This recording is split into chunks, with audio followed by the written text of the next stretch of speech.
next comedian goes by the name of Andy Harter. Andy Harter, everyone.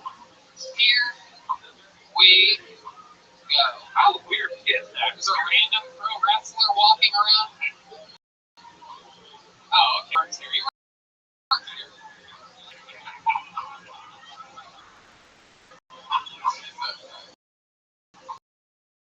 Andy Harter. We got movement. This motherfucker, yeah, give your shit. Come on. There we go. Okay, he's coming. Thank Jesus Christ. Here he comes, everybody. Ladies and gentlemen, one more time for Andy Harter.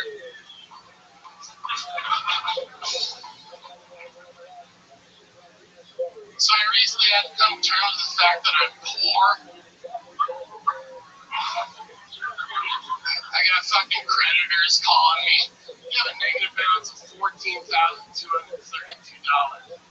Wait, take care of the like I just missed $10, $50 month payments in a row. I'm just gonna get 14 grand later. Well, we're willing to offer you a settlement. You pay $9,000 now. We'll wipe the slate clean. That's a savings of over $5,000. I'm like, yeah, if I don't pay you at all, that's a savings of $14,230.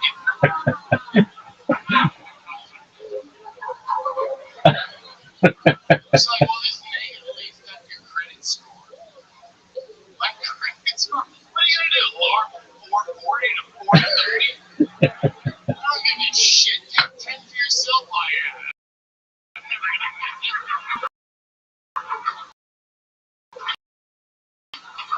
There it is. Second time on the show? Yeah. Incredible stuff, man. Yeah, you're a big fucking little. 3 to 430.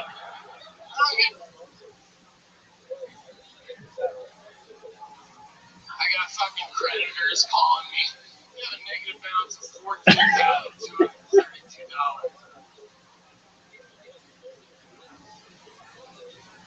Except the people with their wives.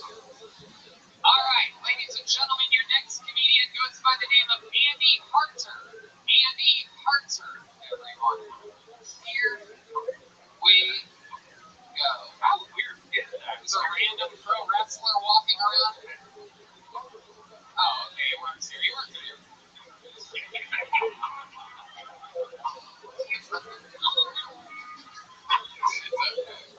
Andy Harter is coming, I'm sure.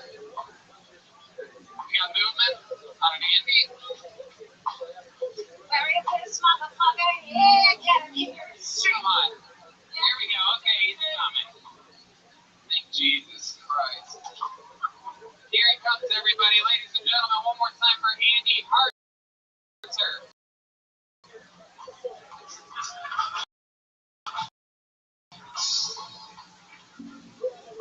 The fact that I'm poor. I got fucking creditors calling me. You have a negative balance of $14,232.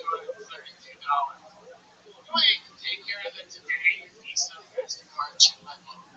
Like I just missed $10, $50 month payments in a row. I'm just gonna get 14 grand later. Well, we're willing to offer you a settlement. You pay $9,000 now. We'll wipe the slate clean. That's a savings of over $5,000. I'm like, yeah, if I don't pay you at all, that's a savings of $14,230.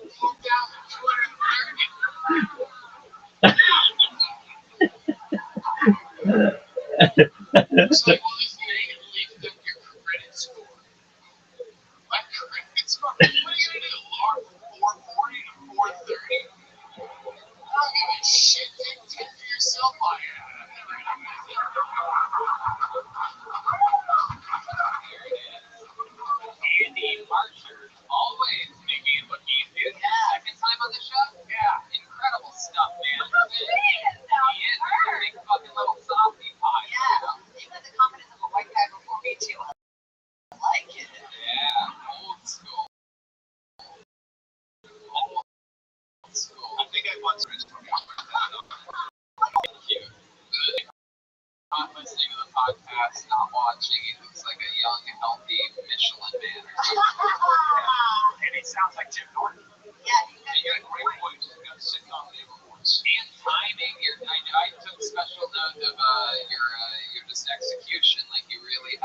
grasp. You take us on an adventure. You have mic control, volume control. Everything just was funny. The entrance. And this thing. Yeah, that thing represent fucking. And in Washington, motherfuckers, yeah. That's not a play. Wow. And by the way, Brown goes wild for his shout out to someone. Part of my whole life, man. Wow. Represent. Kenton. And I'm from Washington, and I've been to Renton, and this is Renton. Yeah. And it's awesome, and there's just one line. Yeah. By the sounds of things, I think it's going to be Renton for the rest of his life. This guy ain't from Mayan, Washington. It's from, please give me a loan. My mommy city. Andy, what do you do for work? Remind us. I hustle, man. I love it. Tell us more about your hustles the last I few got days. like 6 of them. I drive a van for a guy that resells like shit from craft stores. I move furniture. I'm a dog sitter. I do like surveys and focus groups. Okay. You do like tests and stuff or what? Well, like you know, like they'll sit down and they'll pick people that have a credit union versus a bank account, which they like better. Okay. But it's cool. Like 30 minutes, like $100. Wow. Yeah, absolutely. 30 minute thing where you did 30 minutes for $100. Pretty good deal to me. Yeah. Plus, too. That's hooker money. Yeah. Hey, speaking of hookers, I went to the Yellow Rose on your recommendation last week. Oh, yeah, that's right. Yeah, just so that we're clear about our new sponsor, it's not filled with hookers. It is a gentleman's luxury strip club. This is a brand new sponsor. Okay, I have a number of facts. I do believe the owner is here, and I want him to know that we do not believe that it's filled with hookers. And speaking of murders and serial rapists, I've been to the Yellow Rose. And to be honest, it was not set up about 4 episodes ago. I did tell you to go to the Yellow Rose. It's my favorite one. How did you like it? I got a lap dance. This girl looks like Winnie Cooper. I love it. Here's Wonder Years. That's hot. Yeah. I got red pants for the girls that look like Winnie the Pooh. No pants and a red shirt.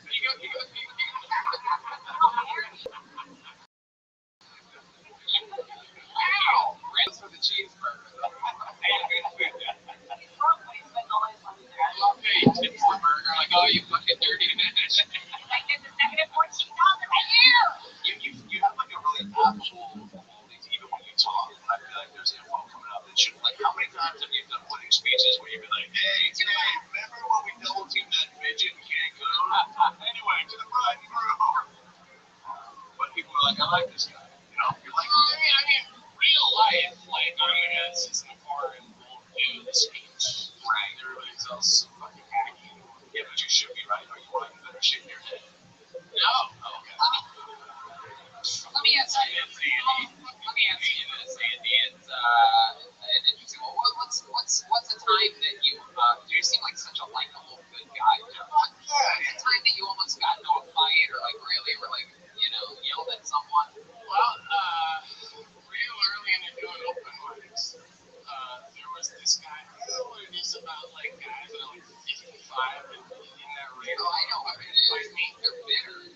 Yeah, well, it's like they still want to feel like a man, you know what I mean? I'm like, hey, come on, man, sorry, but the thing is that he was just talking like he was in his fucking, and I was like really polite, like, And you were on stage, no, dude. but you're about to perform in some Yeah, place, it's right? right. Sure, yeah. But yeah, I mean, he was just being rude. And I'm like, hey, man, there's a show going on. And the whole rest of the night, he's all stomping around and fucking looking at Physical me. comedy. Yeah, like, so, he'd like hug everybody in the bar and look at me like, look, we're friends. You know what I mean? Like, I'm friends with this big dude, too. So, to answer your question. Wait, what's the What are you question? doing now? You didn't really yell at him or anything. You just said, hey, man, there's a show going on. Yeah. I knew. I just said exactly what I figured. Fight all night after that, though. He's playing around. Right. Have you ever been in a fight? Yeah, I mean, I don't think I really have in my adult life. It's kind of a scrappy. I had a guy last week. This is a true story. He asked me if he could be my security guard. He goes, hey, Austin's crazy. It's filled with crazy people. You give me some money. I'll be your security guard. I said, no. He goes, I'm going to beat the shit out of it. Can't even make the shit out of it. True story. Like, I'm literally like, do you know any good security guards? Now I'm actually threatened for the first time. Like, a guy who just offered me my security guard. And I like how you got hold of Mike to throw friendly up top. You know, This is how John Caparulo could have been. Like, it's just for us. What's the longest that we've done? I think it's been 20 minutes. You know what? I'd love to have you at Vulcan on Thursday to do a Oh, look at that. like Hollywood. Andy Harder just booked a gig for being on Kill Tony. That's how the magic happens. There he goes. Andy Harder, everyone. He's on Instagram at Andy.Harter. Harter.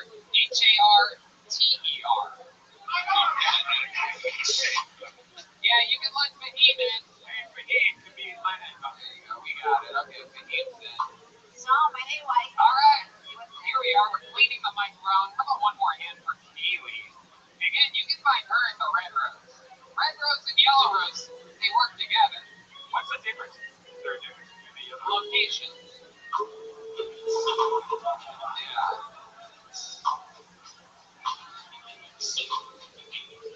All right.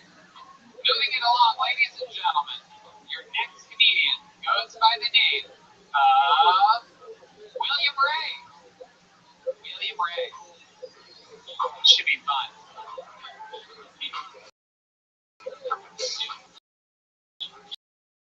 William Ray. I'm going to start pulling the name in the personal meeting. Should be wearing clothes. Red band, that's enough. All right. Red band's alcohol starts kicking in, everybody. As I said, we've made it 25 minutes into the episode. This is where he says everything that he thinks. Here comes William Ray, everybody. It's really him.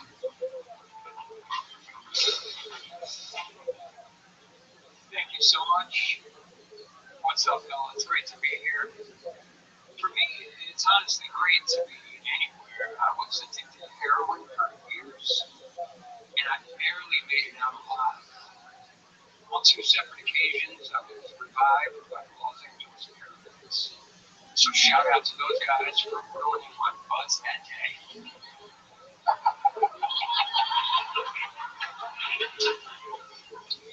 little bit about my life.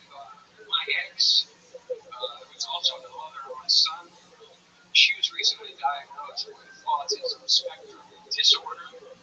So now she has a legitimate medical excuse to be hurt.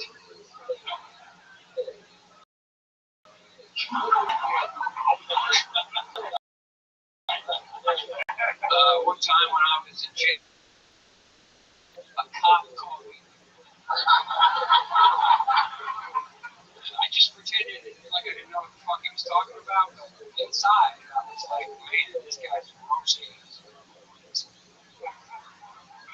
William Ray, everybody. Very fun. How recently did you get off heroin? You look like you still have some in your bloodstream. It's incredible. You look like Henry Rollins' grandfather. What's happening? He kept his teeth though. Looking good. Yeah, it's been a good 20 years. 20 years, and you still got the look, huh? The look, the feel, I love it, man. No, that's adorable. Welcome to the show. How long have you been on stand-up? This is my first time. First time! Holy shit. Holy shit. Holy shit. He's gonna be taking this dragon forever. Yeah, good first time, man. Thank you. Yeah, definitely. You must feel quite the rush right now. You must be really... Absolutely. What's better than this rush than the heroin rush? Yeah. This, yeah. Bullshit. That's not what anyone who's ever done heroin. It's maybe 20 years you forgot what it's like. Here, let's get this guy some heroin, and then we can ask him the same time which one's better. Closest. There's something going on. Like you're like, oh wait, okay. The head looks bigger when you have it on. Yeah, You look like Toad from Super Mario Brothers when you have it on. It's fluffy. And then you would have a tiny frog. Yeah, you look like the bad guy from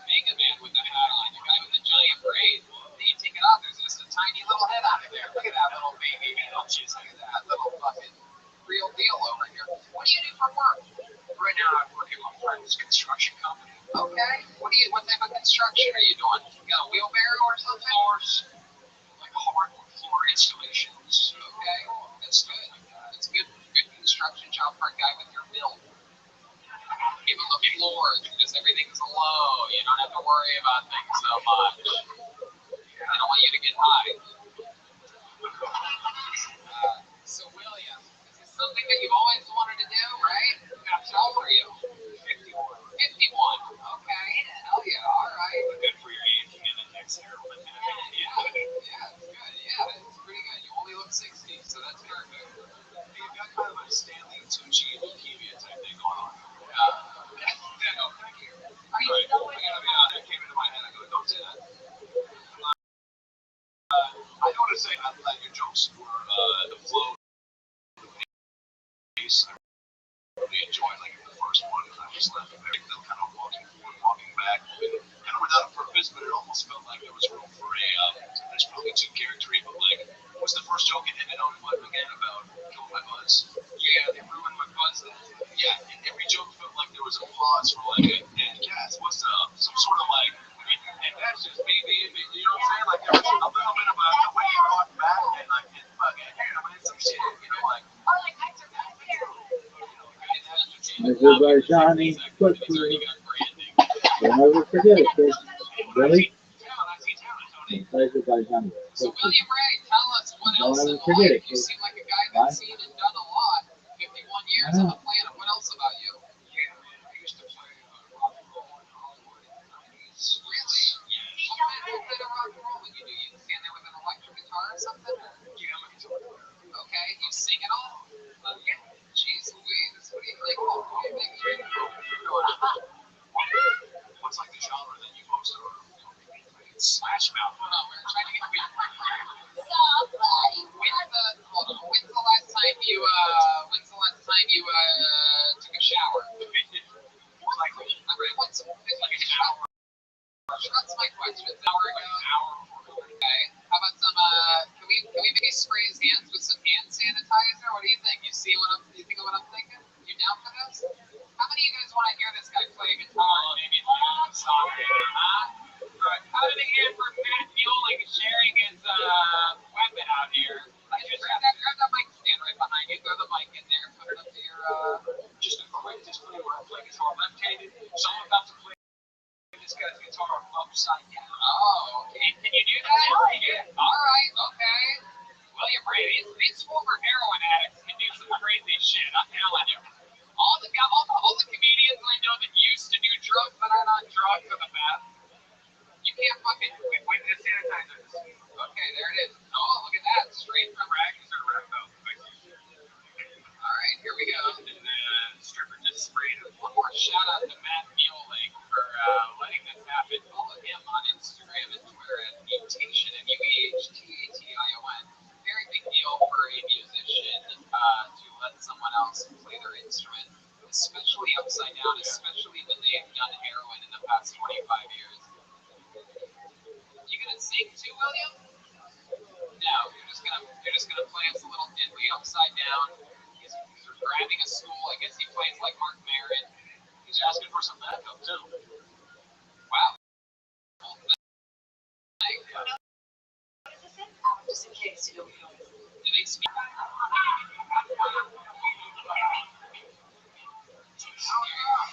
Okay, that's not. The feel is cotton. The fabric of home. Go be the fabric of your life, kid. Nanocarbon fiber. Black, why not? Good. What is this? What is this? What? Are you fucking serious?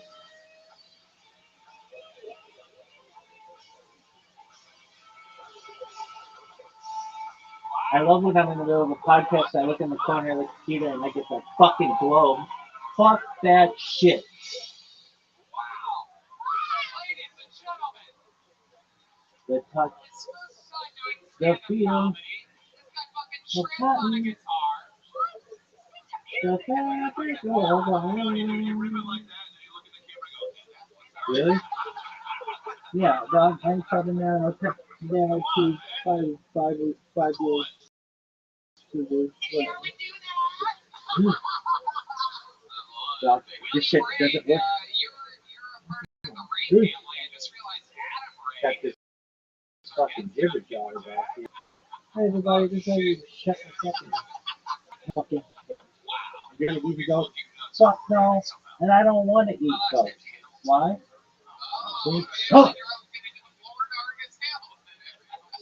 Does it? Oh, goat? Motherfucker, goat? That sounds disgusting. I don't eat goat. Those things eat tin cans. Everybody knows that. Would you eat goat if you had to? Fuck yeah, I'll do anything if I have to. It's not fucking question is that.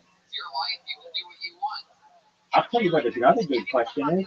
What's the fabric of my life? The touch, feel of cotton, the fabric of our lives.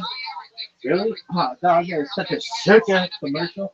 And then it'd be like, oh, dude, that's what's on my own. Really?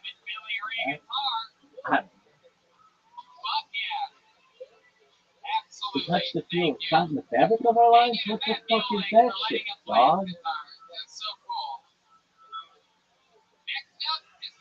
Get fucking Michael Bolton like crying in the background. The touch, the feel of cotton, the fabric of our lives.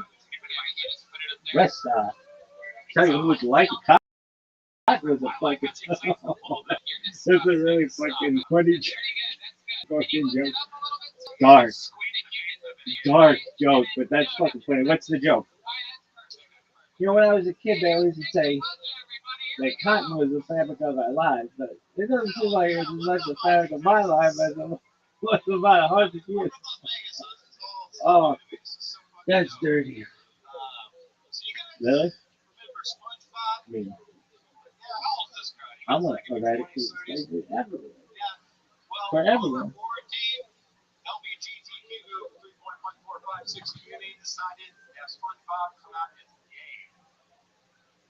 I'm not surprised, not by the fact they live in a pineapple in the sea.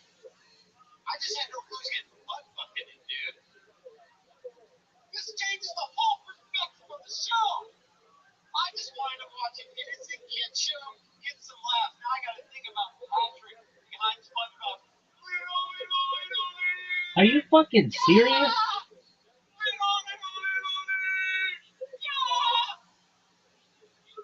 Ain't no SpongeBob fun of it. It's covered in holes.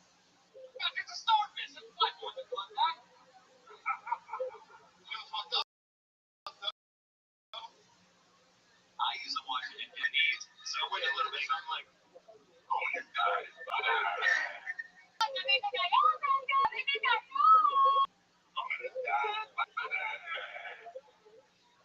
Here you go, Nick the Punja.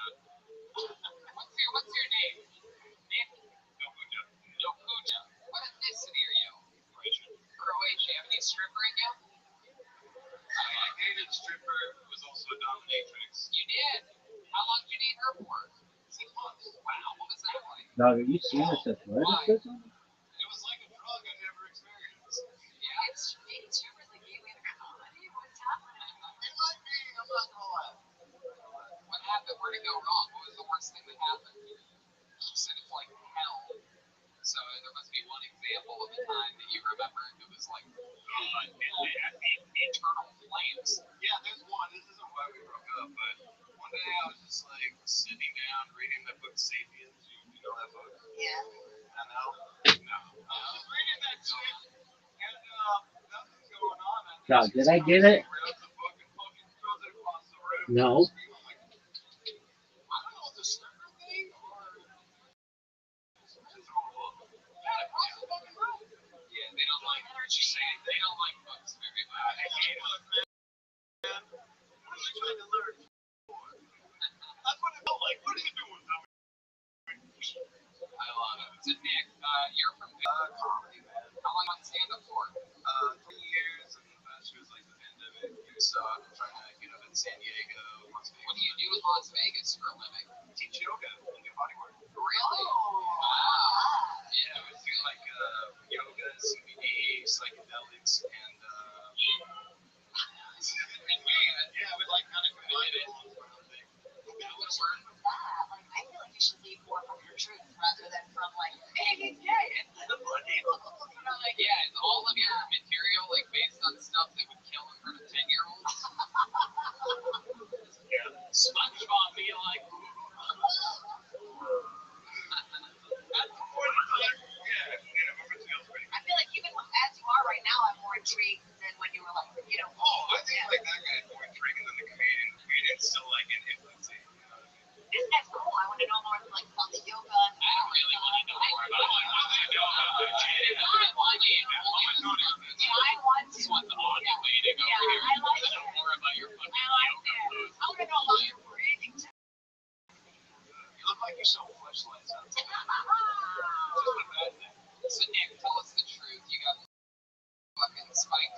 Are you fucking serious? Basic doggy style. Yeah, pretty much. How many of them don't even do accents? That's how much the SpongeBob Japanese SpongeBob jokes. That's how like talk about. I'm sorry I brought that up again. Alright. What do you like to do for fun? You seem like a guy that has some weird hobbies. You're into axe throwing or something like that? Da, da, da, da, da. Muay Thai. That was like my Really? thing. Can you show us some of your Muay Thai? Come on, put the mic in the mic stand. Let's move it over for John over there. Show us some of this Muay Thai. Here we go. Here he is. Take the measure.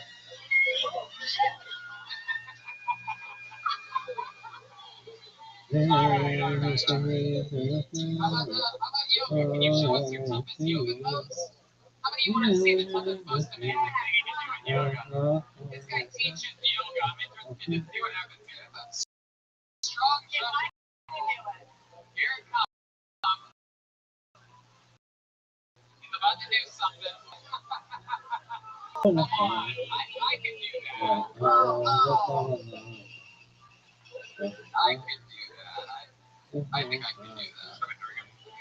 All right. So Nick, how long have you been in Austin? 3 months. 3 months. What do you love about it? What's your favorite thing about Austin so far? Tacos.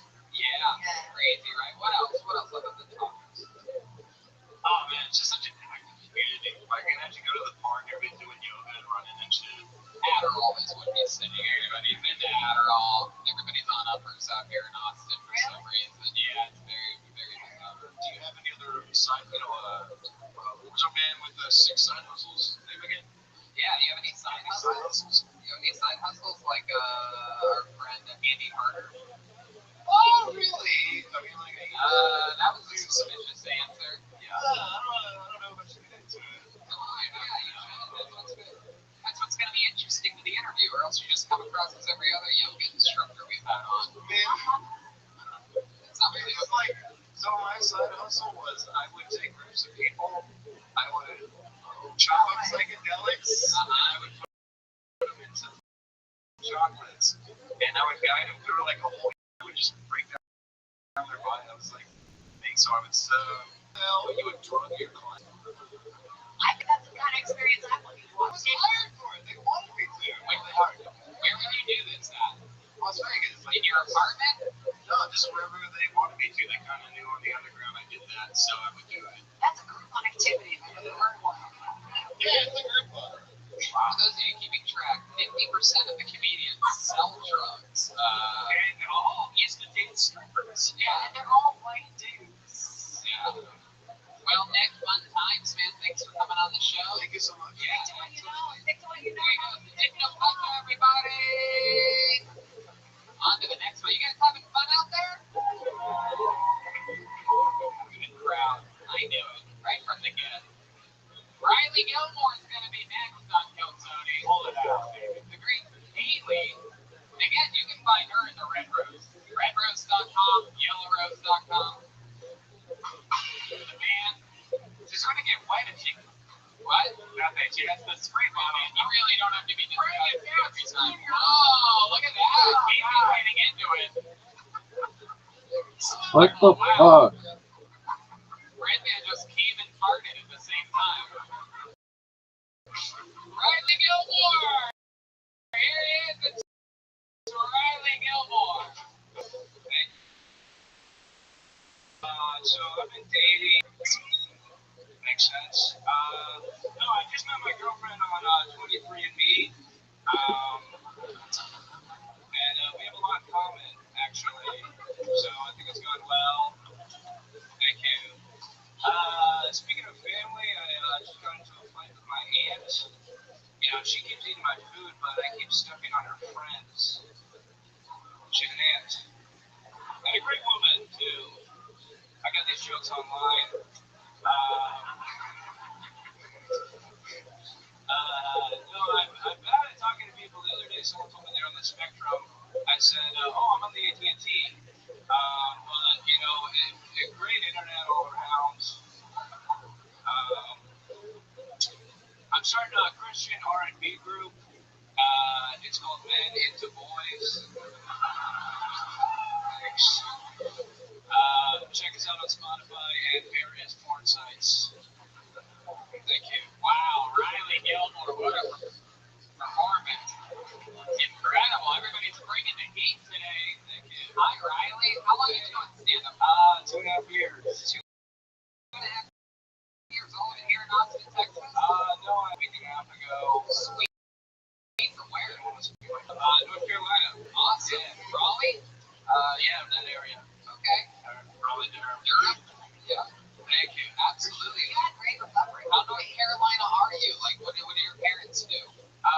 They are, well, I'm a child of divorce. They're both therapists. Oh, wow. That's gotta be super fucking annoying. Riley, why don't you sit down and talk with me about your feeling? Yeah, but it sucks. Jesus. Comedy instead. Yeah. They wanted me to go into business, but I chose this. Wow. My God. So you came here with no budget? No friends? Well, I have some friends. You guys are my friends. Wow, this is getting really good. That's a therapy move right there. Yeah, I'm deflecting. I'm just when you walk off the stage, they're staying here. You know that, right? Like, I'll be outside. Come on, let's go, everybody. Let's get out of here. Oh, me and all my new friends. It's just me now, walking alone. Yeah, no, it's great. So, Riley, did you drive here or did you fly from North Carolina? I drove here. So, I drove a Kia Optima. Okay. Okay. You came solo in the Optima? Solo. I got room for more, though. Oh, still looking for good. Always swinging. We'll never give up. Kevin is alone, all the way. A lot of guys do stand up to try to get laid. Not this guy. This is looking for a true friend. This guy's looking for someone to just fucking go ride a bird scooter with or something like that. Anybody want to go all the way down Congress, right around the Capitol? 50-50. I love it. How many? A week and a half. What have you done that's fun? I went for a bike ride the other day.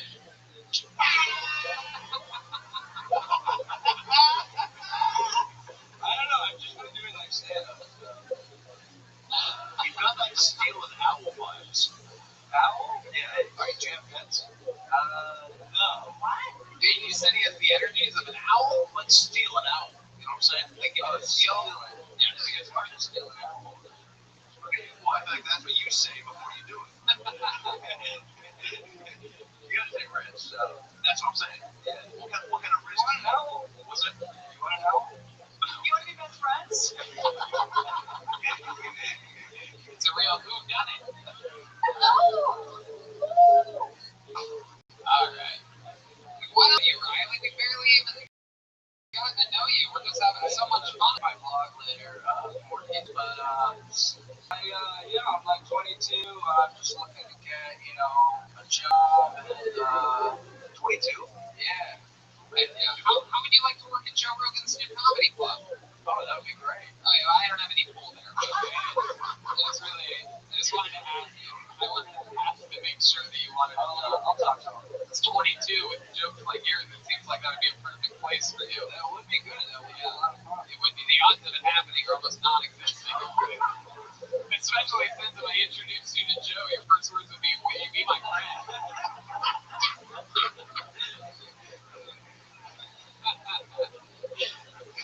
Let's actually ask him. We're gonna get Joe on the line here. Yeah, we're good friends with Joe Rogan. And Joe, do you think we could maybe hire this guy at your new club? Okay, well, there you go. That's good news. That's good news. Is there you saw his set. What do you think about his set?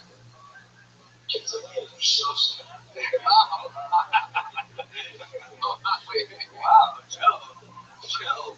Yeah, is there anything you want to specifically ask Joe? Joe,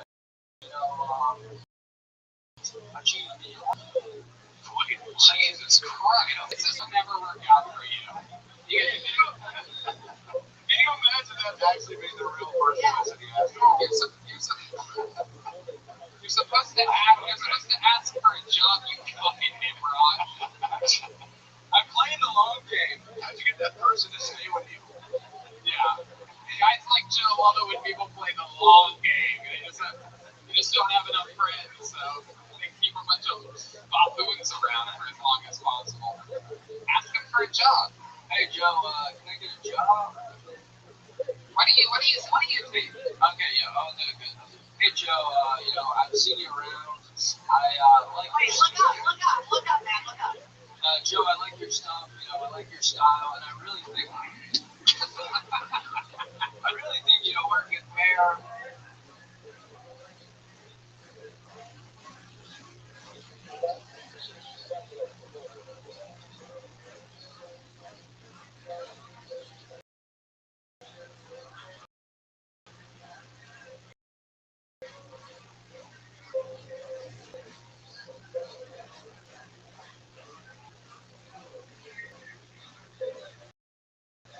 Like even that 1650, like I could have credit card. That's a good bit. That was like half of what I had at the time, right? So it's like a calculated risk for me, but it's also like okay, my security is like whatever, like worst case scenario, like a couple months, some NFT or like whatever I gotta do to like make a bill is like I do the risk, but I also know like the gain is it's like what, like a few months from now, 6 months, whatever it is. Like maybe that comes back and I get 2, 3, like 4K out of it because it's just gone up that much, and then like, oh, that's more than I had all put together. How you living, baby? What's good? I know. I changed my strategy. I've been going on podcasts, so I've done like maybe 25 podcasts in the last couple months, which is a lot. I just did one today. The guy has a bigger Spotify following than he does YouTube, but he gets about 70,000 downloads per episode. So I really think that's a big deal. And then on Saturday, I have a really big opportunity for a podcast. This guy has 250,000 followers on YouTube, or subscribers on YouTube. So I'm doing everything I can to go viral. And I've been doing about 2 or 3 podcasts on average a week. And they just take a lot of my time because um, there's preparation, and certainly I have to ensure I'm doing research so I look and everything's going well. So how have you all been?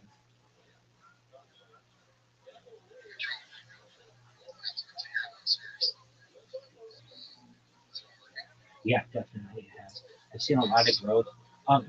Like with the Twitter Spaces, you guys know, like all of the Twitter Space verses, maximum like maybe 20,000 people, even if we were all in there at the same time. And everybody has basically heard my spiel. They know it. So I needed to reach out to other platforms. So what I did was I built a robot. Actually, a couple. Here, I'll show it to you. If you guys didn't know, I like to build robots. And what this robot is what it does is it goes through all the Spotify feeds, and then it just automatically sends emails for me. So here we go. So right here, there's a list of like 10,000 emails that I was able to get from Spotify, and then it puts the email address in the two, and then it's going to send the email to the person, and then it moves on to the next person. It's very simple, but basically this allows me to send about 1,500 emails or so a day, and 3,000 emails a day. And then over here, I've got the world's largest kickbot that basically creates clips of people. So with these 3 devices alone, I'm reaching out to about 5,000 people per day.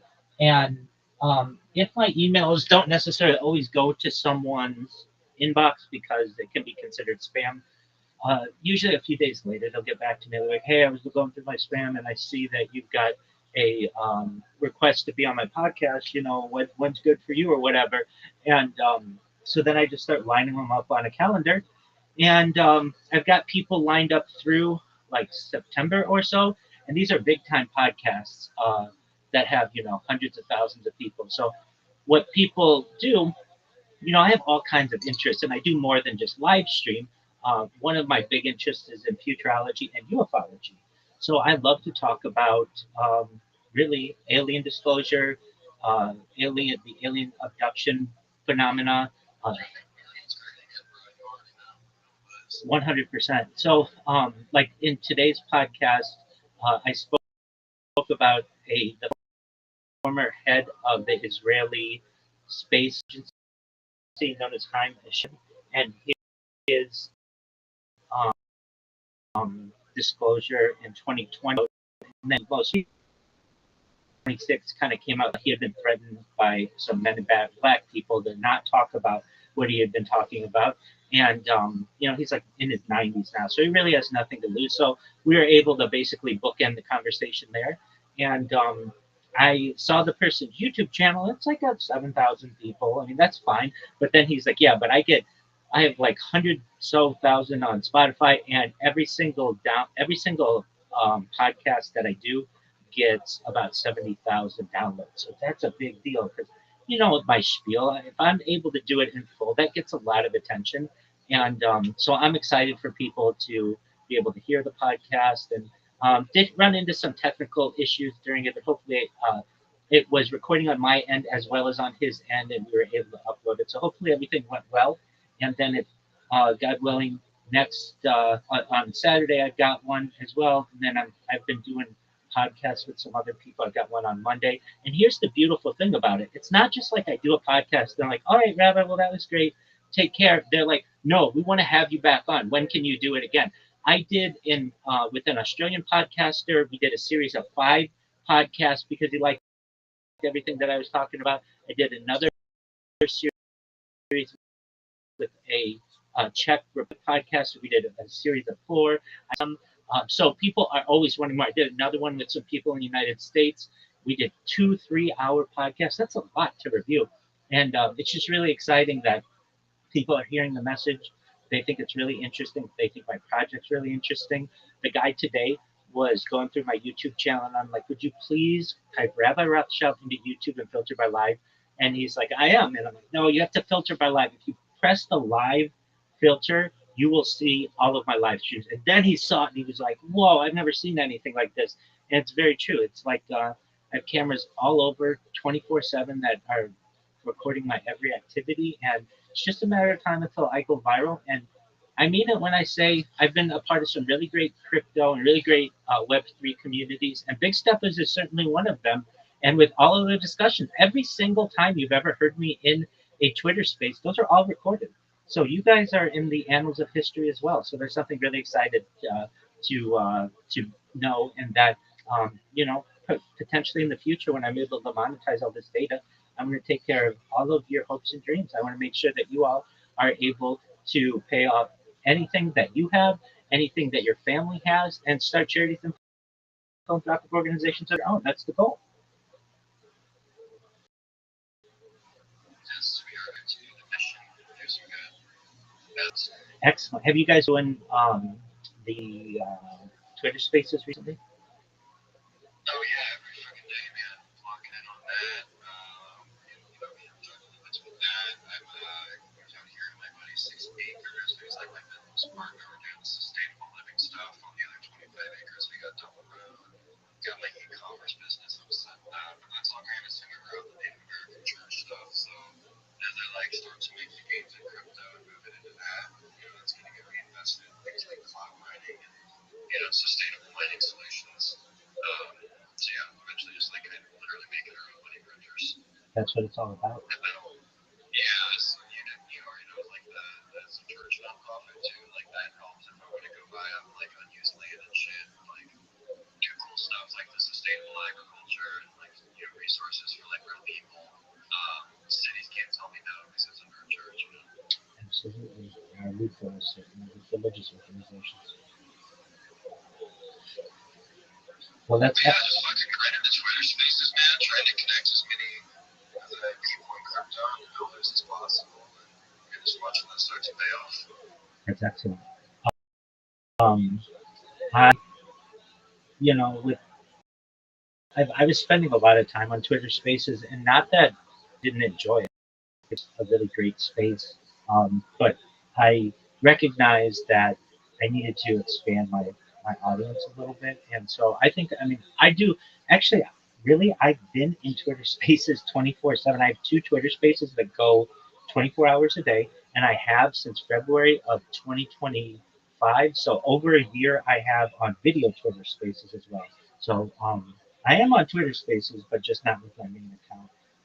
But I did see that you guys were in the Discord chilling, and I wanted to pop in, make you aware that I still cared about you all, and I still want the best for you, and I appreciate everything that you've ever done for me and helping me to promote my project. And wanted to spread a little bit of good news that I've been on some really good podcasts recently, and God willing, this one this weekend goes well, and into next week, and hopefully sooner rather than later, you all will be like, "Hey, Rabbi did it. He went viral, and now let's start reaping the rewards."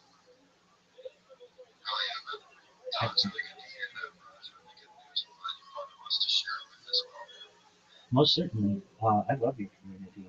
You guys know I've lived in here for like 6 months or something like that. At least gave you all a portal into my life. It's a fake. You're the Rabbi Rothschild piece. What Been here too. 100%, and I very much appreciate that. Give you all a portal into my life. I've had to utilize that device. It was just an old tablet with not the best camera, but I was able to create an using an auto clicker, basically a device that automatically uploads every 6 hours to YouTube and to Rumble and to Facebook and to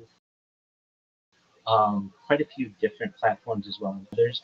And then it's all automated, so I don't have to touch it anymore. And then if anything goes bad when I'm like asleep or something and I lose disconnectivity, I lose connectivity perhaps or get disconnected, pardon me, I've got four of these tablets that are always reconnecting for me. So that has helped a lot. And at any given time, I'm live on like 25 different YouTube streams, which, is a big deal in terms of the amount of data that we're putting out. So unfortunately, I wasn't able to continue to utilize that device because I needed to sacrifice it for other things. But I saw you guys were in here and say hello. I'll let you get back to all of your good discussions, but just want you to know how much I care about you and just want good things for you all. Thank you. Appreciate you, man. Absolutely. Glad you're doing well as well, bro. It's good to hear 100%. from you. Thank you so much. Take care, everybody. Peace.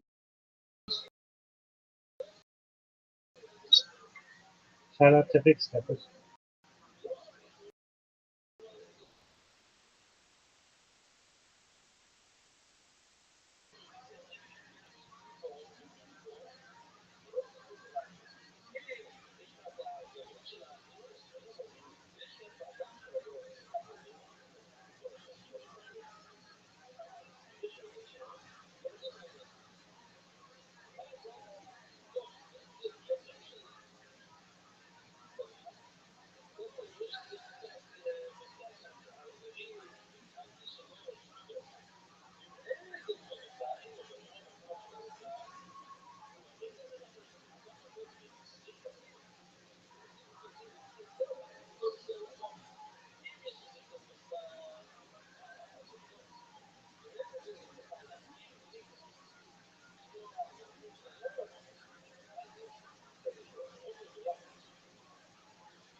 If you ever want to get together and hang out, or maybe get each other. Alright. I don't think he wants to listen to that. Riley Gilmore, any relation to Happy? I wish. What's your love life like? Do you ever ask a girl if she wants to be your friend? Sometimes, once in a while. When's the last time you got laid, Riley? Like 2 months ago. Okay. What was that? How did that happen? Well, I'm in our 23B, so. Now, come on, real life, Riley. No, I think, I don't remember. I usually have sex with, like, my friends. So, like, that's not a joke, that's not a joke. I'm not trying to be this, bit, but, no, usually I become friends with women first. That's your friend, you're like, can we find them? Like, that's what you're What do you say? That you're their friend? Or you just think you don't rape them? No, he's just very shy, and so he has to become their friend first before he even has sex. big hand. I think, do you have any moves? Like, what's a move to kind of seal the deal? Like, what gets them to go, yeah, let's do this? Usually aluminum foil. What do you do with the aluminum foil? It just maintains freshness. So, no, I don't really have a move. I just kind of wait for someone to come to me. Wait, explain the aluminum foil joke. So he's talking about keeping it fresh, right? You said something like that. You should seal the deal. All right. The deal. That's more of a plastic. One person that loves fucking like condiments and shit over here is losing their mind. Yeah, I think they're the only one that got it over here somewhere. Genius. I would say head off next time. Head off. Oh, really? Yeah. Let's see that Yeah. head. Look at that beautiful. Wow, yeah, look at that. Straight out of India. What about backwards? Yeah, that's from Virginia. That's what happens when you mush together both of the stars of the star is born. This is what it's like Bradley Cooper with Oh, yeah. Lady Gaga is bad. Here in your kiosk. No, I'm too afraid. Yeah. Of what? Cows. Stuff. And, people disapproving of my lifestyle. So you got into comedy in this space? No, yeah, I'm looking for someone to sell me weed. I know you mentioned you need weed, so. That's the other comics are right. Wait, I think you just asked me to go on a potted bitch when you have to. Yeah, I don't know if you've seen today's show, but we can get you weed, heroin, and mushrooms. And a dad. I booked on that guy's shroom tour after this, so. Riley, such an unbelievably great set. You absolutely have to come back and sign it again and show us a day. Thank you guys. Welcome to Austin, buddy. A week and a half in Austin. That's what's happening. Freaks are moving here. Only the best are going to move here. That's the interesting thing to keep an eye on. That's Riley _ Gilmore. The next comedian will be Yoni. It's going to be Yoni himself. His second ever set at barbecue show. This guy is the trainer of operations here at Hilltop. Of hospitality has an amazing barbecue show called the Men's Barbecue Show. He got with a brand new minute. Ladies and gentlemen, it's Yoni. British shot. I was hitting on a girl the other day, and she said, I look like I use barbecue sauce as lube. And I was like, well, you're into that. I got a million views on TikTok last week, which means I'm popular with 10 to 18-year-olds. And with this mustache, I really shouldn't be popular with 10 to 18-year-olds. But there's a lot of crazy stuff happening. SpaceX has more money than NASA. I feel bad. NASA's like the core space program. I had an idea for him. I was writing an email. I said, hey, all these famous people are doing merch and making candles. You all should make a candle that's called This Is What My Black Hole Smells Like. The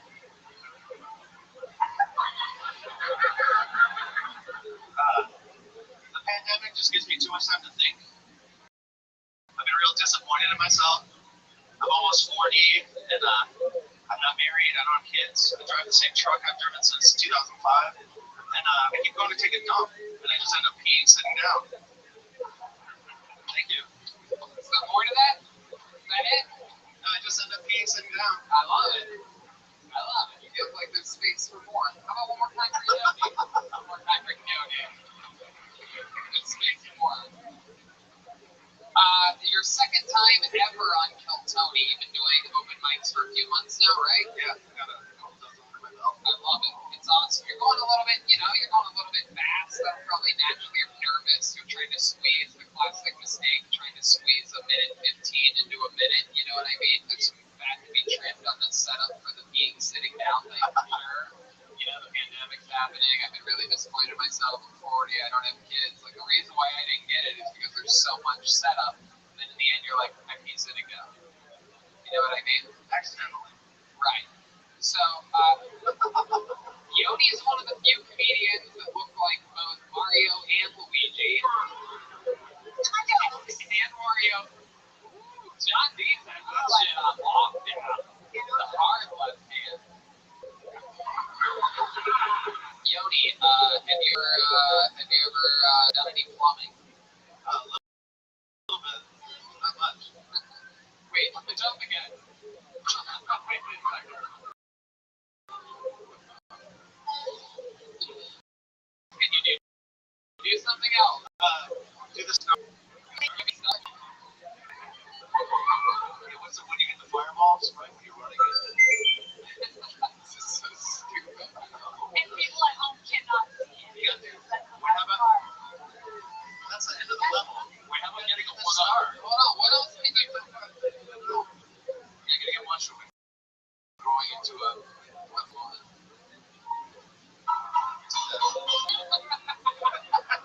That was good. That was worth it. That was awesome.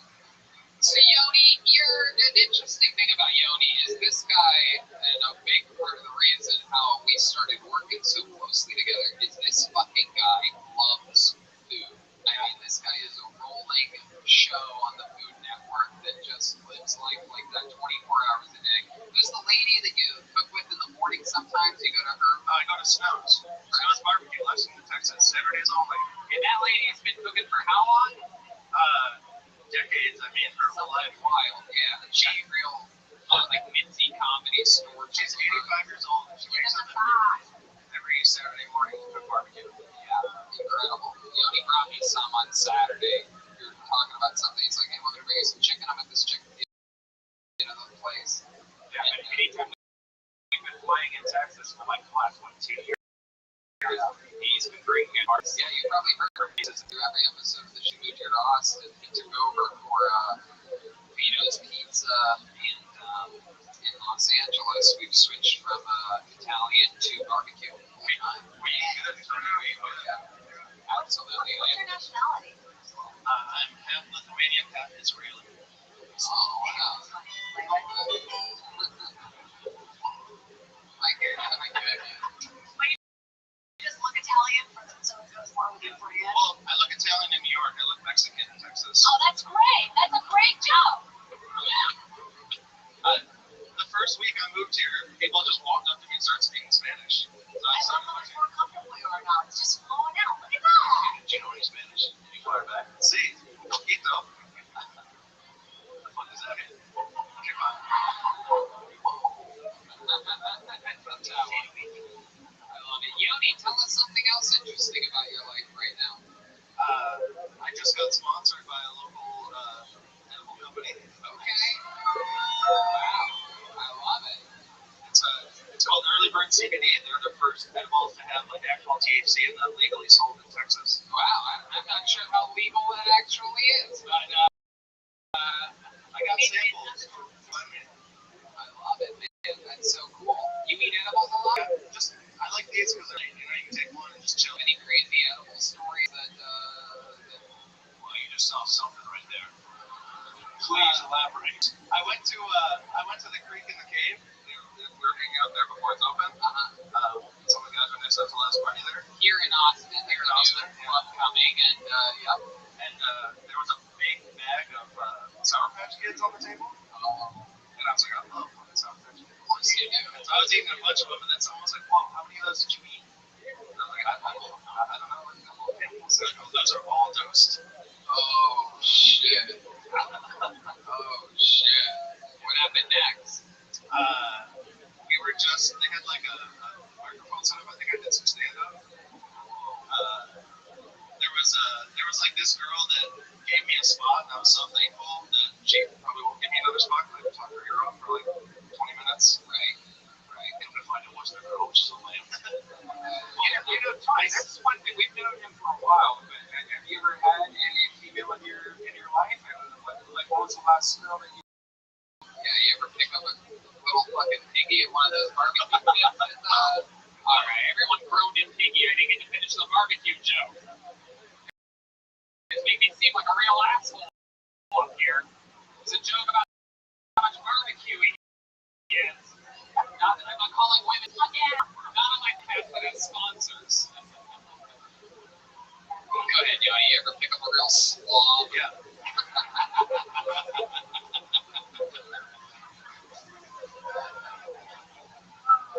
Just throw them over my shoulder, walk them off. Come on, Yoni. Tell us the truth. What's the love life like? I was dating some single moms. I had some. Oh, hell yeah. You seem like the single mom fucking dragon slayer, right? Oh, yeah. As soon as the kids with the stepdad, it's party time. Oh, shit. Alright. I could have got you to get her done. It's party time. When we eating good. What'd you say about the stepdad? As soon as the kids want a stepdad? No, as soon as the kids with the stepdad? Yeah, it's party time. What's the longest you ever spent going down on a woman? Probably at least 20 minutes. Wow, that's it? Alright, that's pretty low, actually. I was expecting a 3-hour fucking tour for this. You go a cool Gilligan's Island. You gotta build it slow. And then I thought you said you there, were you know? Do you have any special tricks in the bedroom, though? Any special barbecue things? You ever put the fucking Triscuit in the brisket? You ever put the fucking, fucking hit in the shit? You ever do the old fucking turkey leg? Yeah. You were very funny writing it down. Yeah. I'll give you $50 if you actually try that potato salad.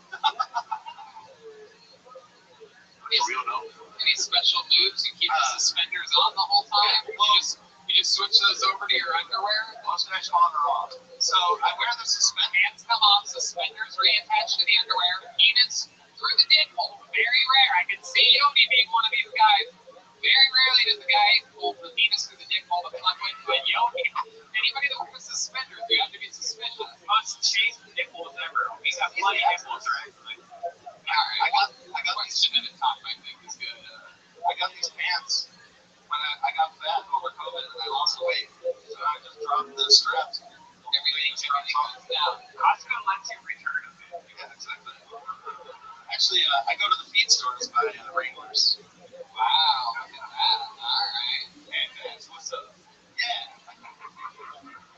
How about a hand for the staff here? How about your hands together for this guy? Is this for us? That's Tommy. A little bit shy, I guess. Yeah, I do have a move. What? I do the standing up. Oh, I like that move. Move. Okay. You stand. And you bounce with your knees? Now the trick is you put their feet under calves, so you can get a little squat going, then you're good. Yeah. Where your hands go? Where your hands go? You spread the cheeks open as you do it? Just play with the suspenders. A lot of girls. No, the suspenders are gone, bro. Yeah. Suspenders are gone. First thing to go. It's like you kept them on. You ever take your shirt off and rock the suspenders only? Like if you're around the house and stuff, and if it's hot, that's the thing guys like you do, right? You're like a real man. By the way, this is true. I was at a thrift store the other day and I was looking at overalls. But when you're in a thrift store, you have to find your size. So I went to the rack where it was small overalls and there was nothing. And I asked the guy that works there, I'm like, hey, do you have any small overalls? He just handed me a woman's kitchen apron. Oh, you gotta go to the Oshkosh store, man. Wow, thank you for that actual overalls recommendation, man, after that very clear joke that I tried to squeeze in. Oh, no, dude,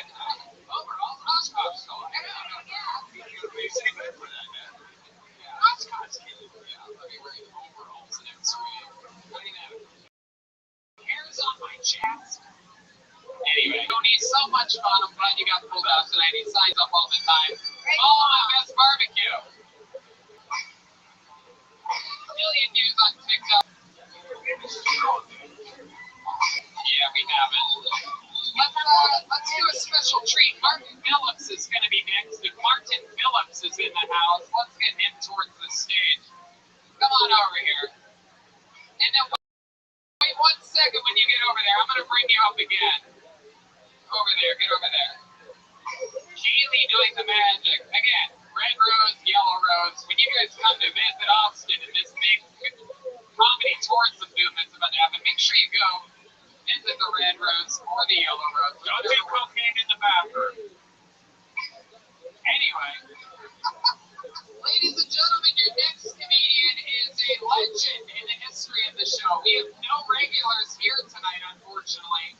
The coronavirus has indeed struck some of the parts of Kill Tony. But we do have one big special treat for you. This young man, we discovered him on an episode of Kill Tony in Washington, D.C. a couple of years ago. This guy came on, became an instant legend. Just so happens he's in Austin, Texas tonight. Ladies and gentlemen, I present to you the comedy Blood and Assassin. Martin Phillips, everybody. Phillips.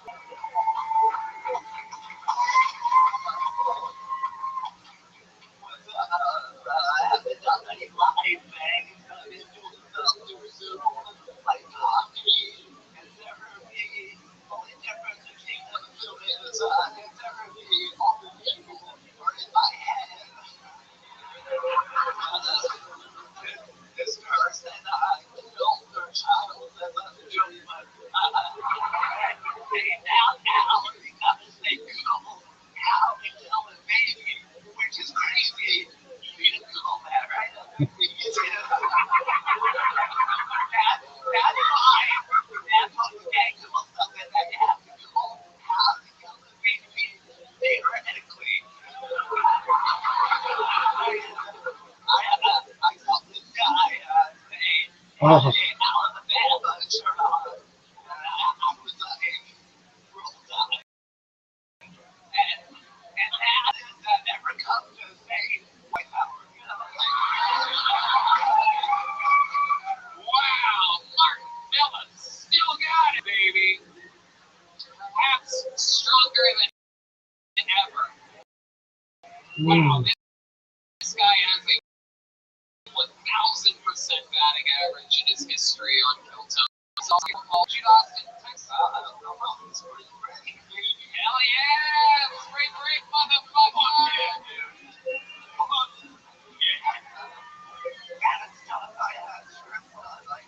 Hell yeah, absolutely. Fuck yeah, they like it when you shake back at them, you know what I mean?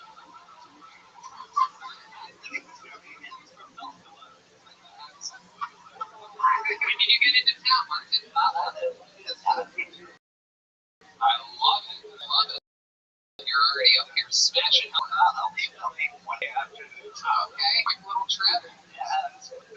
Hell yeah, I love it, dude. I love it. And how's life been in DC? What's been shaking up there? Got that crazy year. Back when my parents met, I was back in DC, outside DC. It was a road here. Yeah, certainly. Absolutely.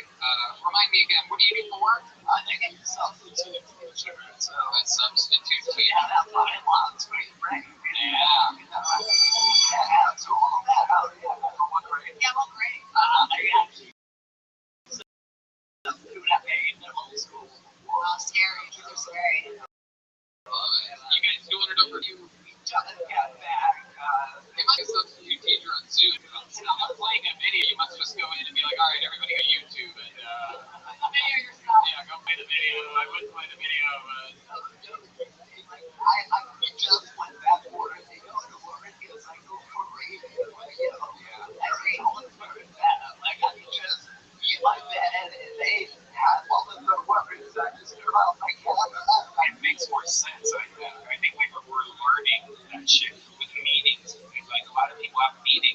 it's so much better to have meetings like from your house and be comfortable and Yeah, they say like it's not good for kids, but fucking exactly.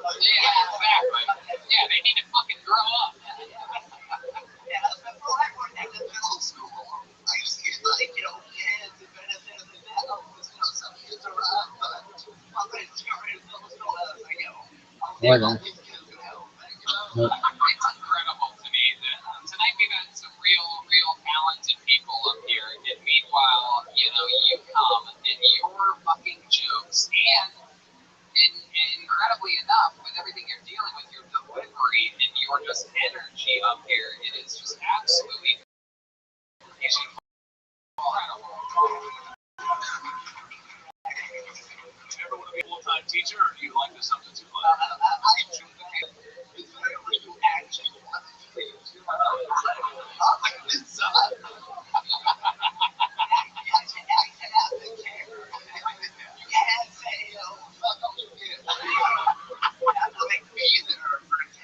do they know that you do comedy? Do you ever talk about comedy? Yeah, if you say recently, I did it post TikTok. And I got these comments like, hey, I think you're sausage. Yeah, even kids are like, wait, I fucking really remember this guy. I'm pretty sure that guy was my substitute teacher. That shirt. So I'm like, I don't know what you're talking about. Wasn't me. Must be a totally different guy. So let me ask you this, Martin. The pandemic's been crazy for everybody. How did you find some relief? What were you doing? Any new hobbies or any new passions or anything? I started playing golf. I'd imagine you didn't do that. I went to the driving range last week. You did? Well, I mean, I'm working for my friend. My friend will let me play it out. I take like 6 hours.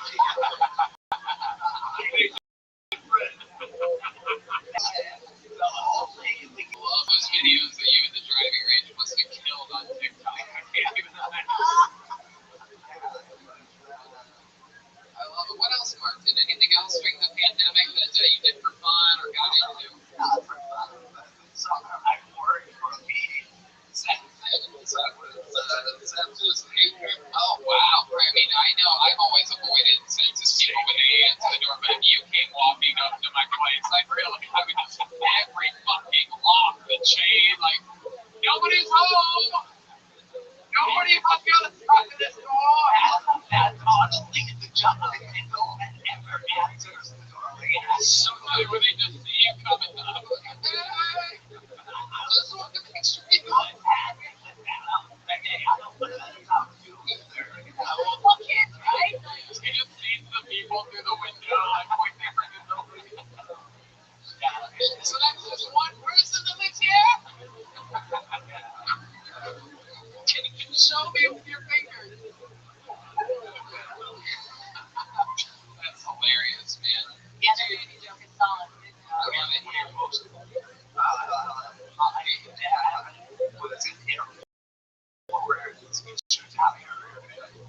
Like that guy.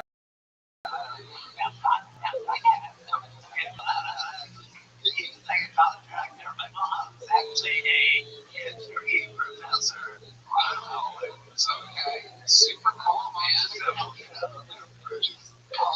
old are you, Mike? Actually, this summer I turned 30. 30 years old. 30. And you got off an airplane today in Austin, Texas. That's actually for my 30th birthday. I jumped out of the airplane. Really? You did? Oh my goodness. So that's how you got the cerebral palsy, huh? Probably. There was a rough landing. Landing indeed. Oh my god. That parachute must have been like, you gotta be fucking kidding me, bro. Did you say anything when you jumped out of the plane? Because that's like a scary moment, right? Yeah, I don't think any quick jump scared my head. I was like, well, Did you pay for the video of yourself? that's pretty cool. Oh, it's better. It's priceless.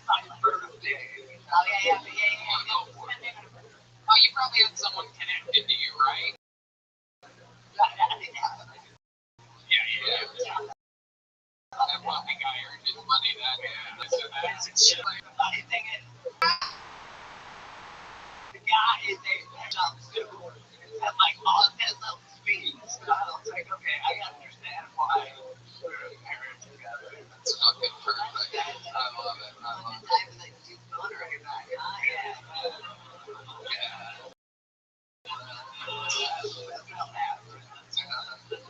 I love it. Well, man, I mean, like I said, it's so fucking cool. I love that you're in Austin, Texas. Come back anytime. Let us know when you're coming, and we'll throw you out here.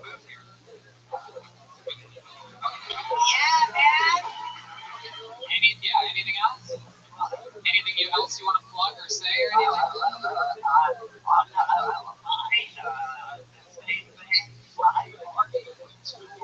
Flying Marty with two R's. Two I's. Two Y's. Flying Marty Y. Wow. I think you actually just lost followers by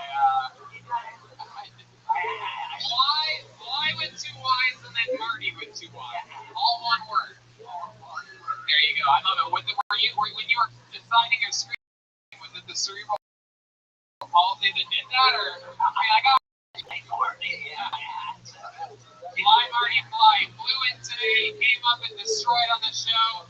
Martin Phillips, everybody. Adding 1,000%. Yeah, let's do that. We haven't had a lady up here tonight. Should I pull in the bucket so we find a lady, huh? Hell yeah. Thank you, Kaylee. Absolutely. Alright, let's see what happens. Well, there we go. This bucket is so funny. First one pulled is a lady. Ladies and gentlemen, it is time for Emma Estrada. Emma Estrada is next on Phil Tony, live from Austin, Texas. Good dang it. Happening here. Yes.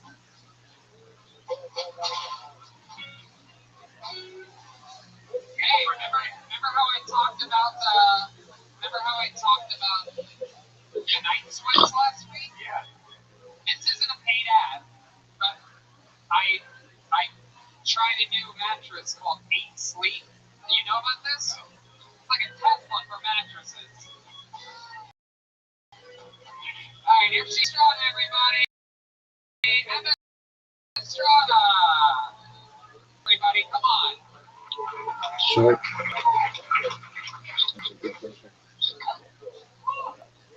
That wasn't a burp.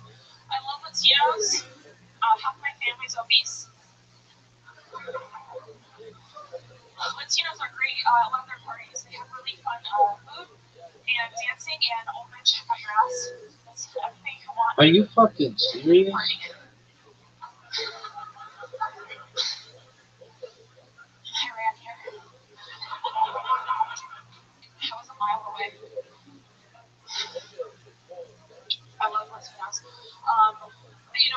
The women, they say, make too many kids. Do you have a husband? And I say, no, I don't make mistakes. And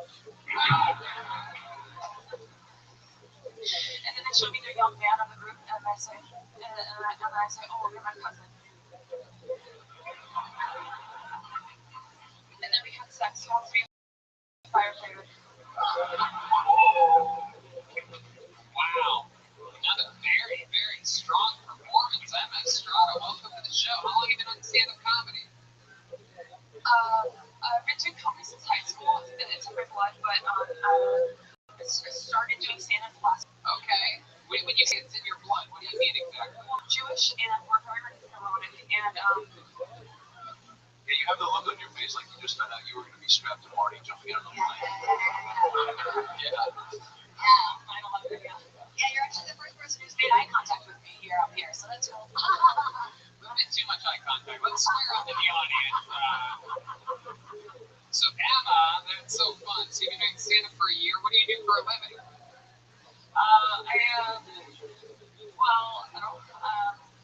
I do a lot of temporary work, so I'm a substitute teacher right now. Oh, really? Yeah. Wow. Look at this. The market for substitute teaching is wild right now. Yeah. Do you have any what's your move? Like, you play videos too? Is that your thing? Like a video day? Like play TV shows for the kids. Yeah, educational videos. Oh, I don't do shit. I just stand outside the room. Okay. Yeah. How'd you get the job? I showed my boobs. No, I applied for this education, and it's like a temp agency for substitute teachers. That's a very honest answer you just gave. Are we talking about like kindergarten or like an elementary school or? These kids were 10 to 12th grade. Okay, so grown ups. Yeah, high school. Like not adult, but you know. What else are you? What else are you do? What do you do for fun? I'm a dancer. I love to dance. Really? What kind of dancing? Contemporary hip hop, jazz. Okay. What kind of contemporary? You guys have any contemporary hip hop that you can muster up real quick? I don't even know what that means, and I think that's what Jewish people call. What's up, baby?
Take pen.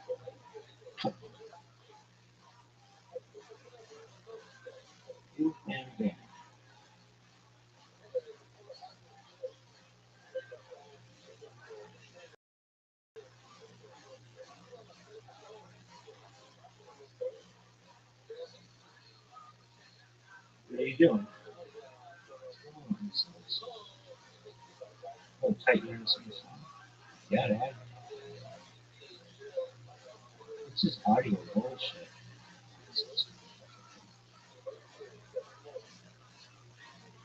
It's what would you call it? Gay dudes in Miami. Or no, there's the Princess of South Beach. What is this? The setup. What would you call it? Gay Indigo? That's that could be the name of it. Or just chilling in New York, not gay. Hanging out at fucking museums and shit. I would do that.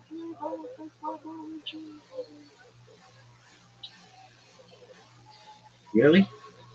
You like art museums? If it's gay to like art museums, sign me up.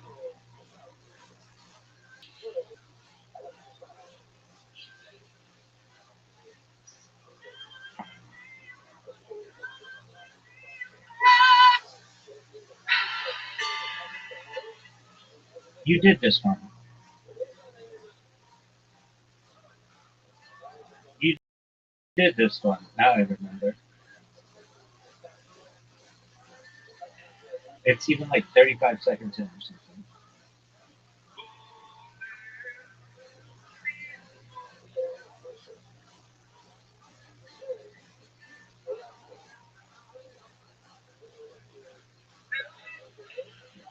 Oh, try it. Haven't done the pitch in a long time.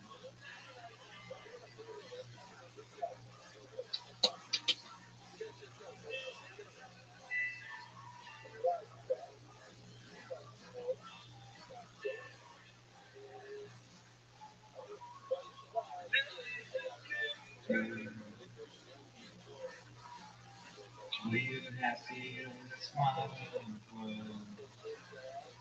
Or do you need more? And there's something that you Um,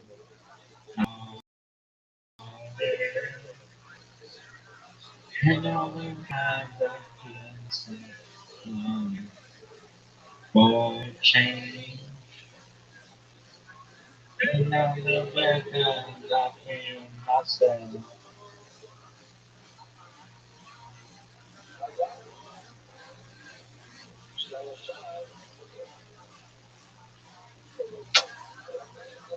Tell me something more.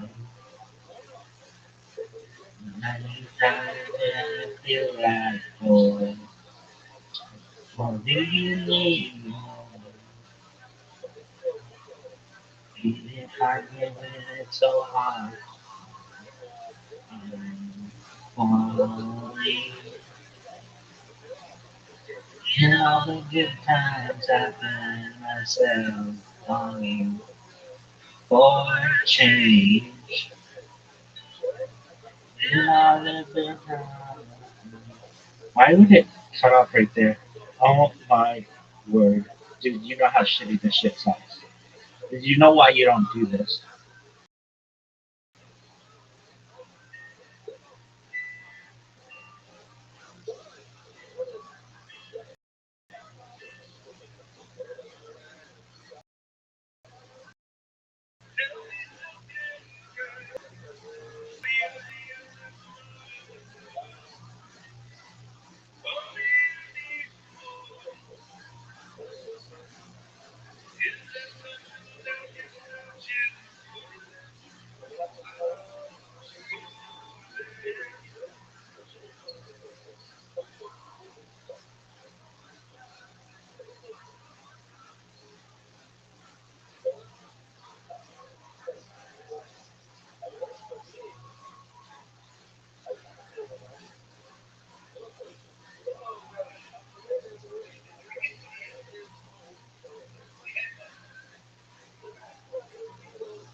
Yeah. I was like, hey, I know this, but I just paid for ready. Everybody just paid for money.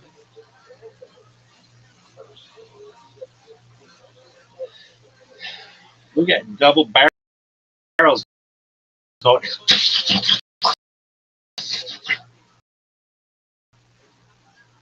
Yeah, you eat 45 times. I fucking standbys. It sounds like a heat. How is that? How is that on me?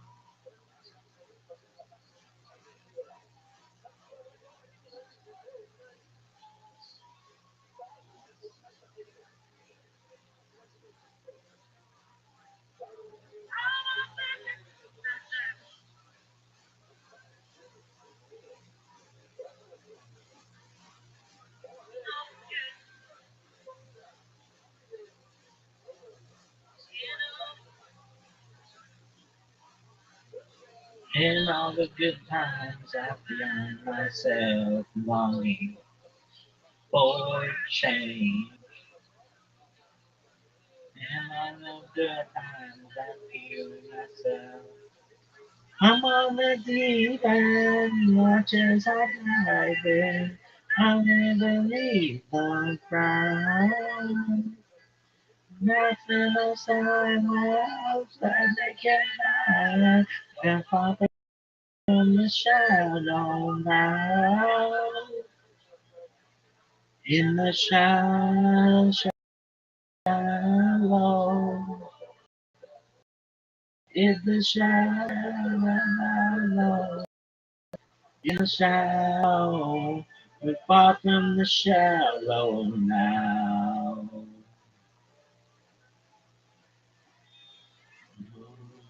Mm-hmm.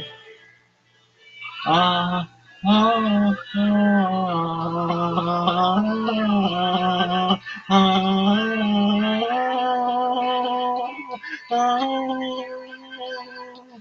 I'm on the deep end, watch as I dive in. I'll never leave the ground. Rushing the sun, I'm gonna get high. We're far from the shallow now.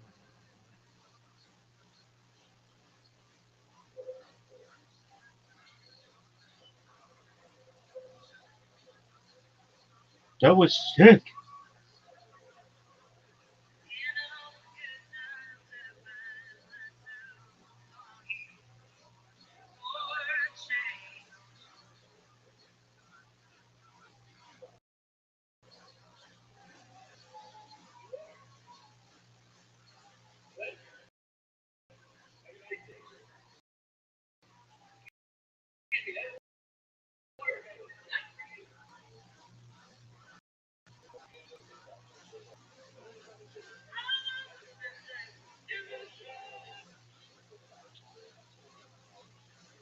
In the shallow, in the shallow, shallow, shallow, in the shallow, shallow, we're far from the shallow now.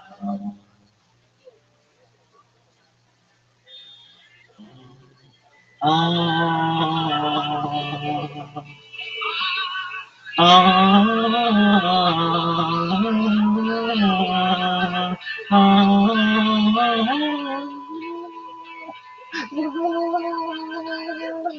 I'm on the deep end, waters are diving. I'll never leave the ground. Crashing the sun, trying to get out. I fall from the shallow now. In the shallow, shallow, in the shallow, in the shallow, we're far from the shallow.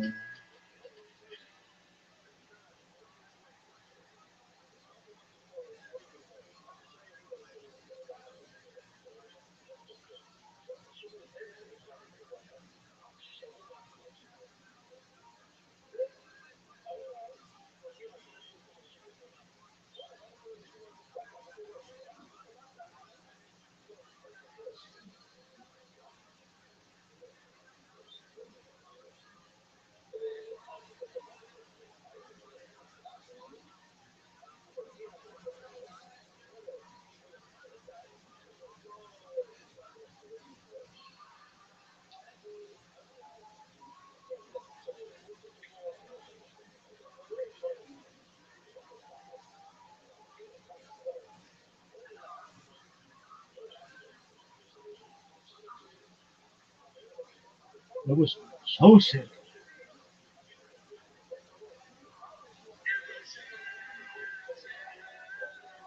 What does that even mean? No one knows what it means.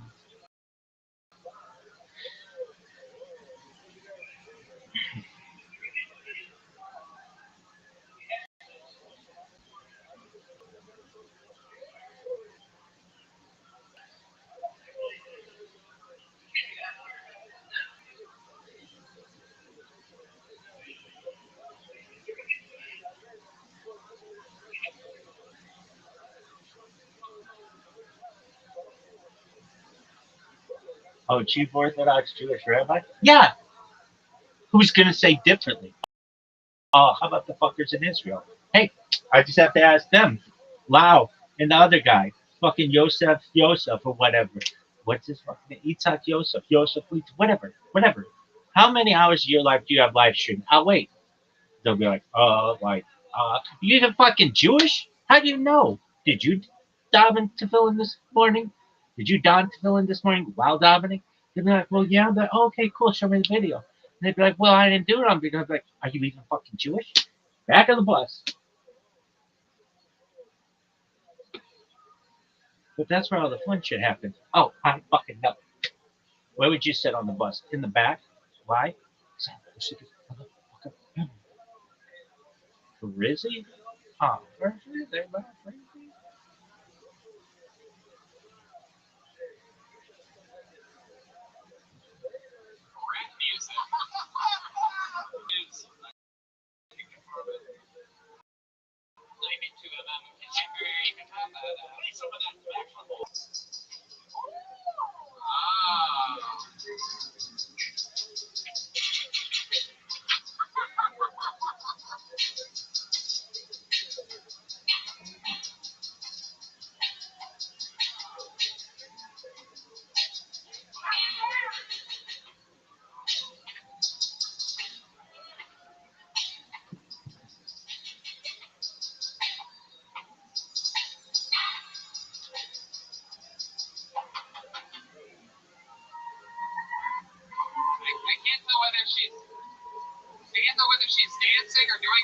description of Martin Phillips, but Look at this one, kids. very jolty and jittery. A lot of abrupt movement. Are you suggesting a dance battle? Between her and Martin Phillips? Or you think you? What did you Yeah, no, me. What's the backpack? You have to have a backpack when you're a female comic. An empty water bottle, okay. Definitely Jewish. She's refilling that thing for sure. Mixed media book, yeah. Mixed media. There you go. Sure, what the red man wanted me to say. Yeah, you like the scent tank? What is that last in there? Oh, God. I didn't look at Blockbuster. She was holding a roll of paper towel. Here it is. Case. Oh, old cashew. So you're Jewish and Spanish, then to make the mix, Guatemalan, Palestinian, and like how good was your cousin in this?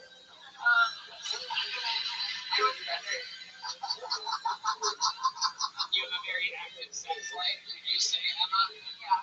Why is that? What are you into? What's your favorite? Like sex. What's your favorite type of guy? Like, what are you into? Are you more Just like hot, and like funny and like just nice and not rapey would be great. Well, good luck in Texas. That's fun. One year you live here in Austin? Okay. What brings you out here?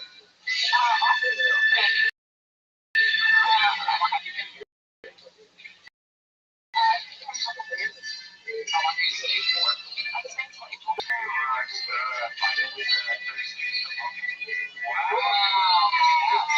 There's two ways to get spots on this show. Either you do really good or you are a female that is sexually active. Right away. Yeah, all I have to do is be nice and funny. Honestly, if I could be honest for a second, like Jade asked me earlier, why is there no females on the show? There's not many females that sign up here in Austin. And there are few females we have, it's like their first time or second time. But you seem very unique and very funny. I'd love to see what you got. There you go. Thank you. Look at that. The water bottle, fill it over. One more time for her. It's Emma Estrada, everybody. She's on social media at Emma Estrada. You guys think we should squeeze one more out of this, huh? All right, let's do it. One more comedian, and we're gonna call it.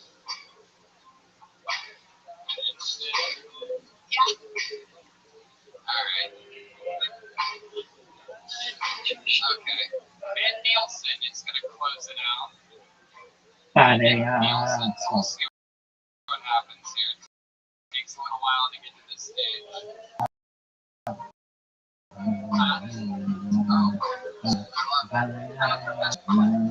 One more time for Kaylee from the Red Rose.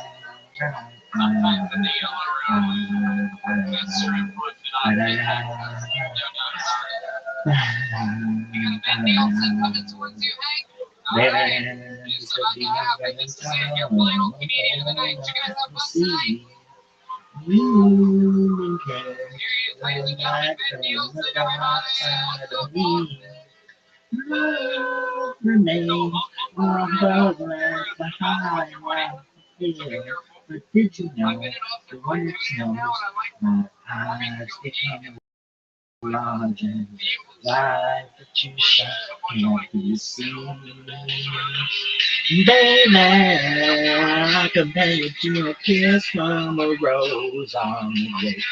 Ooh, the more I get of you, stranger, the feels, yeah. Now that your roses are blue, my life is flowing on the way. I got purple shoes on. I feel like Austin, Texas is the place to wear them. So thanks for having me. Hope you There's so much I can tell you, so much.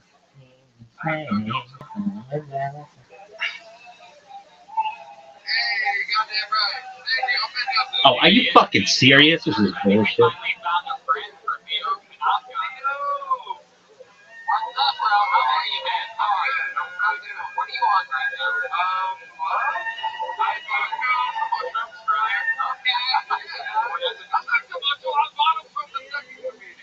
Okay, there you go.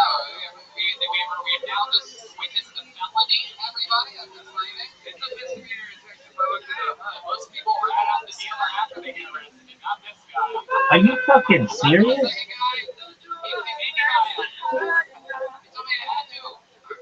love it. So well, it's your birthday. You flew all the way from Gilligan's Island to be here. Thank you. I love it. I can go to the kiss from a boy from the play. You know, yeah, you shit. Really? Can we hear a little bit of, can we get a can I go acapella? You want to get straight acapella? Do. Oh, dog. Spontaneous and just outrageous, but just really banged the bus. And it's that girl on a party bus. And it's not my name because she heard of us once a month. If you want us to go to I said you because I don't fuck with us. I'm a gentleman. Don't lie again. I'm a motherfucking hypocrite, but no time for man. Yeah, that's just man. I got the books of friends, but I know I got my back into the very end. Don't let me begin. We're used to all because that girl's always thinking, was always soft, the way you pull a ranch, eat your salad sauce. Jesus, man. Wow. He should have asked for the band, man. Yeah, you should have. It's always good. He should have asked for the band. And let's do it again.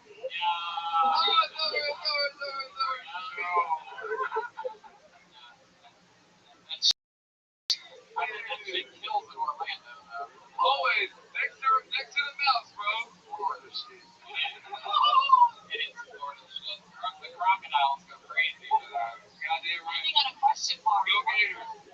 Guys in their 60s love you, yeah? Yeah. And their wives. Oh shit, there we go. No fun swinger shit going on over there. I was at a club once, and the guy next to me, his wife had huge fake titties, and some other guy like my age was next to her. I said, "What's up?" And she goes, "This is my husband, and this is my boyfriend." And then the husband looked at me. He goes, "You want to see your titties?" And this lady is another fuck. Show me your tits. Wow. Show me the face you made. Did the boyfriend want you after that for looking at his girl? No, they invited me over, and You were part of the thing. no, I went home. What really happened is I went home. Come on, you come to that band. I wish, fuck, man. You do wish. Yeah, why not? Are those things are you a risk taker? Yes, like a year. Yeah.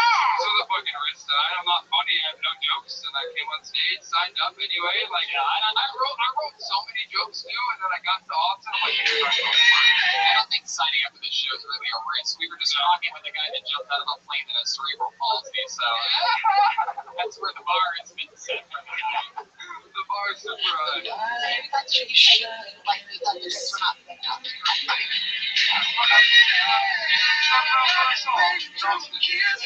it was a bunch of Absolutely. I love it. So, what do you do for work in Orlando? I'm a logistics manager at a warehouse. Shit. Okay. Amazon? No, I work for a company.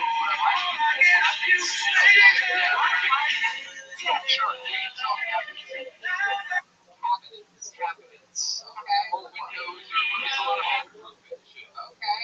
All right. How about for fun? What are some other things other than contemporary hip hop and poetry? I started a live podcast at a nightclub in Orlando.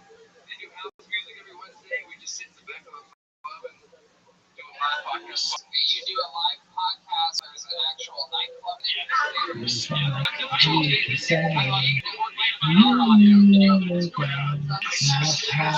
My pleasure, my pain, baby. I got an addiction, now.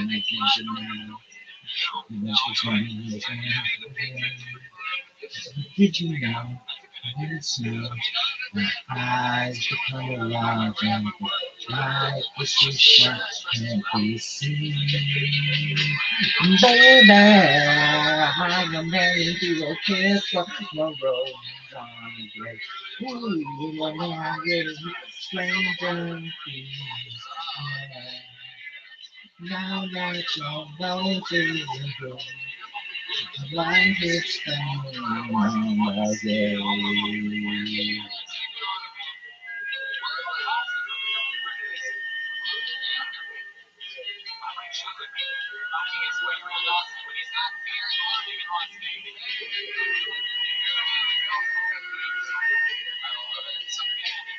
Kiss my rose on the grave.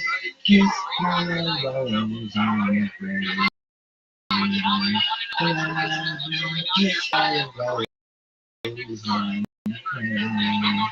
The tide is coming. I did kiss my rose on the grave.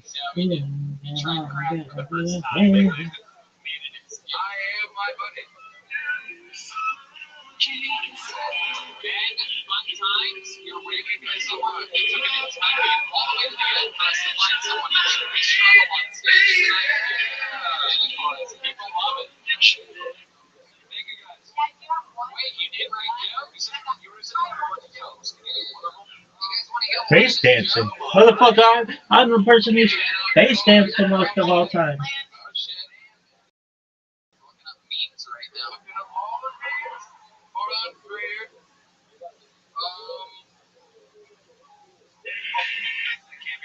Also, I'd love to take the time to ask any of the girls here have a tampon.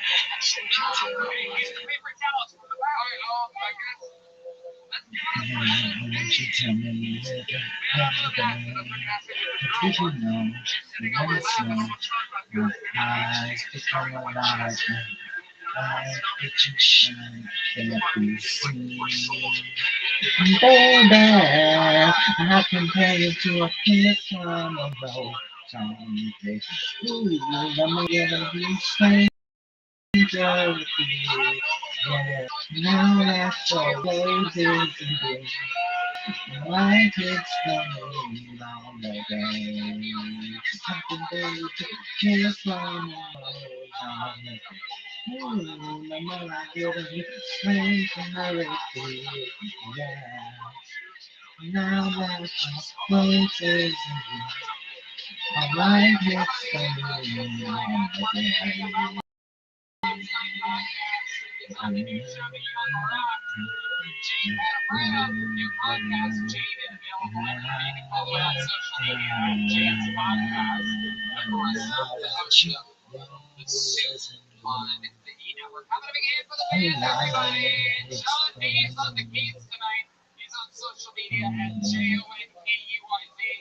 Michael Gonzalez on the drums. He's Mike Agon's 13. And Matt Muehling is at Mutation, Muehtation. And D Madness on the bass, all right. Follow him at Lorenzo Dwayne Jackson. Oh, Big shout oh, out to sick. Big Vodka for Maybe sponsoring the the sickest band. thing ever. Unbelievably delicious high alkaline vodka. If you're gonna drink, you might as well drink healthy. Smart. Etc. Come on, one more hand for Kaylee. That's not for the first time ever. Very fun stuff. The best strip clubs in the city.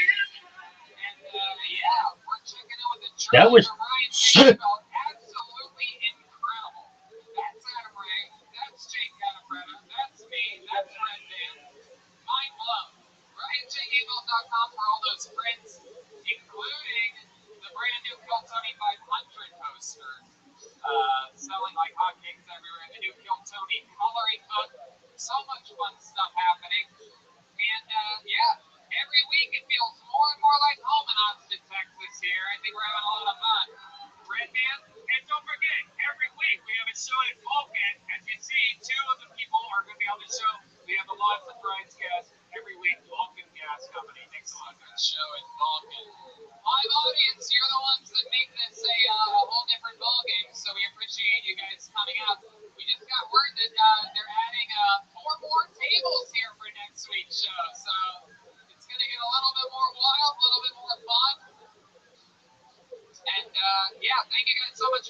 good night, everybody. Thank you so much. Night can shine, can't be seen.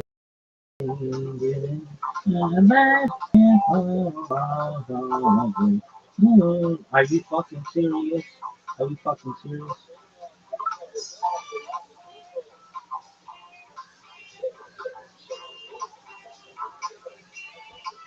Are you fucking serious?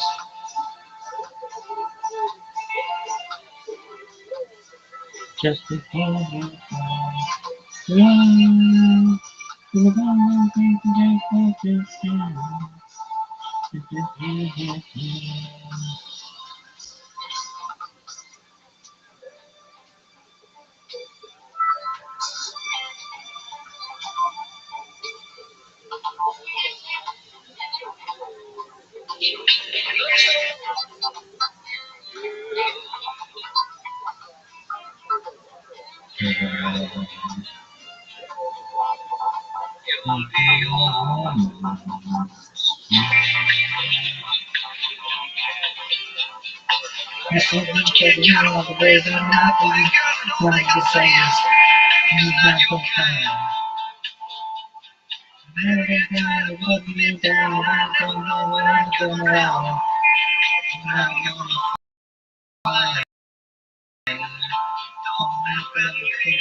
please come take my hand, girl. You'll be a woman soon. You'll need a man. Make us feel a home like a black and white thing, like a night.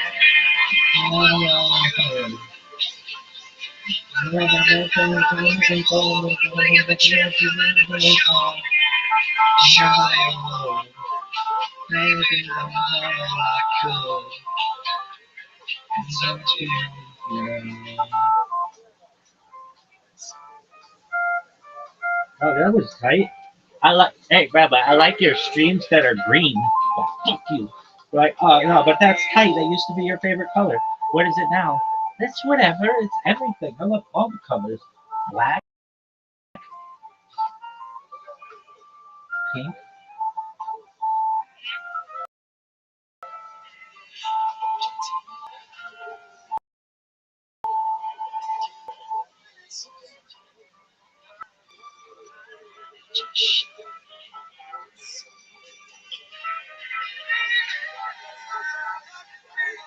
Yes, what fucking, hey, Rabbi, I followed you on Instagram. Okay, what account?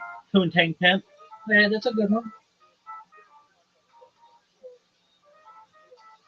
This, yeah, Kana, did you hear it? This one, Rabbi pimps out Poontang? Sure.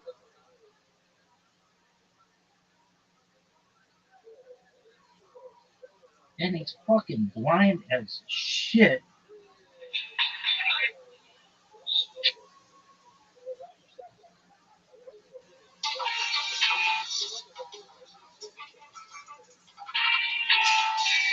You'll be alone soon. Please come take my hand, girl. You'll be alone soon, soon.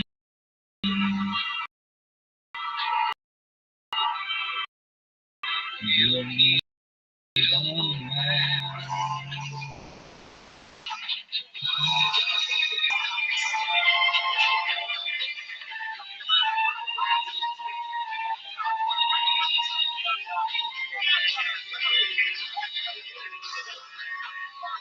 Girl, you'll be a woman soon. Please. Don't take my hand.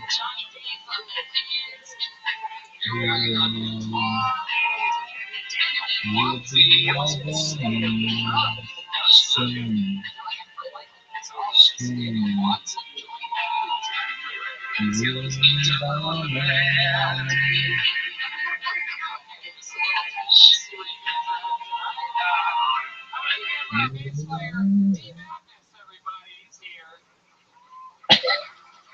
Very exciting stuff.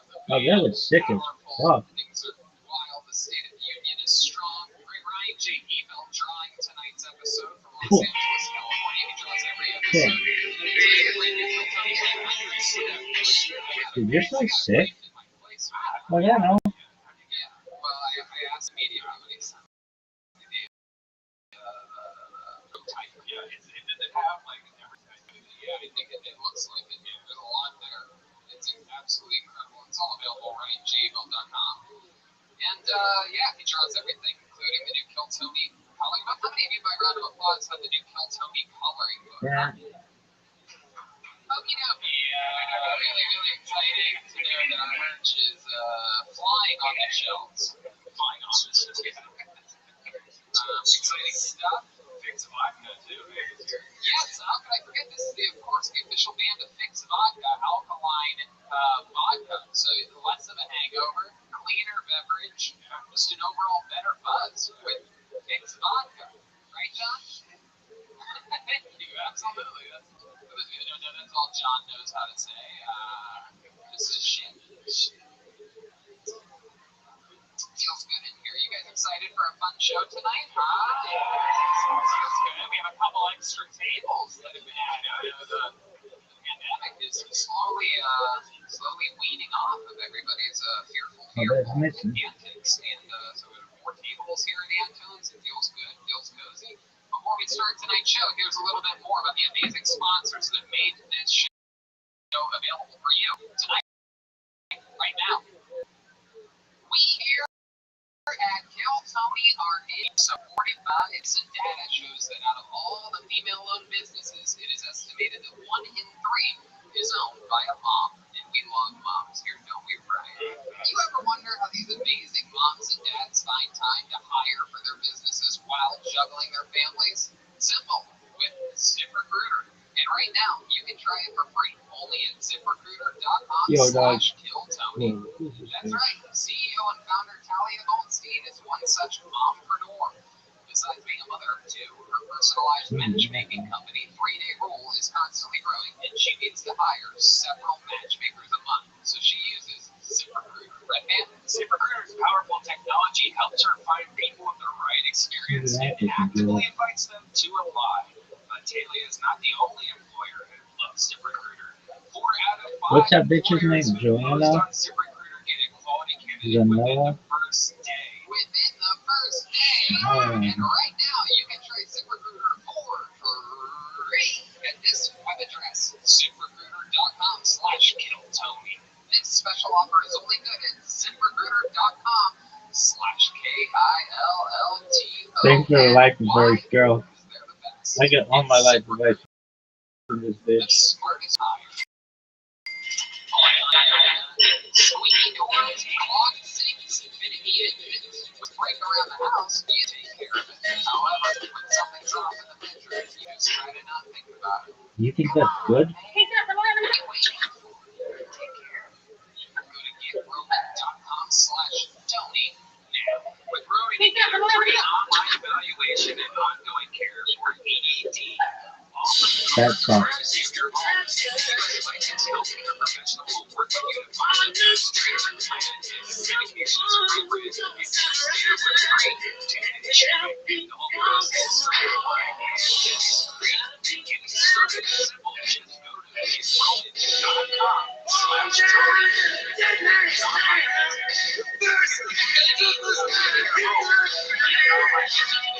Really, you're having fun. Why? Why don't you go on this part of their fucking life and it's like so nice? They're like really good people. Damn, this lady can get it. Take care of your ED. And Lady remember, had get it started up. today, and you'll save $15 on your first order. You guys stand-up comedy. Hey, Billy, you're looking good, kid. Good job standing, girl. It's an exciting one tonight. You know, sometimes on this show, I pride myself on not only booking, you know, people that have been famous for decades and this Oh, and that, that but was also a here beautiful on Bill view. Tony, I like to think that we famously introduce you to monster comedians as guests on the show, not just out of the bucket, but as guests. You get to see the future always getting promoted here. I feel like you were one of the first podcasts. You're still on my phone.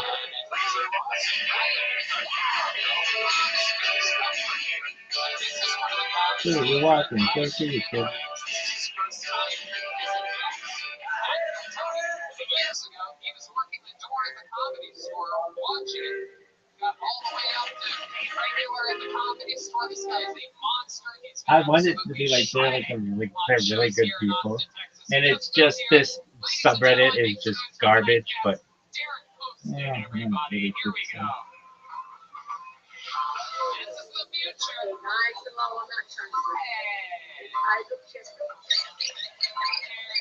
Yes. This is a crystal ball episode because you're looking into the future right now. Derek, how are you? I'm good, right? So good to be done. So likable.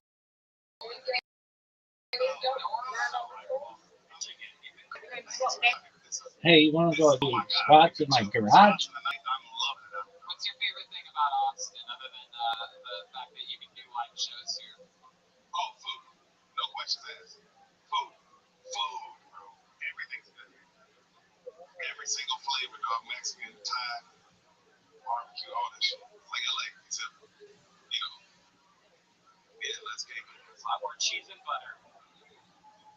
I love it, Derek. We're going to have so much fun tonight. I'm excited to pull names out of a bucket, meet new people. You guys might know how the show works. Like, I have not been sleeping well. I've been doing this thing where I wake up at like 4. Upstairs, signed up, and if I pull their name out of the bucket, that means they get 60 They had Mark seconds. Wahlberg on. Time is up, and hear the sound of it. Because chicken sauce and you. Oh my God, I'm so annoying. No one wants to hear that. So just wait your time. I have not been sleeping well. I've been doing this thing where I wake up at like 4:30. No one wants to admit that they know where the gay part of Austin is. It's like Jocko. It's a weird name. Like, I'll ask, like, where is it? And they just get 20 different answers. Like, oh, your mom's I understand, but so what happens is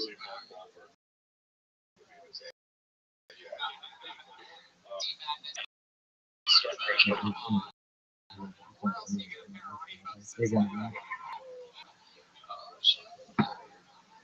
At least he thinks it was a wedding, folks. It really could have been just a. Okay.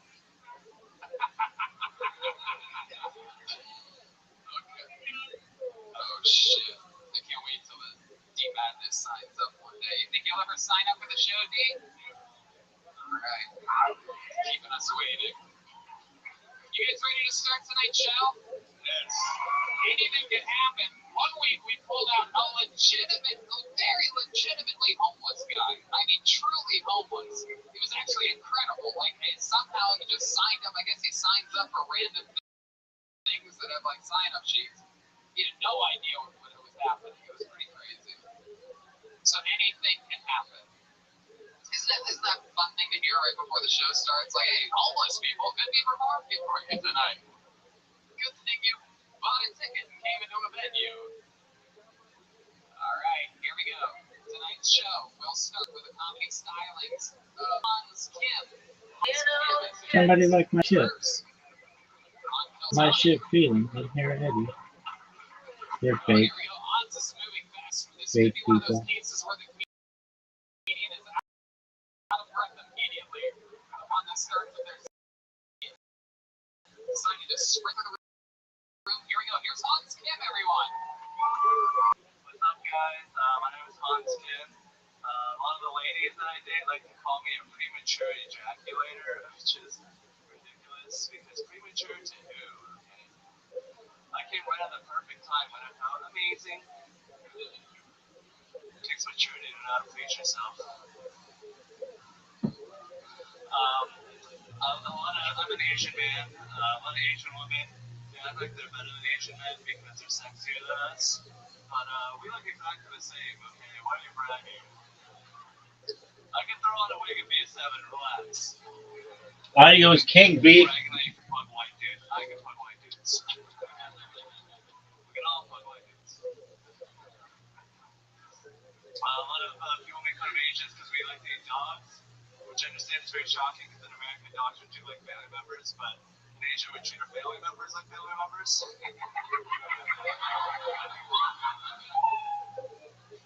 Wow, what a great set. Great start to the night. Hans Kim.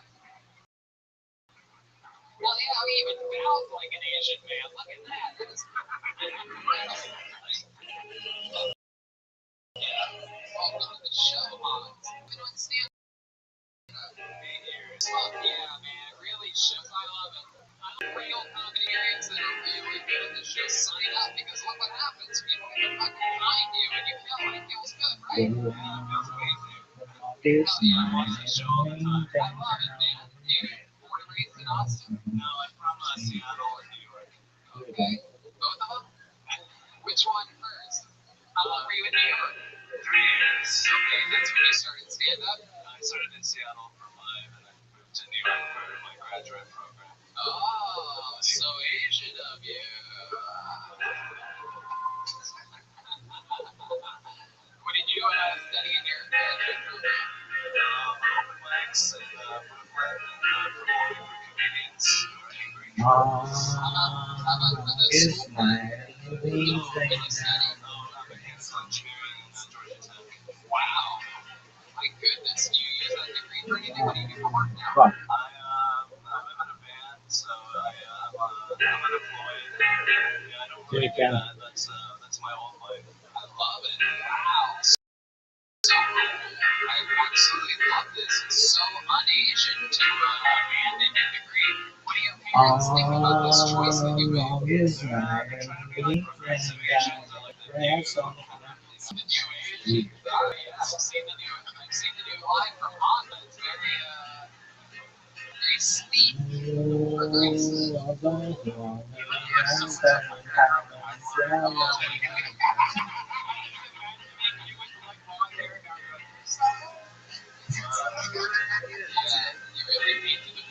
There ain't no pain. And that's for you.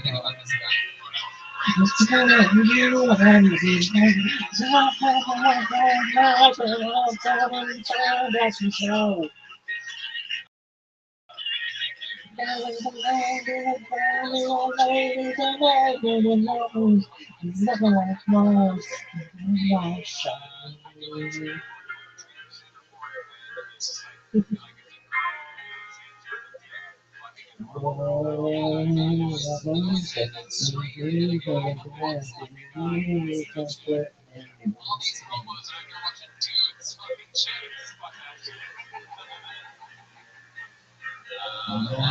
What's your favorite kind of porn? What's your sneaky type? You seem like the kind of guy who would be into like a step grandmother or something like that.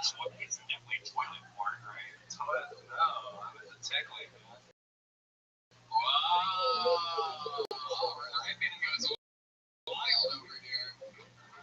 My gut thinks that, like, what's your favorite porn that look like a guy just, like, his pillow explodes and fingers in it? I can't really get into tickle porn. Yeah, not really my thing at all. I'm into more like, whatever the opposite. You should watch tickle porn. Like, when somebody's really ticklish and they're, like, getting tickled towards you and they're getting fucked at the same time. It's like, it's crazy. No, that sounds fake. No. You can laugh and really get fucked at the same time. Like, one of those things isn't working. If you're really ticklish, it works. Wow. Are you ticklish? Is this a chick? No. Just ignore the tickle stick in his pants. Hans, what do you like to do for fun? Do you have any Asian hobbies? Karaoke or lifting salt and pepper shakers? I'm into basketball. I like StarCraft 2, a real-time strategy game. Keep going. No, it's okay. Tell us more. I'm into watching a lot of podcasts. I'm into living in my van, like finding a good place to go to the bathroom. It's pretty exciting. Yeah, that is a challenge. How long have you lived in the van for? About 3 years.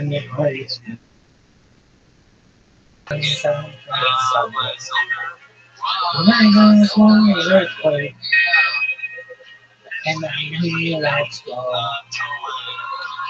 so bad it's straight. I just thought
it was funny, like, it's like the same thing DJ comedian. You're right. It works. There you go. DJ Hunt's again on Twitter and probably Instagram too. On Twitter. I was gonna say, very rarely do you see an Asian dude. Oh, look at that! Hey, look at this walk, everybody. Yellow Rose and Red Rose, the two best street clubs in Texas. That is that. Never is that. It's 69. The Red Rose. Very, very, very famous in town. How many of you have been to the Yellow Rose or Red Rose by round of applause? Some very happy people. Look at it. It's everybody. I know it's wish there was as many people were. Another thought. And they're in strip clubs. I don't know if people really that's polarity about singing about the two next rights or Dean Stanfield. There we go. Dean Stanfield is entering the stage. Dean Stanfield. You understand how to be fun? How many of you think the next comedian's gonna get great? Wow. How many of you think the next comedian's gonna bomb? Wow. Alright. Oh shit. Here he is, Dean Stanfield. You want to hear a hot take about a chicken restaurant for the mullet man? I love chicken restaurants, man. I'm a favorite. I love Popeyes. Not giving any bullshit at Popeyes, right? You get in, you get your shit, you get out, right? That's what I love about it. If I want a good Christian conversation, I go down there and put the pickle juice on the chicken down there. But this is Popeyes, right? So yell at me through the microphone and put the butter on the chicken. That's how I feel about that. Love Church's chicken. It's the best place to go for when a black lady call you baby. I'll do it right there at the counter. She'll look, can I get you anything, baby? Yeah, just needed some serotonin in my life. Or Bush's chicken. It's a Texas staple, guys, right? It's the best place to Texas chicken. I love it. Treat you like family, right? Treat you like family. I love it. They're like, hey, how's your mom? It's like, come on, my brother. You should have gone for Bush.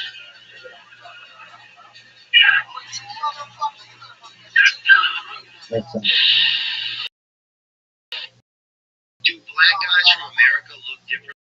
Yeah, black guys that come, like, say, like, there's a guy from Mexico, or there's a guy from, like, Zaire. That's what black guys from America. Do black guys from America look different? You've been on this show before, right? Wow, he's a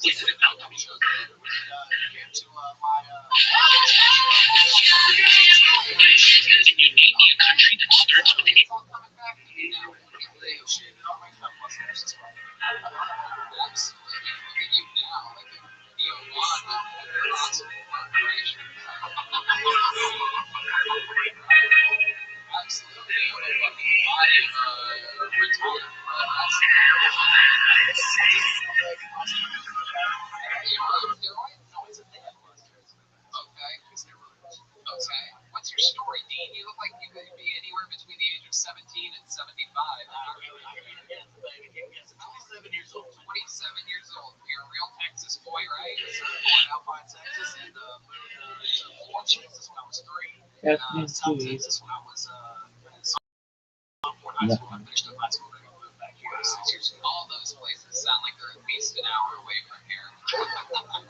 Texas is pretty big, man. They're all like 8-9 hour drives from each other. So what have you been doing your whole life? You tried like a lawnmower or something?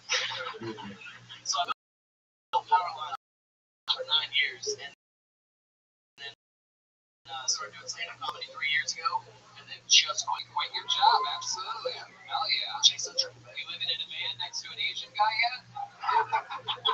Not yet. I got a little money saved up. I think give it 2 years in, and then we'll figure out where it goes from there. Heck yeah, that's awesome. You live by yourself? No, I got roommates. We got a house in Georgetown. Okay. How many roommates you got?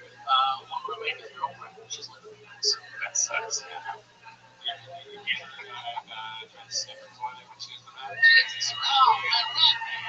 Sports in toilets. Is it just you and the girl in the house? No, it's me and my roommate and his girlfriend. Oh, God. Yeah, your roommate and his girlfriend. Is there a lovely lady in the life of Dean Stanfield? You get yourself someone to Talking to somebody who likes to you guys hang out, brush each other's hair, or something like that. That's right. You don't always have that hair, or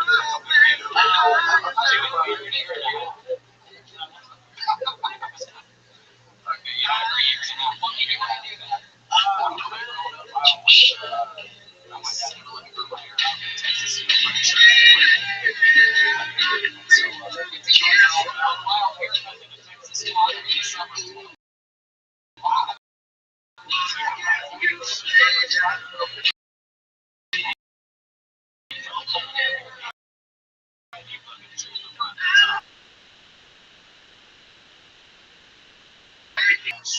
So my program is exactly what I do. Exactly what you're telling me. Wow, I just pictured him without the mullet, and he seems like a whole different guy. Seriously, like Alex Jones or It's like some type of magic light or something.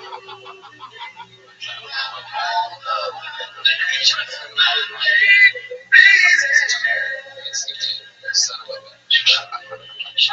You're wearing what does that shirt say? Yeah, that is interesting. You're wearing a shirt that is sort of in the jeans wrangler.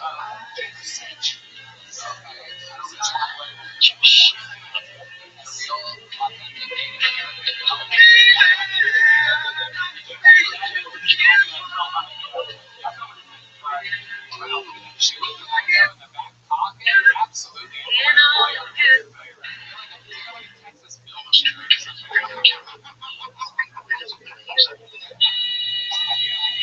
he worked at Power Lines for some time. Any crazy stories like when got electrocuted?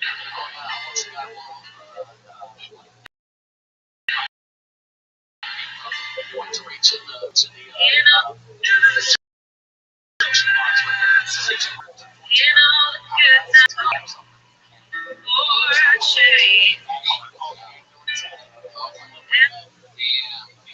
He's holding pound. Hell yeah. Or just a real one-trick pony. Hell yeah. But you've never had any close calls? I've been electrocuted like with the 122. You think you can do it? Oh, That's yeah, the thing. I know exactly.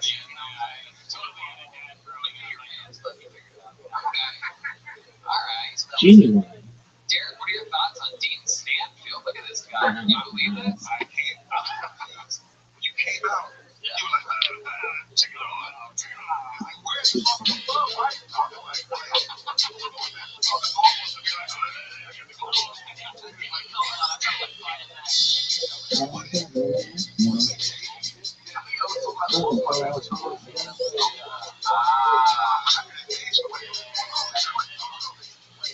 South Texas, so it's classic. It's also from Louisiana. This might be like, they might actually literally be related. Freaking chance. They're like Theo Bonbon.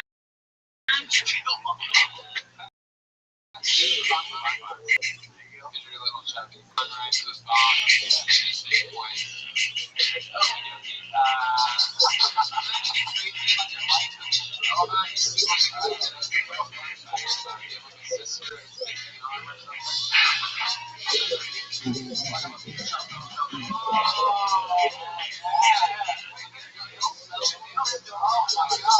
Jesus Christ, look at that fucking dinosaur claw you have. It was like got chopped off and also got a fucking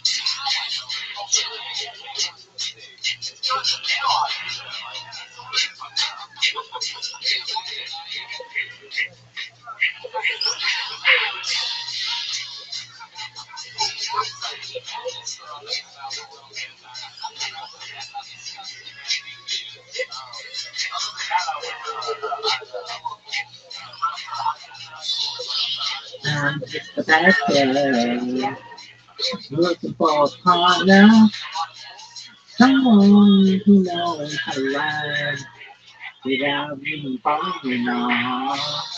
You gotta be compatible. It's within my limits.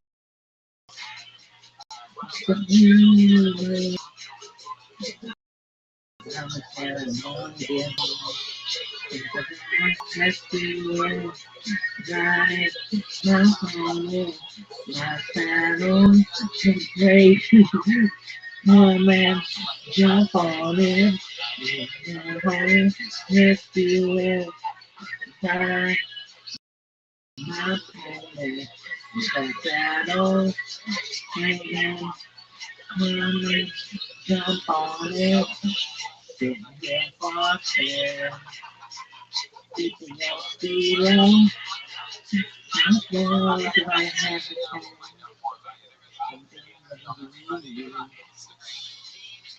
That was sick.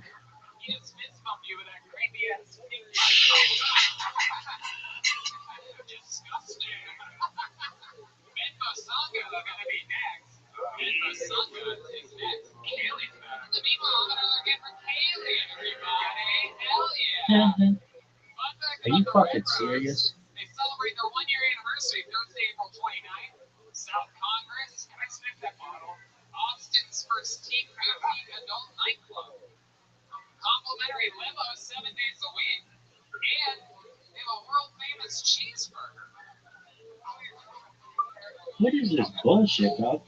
McKaylee works in the Yellow Rooms in Austin, legend for 45 years. Go to redroseaustin.com or yellowrose.com. Alright, here we go. Ladies and gentlemen, your next comedian. Make some noise for Ben What is this bullshit? Anybody comment?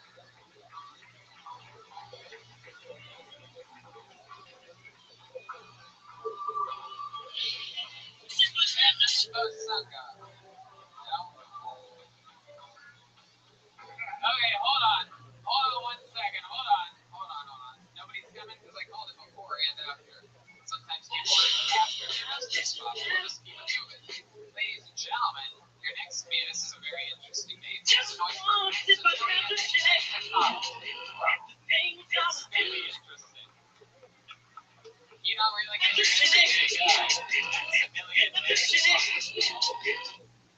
guy's definitely gonna be here. The things I would do to you, your body, everything is awesome. Can't feel the fire,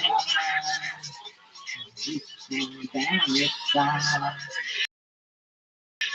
Morning, next to you, right, my corner, my side, you down it, right, next to you, right, my corner, Saturday, waiting, jump on it.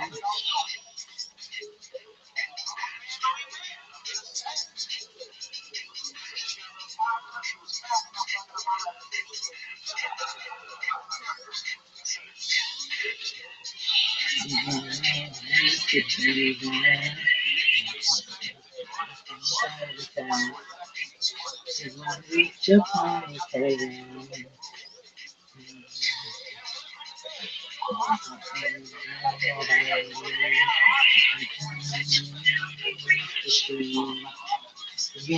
On my jacket.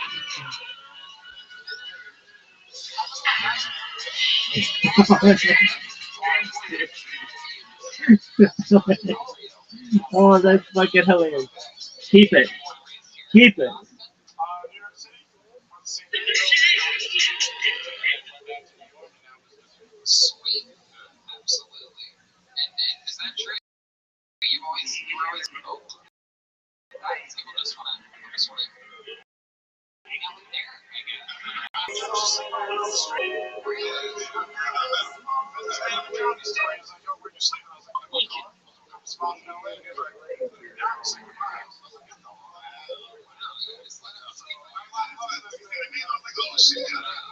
You take pictures of it speaking or something? Why would you get out of the street?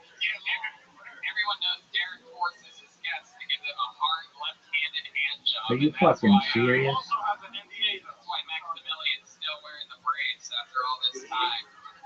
If the old dry rub, you know what I mean? The old fucking,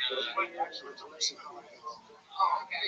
Alright, well, there you go. No, we believe that these are no jokes there. We are accusing you of forcing this man to give you a hand job. What was it like staying in Derek's place? We all want to know. I've thought about it myself. It was good, man. Yeah, the Indian dude that was half balding, that was cool. Oh, Jeffrey Baldinger. Or not Baldinger, I'm soft, that's not a lot, but oh, that's right. they're really sweet little houses, super sweet. Like I said, complete strangers. Tony Taylor fucking Swift Derek, what dog. made you trust this guy to stay at your place? You know what I do remember, bro? Man, energy, but it wasn't bad. It was like, you were just like, man, all the excited as well, man. You just were so excited. You gave the score, and then you came over and you were talking about comedy. So you were hoping that he'd okay, and thought he did. Like, man, I took a chance. Yeah, if somebody has cocaine interview like this. We were both young when I first saw you. I closed my eyes and the flashback started to fell away. So, I'm the navigator on the air. See that light, see that body in the long run. You make your way through the crowd, now say hello. Little did I know. And you were Romeo, you were Jones, head when my daddy said, stay away from Juliet. And you were flying on the bed, take begging you please don't go. And I said, Romeo, take me somewhere we can be alone. I'll be waiting. All you have to do is run. You be the princess, I'll be the princess. It's a love story, baby, just say yes. I think God keep it running in front of you. Take quiet. can you just pretend like someone's in front of you and like they're trying to attack you like the speed that you would go at? Because unless you're I was thinking to myself, I wonder if Taylor Swift sang the center was wedding. And then I was like, nah, probably guys, probably didn't perform. But I know I would. I'd be like, you motherfuckers, I paid for your fucking meals. You are gonna listen to me karaoke to this motherfucker. Really? I'm not admitting it. But if it ever happened, that's what would happen. For Rizzy? Oh, everybody knows that. You would sing at your own wedding? Bitch, if I had to get married, which I never will perhaps, where are you going to do it? Madison Square Garden. Really? Yeah. Is it going to be on Shabbat? No. Why? Because you can't sign the Ketubah. Everybody knows that.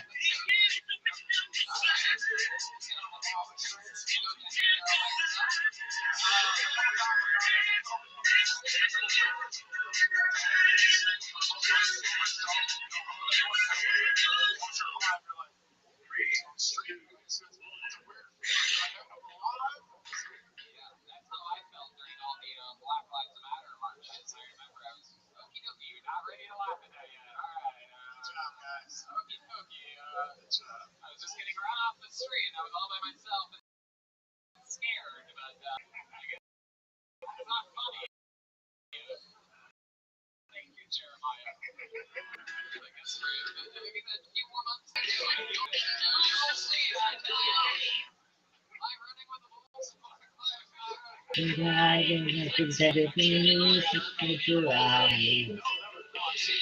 It's time for a little while. You lonely, all knows about love, and my daddy said, stay away from Julia. Nothing getting me. Gone. And I said, come on, take me somewhere we can be alone. I'll be waiting. All I have to do is want you'll be the prince and I'll be the princess. It's a love story, baby, don't say that. Only all thing without me how to feel. It's hard to put on, but it's me who you even way that making out of this night. It's a love story, baby, just say yes.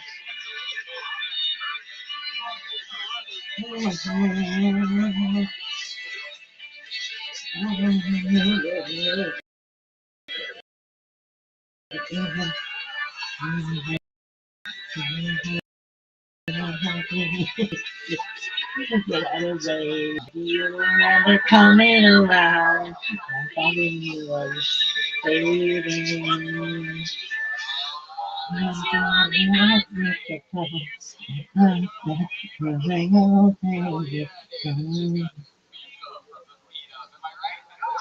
Beat up from the feet up. Some rabbit says it's gonna be like, that's my motto. I'd be like, calm down, woman. She'd be like, beat up from the feet up. Souls to the sky. I'd be like, calm down, woman.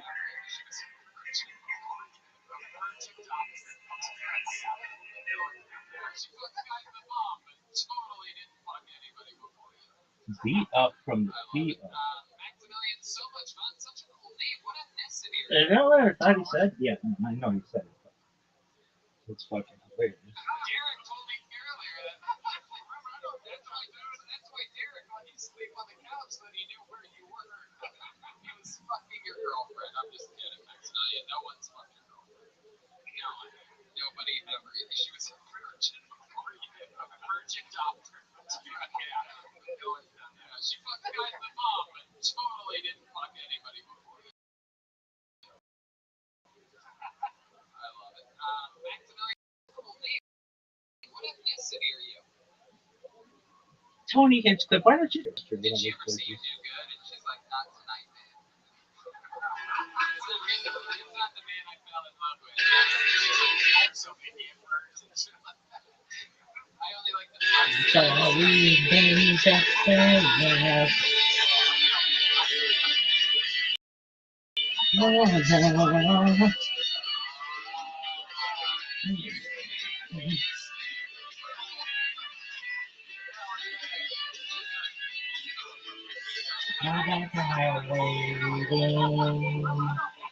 Wondering if you were ever coming around, and thinking you was fading.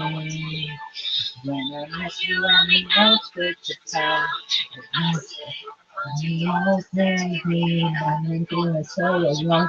How you made me, but you never come through in my head. Yeah, you don't know the now it's in the ground and things are raining. Say, marry me, Juliet. You never have to be alone. I know you and that's all I really know. I talk to you that don't work out white.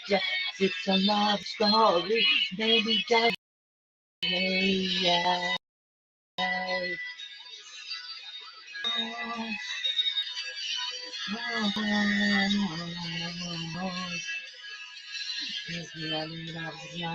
When I first saw you.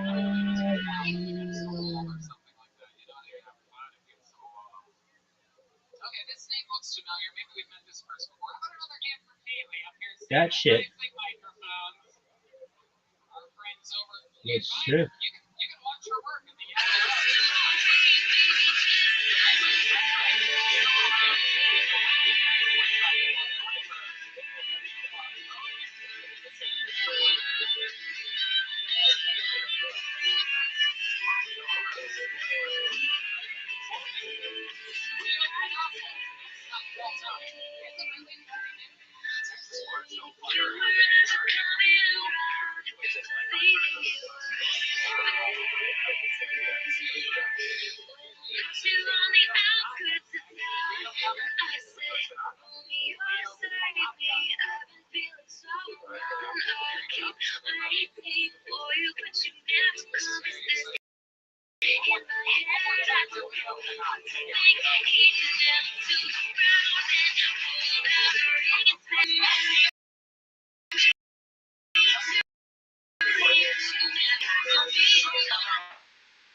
They're gonna be like, "You did what?" I'd be like, "Baby, that's what happens." And they'd be like, "Dude, we heard you on this fucking podcast. We were like blah blah blah blah blah, talking about some farm in Israel, and we're really talking about it in Utah."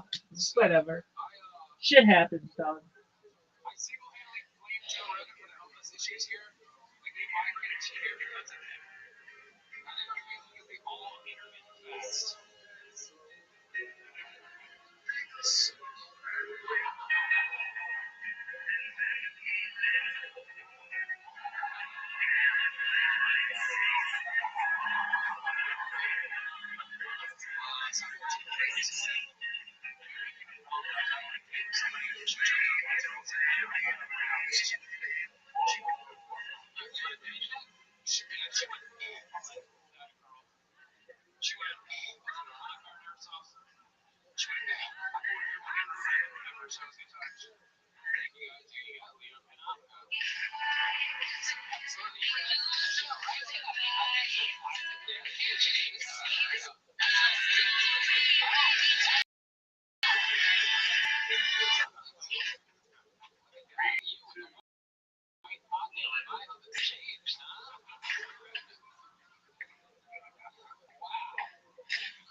Tell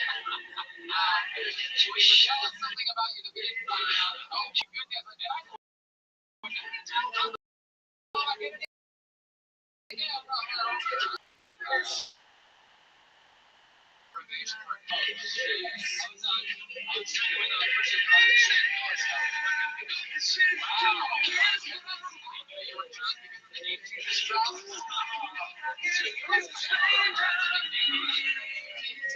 so how much did you drink? Too much. Yeah, how much? Enough to brown out. So brown out. It's like, any alcoholics here? Cool. No, it's when you like black out a little bit and then come back and you black out again and then you come back again and then one more time and then you end up home sometimes. Remember green out? You green out once and your burgers are on. Yeah, that's a real thing. Like green out is the same place that Dutch Benson greened out. Yeah. They're like, hey, because if you smoke too much in this place, because they had no exhaust fans, this old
That was so sick. Actually,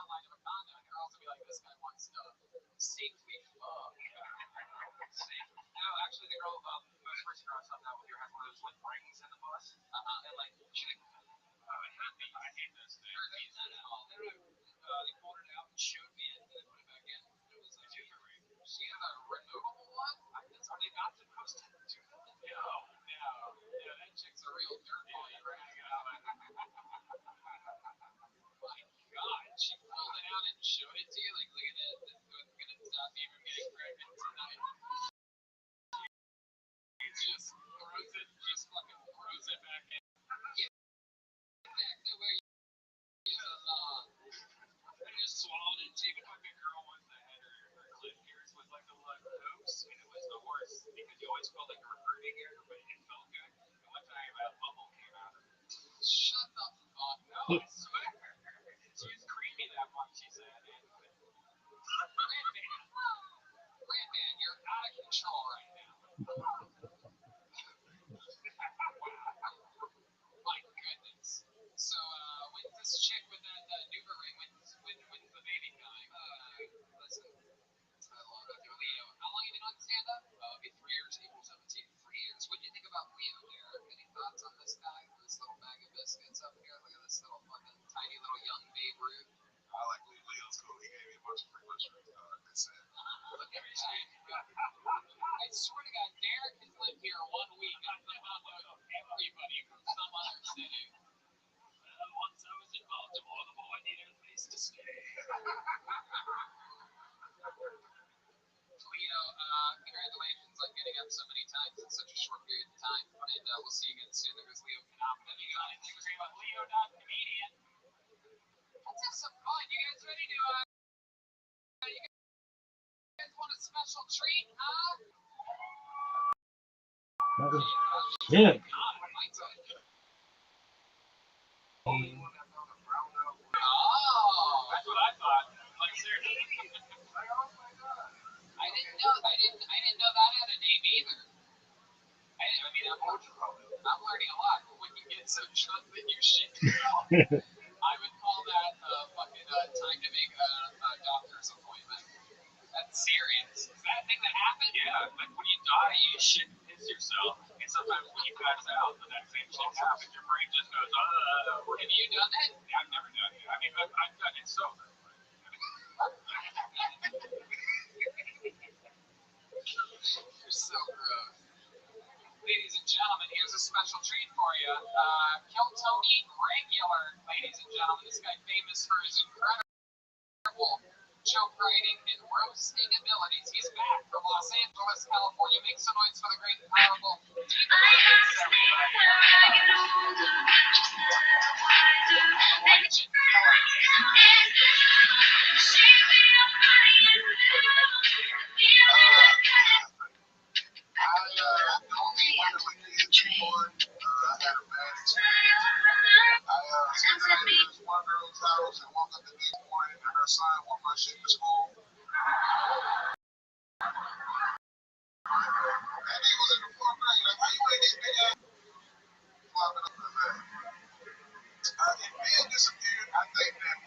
He says, man, get out of this town, drive out of the city, away from the crowd. It's like living in heaven now, nothing else forever. This is getting me down, it's so tall, and it's a nice show. It's so bad, and he does it so well. Everything, my condition is.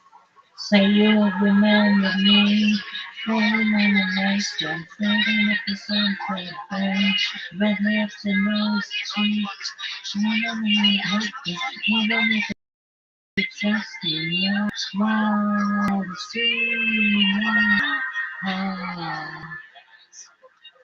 while the stream,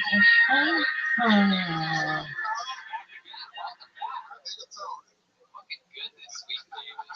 that is what we do, and can't do it, and pulling in my room, and so do yourself, nothing lasts forever. But this is getting good now. And it's in he's having fun, and he's doing so. 6, 7, long wide. You go to big and tall though, not big and fat. Tony, you shop at Genders or Us. I'm not a ginger. You can't just call all white people ginger. That's not how that works at all. No, Genders. Oh.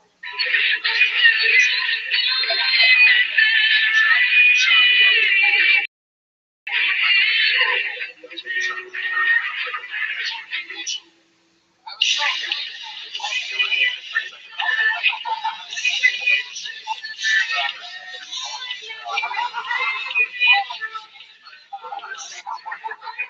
Let's finish it. Go on, babe. Oh,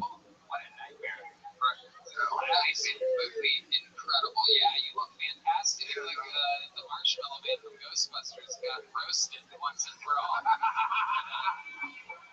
Make a s'more out of the marshmallow man. It's like the end of Ghostbusters right now. Yeah, nobody's seen the new Ghostbusters. All female reboot of the Ghostbusters can go fucking.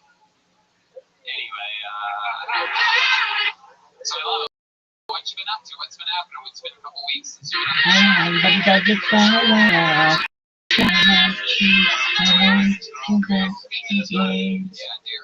Say you'll remember me, standing in a nice dress, standing at the sunset bridge, red lips and golden cheeks, saying in the afternoon, even if it's just the air, the street,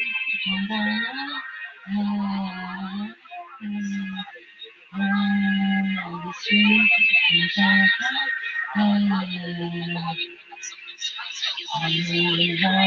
and me all night long, it down. Sometimes they made me, I'm ready to tell you around. You ain't downside, and I'll put you all night long, it down. Sometimes they made me, I'm ready to tell you around. Hey, you'll remember me. Standing in a nice dress, staring at the sunset fade, my lips and rosy cheeks. See you again, even if it just been long. Say you remember me in a nice dress, staring at the sunset fade.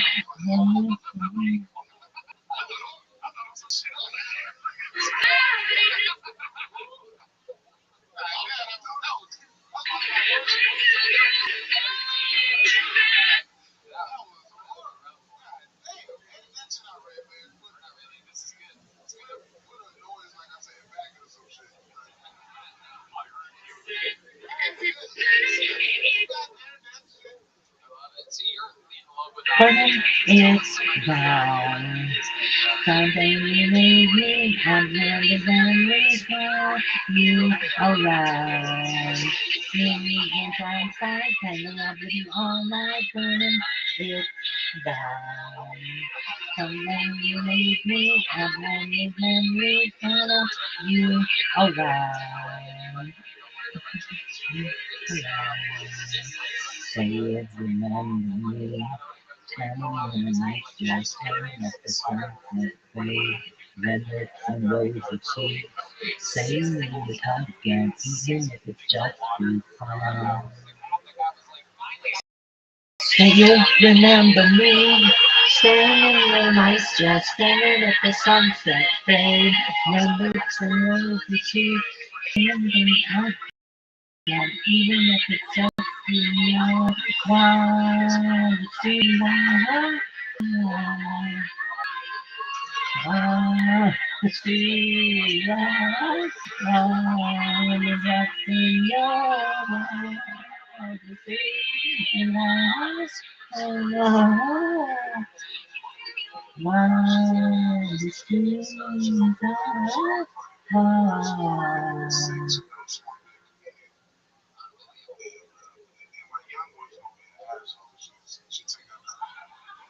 That's fuck, dick. Does she call you if you're ever a day late on the payments?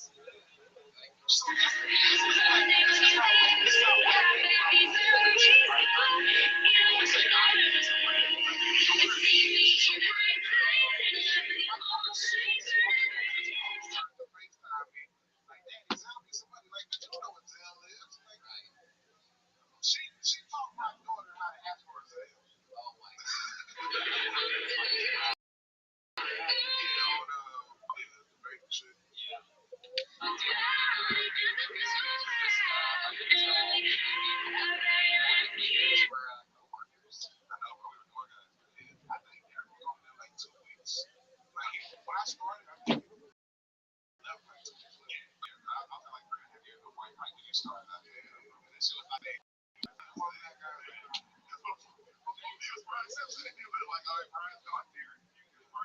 There was a point in 2007 I was the only black guy that worked there.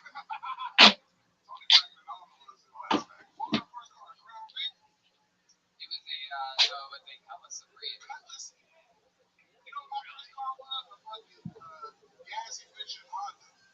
Wow. What was your first car? I had a Renault Alliance. Oh, what? Exactly. Jesus Christ.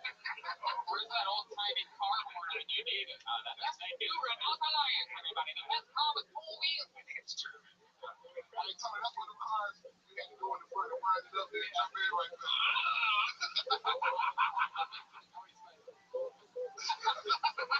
Come on down to the new dealership. Get yourself a Renault Alliance. Enough to fit your whole family on one David Lucas. Wow, the band is killing it. Look at it, it's Harvard. Right.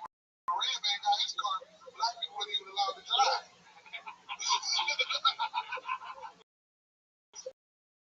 That's true. And what's so many cars? It was very tough. Yeah. Well, David, I'm so glad that you're back in town. We have a big week ahead of us. A bunch of fun stuff's about to go down. I'm super excited about it. An absolute monster, and proud of your incredible work every time on the show. There he goes, the great David Lucas, everybody. Our Phil Tony regular. It's only 7 or 8 in the history of the show. That's a big one right there. All right. Fun times. Oh, are we in for a special treat right now? So excited about this. This guy made his Kill Tony debut on the show just a couple weeks ago. We all fell in love with him. He got booked on the Death Squad shows and other things immediately on the spot. He works the security here every single week at this show here in Anton. Oh, shit. This guy, very, very talented, lots of energy. This is a special time. I'm excited to bring on, ladies and gentlemen, make some noise for Anton's own Ben Buck, everybody. He's the guy that let you in. He signs up.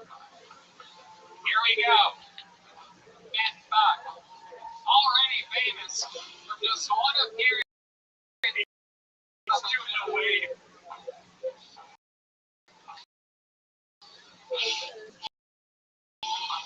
Everybody.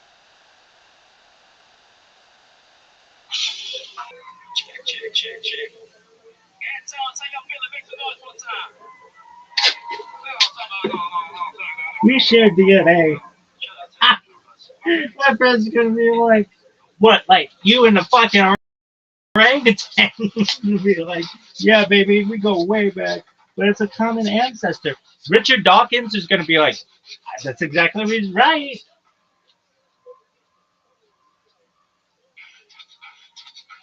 Not only that, we share like more than 99% the same DNA. It's a lot, dog. I'm closer related to them than I am like a camel. Really? Oh, for sure, dog. Do you know how far fucking I am related to a camel?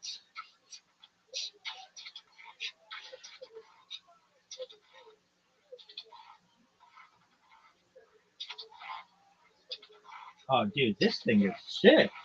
I like it. I like it with the tape. Sure.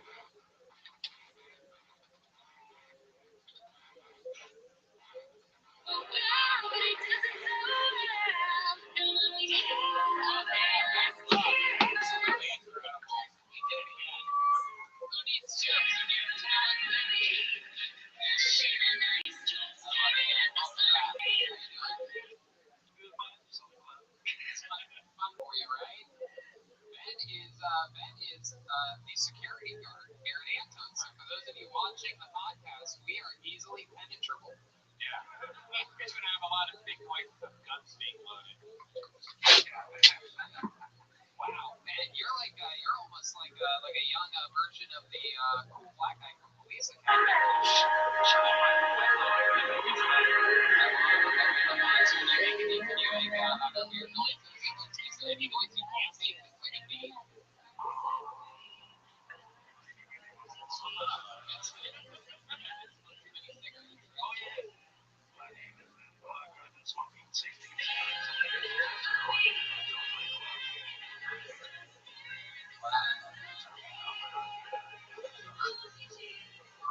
That was so sick. Poontang pimp. Oh, this motherfucker's a poontang pimp, girl. When's he coming to your shore? Next week, baby. I've been masturbating for a month. And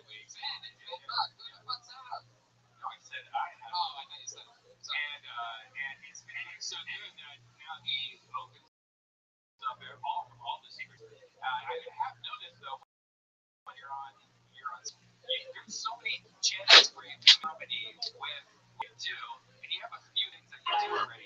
Are you constantly thinking of like comedy ideas for to mix your talents with? Well, I'm usually used to like rap shows. I like to mix a couple of crowd elements.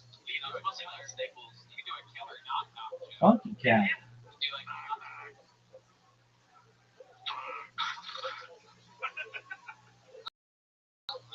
It's funky cat. I do take song requests. If anyone has a song they like to hear. oh, I love this. Does anybody have a request? Anybody in the audience? Oh shit!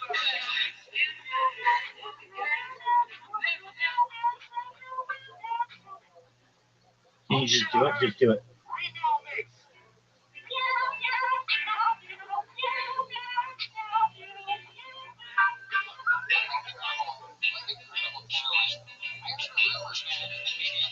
When I look back all my dreams, and bed, dancing in the stream, dancing on an answer, my fine, no one to see life, I was fine. Hey, get that, oh yeah, land back in the woods, with those days and nights, red and night. Oh, my, you're gonna do me good.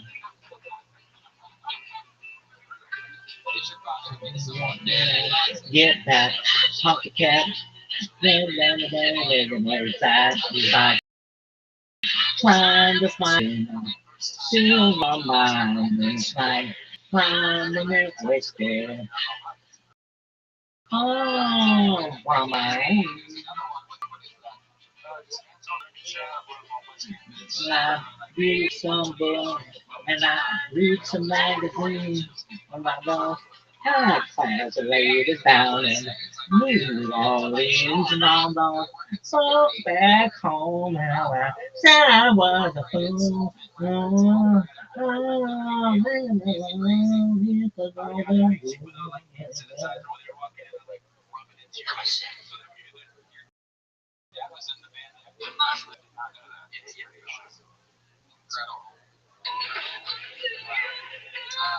Derek Post, what do you think about this? I like it because if one of his beatbox never fooled you, so listen. Like, well, that's the reason the girl was like, you don't have to know. But you do have a girlfriend, right? My favorite thing there, like with the vibrations, it's I don't want to. phone's back home. Said I was cool. They said, oh, leave it alone, leave it alone. Get that funky cat, then again back in the woods. When I those days and my redneck ways and things are gonna be made good.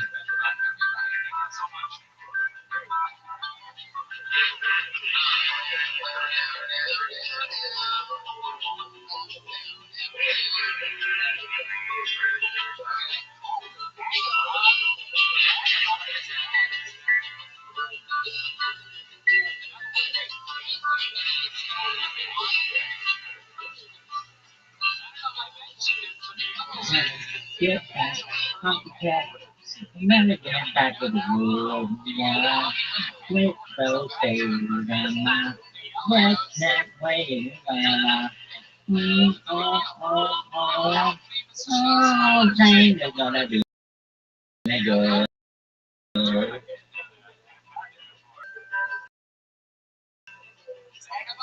Take my home,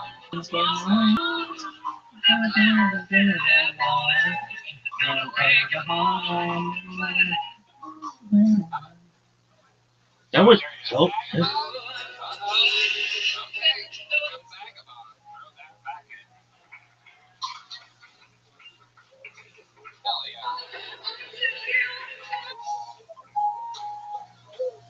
Hey, do you want to rate Instagram? Listen, Zuckerberg. Now, Everybody. Shut the fuck up in here. Why the hell y'all doing that shit? I was fishing at a lake called Pancake. And then the one I just made, you know, he got to catch with hookers. Shut the hell up. It's dunking up. Ladies, when I have sex, God Himself blessed me. I don't need condoms because I got 2 inches worth of foreskin. My niggas already protected. First time I had sex, the girl called me Tony.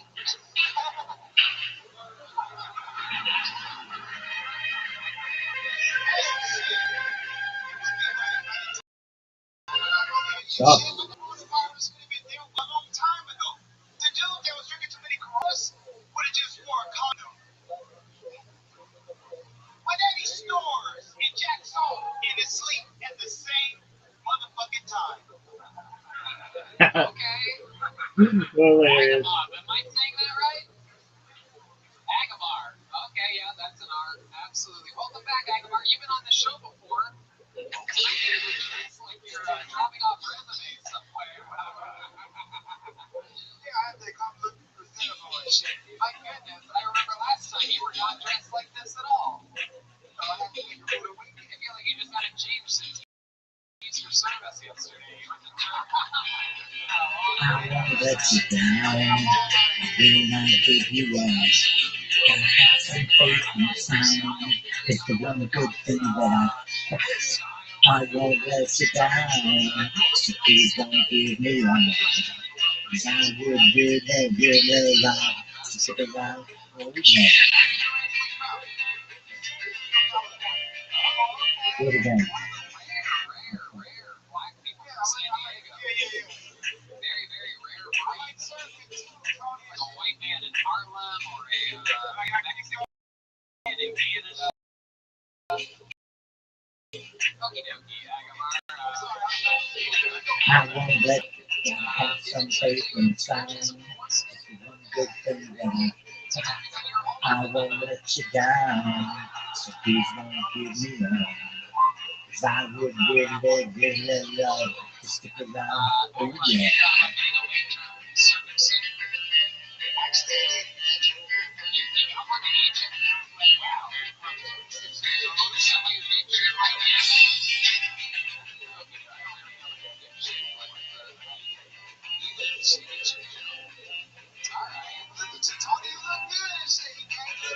Heaven knows I was just a young boy. Didn't know what I wanted to be. There's nothing wrong with what I was doing.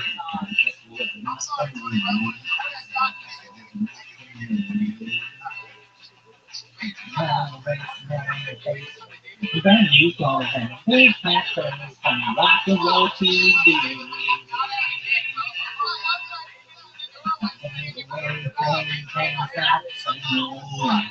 Everybody get me so happy.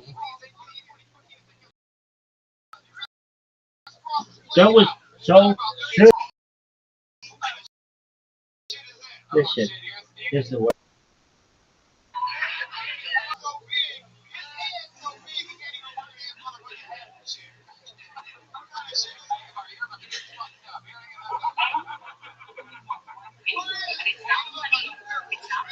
That poontang.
That makes you hot.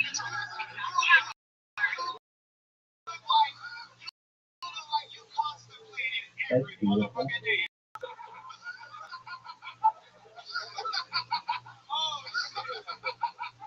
Use that one bitch. What's her name? I don't know. Something Russian. Oh, that Russian bitch? Yeah, that bitch sucks. No, she's okay. She's never doing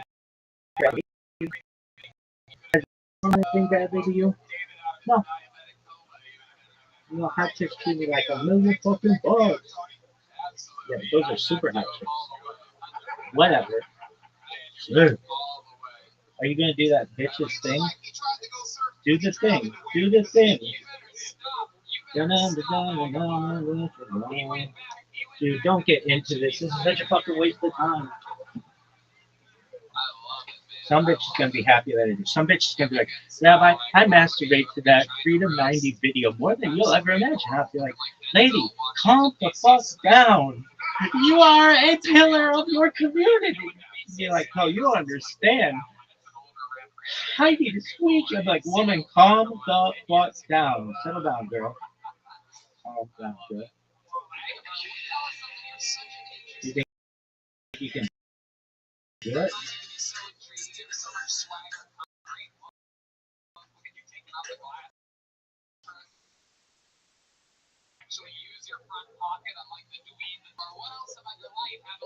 Look at this move. Well,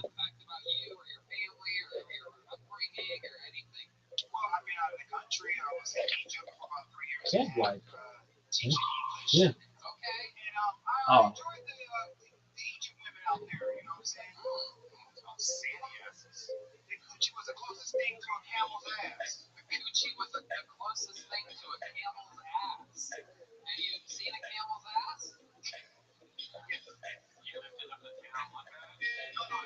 I won't let you down. I will not give you up. Just have some faith in sound. It's the one good thing. I won't let you down. So please don't give me up. 'Cause I would really love stick around. Oh yeah.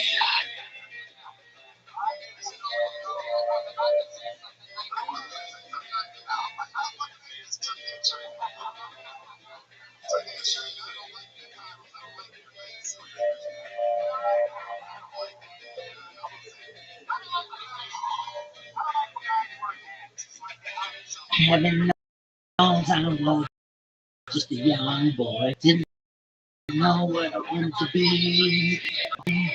Is every little tongue goes through goes pride of joy. And I guess it was enough for me. I guess it was enough for me. The game race in your face. Ran you home and big pamper. Started rocking with TV, no TV. Way, they're so happy.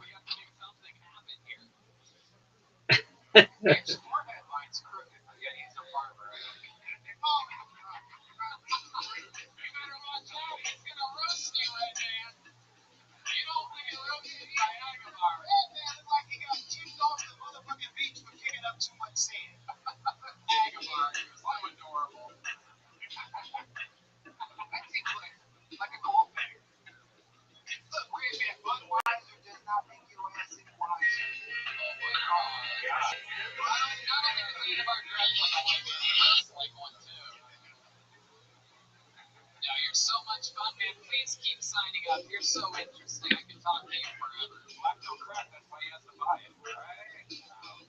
Red man, they sent me that. Red man, you also host like a white man.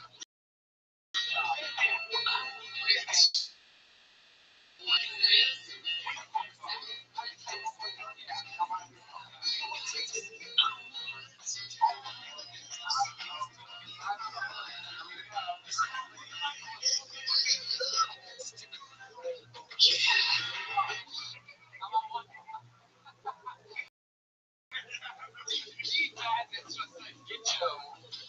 And it's just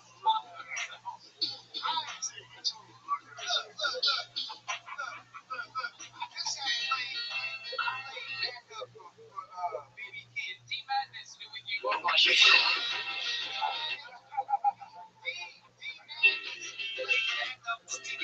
Alright, there you go. Dagomar, everybody. There you go, Dagomar. Social media. Comic_cut. There goes Dagomar, everybody. Hell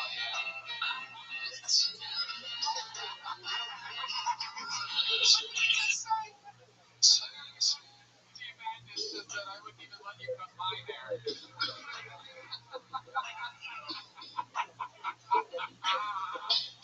Ava Angelina.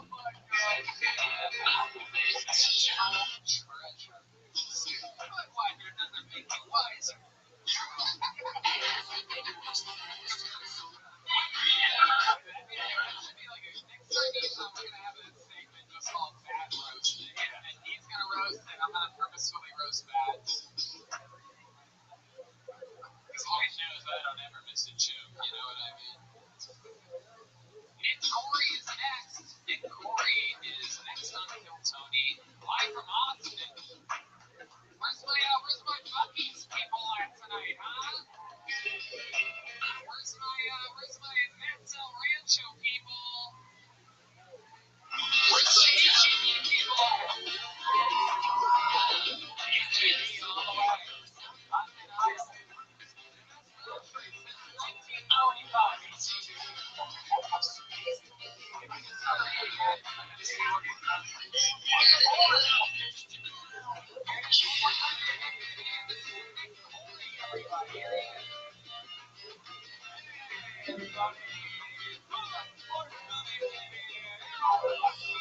Audio.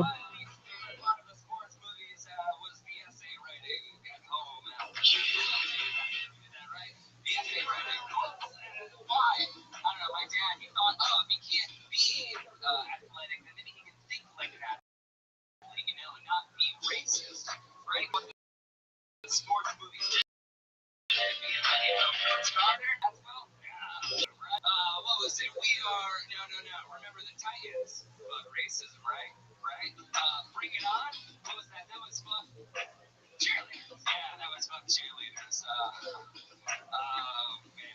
I don't know. We are monsters. What was that? Fuck airplanes. I don't know. I forget about that one. I don't know. It's a good thing for.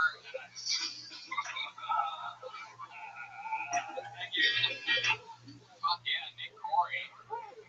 Making the whole audience wish Agamar was still on stage. Nick, welcome to the show. You're absolutely adorable. Thanks so much. How are you, man? I'm good. How long have you been on stand-up? Like a year and a half. Okay. All of it here in Austin? No, so I'm in Chicago right now, but I'm from Rhode Island. You're from Rhode Island. Okay. What brings you to town? I'm looking to move here in May. All right. Yeah. Why do you want to move here? I mean, the comedy scene is just incredible down here. Okay. I thought maybe you were into like coffee shops or stuff like that. I am. You do good coffee. Yeah. What do you do for work? I work at the Chicago Tribune on their digital marketing side. Oh wow. Yeah. That's old newspapers. Have you ever heard of the what's your car? The average dollar value. Have you ever heard of newspapers? Although I don't. Got a real life engine. Yeah, I put a see, I'm taking the railroad and get yourself your own independent vehicle.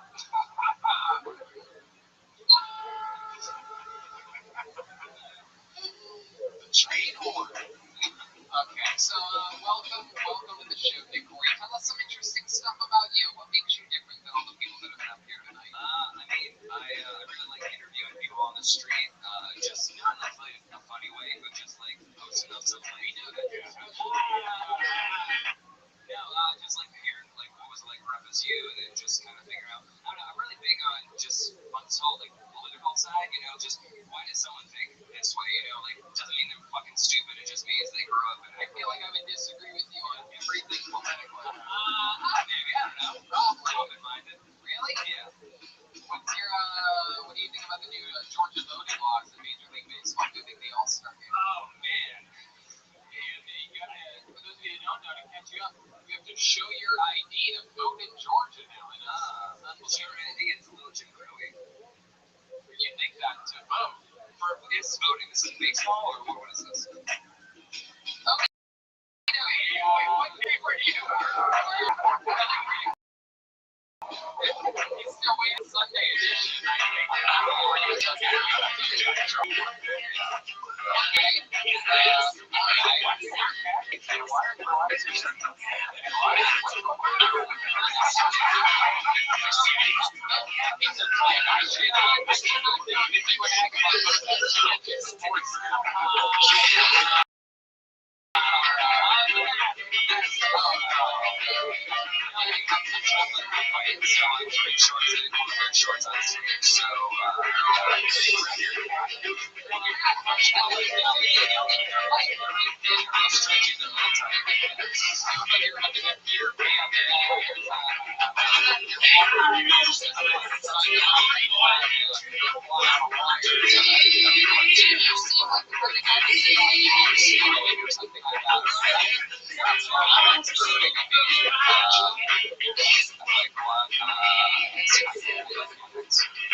Asshole that guy was. Should have known you were just taking an early afternoon nap. 3 hours. Yeah. It hurts afterwards, right?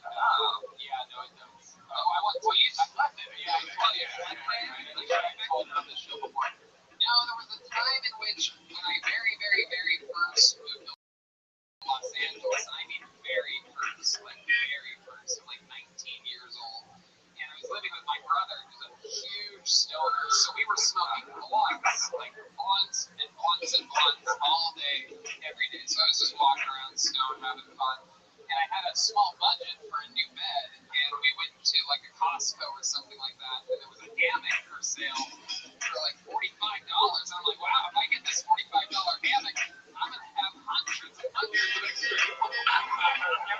Like a hammock, it's one of the ones with like the pole, like you put it together, and then yeah, I lasted like 40 minutes in that thing, and then I slept on the hardwood floor for a couple days until getting an actual. I have this hammock that's like a parachute. Yeah, that's the one. It's like it's kind of wrapped in you.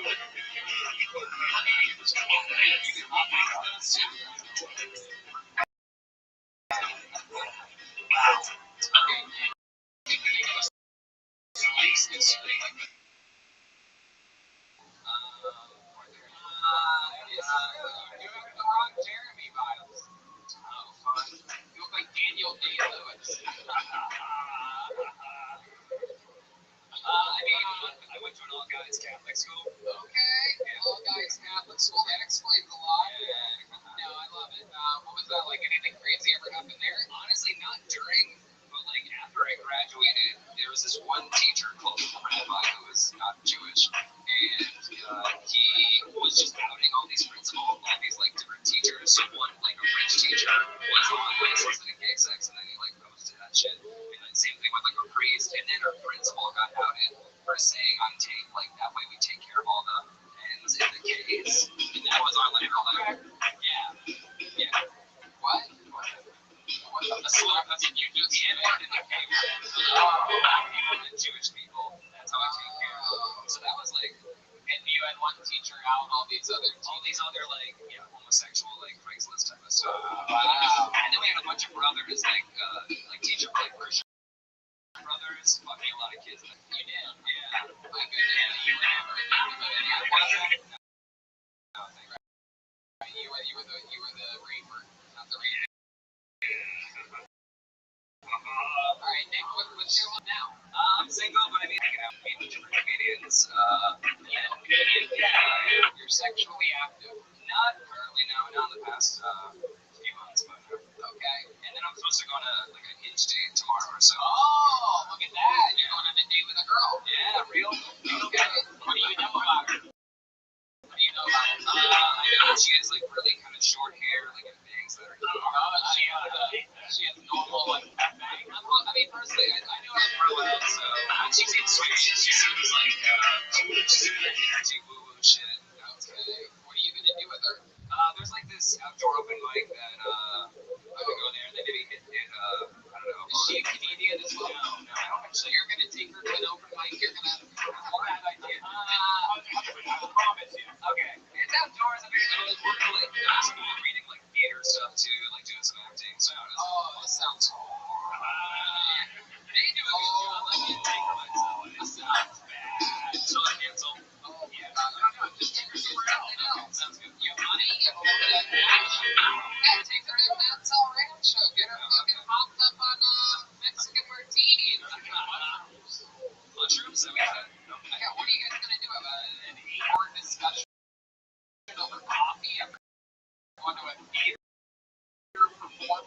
sounds like a good time. I'm not gonna watch you. And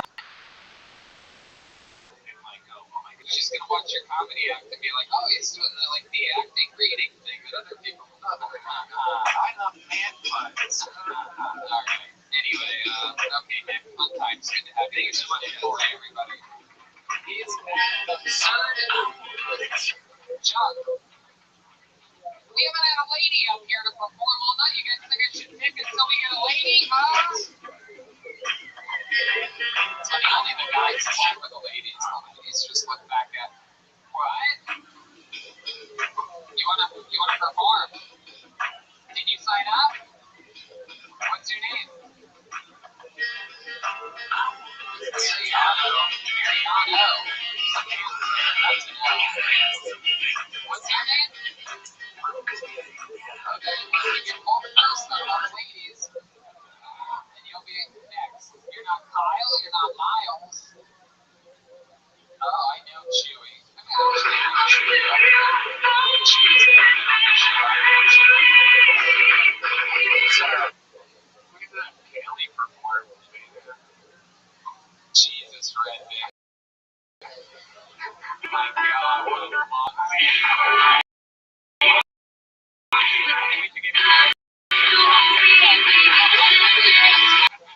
Oh,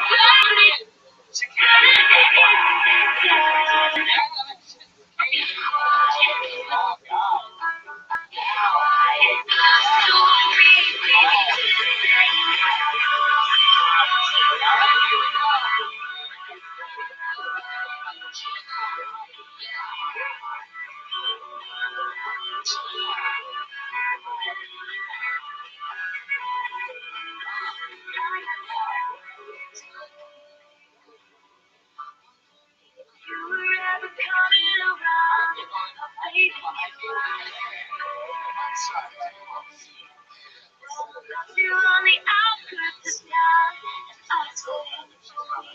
Shut up, Reggie.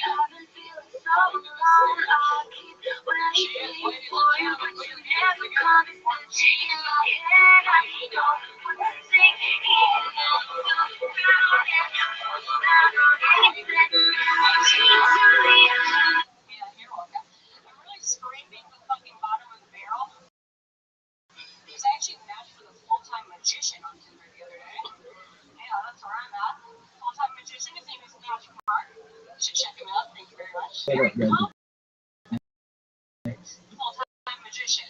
Because before he texted me, you know, I'm only looking for something casual. And I was like, yeah, bro, I got that from magician. I was like, what the fuck? I was like, you think I called up my friends in Hamlin? I was like, found him, guys. He's the one.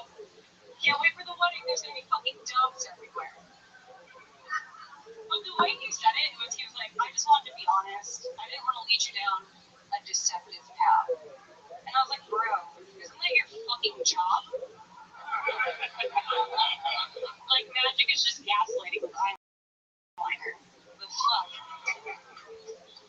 Still gonna fuck him though. Because he's got face tattoos and I'm stupid. Looks like a sexy ass doodle bear. Can't wait. Because I'm gonna blow him and I'm gonna be like, did you finish? And he's gonna be like, That's hilarious. check behind your ear. Gina, hyena. That's a good joke. Hell yeah. Thanks, Gina. Wow. Very fun. Welcome to the show, Gina. Thanks for having me. But You've been what on was comedy the for second 1 guy? year. 1 year. Perfect. All of it here in Texas. It started in Texas, lost my job right before COVID, and now I'm back in New York. Okay. Yeah. Live in New York City. Yes, sir. Awesome. You still live there? You're happy there? I'm happy not so much. Comedy Club's back. It's a lot better. Yeah, it's a lot better there. I'm seeing it all over the internet. Everybody's having fun. I heard there's a lot of crime though in New York. I heard it's blowing the fuck up where it's like kind of out of control more than Los Angeles. It's fun. Yeah, I missed it. Where are you originally from, Gina? Originally born outside of Western Mass, a lot of heroin. All my friends are dead. So, moved to New York for 10 years. And then I decided to switch it up. Came to Texas, started comedy here. I got fired for being on a webcam. And, What? You get fired from the yellow rose or the red rose? no, I was actually Just good. kidding. Just kidding. No, it's a fun story. I was actually surgeries when I. Whoa. Wow. You were doing brain surgeries? Spinal surgery. Wow, that's incredible. How long did you study that for? Forever. I was in school for, until last year was the last time taking grad courses. Wow. Yeah, I'm a behavioral degree in biology. My goodness, that's incredible. Doesn't really match your look. Yeah, I realized that You're like a good student, and the look says bad baby. yeah. I realized I was spending all this money on grad school, and I was like, nobody fucking cares, so I got kids. I was like, I could have retired 10 fucking years ago. Like, how much did that cost? So you're It's like, it's good to see you. I don't believe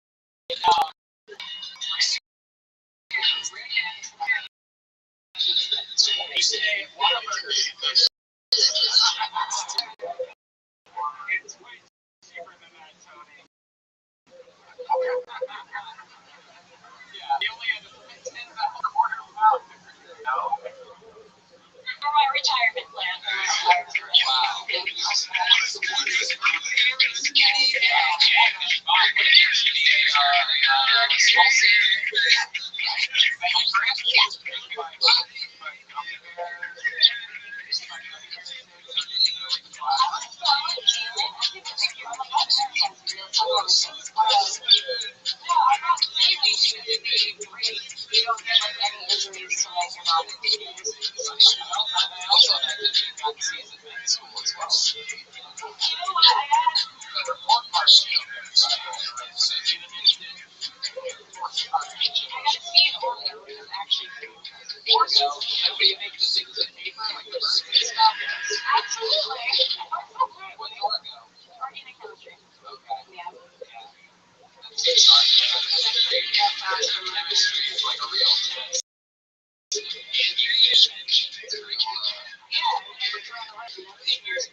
Fucking a magician, so it hasn't worked out. So you really are fucking a magician? Is that true? That's a true story. Oh shit. That I didn't want to.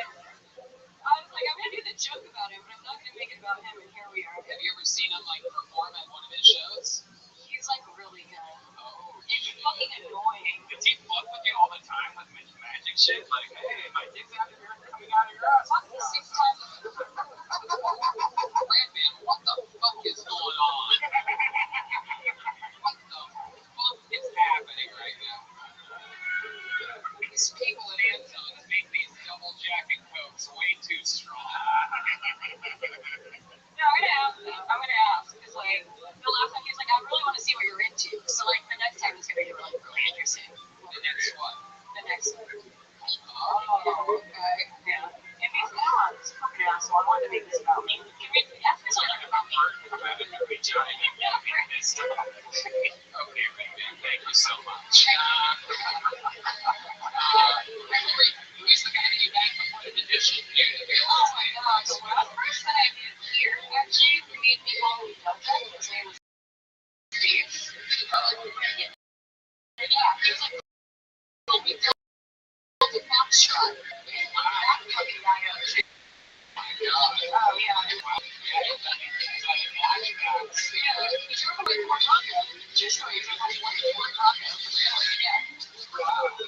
Yeah, so good. Well, too bad for the guy. Question John Dees just asked was it a black tape because a white monitor is a famous black dance bar, O.J. Simpson. Yeah, that's what he was like.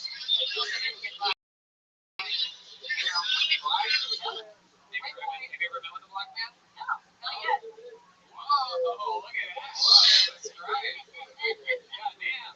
John, I think she wants you to tickle her ivories. She's the one double that you need right now. Will you stop with the birds and the pussy jokes right there? Jesus fucking Christ, man. Oh my god. She doesn't have birds in her fucking pussy. Or it'd be so crazy if she's like, actually, I mean, like, good night, everybody. Thank you. Sorry to Michael Lair. We ran out of time. Good night, everybody. It's just an eagle. Coming out like a giraffe, baby. So I'll just fall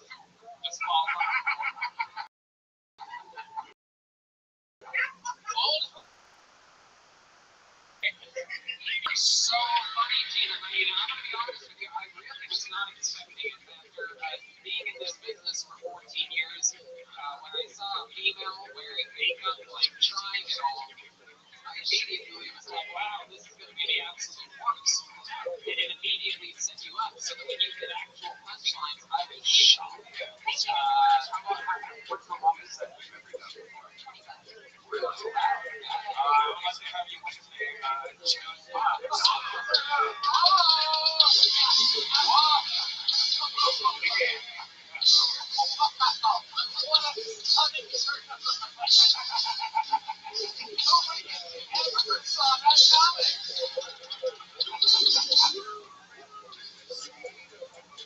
Gina Hyena, absolutely incredible performance. I loved it.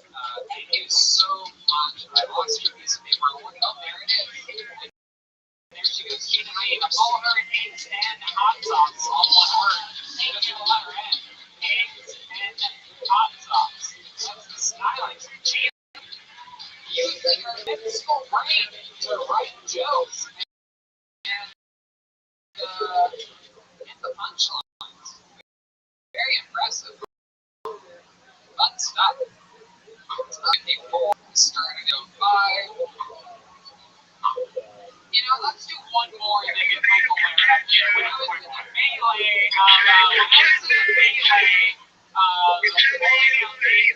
email up here, I pulled out a name of a guy who I actually know. He's driven, I think, 4 or 5 hours, many Mondays, to come here to sign up for the show.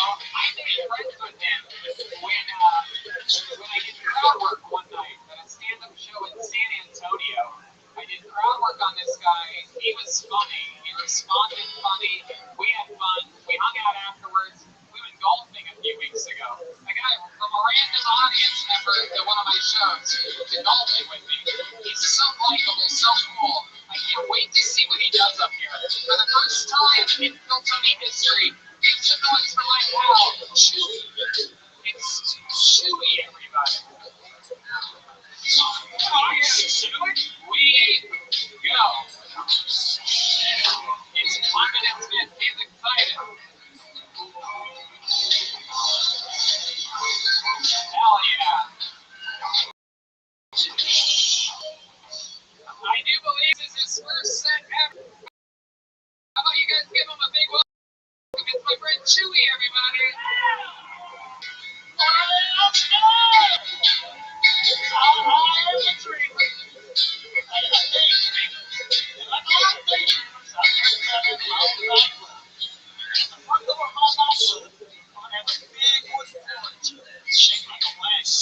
So to get into my nightclub, you gotta get on the wagon, stay on the wagon, till you get across, and you get off the wagon.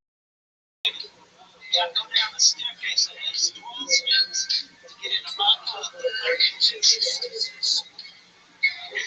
club's gonna do so well. I'm gonna open up another club on the gangster side of town. I'm gonna call that club Jesus. That club's gonna be so successful. I'm gonna open up a new club.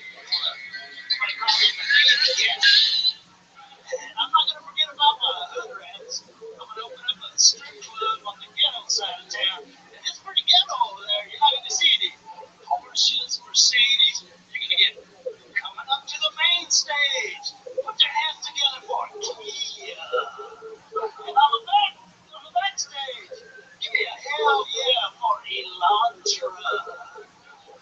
Yeah, hell yeah. Chewy, fuck yeah, man. Wow, I don't think you're allowed to call them anymore. It's proof that Chewy drove 4 or 5 hours from the middle of Texas to be here tonight. Man, for all my hood rat friends out there, Derek, what do you think about this? Yo, what the fuck is the ghetto side and then the gangster side? Oh no, that's separate. Yeah, these hood rats and Porsches and Benzes. Chewy about to be the first person in the show's history to get murdered by the band up here. And what happened to Michael? Did he get deported? Oh, come on. Chewy good friend, Michael Gonzalez, is on a vacation in Hawaii. All right. By the way, it's very rare when someone's more racist on the show than they were in the golf course. But you're right. I've never seen anyone be completely nice and normal on the golf course and just come here fighting into boy, where's my hood rats at? Those fucking gangsters, they'll have their own club too. I love it, Chewy. Tell us about you. This is your first time doing stand-up, right? First time. First time ever. First time ever. Chewy the Dewey. First time ever. I love it. Welcome, Chewy. And how old are you? Tell these people that you're 57. 57. Absolutely. Absolutely adorable. What have you been doing your whole life? What you been doing? Tell us about it. Working. I love it. The oil fields. Look at this fucking guy. This is a real man right here. What do you think about electric cars like Tesla and stuff like that? You think he's gonna not like it? The oil. They're gonna make me be homeless out here. Yeah, exactly. Right. Is that a real thing, like in your industry, like do people talk about that a lot? Yeah. Well, yeah. They'll put us out of business out there. Whatever. Oil's gonna be around forever. That's like saying YouTube stars are gonna kill stand-up comedy. Oil will be around forever, but they're gonna regulate and tax us so bad out there that they'll just buy oil from OPEC.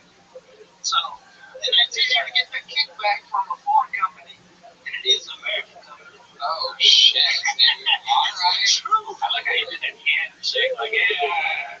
I mean, Chewy's out here. Are you the magician that the other girl's fucking? Yeah, let me, here's the Chewy. Oh, what? Right, you guys are all just alright? I'm losing control of the show. He's getting over, you're making a fart noise. You guys plan that? my pigeons on vacation in Hawaii. Okay.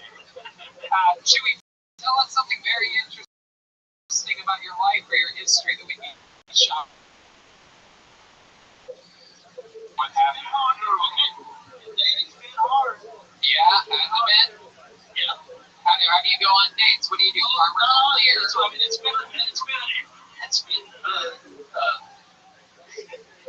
been tough. Really? When's the last time you kissed a girl? Oh shit. What are we talking about over here? A long time. Really? Well, Did you got a big kiss on the lips? I've got a handicap. Yeah, what's your handicap? I am physically challenged. Yeah, what does that mean? It means a couple years ago I was just that motherfucker with the little dick, but now in this Biden liberal era, physically challenged. I'm disabled. I want my fucking check. You can't get your dick to work? No, it works. Oh. It works. Does it work in the oil field as well? Hell yeah. I wake up with more than one every day. Wow, look at you. Fucking Chewy with the kiwi. Wow. So, like, if you had to guess when the last time you kissed a girl other than your ex-wife was, what would you guess? A few years? Oh, okay. So you made out with something like that? Well, not good friends, but Right. Mexican girl. Homeless people. Mexican. Mexican girl. Okay. How long ago was that? A couple months ago. Okay. I was going to see if a random stranger wanted to come up here and kiss you, but I guess you got off easy on that one with seeing a random Mexican girl a couple months. We all believe you since you said hood rats are weird too. Well, I mean, I'm Mexican. We don't think you would lie about making out with a Mexican girl is my point. But it's so crazy you're Mexican because when you have white hair, you don't really think you're Mexican. Like, it's so weird. Yeah, thank you, John. You took the one right out of my mouth. What do you want? I'll hang you some sheetrock. No. Shit. No. If they had a kitchen here, I'd wash you some dishes. All right, Jesus. Stop with the stereotypes, everybody. This show's out of control right now. Chewy, you mentioned hood rats during your set. I'm going to hand it over to my friend Derek Post, and I'm going to see if he has any questions. I'm not saying you're on it. I think that's an interesting type of verbiage to just throw around up here. He said, oh, hood rat. He goes, no, I don't mess with hood rats. I dated a Mexican girl. It's like, so what is a hood rat? I'm like, what? Hood rat? He's like, it's not. Seems like it's just a little black woman. He's like, it is in the hood. Yeah, I didn't say nothing about it. Yeah, being black to be a hood rat. A hood rat, somebody lives in the hood. What do you think? You agree with that, Derek? No, shit. Apparently Mexicans don't live in the hood anymore. You know what? Hey, welcome to Texas. Wow. All right, Chewy, I love it, man. I'm here visiting for you.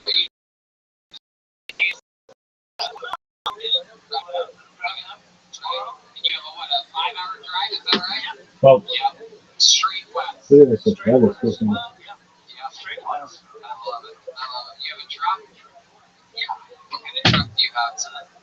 Chevy Silverado. Goddamn right it is. Goddamn right. Goddamn right. Every one of these fucking guys out here has Chevy. So good to be just listening if you live anywhere else around the world. If I was truly Mexican Indian, 4-wheel drive. Chewy.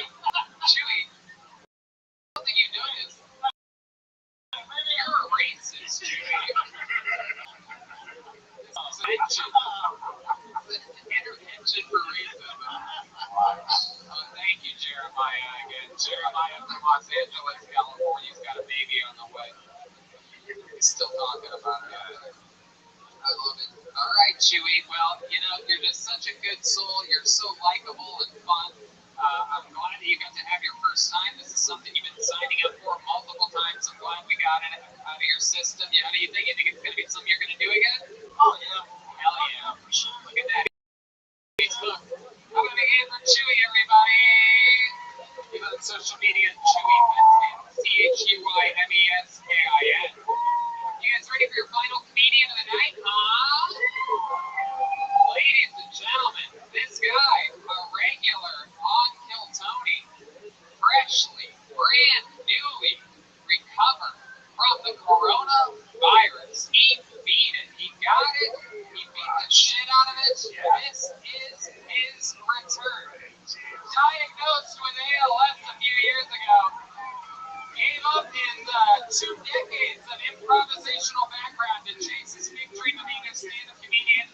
We saw him about a year and a half ago on Kill Tony. Fell in love with him, made him together. He writes and performs some brand new. Make some noise for the great Michael Lehrer.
clean from the coronavirus. Where's vagina hyena?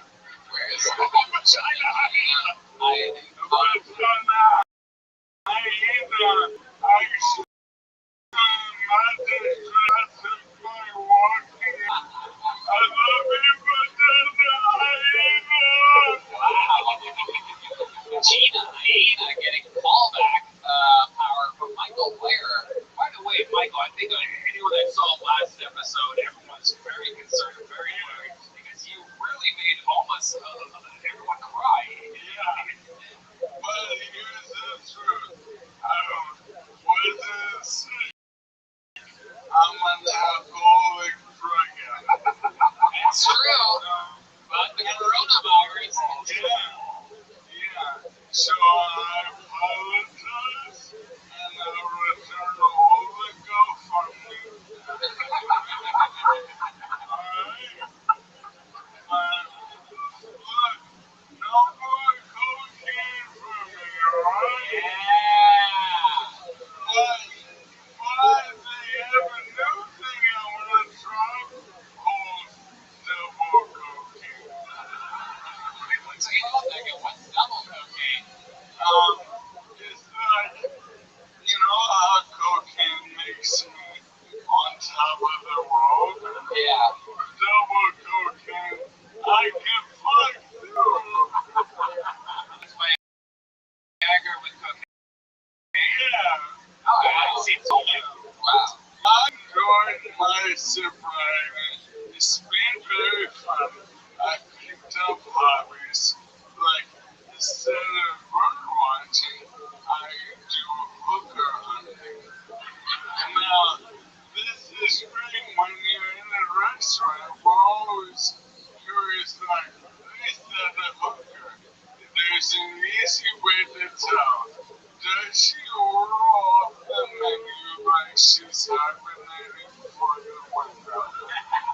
Does she order off the menu like she's a gerbil hamster and has pouches to store food in her cheeks? And why does she order double bacon, extra sauces, and double hash browns at the house? That bitch is a hooker. Wow, very interesting. I can't believe we just found out Red Band's a hooker. Red Band's a hooker. What's funny is that anytime we're out of town, I always order extra food for the hotel room. Like, that's my backup chicken sandwich. That's like, hopefully they get the backup frosty from Win. Fridge. So many hotel maids very depressing Sunday afternoon cleaning up his backup food from the refrigerator. I'm just kidding. He eats it before the bins hit it. Michael Lair. I'm not happy. Why are you happy? I moved to Austin so I can fucking do drugs. And it turns out, like, no matter how cute and funny you are, a girl lives a fuck up really fat guy than they got in the winter. I've never seen you laugh at yourself after a joke like that before. I've watched you hundreds of times at this point, and I've never seen you enjoy a joke that much. Are you talking to someone specifically? What's wrong with you? You ain't with me, your phone number. You don't belong calling back. I can't hear you. You don't get my jokes, alright? You know what? I lie to people now. When people call them, I don't say comedian because then you hear a million annoying things. I go, Special Olympics. Run middle, hockey balls. North Korea 2025. I'm telling you, after a week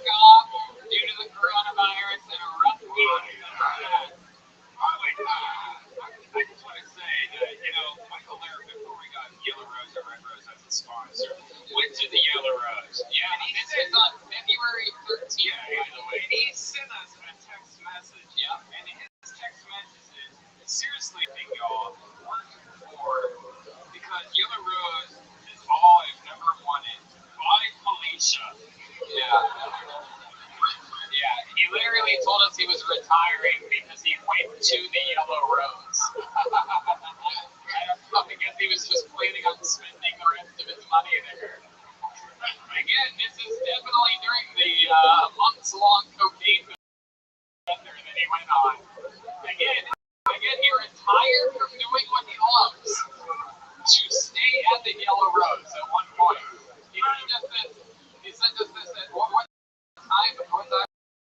By the way, then he said this. Fuck, I just realized I run everything nice. Wow. These are real text messages from Michael Lair. Oh, man. Michael Lair is back, everybody! MichaelLairComedy.com for everything. It's Michael Lair. Whoa! Look at that drawing from Ryan J. Evo and Shay Redman and Derek Logan. All the way down to the baseball cap on that one. Yeah. Everything's available at RyanJEvo.com. You guys have fun tonight, huh? For those of you listening to the podcast, make sure you follow the band. These guys are unbelievable. How about a big hand for John Beans? Follow him on social media, John Keys, all one word, JONKEYZ. On guitar, Matt Mueling, everyone. At Mutation, MUEHTATION. How about a big hand for Deep Madness, everybody? And on the drums, Daniel Watson, D Watts, DWATZ 323.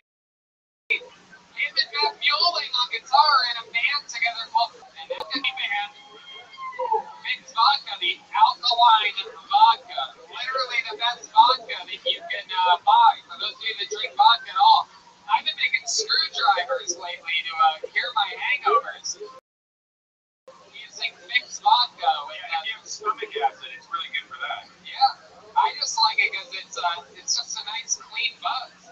Hey, I have a show every week at Volga Gas Company. This week we have it on a Wednesday, but as you can tell, two of the people on the show are going to be there. And also, I can say it now, maybe William Montgomery. So,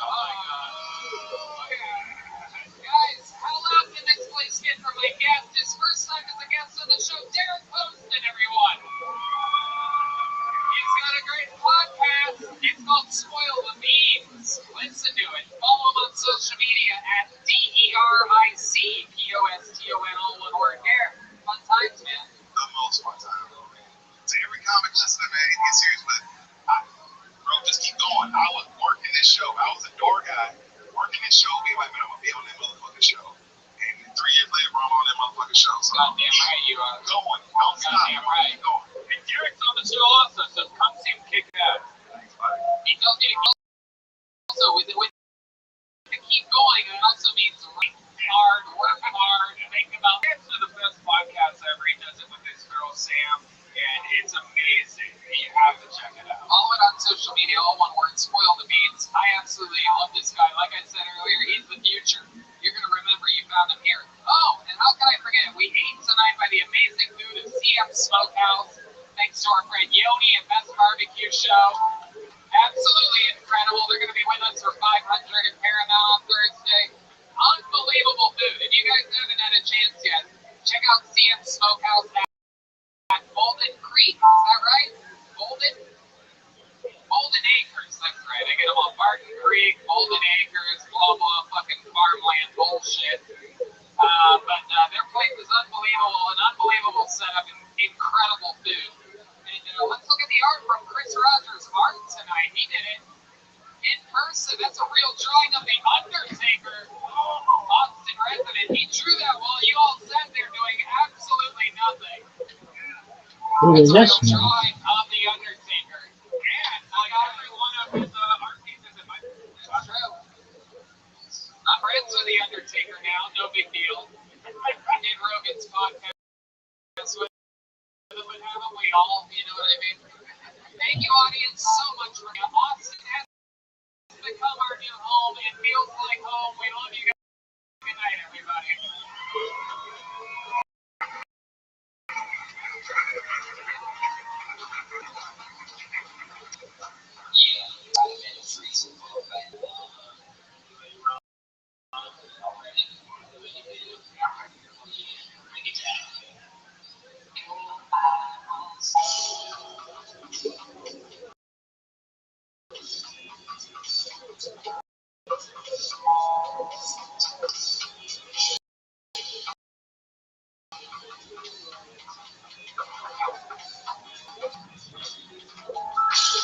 Do the rest of that song.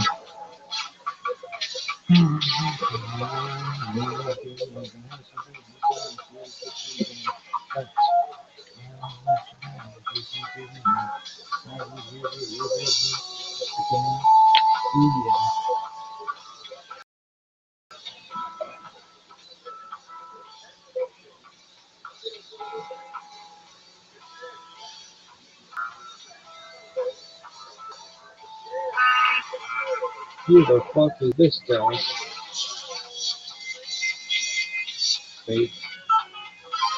Fake news. Some dude.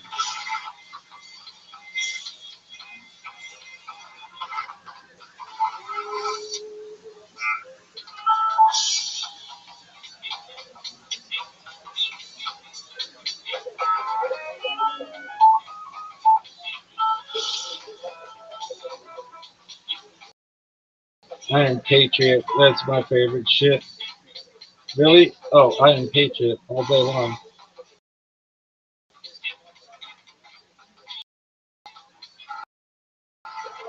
Don't suck.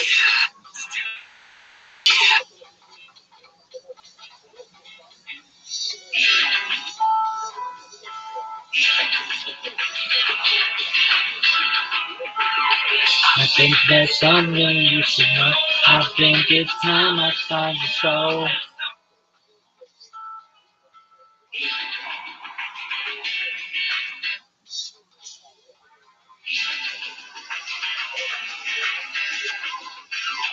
I think there's something you should know. I think it's time I told you so. There's something deep inside of me. There's someone else I've got to be. Make up your picture in the front.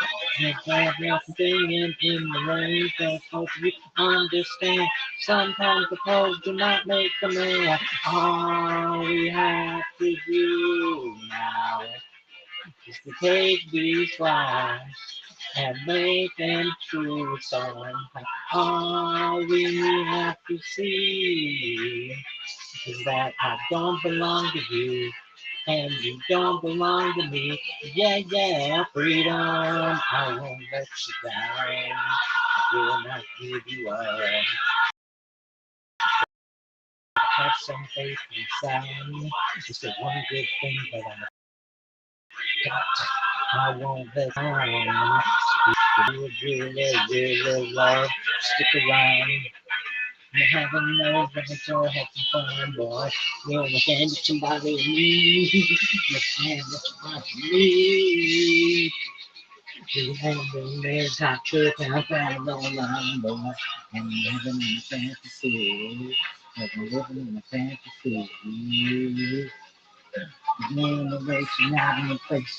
You went back home, got a big bang face, and the boys at MTV. When like the pillow, and it's all happening. I think there's something you should know. I think I have time to show up. There's something deep inside of me. There's someone else I've got to be. Take back your picture in the frame, and then I'll be back again. It's what I understand. Sometimes the code do not make the man.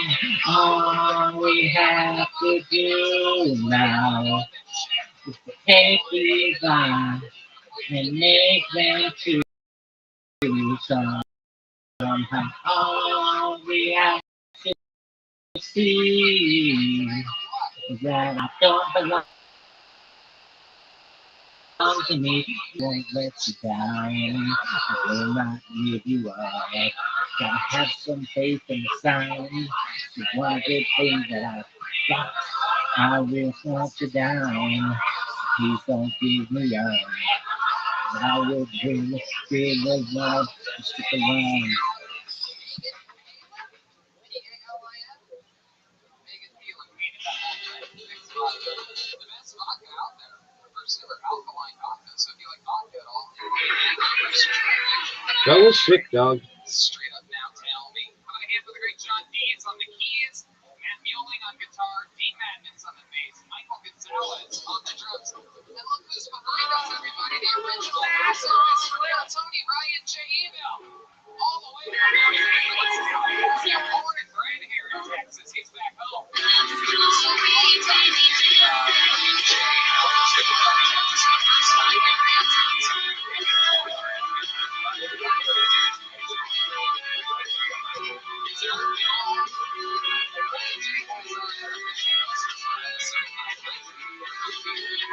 Super, super, super painting of all your paintings and a new painting. It's crazy to see. By finding a way to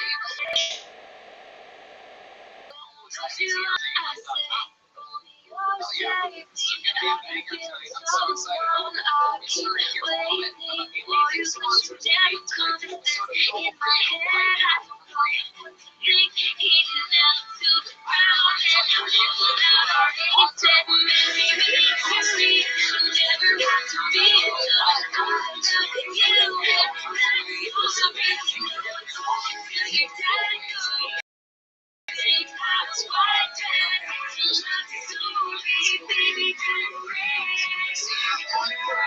Custom lawn care plan from Sunday. Sunday is more than just a lawn care product. It is a custom lawn care plan with a variety of ways to help you grow a beautiful lawn, control weeds, and remove pests.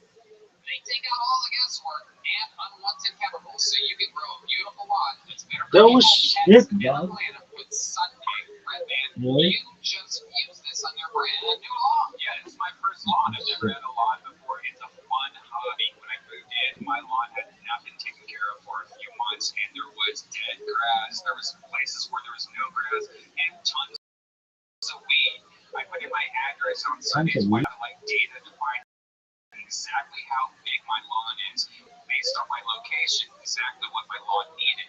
And man, I threw some seeds down. I killed all the weeds using their weed killer they sent me. I had a bunch of dandelions. I had some just for that. And already I'm seeing results. My lawn has gone from brown to green in just a few months. And it's amazing so far. It's incredible. This is technology helping people with lawns now. We've seen it with other things before.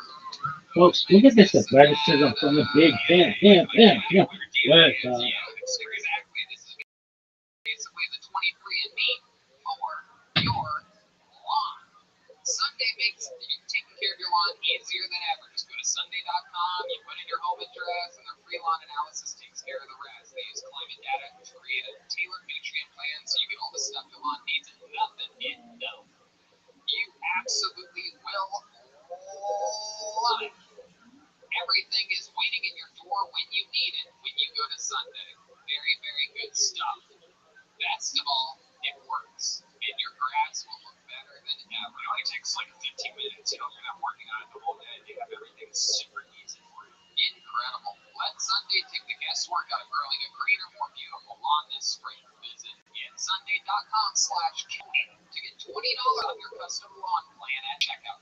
That's $20 on your custom plan at getsunday.com/KillTony.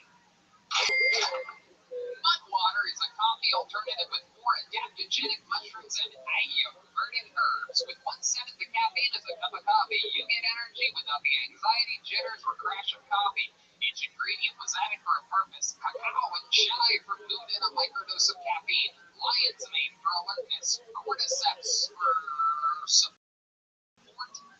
The physical performance performance. Chaga and reishi to support your immune system. Turmeric for soreness and cinnamon for antioxidants. You know this stuff, Red Man? Yeah, you got my pack. It came with a nice little mixer for it and everything.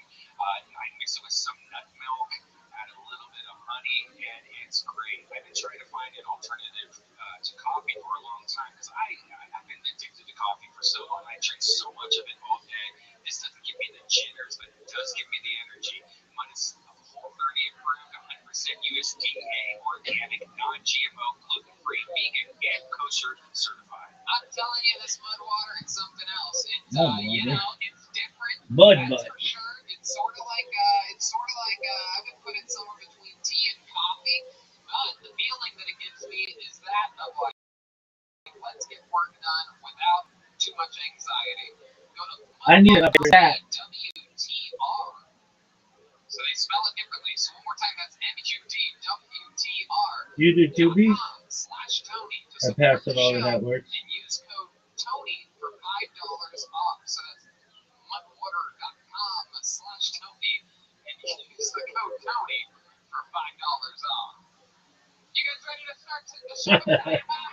Oh, you just figured things out. We have two amazing guests, as always. This one's very, very exciting. One of my favorite comedians out of New York.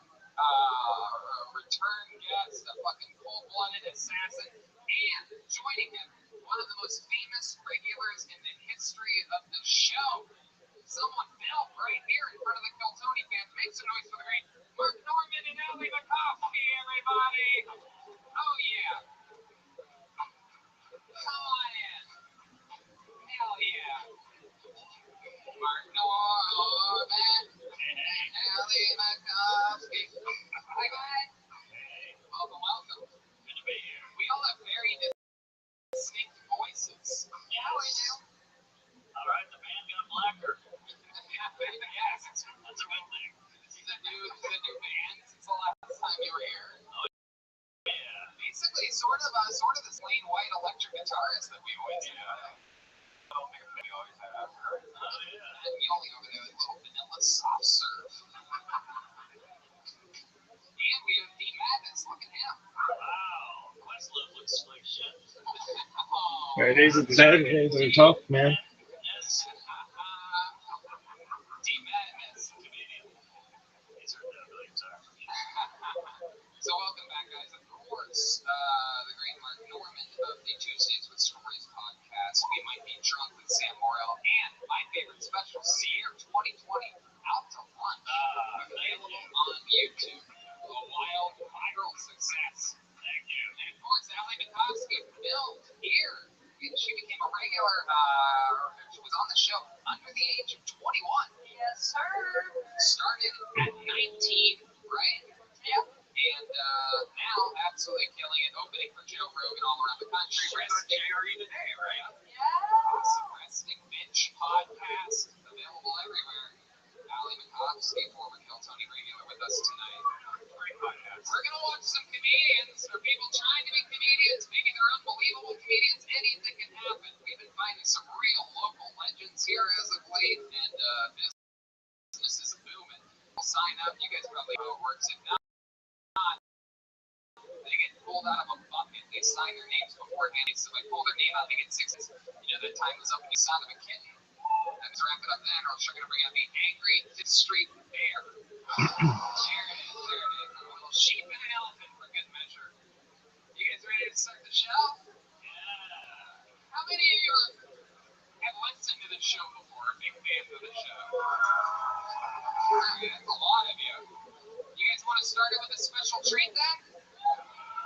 Alright, well then let's kick off the show with one of our 3 unbelievably talented regulars. You know what, fuck it, why don't we just start it off with the longest tenured regular of all time. This guy simply will not stop writing a brand new minute every single week. From Los Angeles, California, you call him the Big Red Machine. I present to you one of the best in the world. It's the great William Montgomery, everybody.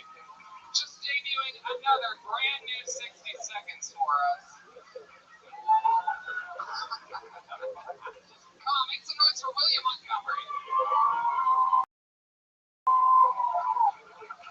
Thank you so much, San Antonio.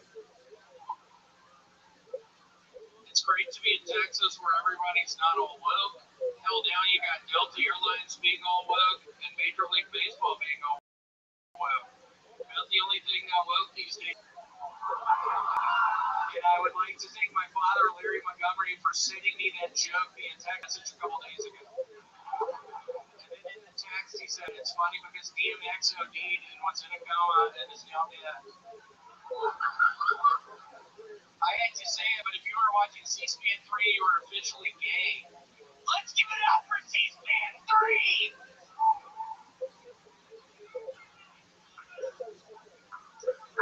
You know you're bad at golf when you play with Tiger and the next day he decides to drive off a cliff. That's a David Spade joke. The man who's been playing golf since he was 2 and then one day plays with David Spade and then wants to give it all up. Makes you wonder if he played golf with Chris Farley the day before he died. Wow, Jesus, William Montgomery taking massive chances here tonight, massive risks. Those are either, that's what we call a risk and a reward, everybody. It's one thing to take a shot at the great DMX, but I mean, my God, to add the ever likable and white Chris Farley, and throw your dad under the bus, like, oh yeah, my dad sent me to shut up, Roddick, and you told me to say that. You were the one who told me to say that. No, I thought it was funny that his dad told him to say the DMX. Love it. William, did you find this? Oh, okay, perfect time to ask that question. Rapper. You know this, William? Yes. Okie dokie, hell yeah. Did you find out what C-SPAN 3 was this week? Yes, I did. I saw it on HLN. What? HLN. It's another television channel. It's the Forensic Files Network. Forensic Files Network. All right, William. What else has been happening this week? I have been looking for places to live. Why did you laugh at that? I've been looking for places to live. I've been wearing this outfit the whole fucking time. Nobody is giving me any chances to sign a lease. I also have a criminal record, a pretty extensive one, so I think maybe that hurts. Anybody want to take a guess at what William has a criminal record for? Yeah, masturbating in a bar. Yeah. It's definitely a diddly camp counselor.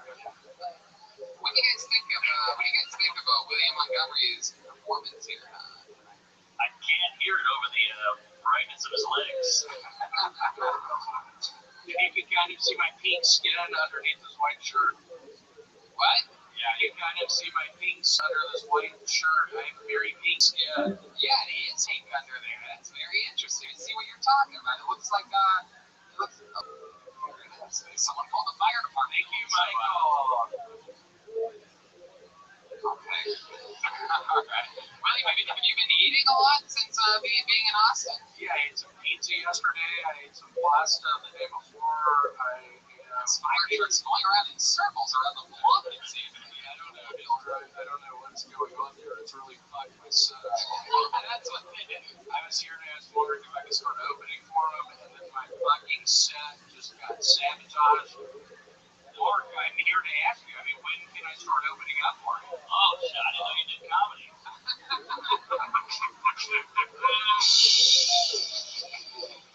Yeah. Fun stuff. I'm going to ask Larry to open for me. Yeah, will you really? Yeah. Can I be there? Okay. I love that Larry wrote that DMX joke. That's absolutely hilarious. What happened to him? The dad? Yeah. Oh. Died. What? Yeah, he died. Holy shit. Man, I hope Prince William's okay too.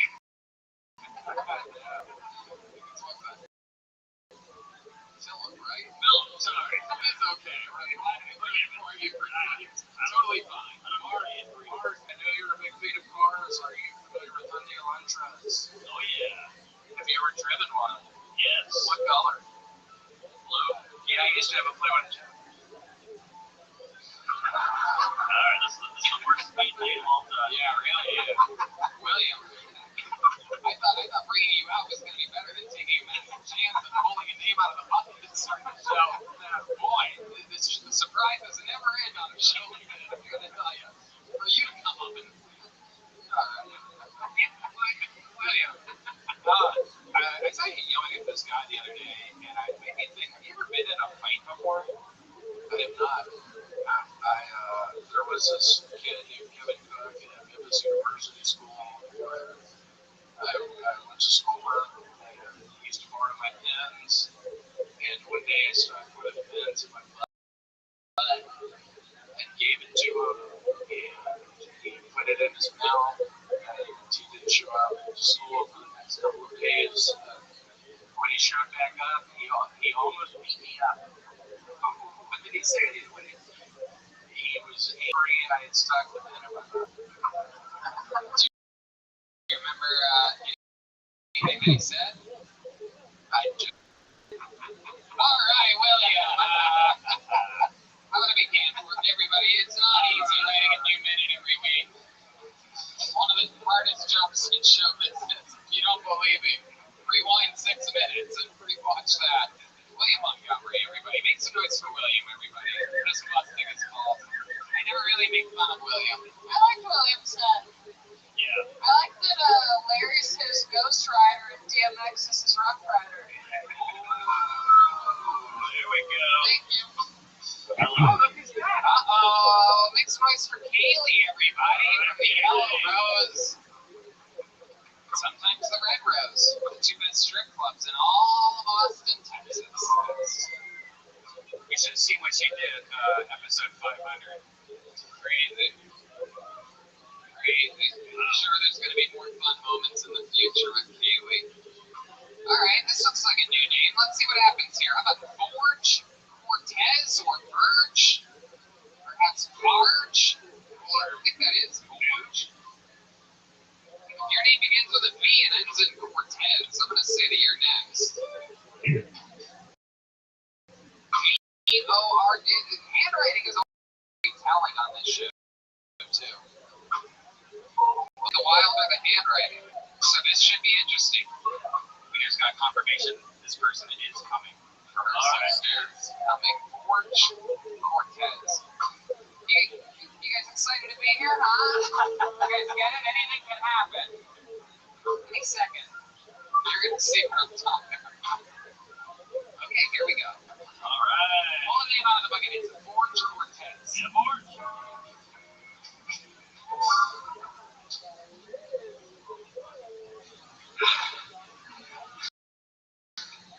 I love to smoke weed. I love to smoke weed. Without weed, my social anxiety would just be social anxiety I can remember. But thanks to weed, it just turns into paranoia, but I don't know where it comes from, you know what I mean?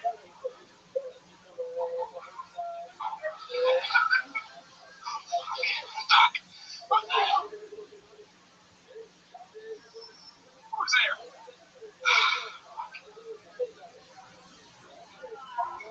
Okay, I'm the only one on the fucking spectrum. Okay, cool. I've done Molly a couple, 3 times.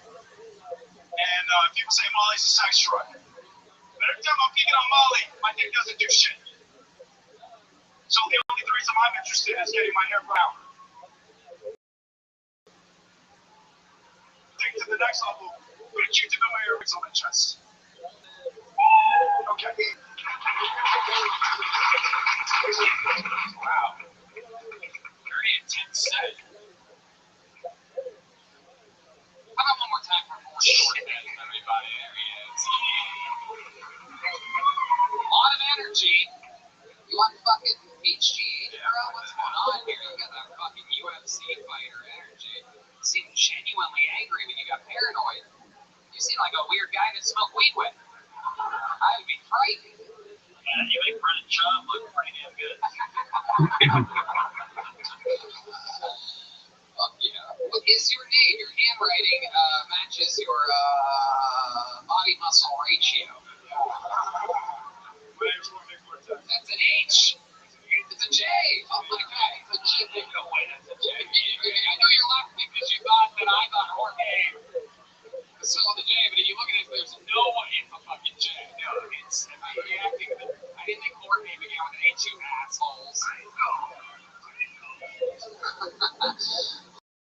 Jorge, Jesus Christ, man.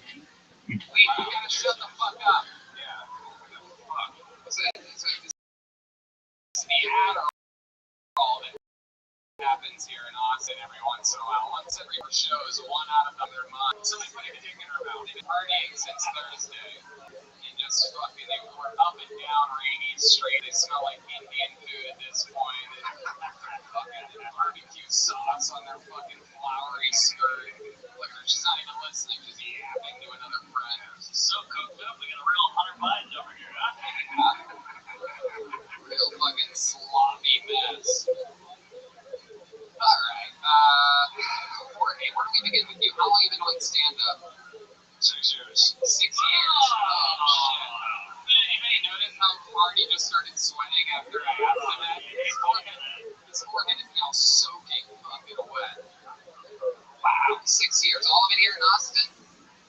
No, so I just drove for the night. Okay, awesome, man. I love it. So mostly Dallas, Fort Worth? Is that where you live? Yeah, forward. Awesome. What do you do for work? I work at Amazon and I'm a personal trainer. Oh my god, you're Jeff Bezos? I am Jeff Bezos. Oh, Jeff Bezos is funny. Sorry, I was thinking of Jeff Bezos.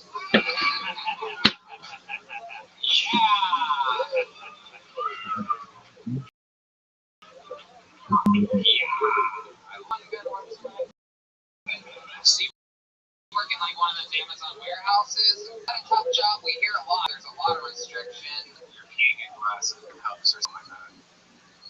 Today, tough job. Yeah, it's kind of tough. I'm a lazy person, so I find it hard. It's very restrictive as well. Yeah. You have long hours? Like 10-hour shifts at a minimum. They're like very strict about their breaks and everything, right? Like down to the Oh, minute. yeah. You have 7 minutes to be productive. If you're like longer than that window, then you gotta be written up. Does our life ever bring you up and see like, what have you been doing? You know, like, Yeah. I'm surprised you work at Amazon because you have no delivery. He says the joke, we don't get him until 2 days later. I think the jokes might be better in Chinese. No? I'm a personal trainer. Yeah. You got a lot of people coming to you? Absolutely not. No. I'm recently certified. Yeah. Recently certified. Excellent. How many people do you have under your tutelage right I now? have one person under my tutelage. One person. And what are we talking about? A boy, girl? It's William Montgomery. It's a dude. It's a dude. Yeah. It's Okay. And what's his shape like? Is he a big guy or? It's kind of shit. Like a hair. He's kind of like fucking. Like got this kind of short, stocky. Like you, but like if you got fucking smushed. I think you should see him. I'm not quite tall here. Oh, on camera. Look at that. On a table. While sitting down on a podcast. You look awfully tall right now. I love it. Jorge, do you have any special skills or talents? You good at anything? You ever win a trophy for anything or win a competition? Do you have anything at all in stand-up comedy? What do you? Trophies? No, not really. I'm pretty mediocre at sports. You know. So like basically what you got to understand, I think that's how I've delivered in the rest of my life as well. Music, art, anything? You do anything else? Do I do anything else? I mean, I work out, you know, but I don't think that's much fun. I go over it. Oh, really? Okay. All right. It is Jorge after all, huh? What kind of gardening do you do? What are your favorite things? What do you got planted right now? Just like a small patio garden, we're keeping it simple, just herbs. Who's we? My girlfriend and I. Okay. How long you been with her? A little over a year. What does she do? She works at a jewelry store. Okay. She buys and sells. Using the mask as a sweat blanket. Huh? Come on. I mean, he's a trench, lady. From the bathroom. It's out of toilet paper. You sweat a lot? No, I just fucking slammed a big energy drink because I'm making it I gotta make it back to Dallas. Oh, the old bang energy drink when you're here in Austin. Yeah, everybody's just doing the bang, just like that lady. There, it's only bang, huh? I love it. Okay, alright.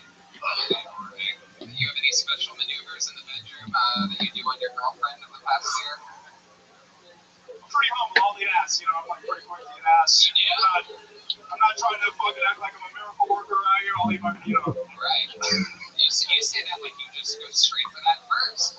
I have a conversation first in this day and age. You're gonna ask. With the asshole or with her face?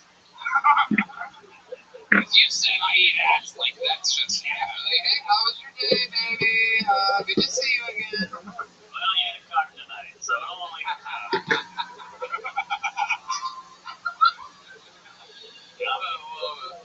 Okay, Jorge. So much fun to have you on. Thank you very much. Hell yeah. Jorge Cortez, everybody. Talking about marijuana being paranoid. You know what I mean? That's a premise. That's a premise. Yeah, he had a Phil Garcia shirt on. I did. Garcia killed Tony Neiman, pulled out of the bucket on 500. Turns out he told us of his car getting towed on the way there. Gave him a Ridge wallet with $500 in it. From our friends over at Ridge Wallet. It was the best wallet in the game. So the kid got to pay for his tow. Yeah, no one gives a fuck. Alright, awesome. Kaylee from the Yellow Rose Red Rose, everybody keeping us safe. And your next meeting goes by the name of Anthony Zamora. Here we go. Here comes Anthony Zamora. Let's see what happens next.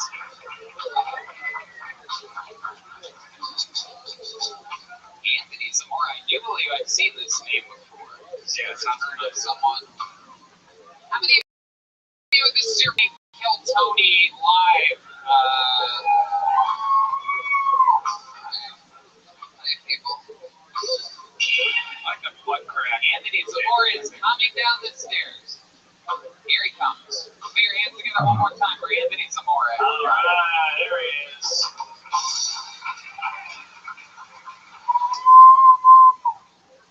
So according to the Washington Post, white people are the least likely to wear a mask in public. They prefer to wear the entire hood. The whole thing. The whole entire thing is not clear.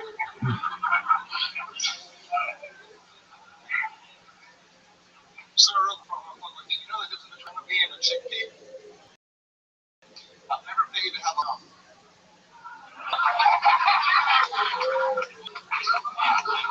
It's pretty good, right? I like that one. You can feel how you want to. I fucking love that joke. There you go. So I'm new to the dating scene. It's been a while, but I'm back on the fucking scene. Women are entitled now. Not sure if you noticed that. I was texting a chick and she asked me how long my dick was, and I told her 6 inches. And she told me 6 inches? 8 inches, bitch. That's my type. I said, how the fuck do you even know that song? You're like 14 years old. How the fuck do you even know that?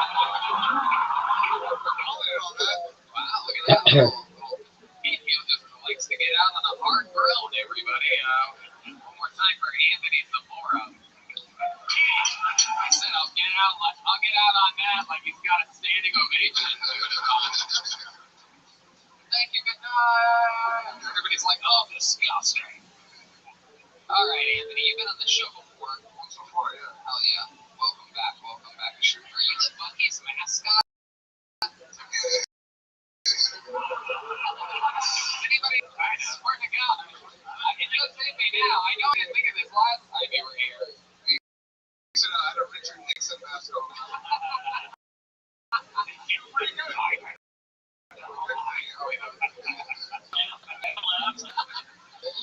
love it. So, Anthony, Mark, what do you think about this guy? I think you're very confident.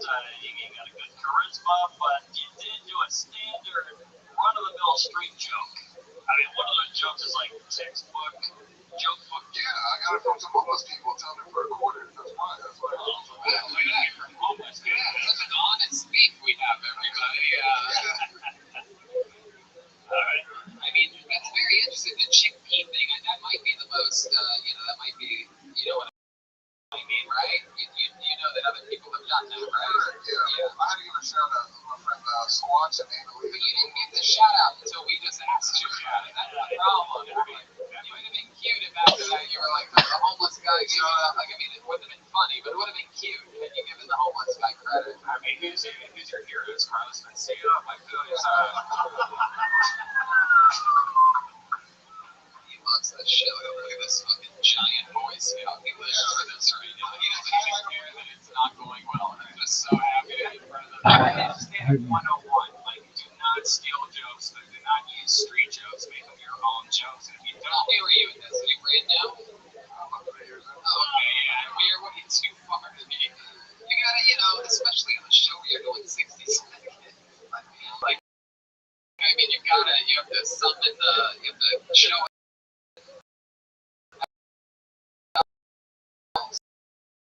You redeem it. You want to take that back? You want to do one of your demos?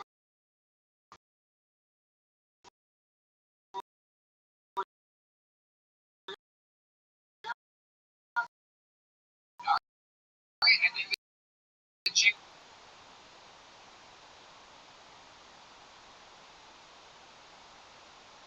Doing a lot of numbers.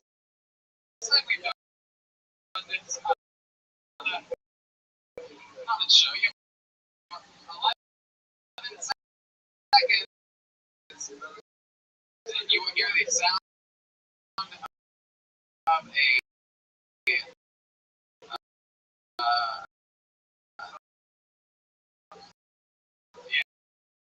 it's gonna be something.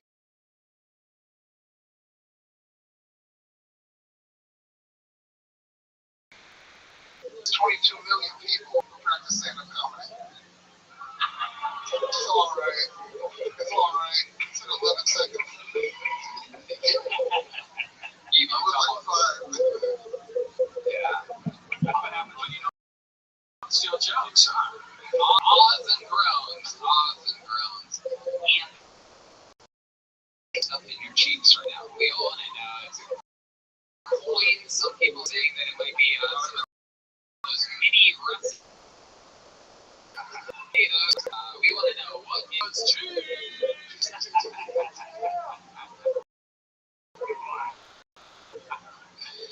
What's going on? What do you got in there? Anything? What do you do for work, Anthony? What are you selling? What do you do? Write a joke? Anthony? Are you gonna bring some type of energy, Anthony? Are you gonna give her a quarter? It's really, it's kind of absurd. I call people and I talk them into working for whatever company they sign up for. So you sign up for DoorDash, but you never start working. I call you and I convince you to start.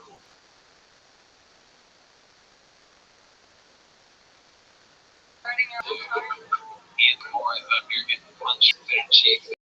Tell us something interesting about you. Find out about you last time on after that episode. We're like, God, I can't believe I didn't talk about the time that I heard anything about you. Anything interesting about you, Anthony? Well, the only thing I can remember right now is I juggle. Really? What can you juggle?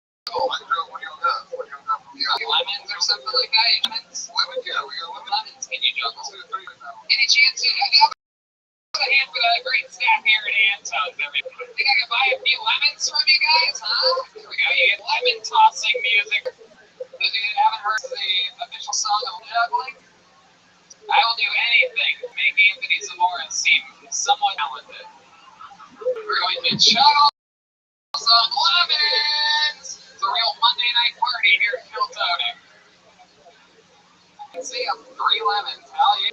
How about one more hand for that here at Anton? Fucking the best. We love them. So, you love song of lemon juggling? Yeah, the great game. I will do anything, ladies and gentlemen. Some lemons. Real Monday night party here at Philtonic. Oh, shit. Here they come. I can see them. 3 lemons. Hell yeah. How about one more hand for the staff here at Anton? Fucking the best. You want them out there like a big acting thing you were getting to? Anything, or was that no, what you're doing is having great place in the clown down before. Yeah, man. Spain and a red nose. All you have is a cheeks stuffed with shit. Alright, here he is. He's trying to do his big lemon closer. Let's see what he got news with you. That was just a trick on the homeless guy. Come on, get some love tossing. So I have two older brothers, right? The first one, he went to theater camp. He was really in theater. The second one, he in the movie, so he went to fucking movie. So he went to Tracy camp. How many of you think Andy Zamora should kill himself right here on this stage right now? Geez, only 3/4 of the crowd, some real virtue signalers in this room tonight. Real fucking phonies, the rookies. I wanted to kill him. Boring. Alright. I love it. Anthony, you were pretty terrible. To be honest with you. You think you could fit one of those entire lemons in your mouth? I'm willing to do anything to get out on it. Applause there.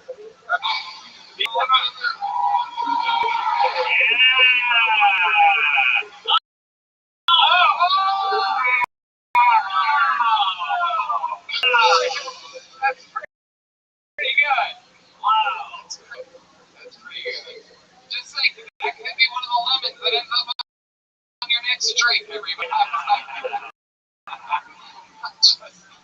Oh, shit. Alright, there you go. Gambity Zamora, everybody. On Instagram at Antoine_the Dodge.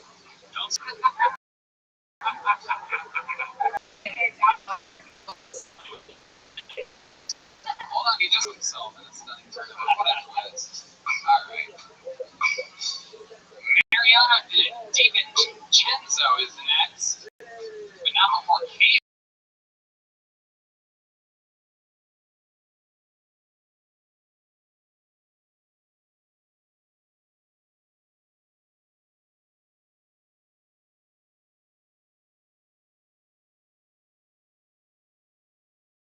Everybody, do you love HEB?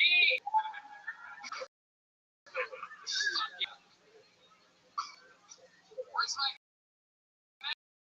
El Rancho people at? Where's my Martin Springs, huh? Where's my Pete Terry at? Alright, here he is, everybody. So Mariano DiVincenzo. What's up, everybody? So I know I have a confusing name and identity, but I'm actually Latino. A lot of people ask me why I don't do like typical Latino. I'm from Argentina, and we're not very Mexican. But I do Spanish, so that is pretty Mexican of me. But I am more Latino than people think. Growing up, I actually used to perform. We were called the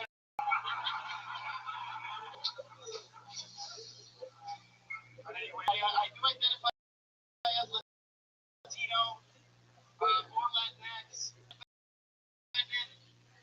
You're all.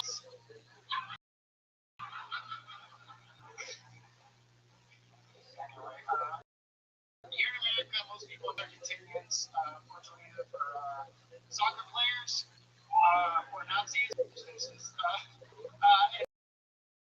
those are just stereotypes. I don't really play soccer. Thank you guys. Alright, it's Mariano DiVincenzo. Am I saying that correctly? Yeah, you were saying it right. Hell yeah. Yeah. Welcome to the show. How long have you been? Like 2 years combined, very kind of. All in here in Texas? Yeah, Houston I started, and then You moved here? I moved here like 5 years ago, and then I just stopped. You just restarted? I restarted like a year before that. What made you stop? I have immigrant parents, and just went to college and stuff, and they were like, I had a job that I didn't like, but I was taking it seriously. I had a job over. What was The job that you didn't like? Oh, you couldn't juggle it? Neither could you said that he could. I worked in social services. I was like signing up for stamps applications. Yeah, what do you do for work now? Sell insurance. And you love it? Thank you. I sell like Medicare plans to seniors, so I go to like small towns, food pantries, just work whenever I want. So it's kind of a good lifestyle. I get residual business, so I'm just trying to do that as long as I can and earn some money so I can eventually do stand-up. Hell yeah. All right, I think the real So here is your barber. Oh, thank you. You know who my barber is actually? No. It's Agamor. Who? Agamor, what's your Wait, the wild man? Yes. Agamar? Yes. The legend who dressed up extra special last week?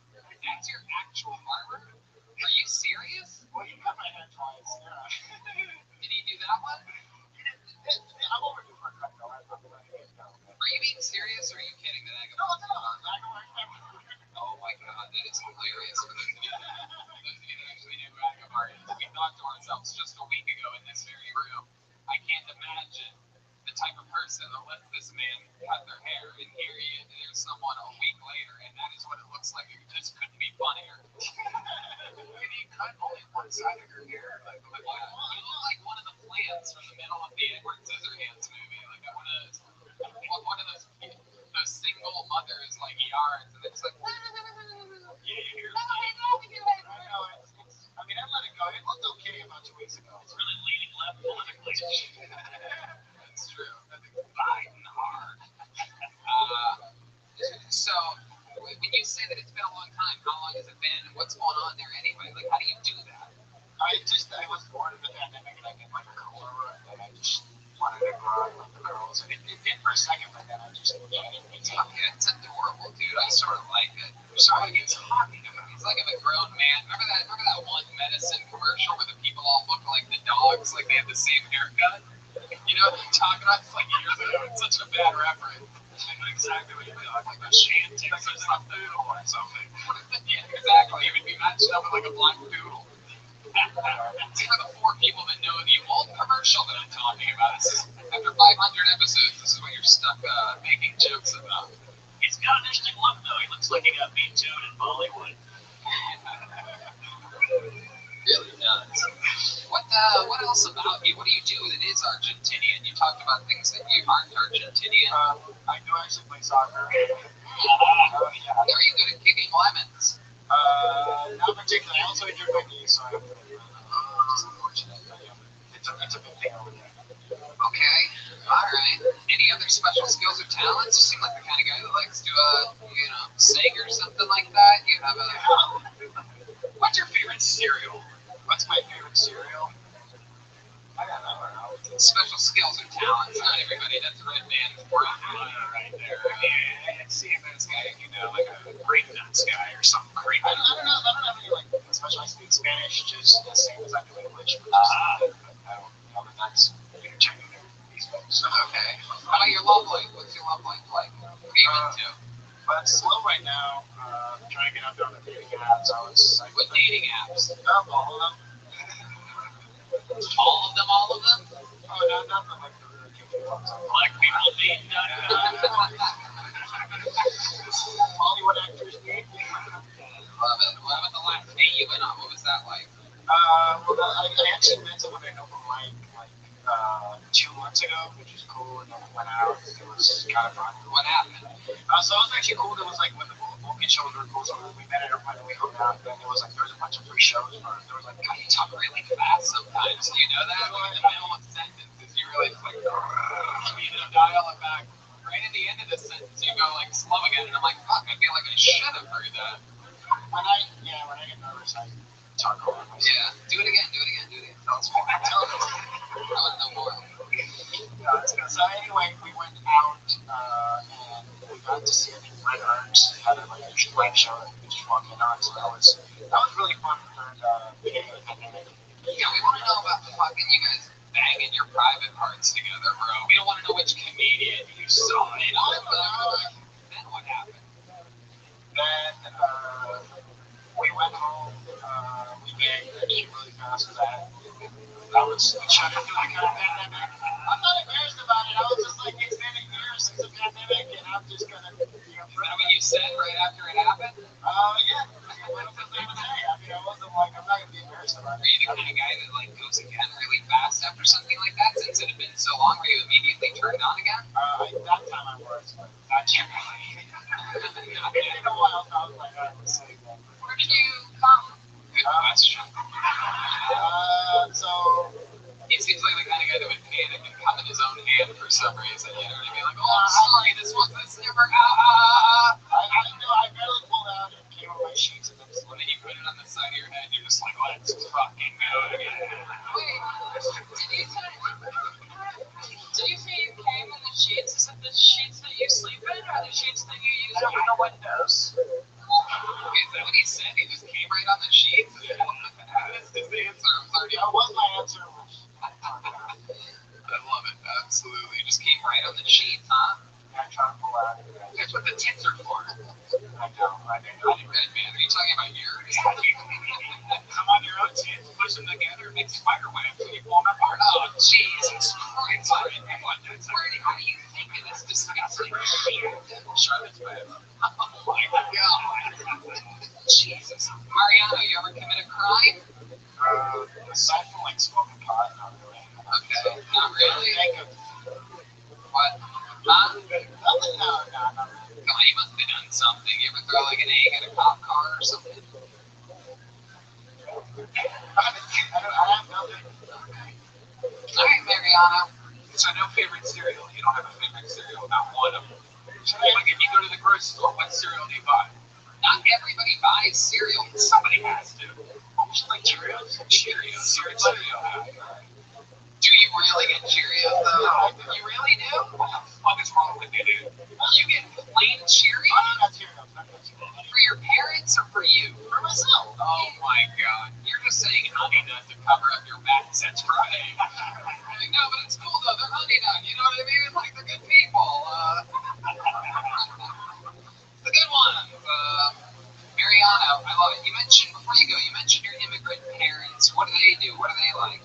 So my dad's an engineer, so he's from like an immigrant family in Argentina, so they're very just kind of American, so we kind of have the same thing for us. So kind of that's like a good pressure. What they vote for? Yeah, that's what they told you, huh? Yeah, no, that is so like Venezuelans and like people like that are very Trumpers, but like Argentinians are a little more like that. It's just Oh, that's the former president of the United States, Donald Trump. Really,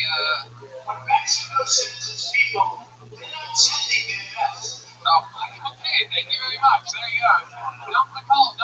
That's the president of the United States. And here he goes, Mariano Di Vincenzo. His first time on Keltoni. Thank you, Mariano. Follow him on social media. It's at Mariano_Di Vincenzo. Gotta love it. This live, raw fucking talent.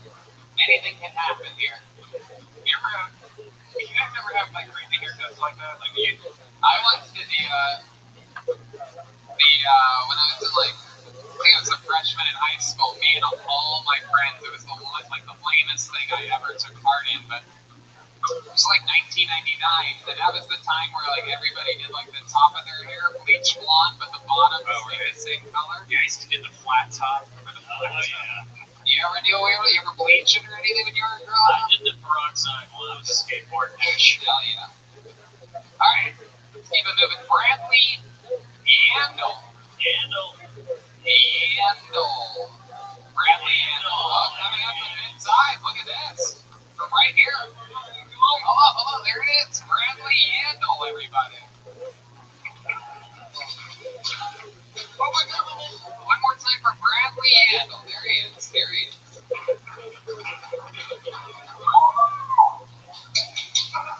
Thank you for your service. Thank you for your service.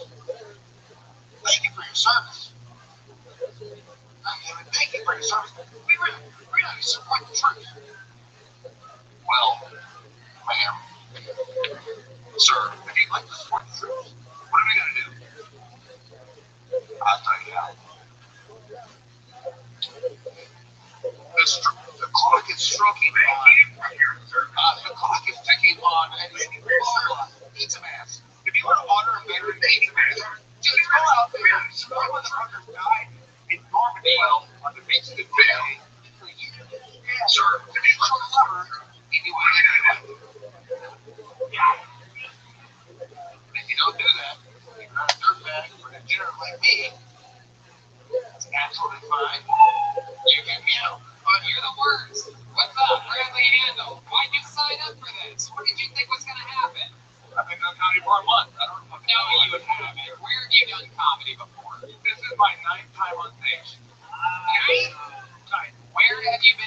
comedy. Name places. All here in Austin? Lucky Duck, Applebee's. Hold on. Red man. Oh, man. Chili, Jesus Spice. No, literally, I've done one show. Name the fucking places that you perform. We don't need help here. I want you to name places that you The perform. Lucky Duck, Blind Pig, Roma Room, Okay. and Foot Mill on Riverside. Alright, I believe you now, and I still don't fucking believe you. I believe you, and I don't believe you. Bradley, okay. I'll allow it. What happened? Did you drink today? You also did go to the bar? I never expected to get on the stage. Right now, I don't trust me. We can fucking tell you didn't expect to get on stage. Nobody's shocked. Like, somebody bought me. That was a spot that you've been working on for a month where, like, you just come and pretend like it's random and you just come on and crush, and that's what happened? Nobody's shocked. There's a man out there, he's got a shirt on that says cunt in Russian. Okay. You told the shopper. Okay, so things, a minute into your interview, you're already talking about things that are funnier in the audience right now? You're going to that? Like, here's a funny t-shirt that I saw? That's my very first one. Randy, what made you start stand-up a month ago or whatever you said? What made you want to do this? Did someone tell you that you're funny? That's close, yes, they did. Who told you that? A couple people along the way. The first time I was the sergeant in the Marine Corps. I was 20 years old and I was watching stand up and then I get to step up. Oh, you fought for the United States military? Yeah, that's what I said. He asked for a veteran. We didn't understand anything you were saying. Oh, that's fair, that's fair, that's fair. How about a hand for this man? I like him all of a sudden. The U.S. patriot. What branch of the military were you in? Marine Corps. I love it. Hell yeah. Looked at 06. I went to initial invasion, 04, 05, and then, Which invasion? the initial one. Oh, Wow. good one. Talking about Iraq. 03, Iraq. Iraq or Afghanistan? They got Afghanistan. Where'd you go? What invasion? The British invasion? Iraq. No, not that one. I know. Iraq. So you used the bombing. Yes.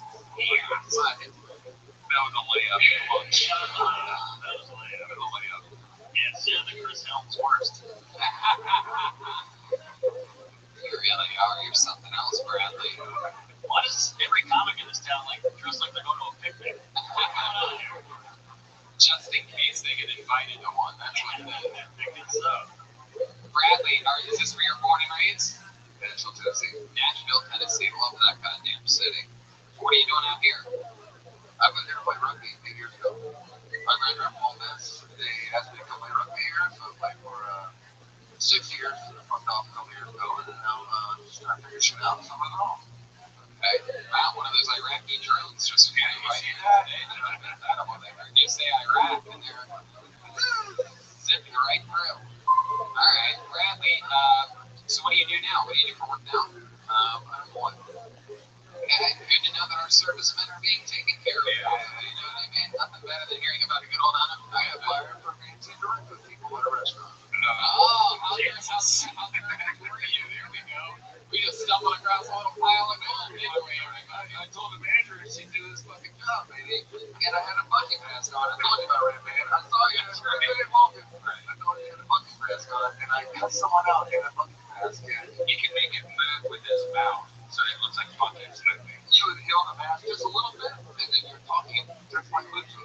Wow, and I can't believe they would fire you for this. That's incredible. I worked there 3 years. I went to the one in Miami. I was not healthy. The restaurant. North Italia. North Italia. Domain and Wow. How long did you work with that company? 3 years. 3 years. At the very end, you're wearing a Buc-ee's mask, moving your mouth like the Buc-ee's, slightly. Just out a brand new manager to the GM on vacation. And shit was going fucking sinking. So what was sinking exactly? Were you in the weeds? You had to get more break? I had 20 minutes at time. I had salads, meetings left from the table. I had everything going wrong. And so I thought I did a fucking job. Wow. God damn. Very interesting. And how long ago was that? How long have you been unemployed for? A month now. Okay. And I moved to Nashville May 1st, so I can't get a new job. Somebody just cracked up at the back.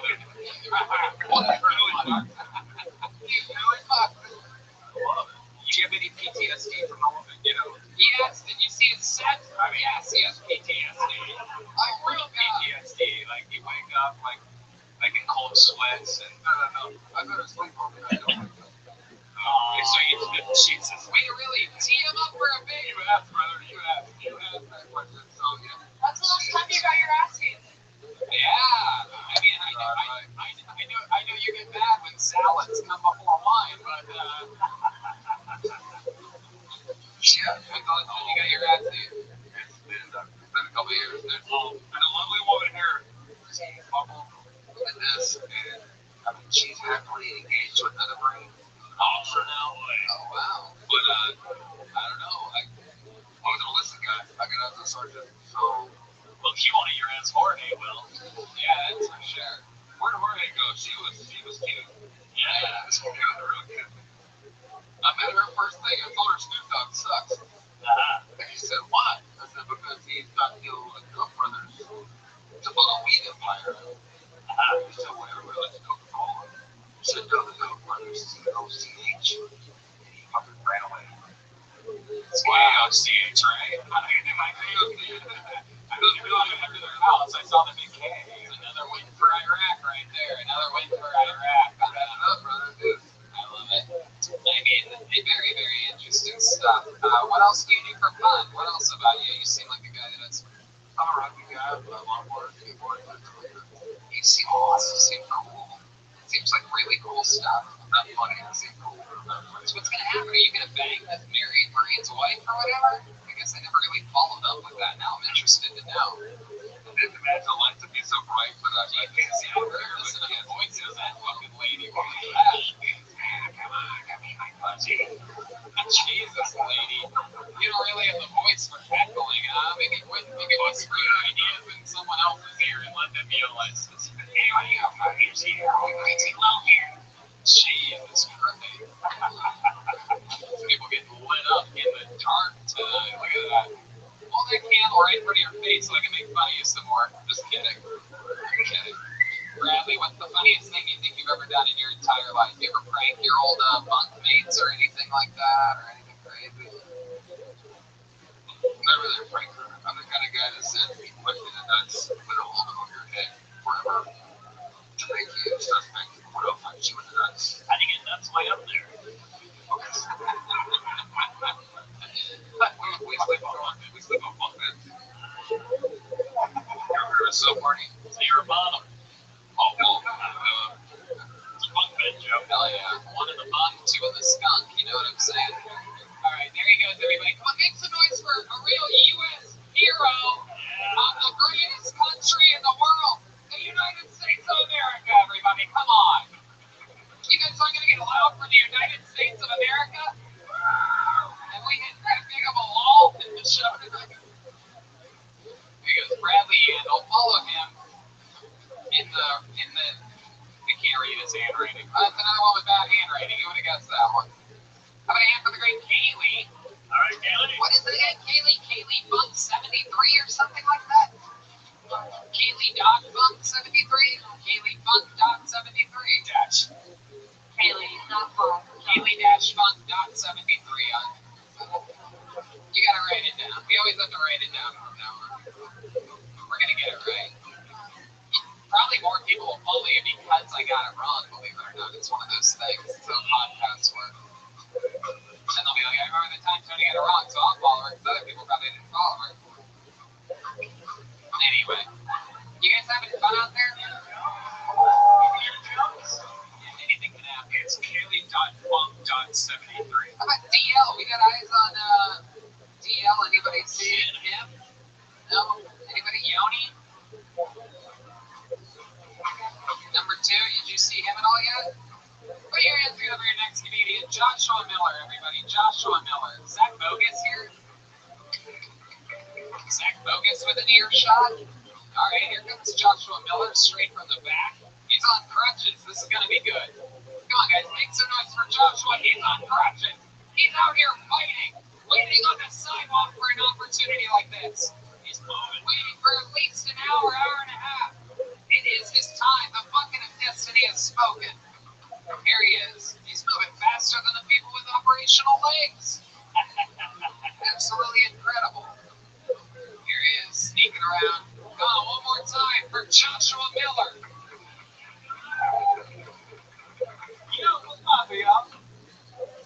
thought my mom was the most embarrassing thing I've had in my life. Then I bought a dog.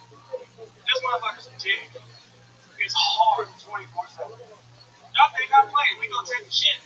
He gonna look at me with a hard dick taking a shit, smelling pussy on the ground. Look at me, Daddy. You wanna get some of this? You don't want none of that. Taught him how to play dead, right? You know he ain't dead. Boom, he dead. Dick hard. I'm like, we know you ain't dead. You was not getting this shit down right. But it's great though. We can ride with him. First smell the French fry. Boom. Hard dick. First time I met my mom. Or he met my mom. I don't know. It's just a cherry push pie. I mean, I don't know the flavor, but if mine tastes like a cherry, I'm trying to top stick to it. So I'm trying to say. But there you go, that's it. Oh, yeah. Joshua Miller. Right.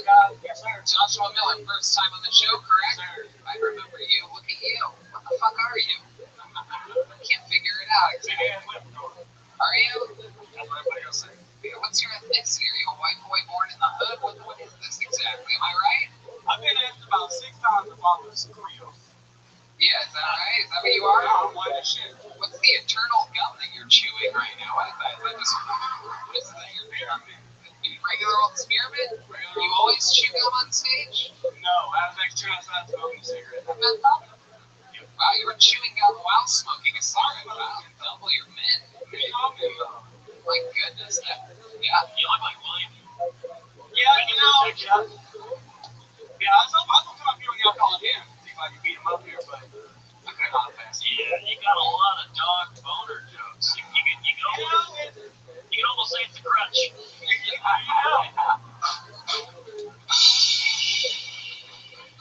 Yeah, I thought there'd be more fucking something else other than dog. I was waiting for any segue in the world there, and you just stayed straight on dog boner. What happened? To my foot? Oh, I stayed the dog. Really? Are you serious? I took over the bone. I took the trash outside. You took the trash out. What happened? You fell down a step? Nope. You can ready your act. And bags upon bags of dog boner jokes go to the trash that day. There you go. What really happened? Describe to I us. took the trash downstairs, walked back upstairs, woke up the next day, foot was swollen like a fucking balloon. How do you know it was the moment that you took the trash out? Did you hurt yourself? I broke the side off my pinky toe. So the doc said they put stuff on the step like this and broke the side of it. So you didn't notice it when it happened? Nope. Really? What the fuck? Yeah, you might have those diabetic feet rolling already. There you go. I can't feel my toes. You might be right. Is that true? Well, not right now. I'm in surgery. I can't feel them yet. How long were you in surgery? 2 weeks ago. Okay. This is actually my last day. Get this thing off tomorrow. Okay. Absolutely. The man, I'm telling you. Passed away. I love it. What do you do for work? I work at HEB. Whoa! Yeah! Bling, bling, bling, bling, bling. God damn it. I thought we had a goddamn American hero up here before, but not forever. There you go.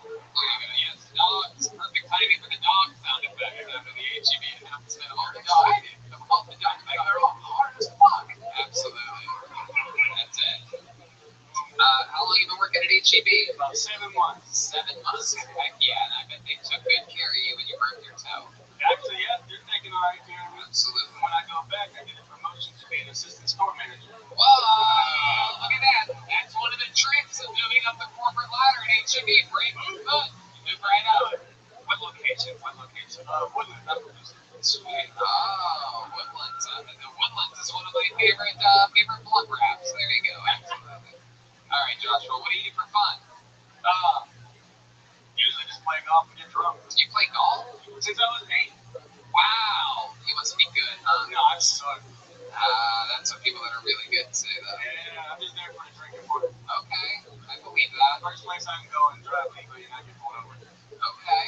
All right. How about your love life? What's that like? You into white girls or black girls? Because you talk really cool.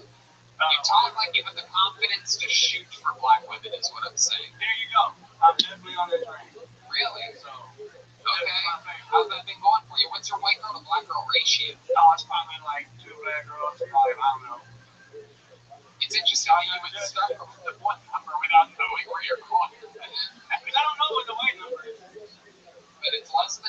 Yeah. So you're Your saying, back is too. That's it. I'm just saying. you're saying like 2 to 1. Yeah. It's no other number. 2. Two. Or maybe 3 to 1, huh? 3 black women for each white girl? No. No, 2. Two. Maybe it's just been all together, not even a ratio. Maybe you've only been with 2 black women. That's it. Really? And 1 white woman? No. 4 white women. Okay, so you totally misunderstood the original question. I'm just trying to. I was just trying to get breath during this episode. I'm trying my hardest. There's moments where I'm like, did I miss something? Yeah, I was trying to think about how many back and I had to make it two. Okay, so more white women than black women. But what did you think of the black women? Did they they're your favorite? That's who you're trying the hardest for right now. Oh yeah. When's the last time you were with a black woman? 3 years ago. 3 years ago. My goodness, when's the last time you were with a white woman? Probably about 2 weeks ago. 2 weeks ago. Where'd you meet her at? Some white place? Alright. You already knew her. Yep, that's as white as it gets right there. Boring as fuck. Already knew her. No fun at all. Friend with benefits. Just go get it. Go home after. You already knew her. Already know it. Easy. Easy. Easy. Easy. Absolutely. Absolutely. I'm on crutches. I ain't working for shit. Hell no. I could get black girl confidence, but not with crutches. You know what I'm saying? How could she explain that to her friend? She couldn't explain that to her friend. Wow. I don't even know where the fuck did that sound effect come from. That was the one black chick here. Is that it? Yeah, what's up? Is there a black woman in the audience by any chance tonight? Okay, I do hear someone talking loudly in the back of the room. Perhaps there's a chance. Piece of shit. I love it. Wow, Joshua. So what's your move? What would you try differently if there was a black woman and a white woman? What would you say differently? Do an impression. Pretend like Allie is a white woman and say your original pickup line to her. Like she's at a bar. You walk up to the bar. What would you say to her? What's poppin'? You want a Fresco? You want a French what? Fresco. Okay. Now let's say she's the black girl. How would you greet the black girl? What would you say to her? How are you doing? Oh! You see how much more respect? See the respect? Wow. White women's like, hey, stop, want a Fresco or what? The black woman is like, now, how are you? How are your feelings? How's your day? How's your job? How's everything? You just talk for a while, and if at the end I get lucky, I'll just let it happen. And I'll still throw in a Fresco. Boom. I love it. Joshua, what's the thing that you notice most about the difference between a black woman and a white woman in bed? In bed? Yeah, Thought about everything. everything. That's what one thing. 60% of white women just kind of lay there. 60%? You've only been with 2? No, white women. A lot of white women. Black women, no. They're sitting just sit crazy. You're one of the worst math students we've ever had on the show. I've only been with 2 white women, but 60% of them are Black women. 60% of white women don't do shit. I can confirm that that's true. look at that. I love it. Joshua, any other special skills or talents that we'd be surprised to know? You freestyle, rap, or anything? No, I do not. No? You do anything? Anything else? Pretty much that's about Just golf. chill, Talk shit. do comedy every now and then. I love it. Go to work. Anything else for Josh? Am I missing anything, guys? This fucking cast on his foot. I do got a question though. Okay. This thing is clean. When I clean, there's no signatures on it. So I got called up. I was gonna see if I could sign it. You want us to sign? You're taking it off tomorrow. I'm gonna put it on the wall. You're gonna put that on the wall. You can't put a cast on a wall. Why?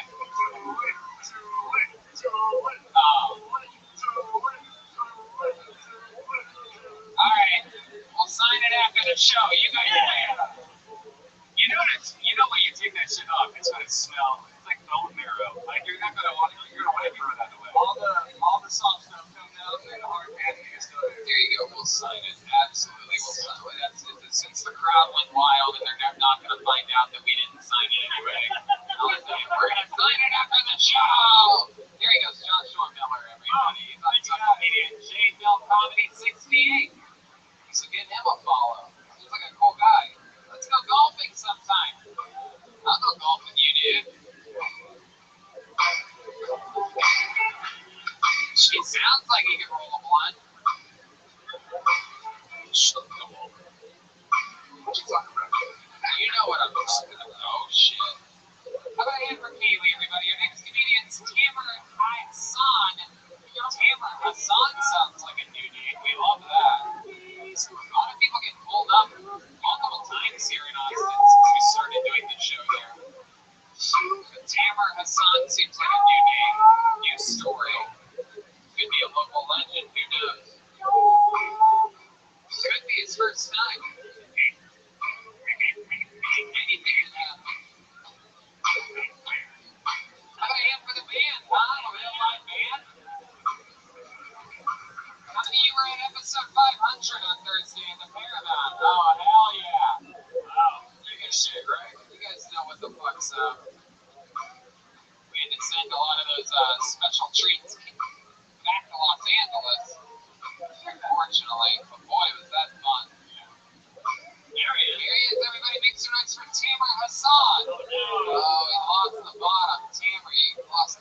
last week.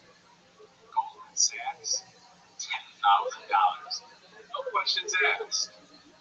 Try getting $10 out of a muscle. My friend. I think shit's not Jewish enough. I got the vaccine last week, the Johnson & Johnson. Would have got it quicker with the John Steve. This heat lover knows what I'm talking about. If it was made by Weinstein and Friedman, I would have lined up for that shit all up and down the Gaza Strip. Some of that juice. I'm just saying it's impressive. We're 25% of the population gas station legends. 1% of the population Jews. They control the media, money, and the weather.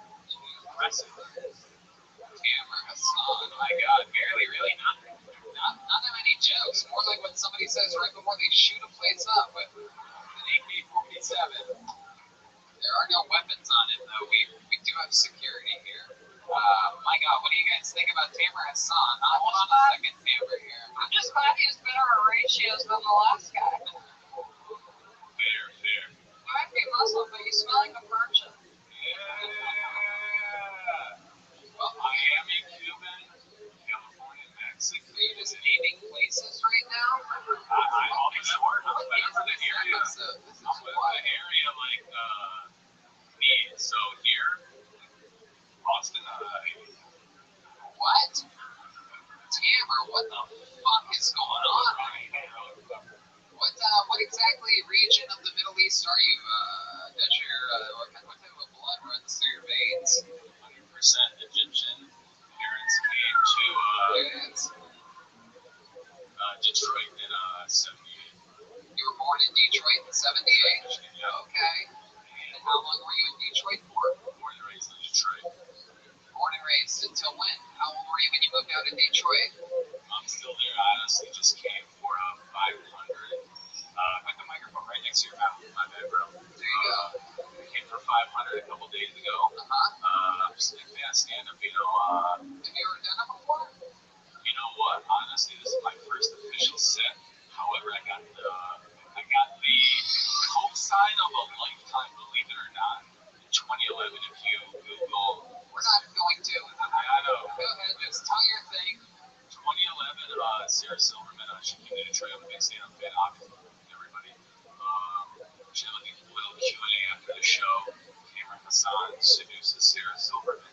She gave me like a big cosign, basically saying that you might be a comedian, you should do it. I've always been a writer. She told you that if you try it and work hard at it, you can do it. And here you are 10 years later, trying it for the first time. I've always wanted to be a writer. I'm a writer.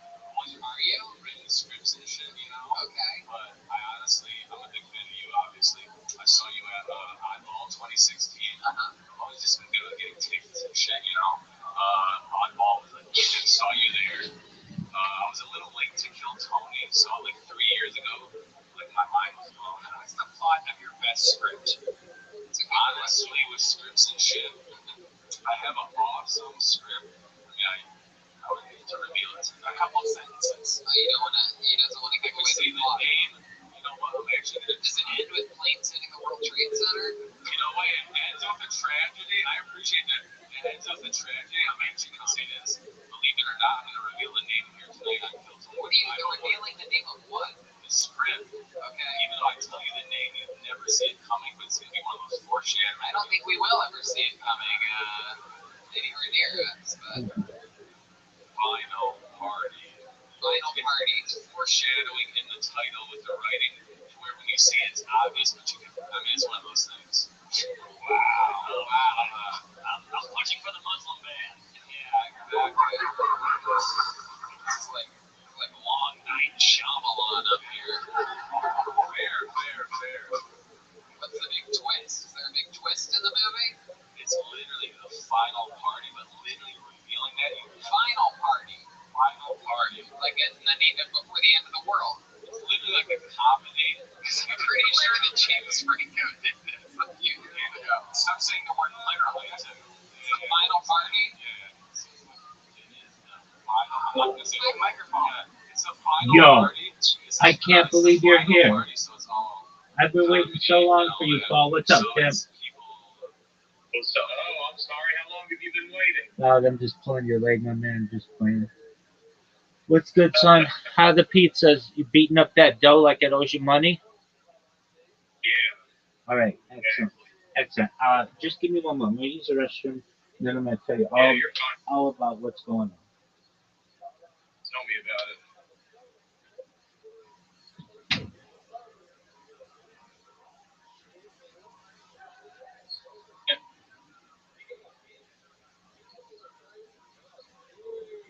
No.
All right. So I've got good news and bad news. The good news, are you there?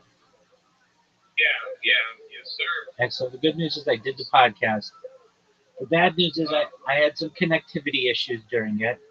Um, and it was out of my control. I don't know if it was my computer or the internet or both, but I was a little choppy. Though it's not the end of the world necessarily. The YouTube video is up, but it's behind a members channel, so it's not available to the public. But that's not the big deal. Um, so the live stream was choppy.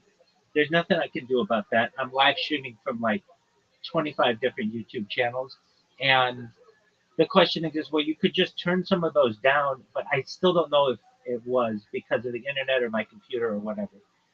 As this guy did this interview with me, I I was at the end. I was like, "Can you please go to Rabbi Rothschild on YouTube and filter by live?" And he was trying to figure it out, and then he did it. Then he saw, "Oh, you're on a ton of different streams. Like this whole time you've been live streaming this." Yeah, absolutely. That's what I do. That's what being live 24/7 is all about. And he's like, "Oh wow, okay, so no wonder." Um, and to me, it tells me that. Uh, well, the way we did the live stream, you do a live stream, and then there's something a software that we use that records on my end locally and on his end locally, and then combines the two afterward to hopefully provide for better recording, better less choppiness. So, Choppy recording. exactly, and that's going to go on Spotify. And I did not know that this guy averages 70,000 downloads per episode on Spotify. That is a shitload of people to hear what I'm doing. I mean, just and absolutely he only has 7,000 people on YouTube, which is still really good. But to average 70,000 downloads, he makes a lot of money doing this. to the point where he's flying out like important people that do like to him in Boston to do podcasts, and so like he's able to pay for them, like as a real podcaster to like stay in a hotel and to pay them to do it and everything. And I just, I'm just like a regular person, and so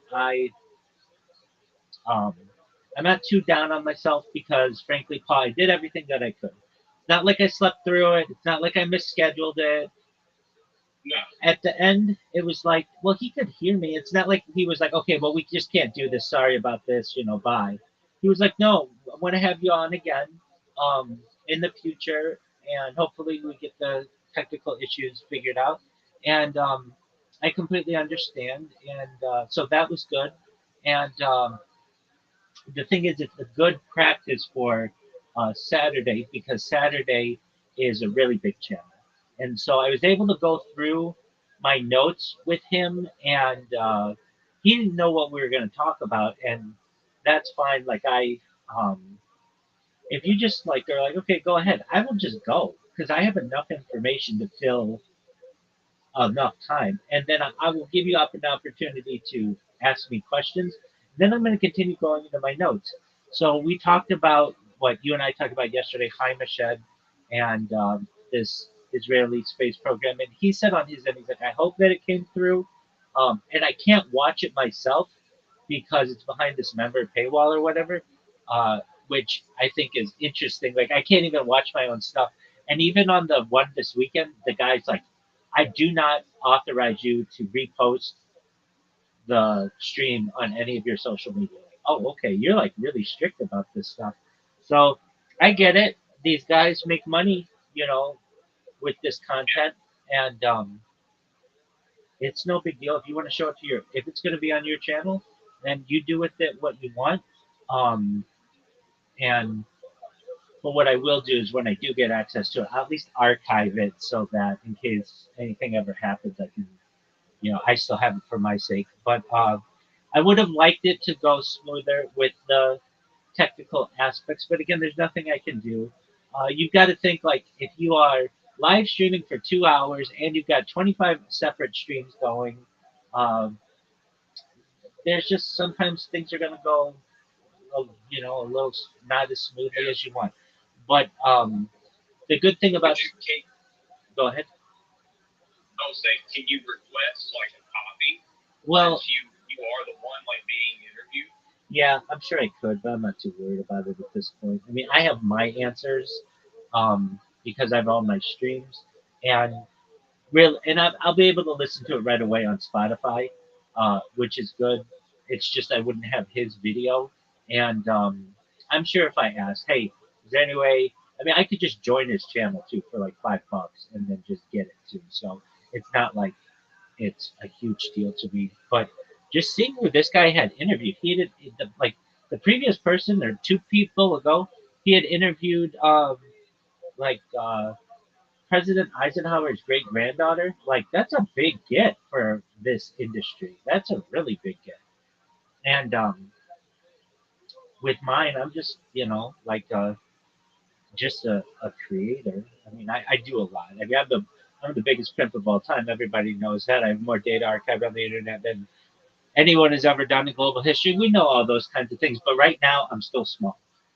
But with the opportunity, when people find out about what I do, to really make a huge impact on the world with all this data. So it was really interesting. Towards the end, I was like, "Would you?" He's like, "I'm on your channel right now." I'm like, "No, you're not. Can you please type Rabbi Rothschild?" He's like, "I've got it." Like he's like, I typed in Rabbi Rothschild live into YouTube, and I'm like, "No, that's not what I want you to do. Just type Rabbi Rothschild. Did you do that?" Yes. And he was showing it so I could see what he was doing. And I said, now, can you please go to the filters? He's like, it is filtered. I'm like, no, it's not. Do you see the little filters button? He's like, yeah. I'm like, do you see the fourth column? It says live. He says, yeah. And then he clicked it, and then it clicked in his head. Oh, you are live on more channels than I've ever seen an individual live on. And I'm like, yeah, for the last 4 years. And then he's like, whoa. He even said, like, with your project, I could just interview about that project, what I do, for 2 hours, which he really could. Um, But we did go into my project, which was good. So and he could hear me. It was really just towards the second half of the stream where it was lagging or whatever the issue was. The first half of the stream was seemingly better. So look, I just even if let's just say people heard the first half of the stream and it's it's going to get 70,000 people who are going to download it in the next week. I mean, you've got to understand, Paul, the biggest single video I've ever had anybody see on YouTube is 700 people. It's like, well, Rabbi, why aren't you bigger than that? The issue is I have lost my channel, so I can't ever get any momentum because YouTube uses algorithms and uses AI to determine if people are basically, uh, it's called, it has multiple names. There's ban They evasion. think you're stream modding. Yeah, there's that too. Absolutely, they do think of that. Um, and I'm not. I'm a real person and everything. I've gotten a lot of different reasons why they've banned my accounts. It's stream evasion. It's also called a ban evasion. It's also called on some it's called ban evasion.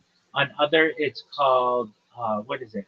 They have like these are just like legal speak for we don't want you using our platform anymore. Here's an amazing thing, Paul. You can imagine you were on a live stream. You personally, and you were live streaming yourself on YouTube, and you could go into a bank, and you could for 25 years. YouTube's going to terminate your account, but after 25 years, you're going to be free to do whatever you want to do in life because you're going to be let out of jail. But guess what? You still can't read a YouTube channel. 25 years later, they can ban evasion, which is like interesting that like the government is not as strict as these technology companies.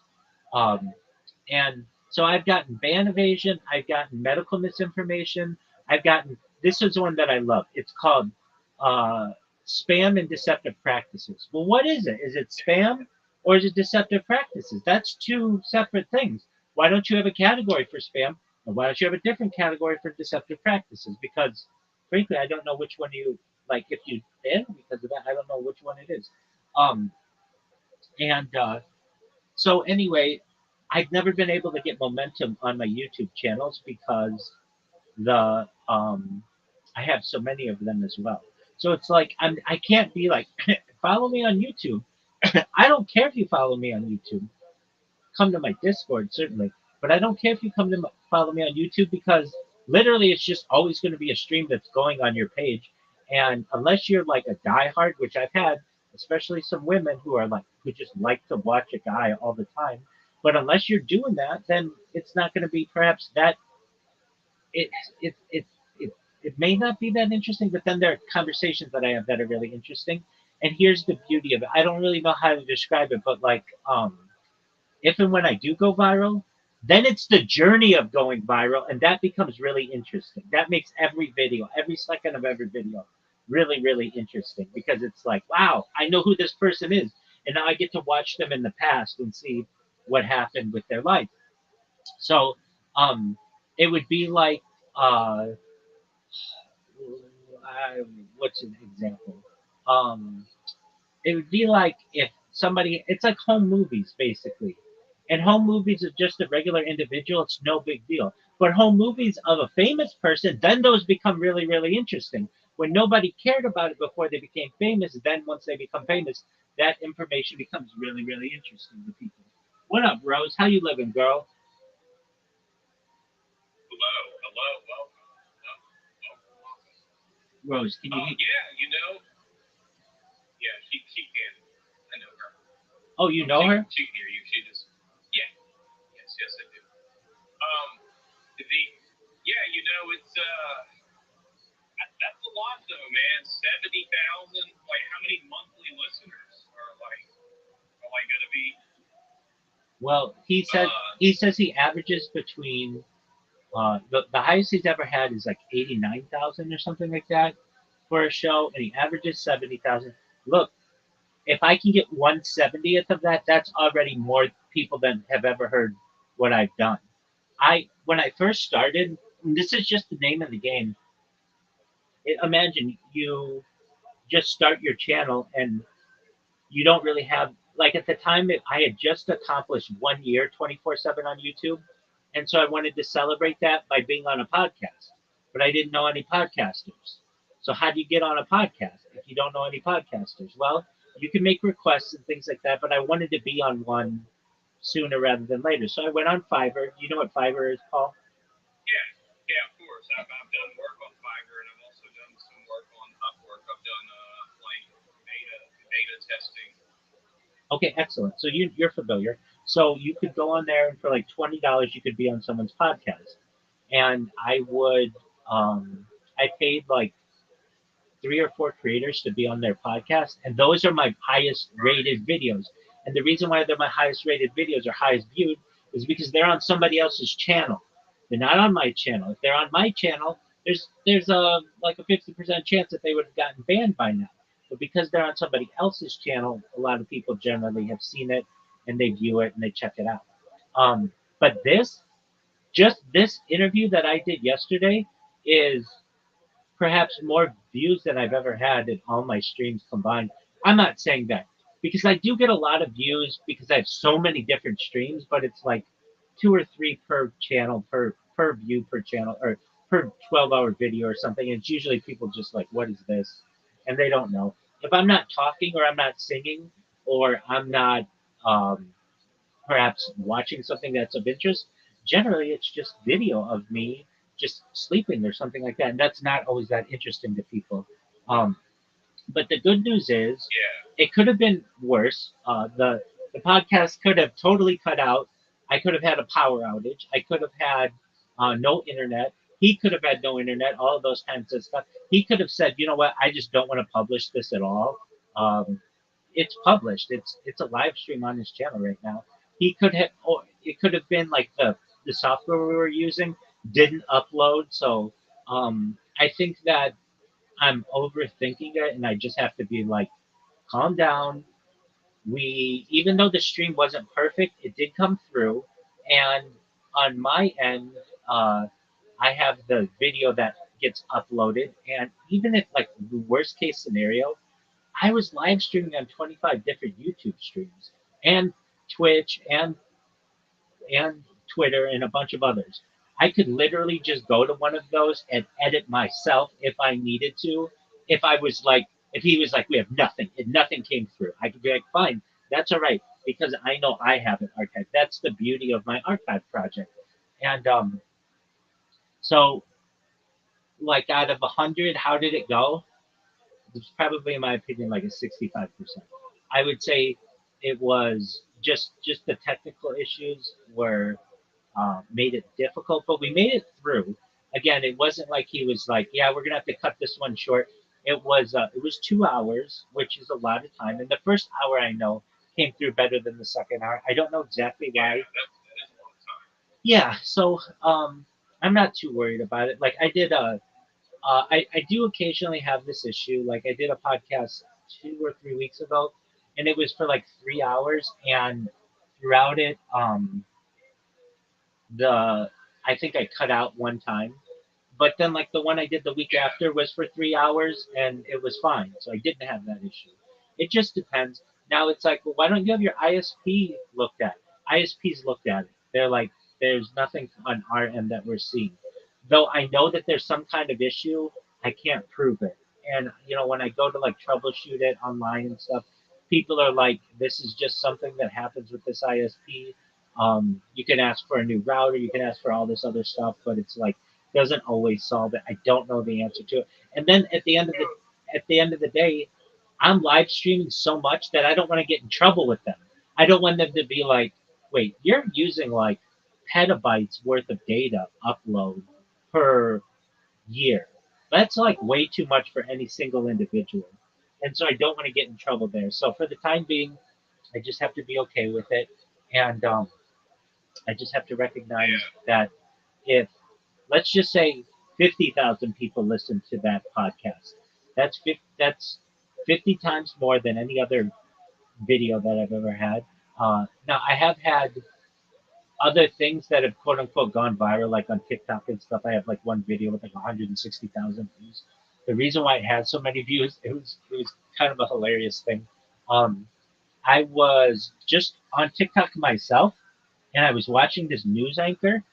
The news a lot of times has their anchors on TikTok in the morning or whatever when they're doing the show to get more people to watch their live streams and stuff. And this one girl was doing it like this. She's like the weather person or whatever, or an anchor or whatever. And she was like, she was doing an Ask Me Anything, and people would write in there like, "Oh, what makeup do you use, or what perfume are you wearing, or whatever." And I typed to her, "Do you use your left or your right hand to wipe?" And she wrote, and she said, uh, right-handed. I'm right-handed. Wait, no. And then she went back and had to like adjust it. And the video is of me laughing hysterically because here this like really prim and proper person just told me that she uses her right hand to wipe her tuchus. And I just thought that that was absolutely hysterical. So that video got a lot of traction, and I just always thought that was funny. And I'm trying to think of like other videos that I've had some that like get some traction, but I don't really push them because I'm not an Instagrammer. I'm not a TikToker generally. I want people to go to my YouTube lives, see how many streams I have going, and then come into my Discord and talk with me. And so the the person hasn't dropped the Spotify yet, so I don't know when they're gonna do that. But when they do, I hope people watch it. Or well, it's not on video; it's just audio, which is fine. I mean, it is what it is. I would have rather had it be on video, but just the audio is whatever. And then the big one is on Saturday, and I just hope everything goes well with it. Um, and let's just say that one bombs as well. All right, so long as the video is up or available somewhere, it is an archive of what I do. So it's not the worst thing in the world. Um, it's just like I just need to get out to that audience. So that's what that is. I was talking with some guys on Twitter today, or actually it was on Discord, but I met them on Twitter, and they have really big Twitter spaces. But they're like, "Where have you been? We haven't seen you in a long time." And I'm like, "Yeah, I've been focusing on podcasting because, frankly, the audiences are so much bigger." Paul, have you ever been on a Twitter space? Yeah, yeah, I have been on sports space actually. Yes. Excellent. Well, like generally throughout the day, the biggest Twitter spaces that you're ever going to see are maybe like 1,000 to 2,000 people. And if you combine all the people on Twitter spaces at once, uh, it's kind of the same 10 to 20,000 people. There's not a lot of new blood, um, and it's generally like a lot of people who aren't influencers themselves. Not all of them could necessarily help you, and some could, but like those are few and far between. Those are big sharks, basically.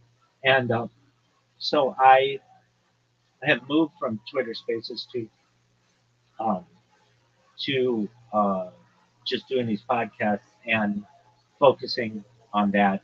But they were very positive to what I'm doing, and they're still doing their daily Twitter Spaces. But what they do, which is a good deal, they will find somebody who has a project, and they'll say, "Hey, we'll host this Twitter Space for you for like $1,000 an hour." And so you can use. We'll host the space, and we'll like build up whatever you're doing, and give you like a bunch of ad reads basically, and then you just pay us the money, which is a good gig. And you could you could do that if you just are able, like, you can buy Twitter followers. You can buy 10,000 Twitter followers. Not too long ago was like $100. So that means for $1,000 you could have a pretty big account at uh, 100,000 people following you. And once you get 100,000, a lot more people are going to follow you. Just because you're a big account, you're going to show up everywhere. And then they just take that account and they host the space. And then what they do is they bot that space, which is really expensive. But what they do is they just have a bunch of people come in for the first 15 minutes. And then once a bunch of bots come in for the first 15 minutes, then everybody sees it's really popular. They join it, and then those bots go away, and then all of a sudden the people are there, so they are able to basically breathe life into their project or whatever they're doing. And I've known these guys have been doing this for a while, and they're, I mean, to each their own. It's a good strategy that they use, and I personally think that um, so long as so long as the opportunity is there, um, why not do it? Basically, if it's making them money, go for it. So it's not their fault that the platform allows it. Basically, it's the platform's fault. Like the platform could very easily do bot detection, but they don't want to because that skews their numbers. So that when they want to show their advertisers, we get X amount of people who visit our site every single day. Many of those are bots from these types of strategies. And I, but I checked in with them, made sure that they were going well, and there's just nothing I can do about technical issues. Um, and like I've said, I'm happy, and I have some positivity that the the stream is at least published. Where it goes from there, I don't know. I would love for it to be available to everyone because then I could see on my end how bad was the stream itself. But I'll be able to perhaps hear in the Spotify. And worst case scenario, um, I can always just do the editing myself and send it to him, or he could use the audio from the. There's not too much more I can do about it. I can't worry about it too much more. You can only control that with control, and it could have gone worse. We got into a fight into it. So ended the stream happen. None of those things happened. So it is what it is. So it's better than 50%. But the streams that I've been doing recently were like between 95 and 100%. If I had to grade myself, I was like, I did, like the streams were good. Everything went well. It went for a long time. This one, I did the best that I could, though I was unable to just have the technical aspects that I wanted. Right. I mean, you can't beat yourself up too much. You weren't necessarily in control. What matters is that you did the podcast. For the most part, it seems like everything went pretty smoothly. Do you think this will Have you seen any traction with your channel? So no, I haven't, and I wouldn't expect to yet. And here's why. This guy put it behind a members only paywall. He does that with like all his YouTube videos because he's about making money. He makes like a lot of money just doing this. And so the average views that he was getting per video, 400 or 500. That's not a lot. But you have to think those 500 members at $10 a shot is $5,000 just from that, income that he's getting from that. Um, and so I haven't seen anything. I mean, it was just posted like 11 hours ago or something. But it's not like his YouTube channel is really big. So that makes sense to me. His YouTube channel isn't really, I mean, it's got 7,000 people. Here's the thing nobody can see the video because they're not members, or very few people can. So I'm not going to see people coming in saying, hey, I saw your thing and yada, yada, yada, because it would only be the members of his channel. However, the Spotify is different. The Spotify is available to anybody. And the second that he posts that, that's when I hope, God willing, at least one person comes in here and they're like, hey, I heard you on the Total Disclosure podcast and I wanted to check out what you were doing and this is really amazing. That would be a best case scenario. Yeah.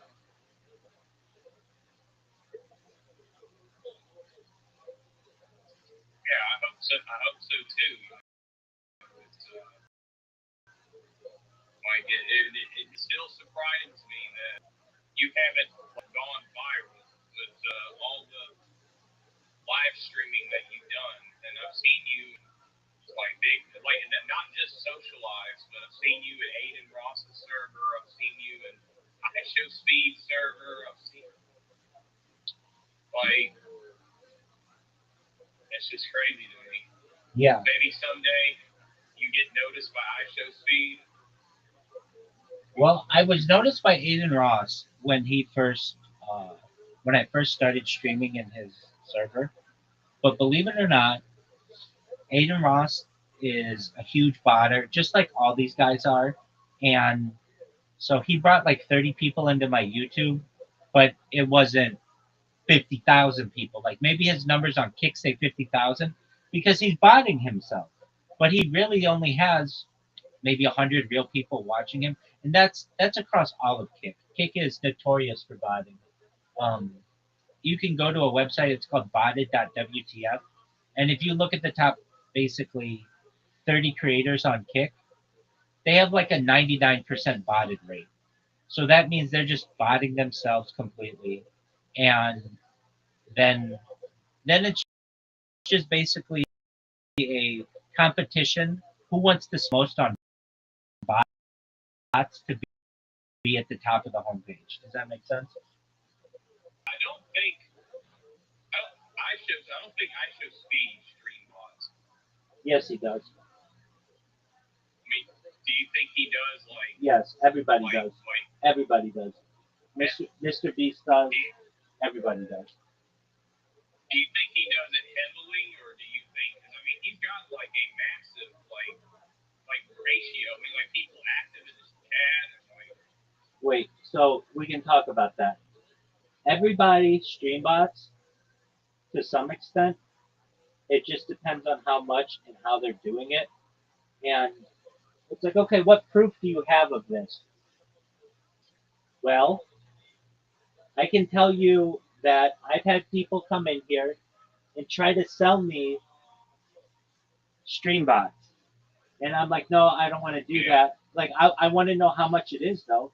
And they're like, well, it's like $2,500 an hour, and we can get you in the top 5 of Kick.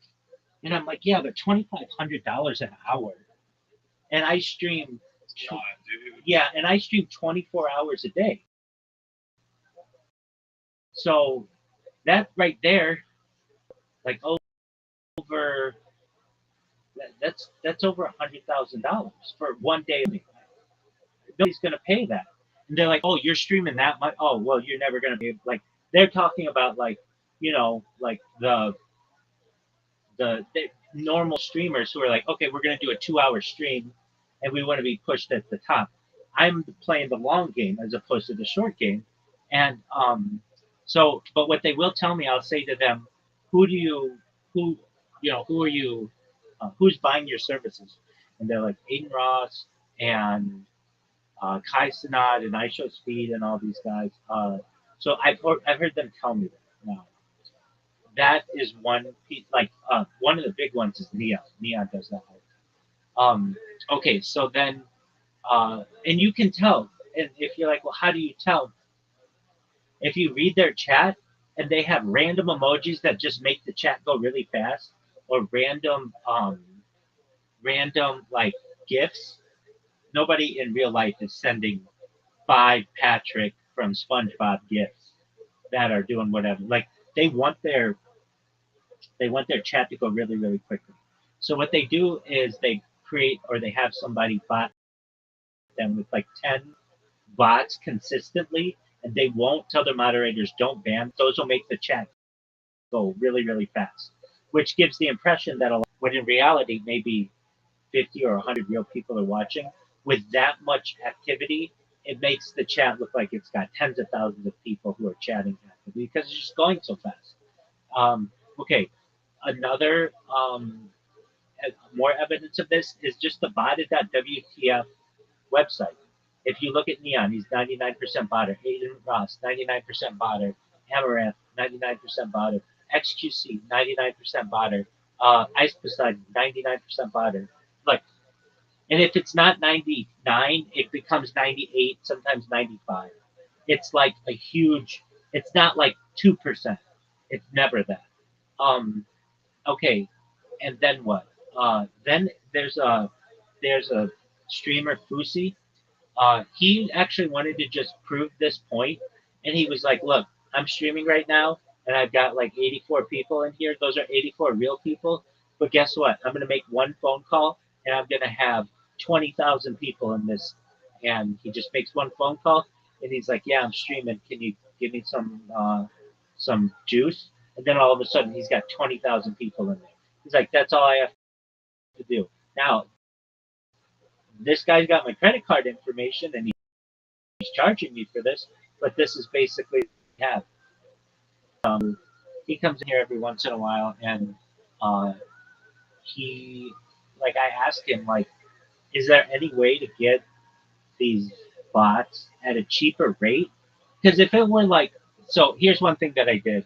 One time I uh, paid like 5 people from India to watch me 24/7 for a month. And so I had like 5 real people in here all the time for a month just because I needed some watch hours. And it's like herding cattle or herding sheep, or herding cats, pardon me, herding sheep, herding cats to get everybody to be on the same page. Like, okay, I'm going live now, and here's the link and all of this kind of stuff. Meaning, it's really difficult to get real people to do it. It's so much easier with bots. You just put the link into the bots, and then all the bots come in. You just need processing power, server power, and accounts to do that. And then you're able to charge huge amounts of money. And so, what other evidence I have? It's just the three. I get people in here all the time who tell me they bought for these guys.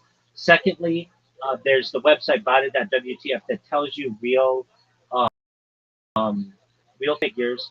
And thirdly, um, the the like I've seen guys like, hey, everybody's doing this. Watch, I'll show you how it's done. And then all of a sudden, and I've got to say as well, the owner of Kick, his name is Eddie Craven. He has said it himself. I've heard him say, "We know that people are botting. There's not a lot we can do about it, except we don't pay people on the botting numbers. We pay them on the real numbers are on our end." So that's another thing. Like, he knows his biggest streamers are botting, and he doesn't want to put an end to it. He very easily could with a capture system, but currently he knows that if he did that, his website would go from looking like it had 100,000 people on it simultaneously to 14,000. He doesn't want to do that.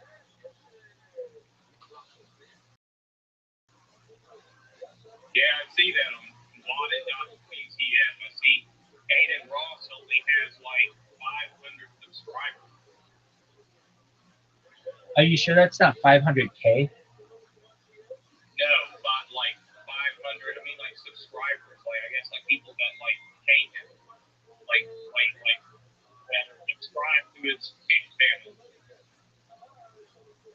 Oh, okay. 500 people. And he has like a million followers or something like that, right?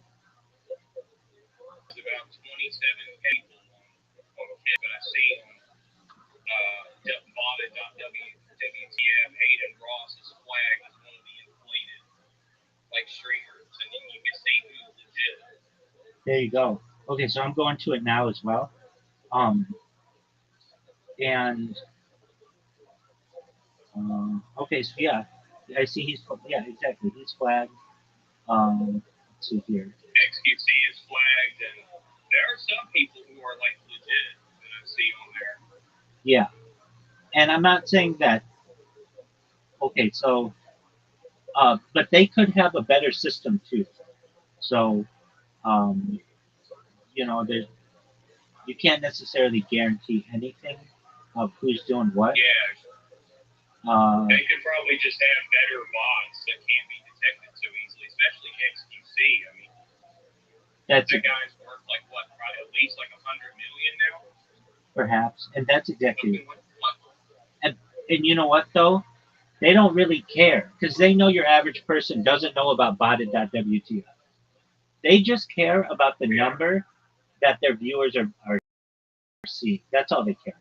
So I could say to you, I can sell you 10,000 bots for per hour for, let's say, $1,000, and they're just crappy bots, or good bots, but it's 5,000 or $10,000 an hour. You're gonna say, just give me the $1,000, even though I'm worth $100 million or whatever. Nobody's paying attention to this anyway. Nobody's gonna ban me. I'm too big of I'm an industry in myself.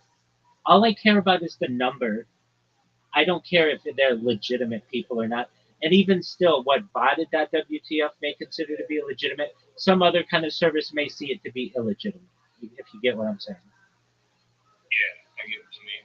So, but yeah, like when I saw this, I recognized that this is a pay to play game, which it shouldn't be, but it is.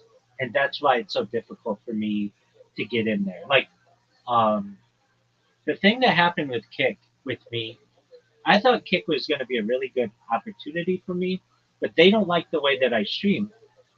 When I stream, I have like 33 different devices.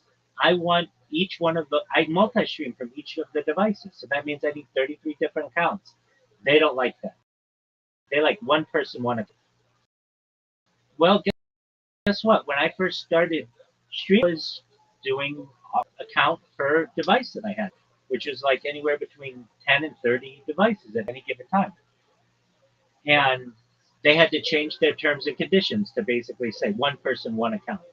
And when they did that, and I learned that they weren't saving my streams, they only save streams for 30 days. Well, then it just becomes kind of in my opinion, kind of a garbage service that you're not archiving this for long periods of time, and it's a pay to play game. Basically, I need to bot myself to be able to get to the front of the page so that people watch what I do. And at that point, I just was like, you know what? I'm just going to start botting this platform myself and just using it as a self promotion platform because it's essentially just Twitch. It's the exact same thing as Twitch. I'll keep a good name on Twitch and then just use Kick to promote myself. And I'm the most notorious spammer in the history of the platform. In fact, you could say the N word on Kick, you can say Hitler on Kick, but you cannot say Rabbi Rothschild. If you type Rabbi Rothschild, Rabbi space Rothschild on Kick, the message says immediately it says deleted by moderator.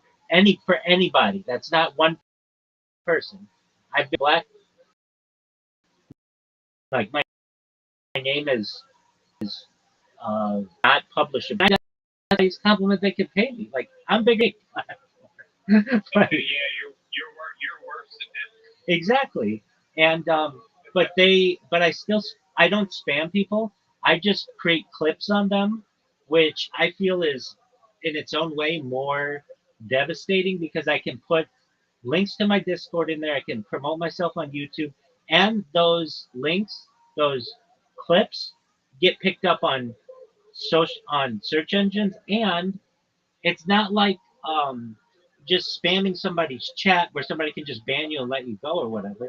This stays on their channel until they delete it, so they have to manually delete it, which I think is pretty ingenious as well. Yeah, it's funny, like that your name. They could say someone could say everything else, but they can't say Rabbi Rothschild. I think it's absolutely hilarious myself, and I I consider it one of the highest compliments that I've ever gotten from a platform that I'm persona non grata on there, which is cool. I mean, it's whatever. At least it's not YouTube. Um, so anyway, what am I doing now? I am setting up my these automatic emailers, and so I was able to get approximately like 27,000 email addresses, which is a lot of email addresses. I mean, that's like a town in America. That's like a small to medium sized town. And now I'm just having these things fire off emails. And I do know that they work. I did have one guy who did an AI podcast who was like, "You're quite a character. I was looking through your stuff. I might be interested in having a discussion with you. And if I, that's fine. I mean, that was like after one day of doing this, so it's like I just have to keep doing this. And I know that these emails are going to the spam box, but it's almost like that's okay. Um, People do occasionally check their spam box, and especially if you have a podcast, you're more inclined to check your spam box because you recognize that there will be just some people whose emails go to that, and you have to just be aware. And some people just say, "Don't send anything to spam; just send everything to my inbox. I'll read it all." So, um, it's one of those things where I, um, I've just got to let these bots go, and I say to myself, "Okay, if I had over the course of let's just say 24 hours, one person reply to me, and that was only using one. That would be like more than 800, more than 700 people who eventually are going to email me about being on their show or something like that. Like that's a lot of people. So, um, it's just I've got to see what works or whatever. And the one thing that I have to avoid doing, and I really don't, I'm always doing something, but from a promotion standpoint, but I just can't ever be like not have my computers going and I'm just sitting here, not promoting myself in any way because to me that's a waste. That's wasted time. I need to go viral sooner better than later. So just keep the I just need to keep um, the bots going, and eventually somebody's gonna see what I do. They're gonna recognize that it's a really big deal, and the rest is gonna be history. That's all. That's all I can do. That's all anybody could do. And with these podcasts that I've done, I just can't get too down on myself. If I run into issues on Saturday, um, I might look into perhaps like seeing if I can maybe get a new mode, something like that, or a new router. But I don't think that's the issue. But you never know. Um, so that's what we've got going. And right now, I'm sending out these emails. Hopefully, these people uh, get them, and if they do, they connect with me. So how about you? What time do you get done in the morning? Generally, by like, this depends. I mean, I just got here at 4:30, so maybe about 9:30. It's yeah, something like that. Isn't what you do like pretty easy to have a robot do? Yeah, but they're not. I don't think they're gonna put the money into that. I get that. I get that. But like, couldn't they also just buy the dough like already in a circle? They could, but right now it's really expensive. The cost of food is really like out the roof. So Yeah. And making everything from scratch. so, is the pizza that you guys make really good? Yeah, Okay. they make like they cater to like I mean like they can make you can they'll make you we can make like kosher pizzas too. I consider it kosher. Maybe the ingredients and such, but you generally need to have a Yeah, kosher kitchen to do that, and you would need someone to some type of oversight. But I'm not saying that you couldn't do it. You could, but do you have a big? I mean, I know the big communities in the United States. There's no really big Orthodox community where you are. Uh, Maybe for if one community wanted a party or something like that, maybe. But yes, yes, we've done that. Yes, anything that involves like kosher or anything like that, it's something my boss handles. Okay. No, We I won't let anyone else like do that. If it does, it's happened a few times. yeah. Um, I mean, it would just take. It's not like it's impossible to make your kitchen kosher. It's actually pretty easy. Um, it's just you'd have to remove all of the meat. You'd have to remove all of the cheese. You'd have to clean everything out very well. You'd have to use the auto clean on your oven. Generally, you might have to use a blowtorch on any kind of surfaces. Um, you could take you have to take boiling water and put it on all of the surfaces, and then you could buy kosher ingredients. Generally, if you're going to have meat, then you would have to have what's called uh, of cheese, which is not made from dairy. Or if you're just doing cheese pizzas, then you couldn't have meat there. But yeah, it could be done. Yeah. And just depending, like the the the the communities, one has a kitchen, one doesn't. So some of them do have kitchens themselves, and they could probably do it in house, but another one might not be able to. It just depends. But that's interesting that you do that. Um, yeah, so you know, do what you can while the money's available. I'm not saying that uh, I'm saying what you're doing is smart. That it's a position. There's not a lot of stress on you, and from their position, they could be paying more for all of this stuff, but they're not stupid. They're probably like, look, we pay Paul X amount of money every whatever night. We know that it's in good hands. We know that he does it the way that we want. And whatever you're making plus the price of dough that you're using is probably less than being able to buy the dough in the pre-made circles. It's a pretty easy math equation. And so long as you're able to fit in that, do it as long as you can. Yeah, that's what I'm doing.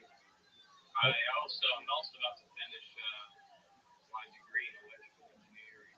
Oh, well, that's phenomenal, man. Well, that's a big deal. Yeah. Okay, so when are you anticipating that's going to happen? Next year. Oh, and what do you want to do with that? I want to go into biomedical engineering. That's what I wanted to do originally, but my degree, nothing, no university like offers it. So Okay. like the degree itself, so I can go in with an electrical engineering degree. But yeah, I would like to, learn how to build, design medical equipment, Sure. repair it, and Well,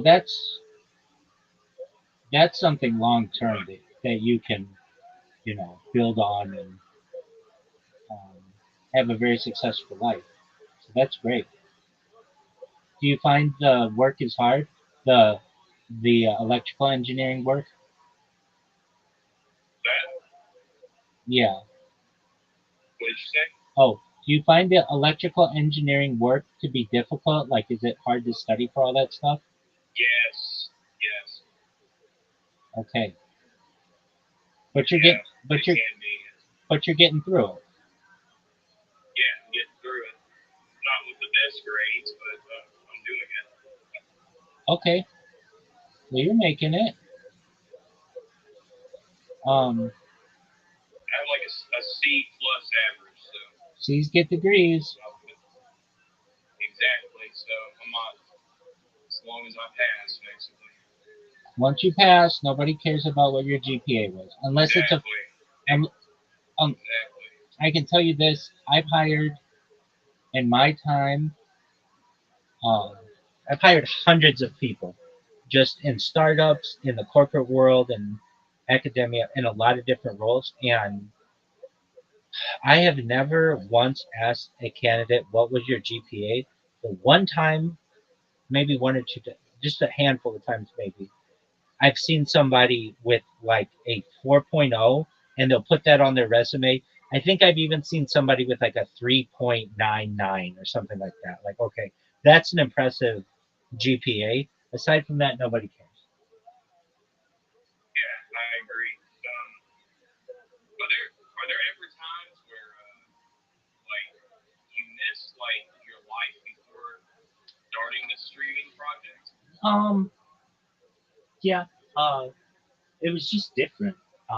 My life was very rigid and very um,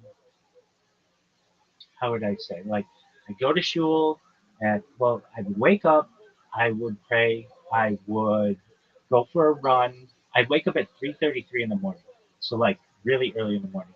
I'd wake up, go to shul or synagogue, or wake up, pray, go for a run, put on a suit and tie, be at shul by um, as early as like 5:55, but usually about 6:15.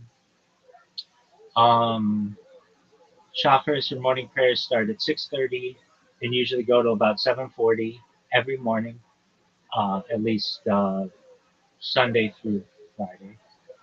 Then I would go to work. Um, there were some jobs that I've had that I liked more than others. Um, some paid more, than others. I've worked in Orange County. I've worked in Los Angeles County, and just depending on the commute that I would have. I worked as an accountant and controller for an organization, and I really enjoyed my morning commute. I could take the 405 freeway and it would be a 10-minute commute, or I could take the side streets and it would be a 30-minute commute. And just about every day I would take the 30-minute commute. Even though it was longer, I could listen to the radio and it was just neat to see the town get ready and everything. And I really loved it. And then when I would work in Los Angeles County, I think that my commute was like really right at 30 minutes. If there wasn't any traffic. And then, um, I'd work for 8 to 10 hours or whatever it would be. And then we have evening and night services at shul, and that's another. I'd have to commute back to Irvine, and then then from there we would have. Well, also many mornings as well. I would take classes in the morning. Uh, it's our daily Talmud study, or I could attend Talmud study at night. So I would do that. We would have Chumash or Torah study regularly, and then I was taking additional language classes, and then I partnered study. So it was very rigid. My day from like 3:30 in the morning until basically about 10 p.m. was like the same every single day. And it was, You would only sleep like 5 hours, I guess. yeah, I mean, that was just how I am. Like when I'm rolling, I feel like okay, I will rest on Shabbat, so I would take a long sleep on Shabbat. So Shabbat's different too. I would usually go to a friend's house or usually a rabbinical colleague's house within my community, and I was doing this every single week, so it was just like a regular thing. So it's really interesting with how Orthodoxy works. We don't drive on Shabbat, so I have to leave work early and I'd have to make arrangements with whatever organization I was with. And especially in the winter when the sun sets earlier, at least in Irvine, I'd have to, like the sun, the earliest it sets on a Friday night is right at the solstice, the winter solstice. And I can even tell you, it's like 4:14 p.m. Like I know that number. That's the earliest I would be. So I would leave work about 3, and and I some employers who were amazing, and then other employers who were really different. Who I probably, if I wanted to, like you're not like you're if somebody requests to take it off and you give it to them, you're not supposed to give them a hard time about it. And but nevertheless, that's not my nature. Uh, but just kind of, I've seen both the best of both worlds in that. So I'd have to get my car to my house, and then I'd have to walk to synagogue, and it depends which one I was going to. So there's one 30 minutes, a 30-minute walk away. There's another 10-minute walk away. The one that's a 10-minute walk away is the big one, but I would go to the small one because I wanted to support them. I wanted more of a community. It was more intimate. Um, so then usually like there's all kinds of prayers and stuff on Friday night, and then we get a really nice dinner, and I would be in bed about 11 p.m. or so, and then I would help. Before I became a rabbi, I had what's known as a gabbai role or similar role, which is basically the right hand person of the rabbi, and so I would set up the shul for Shabbat morning, which means taking out the Aron Kodesh, the Ark of the Covenant, and um, ensuring that the mantles or um, the these safarim, uh, the books that we would have were in the right position, and the talitot, the garments that we wear, making sure that they were folded and ready and everything for everybody. And so I would have to go to. I would wake up early on Saturday and usually about an hour early to get everything set up for the community. And then from there, Orthodox services are pretty long. So they can, within like Hasidic communities, which I've been a member, they can be like 6 hours long on a Saturday. For some more modern Orthodox, they're still 4 hours long, generally, anywhere 3.5 and 4 hours long. So that's a lot of time. Most people are like, oh, well, our service is just like an hour or something like that. That's not an Orthodox Jewish service. So then from there, we'd have Kiddush, which is like a lunch on Shabbat. And then I would sleep, which is what you're supposed to study, but also rest on Shabbat. And I would sleep from like, usually like maybe like 2 to like 6 or 7, 8, depending on where the sun is. And then there's a service that we have, the evening services, and then something called Gala, which is like the basically not the new week. And my life was just really, really rigid within that community setting. My life now is much different. It's like I don't want to say it's a free for all, but like right now it is 4:36 Pacific time, and I don't have anything for today.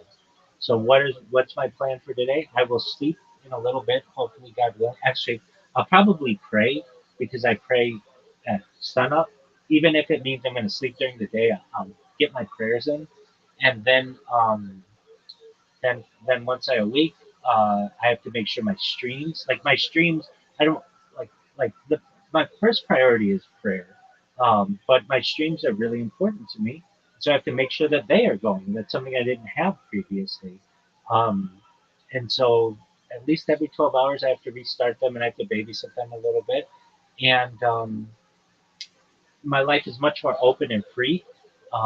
In terms of which do I like, the really rigidness or the more free version. Frankly, Paul, the happiest within a religious standpoint I've ever been was when my life was most rigid.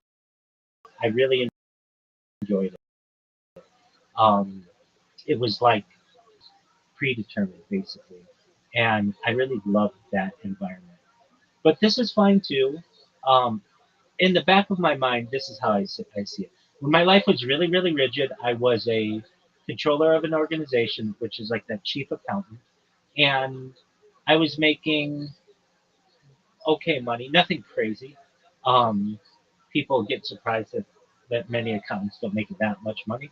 And then I got in more into tech, and I was making six figures and doing that. Then I took other positions, making more money. But the the idea was that the money wasn't what was making me happy. What was making me happy was the rigidness and just the structure that it gave me. However, if I were working in that job right now, I would never be able to own a home. I would never be able, at least not in California, but most places probably. I would, uh, I, I wasn't going to be able to save that much, et cetera, et cetera. With this role, there's an opportunity, and I say this really as forthright as I can tell you, Paul. There's a chance I'm the richest man on earth. Okay, how, Rabbi, are you going to do that? Data, according to The Economist magazine, in 2017 overtook petroleum as Earth's number one resource. It wasn't Tesla, it wasn't SpaceX stock, it was data. And I have more data archived on the internet than any person. There's going to be some major value in that. And if anything, I will be able to utilize all of the money and finances that I make from this stream, God willing, and I'll be able to get that structured life back, but also have the nicest house in Irvine or Newport Beach or wherever I want to live, and have everything that I need. So basically, I'll be able to get that life back and have the best of both worlds. I'll have the ability to live stream everything that I want, but then also have the finances and the support and the structure to be able to live a really tight life like I'd like. So, in answer to your question, I really like the structure. However, the structure doesn't have the lottery ticket at the end. You work in a job for 30, 30 years, then I was never going to make more than $1 million a year. Uh, it was going to take me, several years at least to make that, and that's with taxes and everything, blah blah blah blah blah. With live streaming, it's like a lottery ticket. If it hits, the sky, it hits big time. And you know, it's than if I were to say to you, I think I'm going to go viral because I'm so good looking or I'm so funny. No, no, no, no, no. Those are all subjective things. Data is data. Data is value. And Yeah, data is objective. exactly, 100%. That's an excellent way to look at it. And so I can have the confidence to say it's just a matter of time. And it's I've said this to myself. I don't know how I'm going to go viral. Will it be from a podcast? Will it be from people listening to a podcast and then going to my YouTube channel or going to my Discord? Like, which thing could I blow up at? Once people realize what I've done, it's the biggest event in the history of the internet. The only thing that I think could be bigger is alien disclosure. And I talk about that and I push for that. So I'm almost related to that subject as well. And like, how do I want to describe it? Just for your perspective, like, uh, how, like, I'm not talking YouTube. I'm talking just what I've done on Instagram.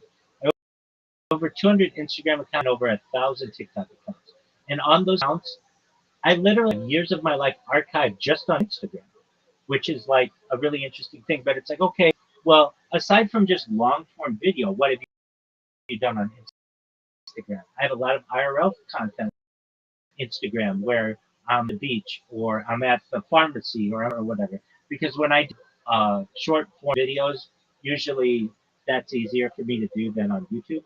YouTube, you need like 50 followers, or used to need more followers for to go live on YouTube, but Instagram used to be you didn't have to have anybody. Now they changed it. Now you have to have 1,000 people. And TikTok you used to have 1,000 people. Now TikTok's changed it. I think you just need 100 or something, maybe even fewer than that. But basically they flip flop. And when people see like how much just musically I've done on my streams, it's like tonight I might have sung like I don't know. I made like I made like 10 or 12 videos just singing songs. Um, and then uploading them to Instagram. And it's like, well, they have zero views. Actually, I shouldn't say they have zero views. I got a bunch of likes just randomly. I don't pay attention to that. But I have sung every major song on this stream.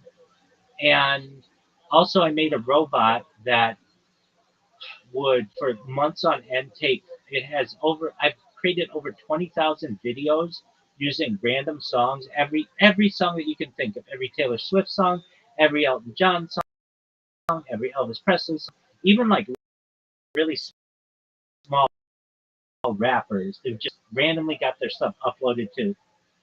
So I think that it's a huge treasure chest or treasure hunt that people are going to be able to go on. That it's like, oh, you mean he's not just sleeping? No, there's like a huge amount of content that people will be able to see and I think really value. And that's going to be, I think, really exciting for the world. And on top of that, there are the things that we talked about yesterday in just my blogs and how the ideas that I have may have an impact on society because this stream gives me a platform to be able to discuss those things. I was looking to get married about 5 years ago or something. Not really hard. I just was dipping my toe in to be like, okay, we'll see what happens. But women are really expensive, and I wanted to be able to provide for children who had private schooling, certainly in, like Orthodox communities, and I wanted to be able to have a nice house and all these things. And it was like that's not realistic with just your a middle class job. In order to do that, at least in Southern California, you either need a major inherited wealth or you need to have one of these superstar like jobs. And while this for the money, this is a superstar like job where all this thing has to do is hit. And if it does, it's going to change the world. And that's a really like you had said to me, what do you like more, that structured life or this one? The structured life at the end of the tunnel, there was no it was going to be work for another 40 years or whatever, even into my like old age because like everything gets more and more expensive. This one, when my head hits the pillow every night, I can go to bed smiling, thinking I'm one day closer to the light at the end of the tunnel, and this blows up, and I can make all my dreams come true and help a lot of needy people in the world. That's a really exciting thing. So, from a mental standpoint, I really enjoy the freeness of this lifestyle that I enjoy. And really, I'd like to combine them in the future and teach people how to do it in the future, of how to live a very orthodox life but then have the finances and such to be able to share it with the world. Yeah.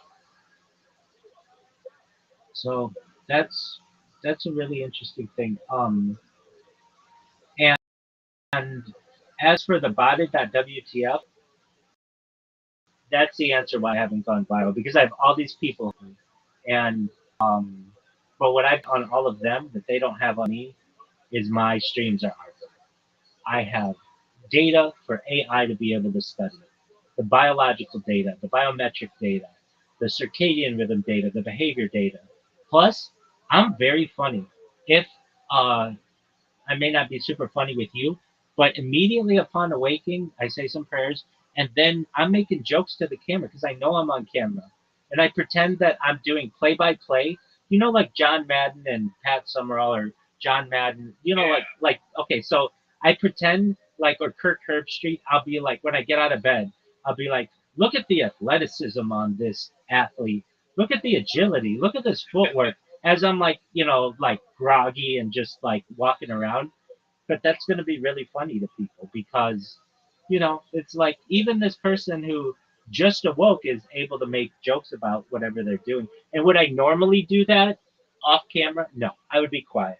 But I know I'm on camera and the camera affects my behavior to some extent, in some ways, because I'm playing to the camera. So there will be the issue when people study this from a biological standpoint in the future. They may say, um, well, some of this data is going to be skewed because you knew you were on camera, but that's fine. There are a lot of people out there who have their data and they don't know they're on camera. They're just from random closed circuit televisions or whatever. For mine, I'm letting you into my mind, what I'm thinking at the time. And in order to do that, I have to know that I'm on camera because nobody does that under normal circumstances. And Right. I think people will think it's really funny. And they'll think the art aspect of it is really interesting, the singing and the dancing and all the things that I do. And then the watching of movies. Did you see the movie Michael, by the way? I'm just asking. Yeah. I did. Theater. I just torrented it. Where, Doug? What did you think of it? It wasn't bad. I liked it a lot, but I like Michael Jackson a lot, so that could be why I liked it so much. But, yeah, Dude, the soundtrack is like probably one of the best soundtracks of any movie ever. Yeah, it was a good watch. I enjoyed it. I will never, I could never watch it at theaters though because I'm not ever paying like $20 to $30 just to watch a movie once when I can go on, Yeah. to Say no more. Pirate Day. And Yeah, I don't even know. You know what F movies is? just I like getting like good quality sports, especially on like private trackers. I get It's that. nice to just because streaming like web rips and stuff might not exactly be the best quality. I get that, and I totally understand that. I'm watching it on a phone with very low sound because I don't want to get a copyright strike, and so because of that, I don't really care about the quality. But I get what you're saying. If you're Do you ever just watch it wearing headphones? So I can, but then people come in here and then they're like, Rabbi, Rabbi, Rabbi. They're yelling for me. And but yeah, I watched Disclosure Day, I want to say, with headphones at some point. Um, and I can, but again, then I miss what's going on with people in here. There's some people who, it's one thing if they know who I am and what I do, and they're like, oh, I'll just come back. But for those people who are only here one time, I don't want to miss out on them. That's really important that I'm able to talk to them and explain to them what I'm doing. Because there's a chance that they may not come back. And so that's that's like important to me. That's my primary um, focus. But yeah, I watch things with headphones, and um, I I thought Michael was really, really good. Here's the thing. It was an hour and a half long. We know that there's going to be another hour and a half or whatever movie. Um, they could have had so many more events, I feel, in the first movie that they didn't have. But his life was just so packed with history that, like, they didn't have time to put it in. Like, what? Like, I think he, during the 80s, dated Madonna and, like, maybe Cyndi Lauper and um, Brooke Shields. Like each one of those could have been a scene, you know what I mean? Or like his feud with Prince. There was none of that. But they definitely could have made all of those really good scenes. Or like just him going to like they did the scene where he went to the toy store and was like buying a bunch of toys and that's cool. But they could have had him like buying a Ferrari. Like the first time he would just be like, yeah, I'll just take the red one. And they're like, okay, well, which Ferrari. He'd be like, oh, whatever one's the most expensive. I just want it to be in red. He would really care about the color. He wouldn't care so much about the horsepower, whatever it would be. Like that kind of stuff. Just his like how wealth affected him and how he wasn't like that grounded in terms of like how they had like the thing where he gave an autograph to the mom of that kid or whatever at the toy store, but there could have been a lot of scenes like that, or just him going to dinner or whatever. There were no scenes like that because they had to fit so much in, and it was to me like I just I thought it was I thought Jafar Jackson did a really good job. He sounded like Michael Jackson. He, of course, looked pretty much like Michael Jackson. He danced like Michael Jackson. I'm glad they didn't take the Michael Jackson songs and have somebody else sing them. They were like what we know to be the Michael Jackson songs. So, and I love biopics. I feel like I'm not wasting my time with some kind of fictional movie. I'm like seeing that something that really basically took place generally. And Especially since it was Michael Jackson's nephew, and he looks like a spitting image of Michael Jackson. And he sounds like him, and they he moves like him. He looks just like Michael Jackson. It's crazy. Exactly. I was looking on the subreddit of the Jacksons, and it's like, is it possible for Jafar Jackson to keep the legacy going? Like a lot of people thought, okay, the Jackson family kind of dies out, Michael Jackson, but not really. If Jafar Jackson starts getting, he could be not as big as Michael Jackson, but he could be Janet Jackson, or like, or bigger. Um, if he becomes a big actor, and I think he'll get some roles. It's not like no one's gonna know. Like he's Michael Jackson's nephew. Like everybody's gonna want him for roles. Even before he did this movie, he would be a high demand person. So And he's like in his 20s still too. right. So I think that he could continue the legacy. And the one thing I did not like about the movie, and this is so minor, is I think it's 2026. We could make a chimpanzee look more realistic than it did. It just looked. Yeah, I remember that. It looked. Yeah, the CGI. That was horrible. Yeah, it looked just like cartoonish, and I think that we're at the point where you could make that stuff look really realistic. Like I see stuff on with AI that I can't always tell if it's real or not on Instagram. If Instagram's able to do that, then the big screen should be able to do that. And I feel like they are like, well, we've been doing CGI this whole time. Well, try AI because it can be really real. And so that's the one part that. Well, here's something though that they didn't have in the movie. Bubbles, the chimpanzee, and Michael Jackson on the Concorde.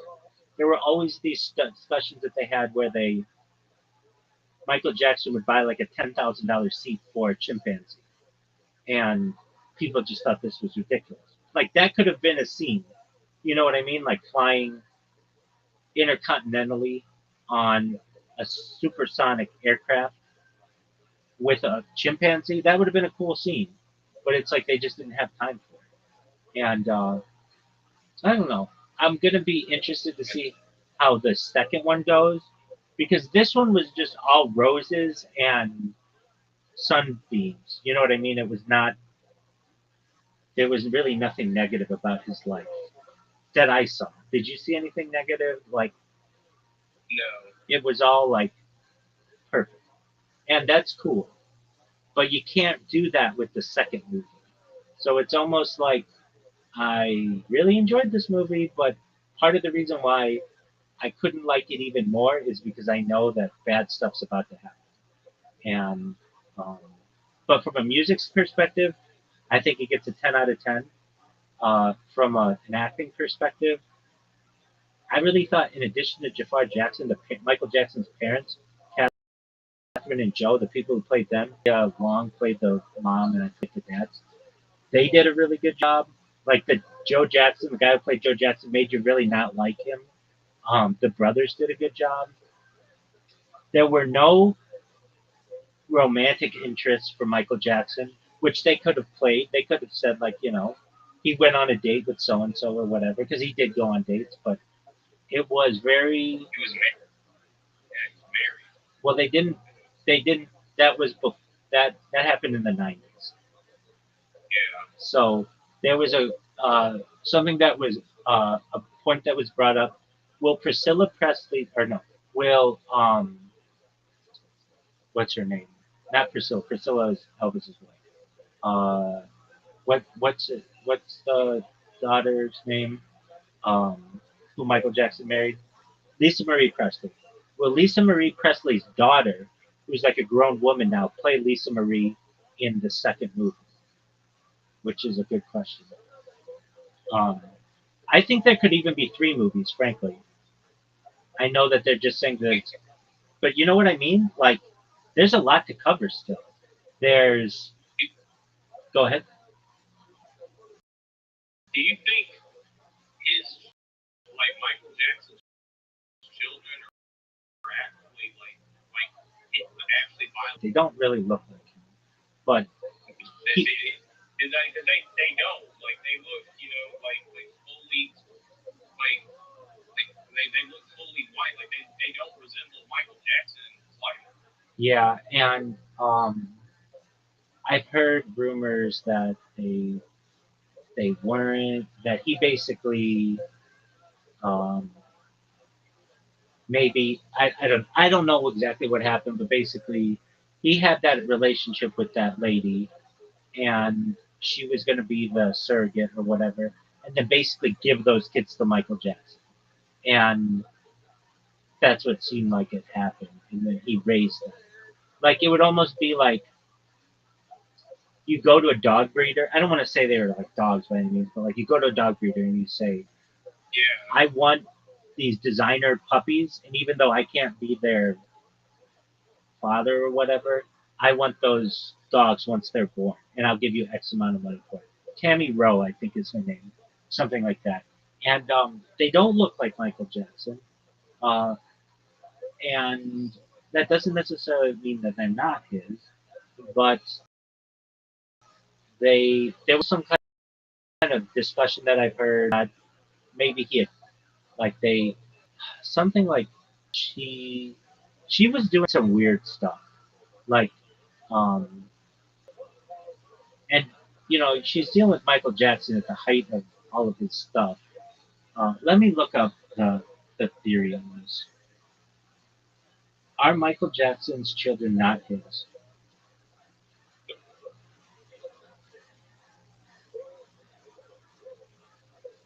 All right, the biological paternity of Michael Jackson's three children is a subject of significant public debate and conflicting reports, with no definitive public DNA test confirming or disproving them with his genetic link to them. Now, usually, if this is like a slam dunk, AI is going to be like, this is just a theory, it's a hoax or whatever.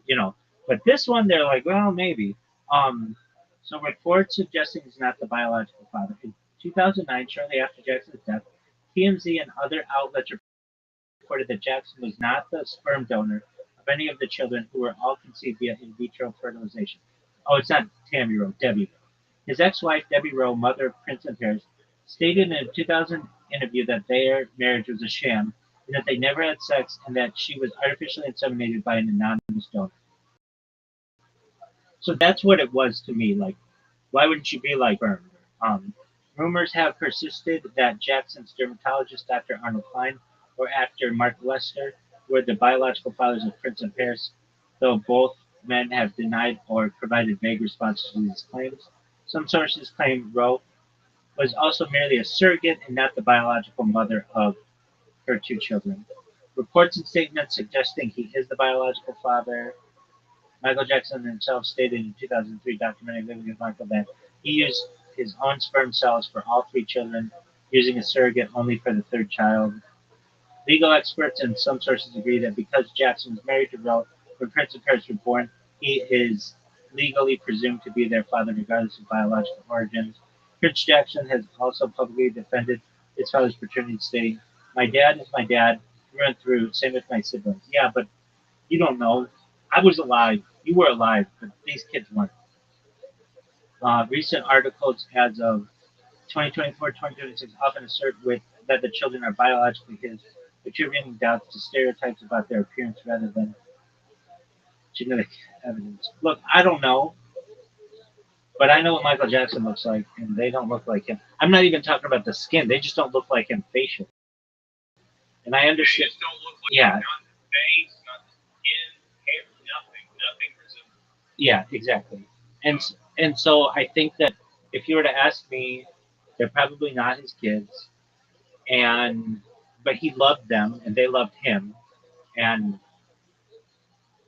there's not, that's that basically. But he was just into so much avant-garde stuff that it wouldn't surprise me in a bit, in any amount, if they weren't his kids, and it wouldn't surprise me as well if they were his kids. But I don't know. But I think that this movie could be three parts. That you have like the 60s, 70s, and 80s, and then the 90s to the 2000s, and then the 2000s to his death. I don't think they're going to do that, though. I think it's going to be 90s to 2000s. But there's a lot in there. Okay, just off the top of my head, there's all the kid stuff, which would be like 50% of the movie. Uh, there's, he did All like the allegations. the allegations, exactly. There's Free Willy. There's like all the music that he had in there. There's him with buying Neverland. There's him with like, riding the rides and stuff and having like a zoo there. Like each one of these scenes takes 5 minutes at least in the movie. Like like the allegations against them. Then there's the marriage to Priscilla Presley. Then there's the marriage to Debbie Rowe. Then there's the having of the kids. There's the infamous like railing where he holds blanket over the railing and almost drops him. And then there's like going on tour, and then there's uh like the like I I want to say he did like bigger tours in the 90s. Oh, there's him performing at the Super Bowl. Like each one of these is a really big event that they're just gonna have to basically gloss over because his this movie, and I said it when I saw it, this movie should have been 5 parts if you really want to get in all of the cool things. Like just like he did he did music with Eddie Murphy, and they didn't cover any of that. You know, there was like he used to do this thing where like he lived near Santa Barbara, but he would just secretly wear a mask or something and drive to like Beverly Hills and just go to like a random hot dog vendor and just buy the hot dog, all the hot dogs that he could, or whatever. Like could have been hamburgers or whatever, and then sneak around just pretending like he was a normal person for it. But I don't know, the events that I just said with the Super Bowl and Debbie Rowe and Lisa Marie Presley and the children's allegations and like it's not just the children's allegations. We've got 3 trials to go through, and then Yeah. and I didn't even mention the plastic surgery. That what in the fuck happened there? So Right. and then on top of that, you'd have to do his funeral. Like okay, let's say each event takes 10 minutes.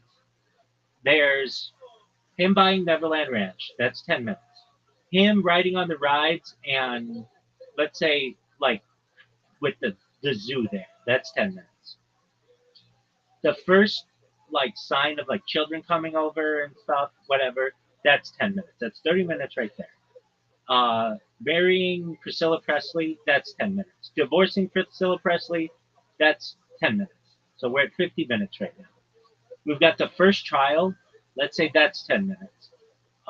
Him buying stuff, he would go on these huge buying sprees and do like he did this interview where he just bought out like everything in Harrods in London.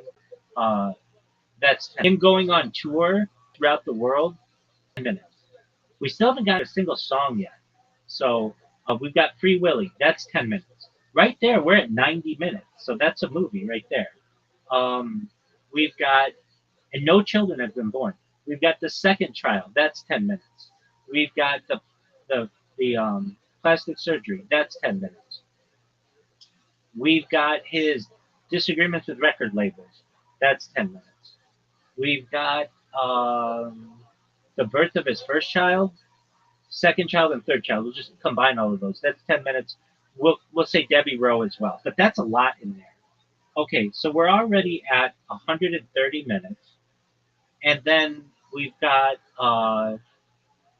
what else would he have? Okay, and then his funeral, 10 minutes. So that's 140 minutes, and I know those trials are going to be longer than that. Maybe I don't know. The family has a big say in it, and they just might want it glossed over or whatever. Uh, but we've got like him hanging out with Macaulay Culkin and um, and Corey Feldman, and like that's got to be 10 minutes. I don't know. There's a lot to figure out, but I could easily see it being. It only would make sense that the movie would be a trilogy. They usually do movies in trilogies, but uh, the family may say, "Look, oh, and I didn't put any songs in there, so that's got to be at least 10 minutes of that." But the family may say, "Look, if you're gonna do this movie, all of the trial and stuff can't. You can't. He's got to look innocent in it," and I'm sure it'll probably look like that. So I don't know. If you were to tell me that they're actually going to make this 3 parts, that would make more sense to me, frankly. And especially with like when he goes on world tours, you know how big his tours were. It's just Yes, absolutely. yeah. So that's a lot of music that they're gonna play and stuff. And he's got a lot of songs still that they have to play. And then that doesn't include anything with his family, like his dad and mom and all of that story and his brothers. And I don't know. To me, it would be like, why not make it a 3-part movie? That makes sense to me. But you know, I don't, I don't call the shots on that. Um, but even like, like what? I don't know. He would like go to children's hospitals and like, he did all kinds of stuff like that. Like, uh, he would perform it like, for like kids with cancer. There's just no time to do that in the movie. Yeah. So I now thinking about it, so it's confirmed there's a second part Oh yeah, to the movie. yeah. This movie was supposed to be just one movie, and they just realized there was too much to put into it, and they could probably milk it for a second. You even saw at the end of this first movie, it said his story continues, like history continues, Yes. and you know that it's going to continue. Um, and I heard that the family made them redo the like second half of the first movie. I think to make it look perfect. Like they could at least say, just watch Michael 1 or whatever you want to call it, because that's what his life is, and not get it all mucked up with all. Family had they had like overall, I think it's called final edit privileges or something like that, and they made them go back and do some of it. So, uh, maybe I would really like to see a director's cut of to see like just the cool stuff that he would do. Like when they bought that house in Encino, they just show up one day. They move from being poor to like this massive house, but they don't really go into like like why did they choose to live there or it's just like basically one day it just says Los Angeles, California, and he's playing basketball with his brothers, and he's like driving like a Ferrari or something like that. Like I don't know. I think that like they could have gone into the uptick a little bit more. Um, they literally went from like his dad working in a steel factory to his dad never having to work again. Like they didn't show that celebration that you would have. Like they did it. They did. There was nothing like that. Um, they didn't show the Jackson Five on the Ed Sullivan Show. Like that was a huge show. That if you were doing this movie correctly, the original one, the one that you and I saw, you would have that event. That was a really big event for the Jackson Five, but they didn't have that. I don't know. They Michael Jackson knew everybody. Okay, Farm Aid 1984 thing that they did with like Lionel Richie and you know what I'm talking about? Yeah. They didn't go into that at all. But like, and I understand why, because at that event you had Bruce Springsteen and Cyndi Lauper and Hall and Oates and Billy Joel. Like they had all of these actors. You would have to get the rights for every single one of those people to show that scene. And they just, you know, they were limited. But that was a big event of the 80s.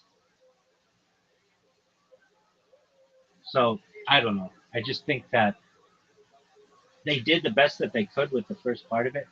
But if you were to ask me, it was one of the best biopics I've ever seen. It's the highest grossing biopic of all time already. It beat out Oppenheimer. And kind of in its own way, I kind of think it's a little bit of a perfect movie. In terms of the music, the acting, I thought was really good. The only thing that I didn't like was the monkey or the chimpanzee. And the fact that I know it's like, have you ever been on a roller coaster and you're like going to up, up, up, up, up, up, up, and we're at the very peak, but we know it's all downhill here, kind of. And they stopped the movie right at the Yeah. so, but I liked it, and I know not everybody liked it, but I mean, what a good soundtrack! It's basically all Michael Jackson's music and the Jackson Five. If you don't like that music, well then, you're entitled to your opinion. But to me, that they didn't have any bad songs in it. I don't think Michael Jackson has any bad songs at all. And I'm not too big on like pop music or like, but yeah, objectively, I just think Michael Jackson just does not have any bad songs at all. Whether it's just Beat It, Billie Jean, Smooth Criminal. Thriller, I Want You Back, uh, like all its Jackson 5 songs, like ABC. They couldn't even show ABC. It had to be at the end. ABC is one of the biggest songs when you think of the Jackson 5 or Michael Jackson. Or they had I'll Be There. Like, huge songs. I'm in agreement with you. I mean, I'm sure he put out something that wasn't good, but I could listen to all of Thriller and all those songs slap. And same with Bad. All of those songs slap. And I'm sure there's a Jackson 5 song that I don't like, but go ahead. I find it interesting that Alien Ant Farm covered Smooth Criminal in 2001, and at first Sony like downright like rejected it and like told them not to publish the song.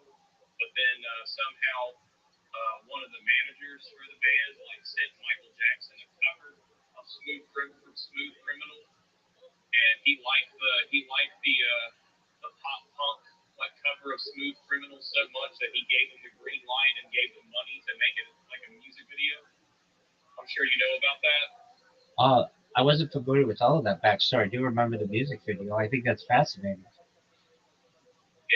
and Michael Jackson funded all of that because he liked their cover so much, their pop punk cover of Smooth Criminal, that he funded the like everything.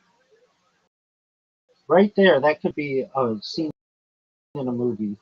You know what I mean? Which I mean, it is a very good cover. Oh yeah, no, it definitely is. Another scene that they'll have to work in perhaps. Michael Jackson bought the Beatles catalog after getting advice on buying music rights from Paul McCartney. He outbid Paul McCartney for his own music. Well, don't you think that should be a scene in the movie? Yeah. But then that means you've got to get the approval of Paul McCartney to have that scene in the movie or somebody to play him. So they're probably not going to get that approval. I don't know. There's just a lot to it that Doesn't he still have unreleased music? Yeah, he has a lot of it.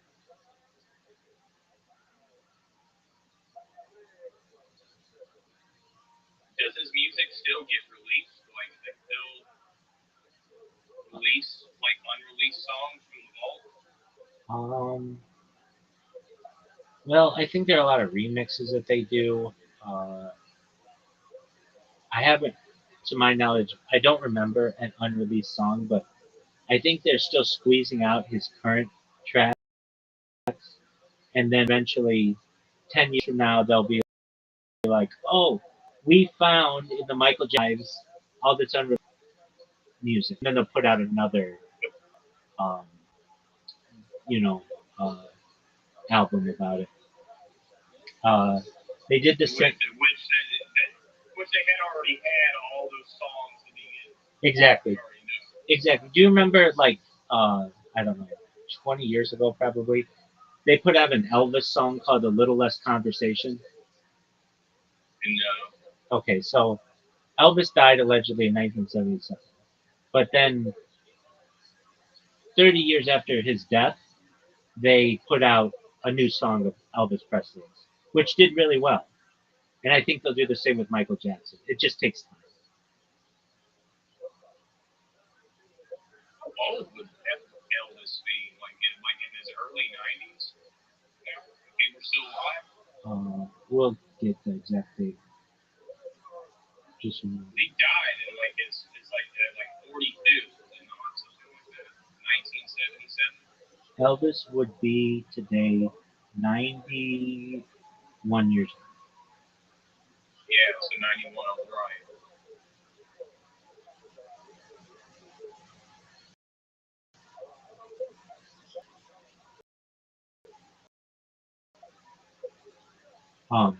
I remember when Jackson married Lisa Marie. It was like this merging of music empires that you just thought was gonna create this mega storm of influence. Like Lisa Marie's child and Michael Jackson's child, people would think would be like the most talented kid ever. But it turned out that they kind of had just a loveless marriage and they never procreated. But can you imagine if that had gone the way that the fairy tale would have wanted it to go? To have somebody out today who was Lisa Marie Presley, Elvis's grandson, and Michael Jackson's son. Do you think Michael Jackson was gay? Like personally, or maybe not gay, but just like asexual? Yeah, that's what I think he was. I think, I mean, so there's this person who comes into well, you know him, Riser, that guy from Canada. He and I did a thing earlier this year where we just watched a bunch of documentaries on, there's a website called like Free Documentary or something. And the number one documentary on this website is this Michael Jackson documentary. And it's like, why is this Michael Jackson documentary bigger than like all these other documentaries? We watched it, and it really gives a different look on all of those accusations that they had on Michael Jackson. And if you watched it, there is a world of that I think a reasonable person could have where Michael Jackson was completely innocent.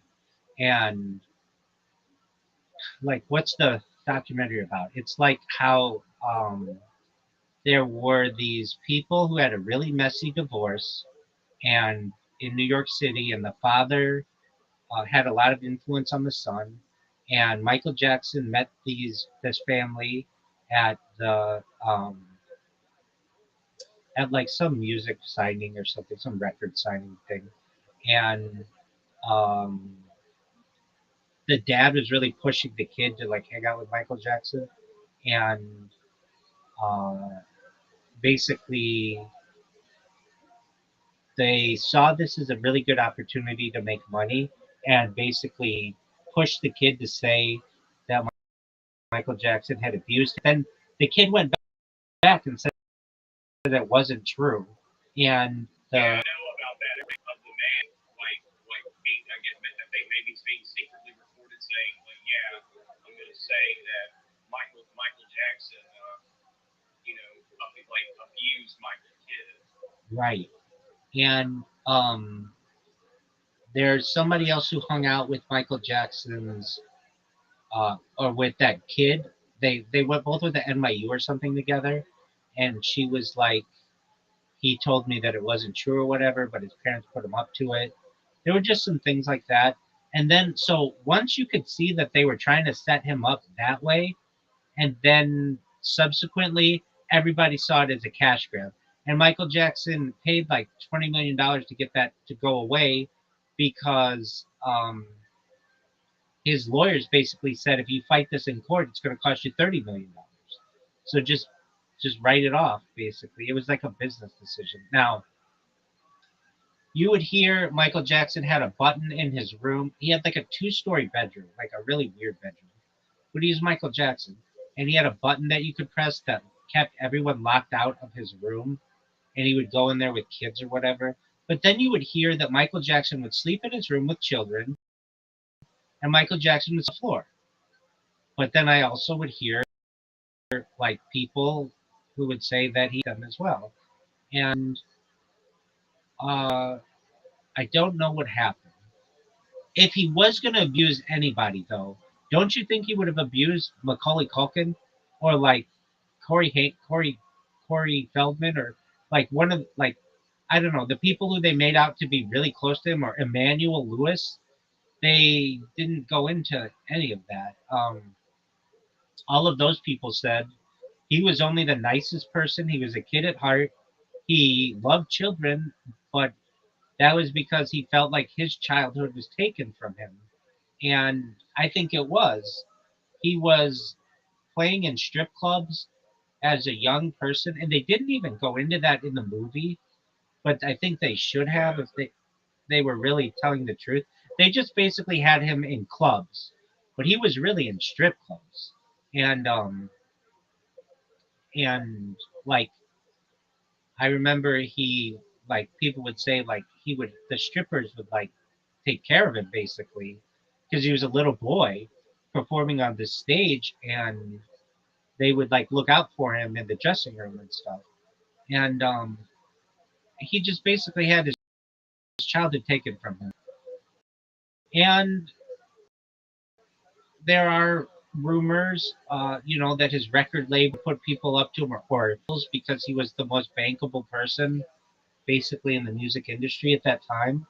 And then from there, all the other people who said that he touched them or whatever, all based their stuff on the earlier case. So it was like a house of cards. If the first case falls, then all of the cases, there's a chance that they all can fall. Now, from an asexual standpoint, yeah, they didn't go into this in the movie, but I had heard that Joe Jackson had made his son a castrato, basically like crushed his balls so that he would have a very high voice. But then I've heard recordings of Michael Jackson.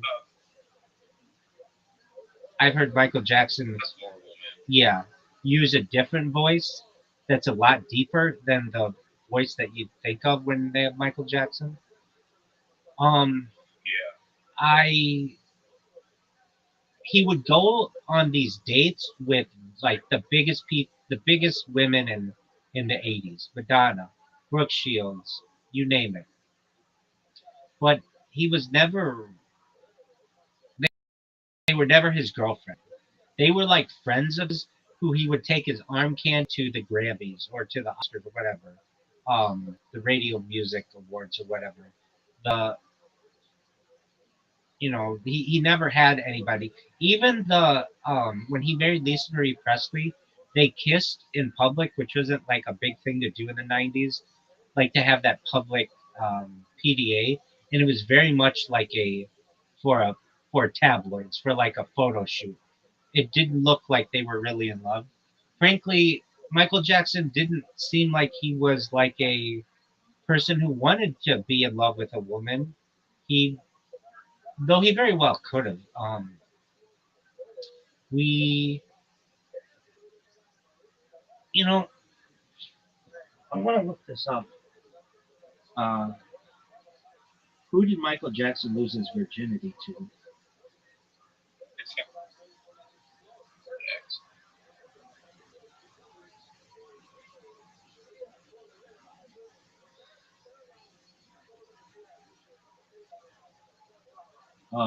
So this is what I remember.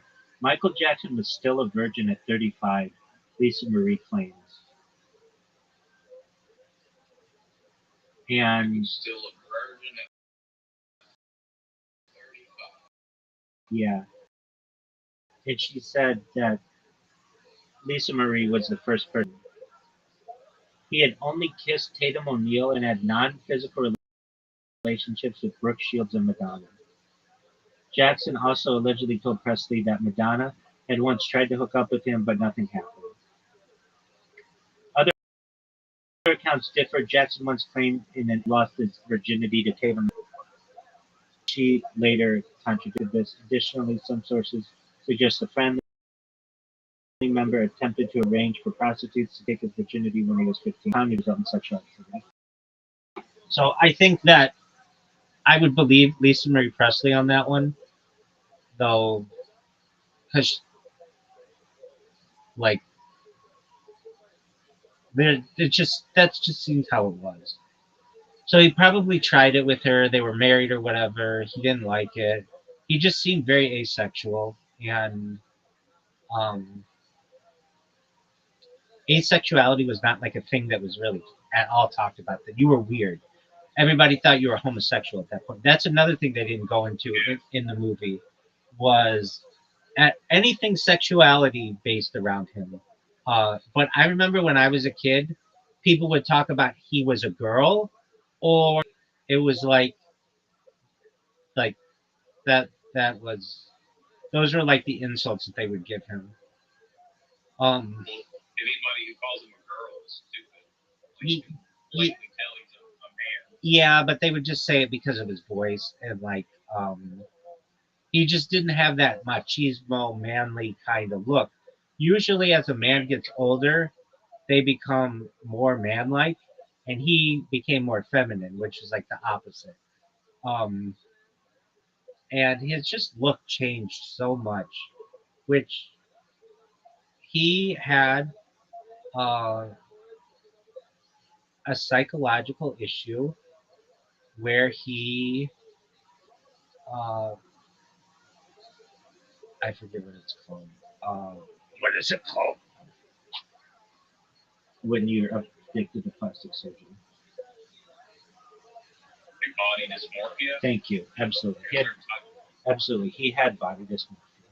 And, if you have a plastic surgeon that doesn't do something right, then you've got to go to another one. And there's only so much cartilage in your nose, and he had his chin and all kinds of other stuff. Now, one thing that he would say is that, like, I think he at one point said he didn't have plastic surgery. And then he said maybe under oath or something, he said he had to have a rhinoplasty done, but then he'd go into like the Pepsi incident where, he said he had burns or whatever. A thing that wasn't ever taken seriously was the fact that he had vitiligo, basically the changing of his skin that you could see on his hands. Yeah, I know about vitiligo. Yeah, I know someone who has that. And Joe Rogan has it? Yeah, and I know vitiligo is also a spectrum. Like some people only have it on like a certain part of their body. It could be on their thigh or it could be somewhere. That's right. And like that, somewhere that you wouldn't normally see unless they didn't have clothes on. Right, exactly. And if Michael Jackson had that somewhere, I know it was bad on his hands, and that was seen a lot. That's why sometimes he would wear the gloves and stuff. Um, he just, I could see it if my hands started going pure white, and I was in the spotlight all the time, and I would be really subconscious about that. And they had some kind of skin bleach. I might use that so that all my skin looked the same. If I had a really intense body dysmorphia and everything, I can't blame him on that. But when I was a kid, that was always a thing. Like he was rejecting being black. He was trying to be someone who he wasn't. Um, and you're the only person I know who's seen the movie, so I'm glad that I've gotten the opportunity to talk to somebody about it. But all of the events that we're talking about are going to have to fit in part 2 of the movie. And if you're like, are you sure that there's a part 2? Here's my evidence. The subreddit of the Michael movie, the official subreddit or whatever, that one says it's a definite. The movie at the end says his story continues, so it's almost like to be continued. And there's just so much more of his life. There's no way they're going to stop it at that. It's already the highest grossing biopic of all time. Well, wouldn't it make sense to get the other half of that money? Yeah. But from a biopic standpoint, how do you think it could have been better? mean, I think it was pretty good. You know, I do think they could have dabbled more into his life. Could have maybe made it like 2 hours long. I agree. You know, I agree, but then people would have said it's too long. You know, especially with the short attention spans that people have. I would have. I really think that the movie could have been a trilogy at least, and to get, you know, like he dated Tatum O'Neal and Madonna and Brooke Shields. Those are three big time names, yet they're not covered at all. He had a rivalry with Prince. That's not covered. He did music with Eddie Murphy. That's not covered. Um, he was just larger than life, and you know he met Princess Diana. That's not covered.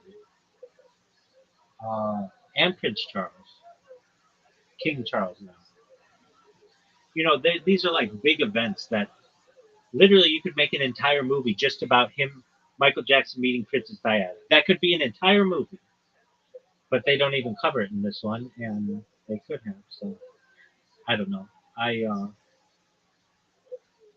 thought it was for what it was. It was kind of as close to a perfect biopic as you could get. It was very sunshine and rainbows. I get that, but music couldn't be beaten. Okay, so the acting I would say was very good. The music is one of the best musical scores of all time. It's beautifully shot. Like the scenes are really pretty. Um, yeah, the cinematography is good. The dancing is amazing. The like I understand they can't show me the whole Thriller movie, but they showed enough of it that it was like, yeah, this is Thriller, and they played the song and the dancing and everything was like, yeah, this is Thriller. Like it wasn't like I didn't feel it was cheap or that they just played like 5 seconds of Thriller. No, they played like half the song at least, and that was really cool. They played, you know, Billie Jean at the Motown event. That was really cool. Um, they played Bad. They played, you know, his Jackson 5 songs. They even went into like Ben, like even some of his lesser known songs. Um, so from a from a dancing perspective, it was an excellent movie. From a music perspective, it was excellent. From an accuracy standpoint, I didn't really think in it that I thought was like, oh, that didn't happen that way. It kind of seemed like it was. And that's why I would give it like out of 100, like a 95 out of 100. I would take a few points off for the CGI of the chimpanzee and the fact and the yeah, and then the fact that that I know something's coming, but if I were to just watch this um in a for the movie what it is, I would want to hear from someone what they didn't like about it. They might say, I don't think Jafar Jackson did a good job. I would say, who's going to play Michael Jackson better? Like, you're basically saying that, like, the only person who could play him is Michael Jackson, which is kind of true. So Jafar Jackson, he did a phenomenal job. I think he did a great job. Like he's a great dancer. I mean, he's literally a spitting image of Michael Jackson. He looks just like Michael Jackson when Michael Jackson was in his 20s. I agree. The thing that actually impressed me more than that was his voice. I just thought his voice sounded like Michael Jackson.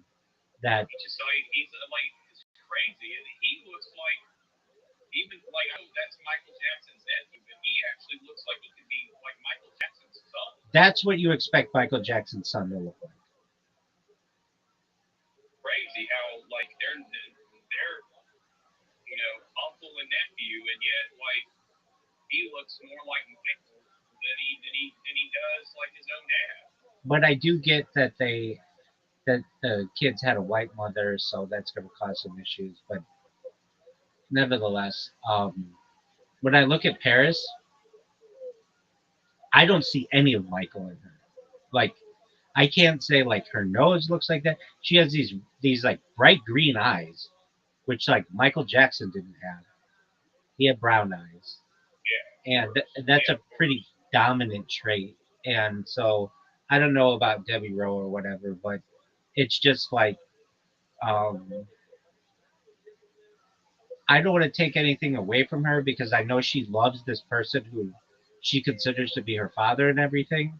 But it's just like of anybody who was gonna have something weird going on, it was Michael Jackson. Um,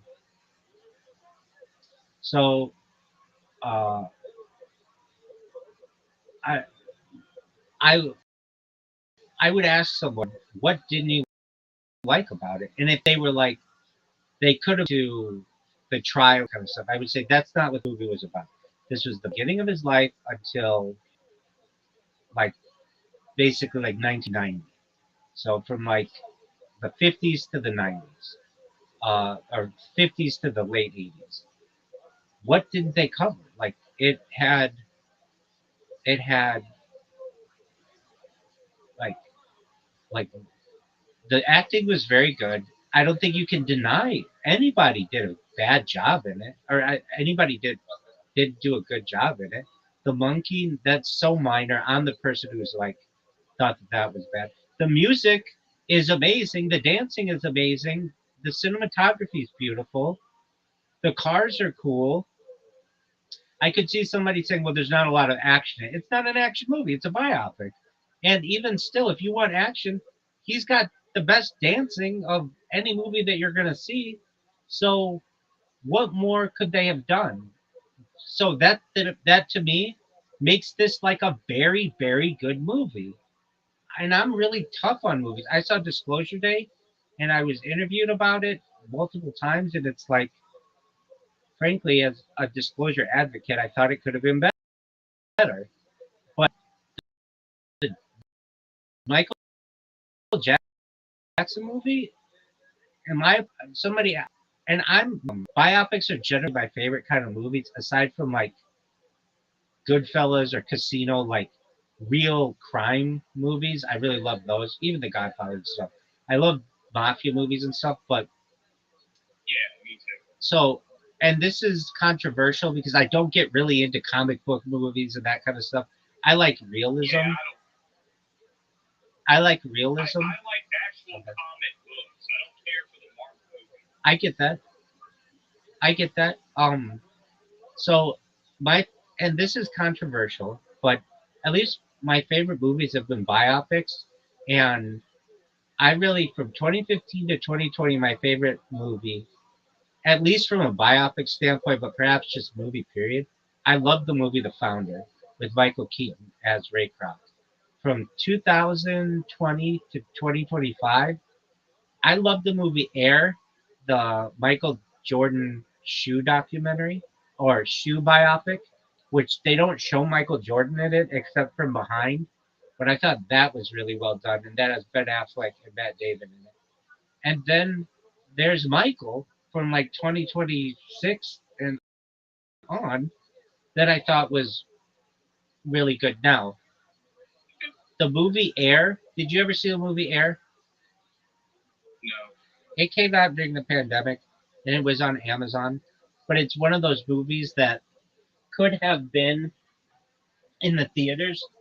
My man, I'm going to name the soundtrack for this movie and you're going to, I mean, you're not a child of the 80s, but you'll know a lot of these songs. All right, here we go. It is, aside from the Michael Jackson soundtrack, in my opinion, it's got to be the best soundtrack of all time. All right, it's Money for Nothing by Dire Straits, Blister in the Sun by Violent Femmes, Ain't Nobody by Rufus and Chaka Khan, Sister Christian by Night Ranger, All I Need Is a Miracle by Mike and the Mechanics. Born in the USA by Bruce Springsteen. Sirius by the Alan Parsons Project. Rock the Casbah by The Clash. My Adidas by Run DMC. In a Big Country by Big Country. Tempted by Squeeze. Time After Time by Cyndi Lauper. Can't Fight This Feeling by REO Speedwagon. That is a really, to me, like maybe another movie with a really good soundtrack is Forrest Gump. Forrest Gump has an amazing soundtrack.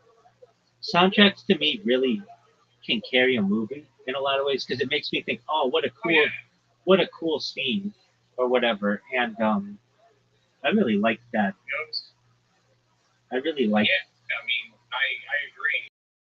Just like a soundtrack can carry a game as well. Exactly.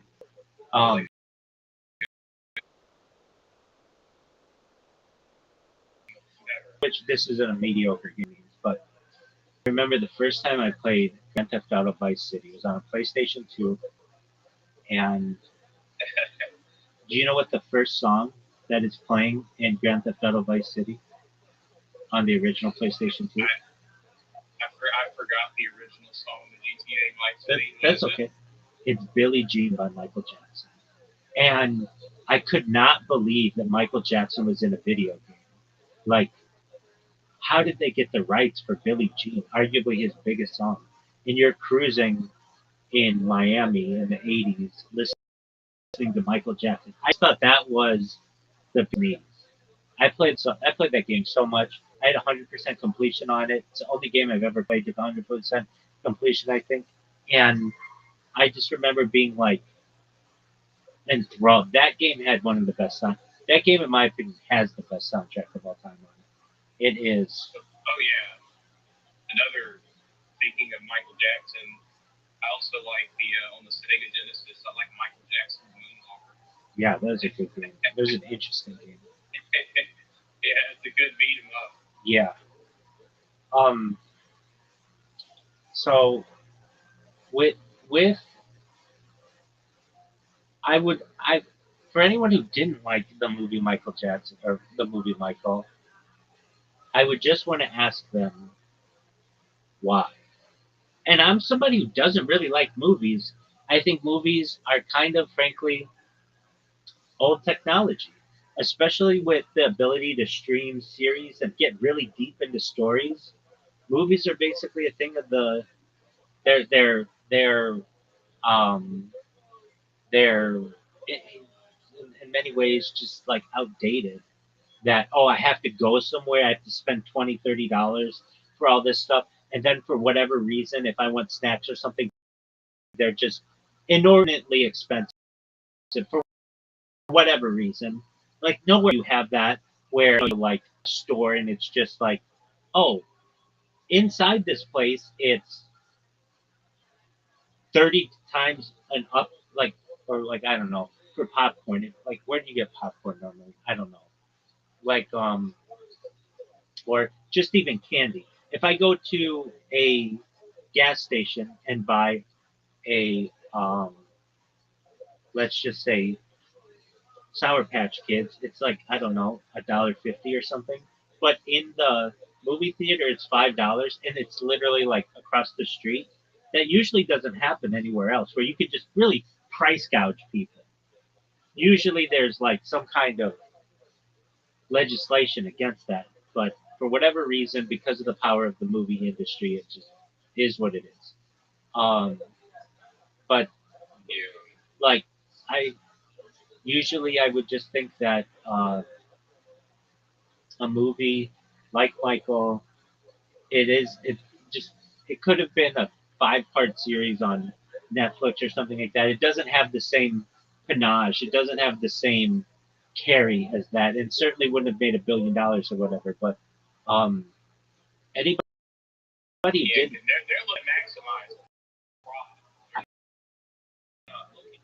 you know, like chronologically, Michael Jackson's life in a, you know, in an objective and accurate manner. that's exactly right. You know, I kept looking at this movie. Normally, when I watch a movie, I'm always like, how much more time until it's over? Because I'm doing so many different things that many times I think the movie's almost like a waste of my time sometimes. This one, I would check and see how much time's left, and I'd be like, how are they going to cover all this stuff? Like, there's not enough time. And I really enjoyed it. And I want to see someone who didn't like it. I'm going to look up a negative review on the movie Michael. Like, what are they going to say? The music was bad? Okay, so Roger Ebert, at least on his website, he's been dead for years. Michael review: Michael Jackson biopic is bad. Is bad, you know it. Like they're just trying to play that. Why are you saying it? The moment the gaudy logo for Michael Jackson's former company, Optimum Productions, pops up in the opening credits, the ruse is over. Antoine Fuqua might have had some cameras and microphones on hand to produce moving images and sound of the estate-approved King of Pop biopic. But make no mistake, Michael isn't a movie. It's a filmed playlist and story. Oh, okay. I mean, you can film playlists, but it's like the best playlist of any artist ever. So what do they say? Michael, the first half of the Cliff's Notes of the singer's life, the first half of the Cliff's Notes of the singer's life features the Jackson siblings as executive producers. In every cloying moment, you can notice their fingerprints all over this plastic jukebox picture. Michael has already caused many to question what's missing. Janet Jackson, which is a good point. They don't really go into Janet, who indeed doesn't exist in the universe. Yeah, they never had Janet. I didn't even think of that. Did you notice that?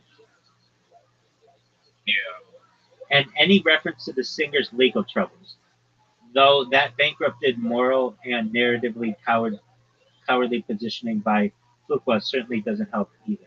But the absence of those elements isn't what breaks the insipid biopic. It's the lack of any complex interest in Michael himself. Built on a stringent chronological storytelling that makes choppy recreations inevitable, Michael, which spans from 1966 to 1988, possesses only one redeeming quality: the king of pop's music.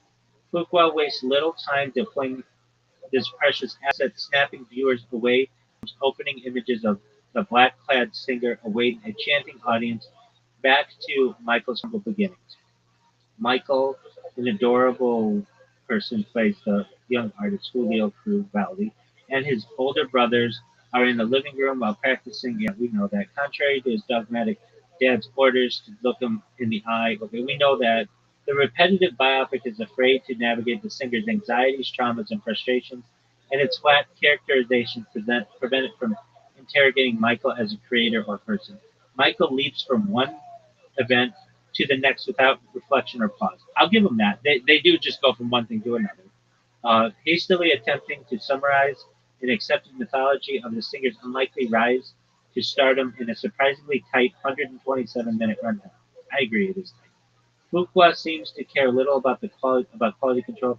When the film's first 20 minutes, we zip within the film's first 20 minutes, we zip from 1966 when the Jackson first began touring to Motown's discovery of them in 1968 and into the early recordings with the seminal label in 1969. Fuqua doesn't stop to let viewers consider the fraught implications of Joe sending his sons to work in an adult club, or how Michael was often times singing about sexualized themes that were beyond his age. And I admitted that. The breakneck pace bellies sliced away in the edit. Clearly he wants to draw connections between the singer's permanent childlike state and the mature sights he witnessed far too soon. But Fuqua's desires are sanded away to make enough room to play the singer's earworm wonders. And I agree, there's just so much to fit in it. True to its title, Michael doesn't make much space for its other characters. Agreed, the singer's brothers are glorified extras. That's absolutely true. We don't learn which brother Michael was closest with. That's absolutely true. Which he fought with the most. They don't go into any of that. Or who he laughed But and which cried. brother was he closest to, and who did he fight with the most? No idea. To this day, I don't know. We'll have to look that up. And while one could argue the biopic is about the singer, not his brothers, isn't your relationship with your siblings a reflection of who you are? Michael isn't interested in those human details. It has nothing original to say about him or those around him that can't be found elsewhere. As a result of that, Domingo gives the worst, most caricatured performance of his career.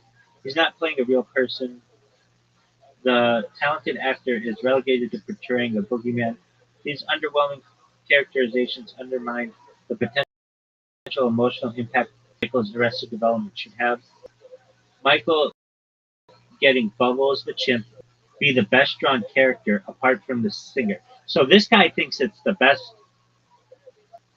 drawn character, maybe not like the CGI or whatever. Along with giraffes, the snake, and children's toys aren't the quirky traits of genius.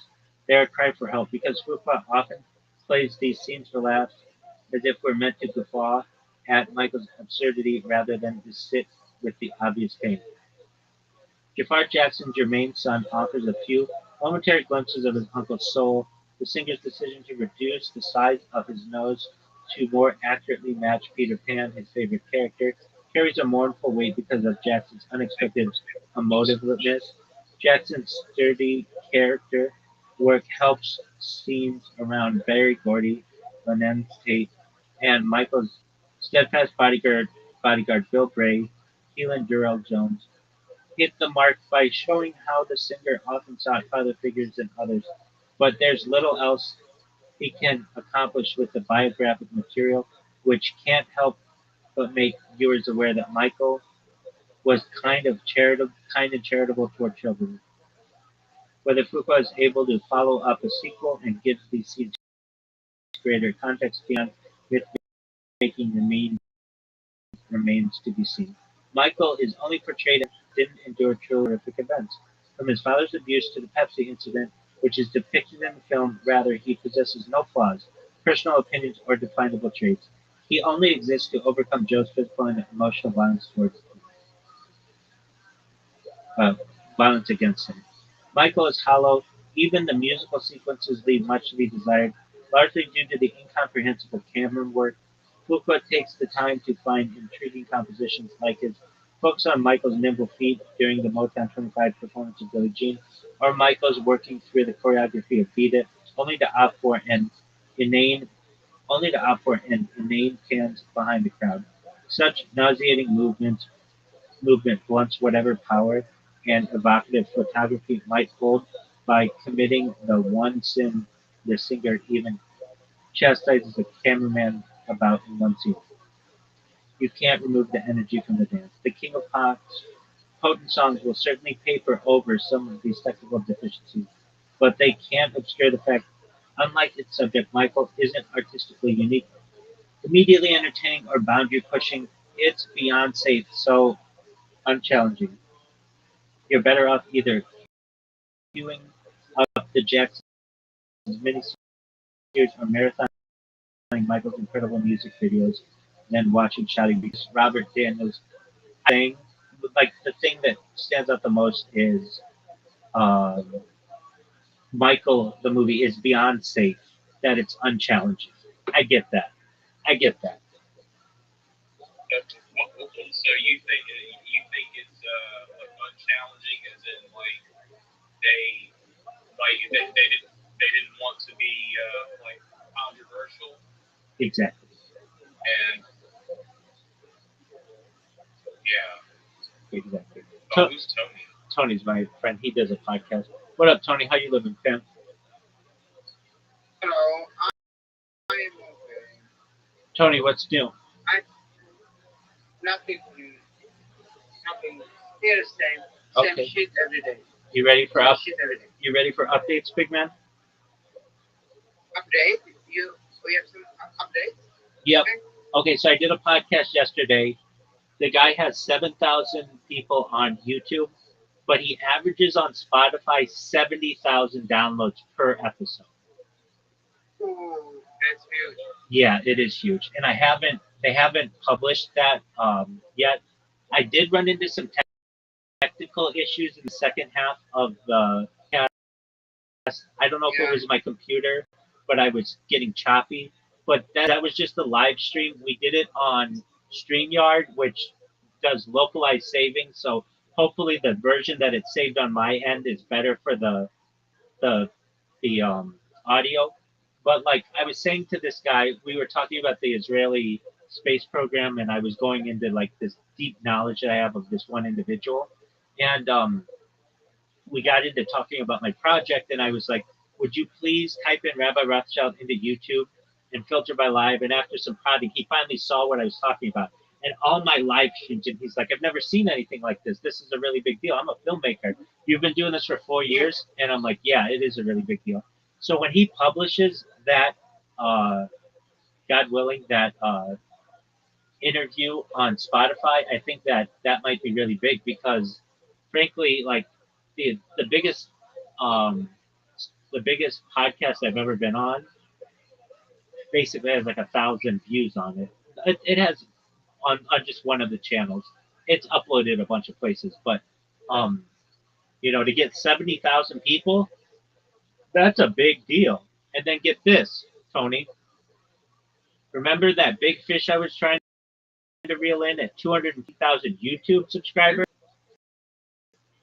We're doing that one on. My God. So you are speaking.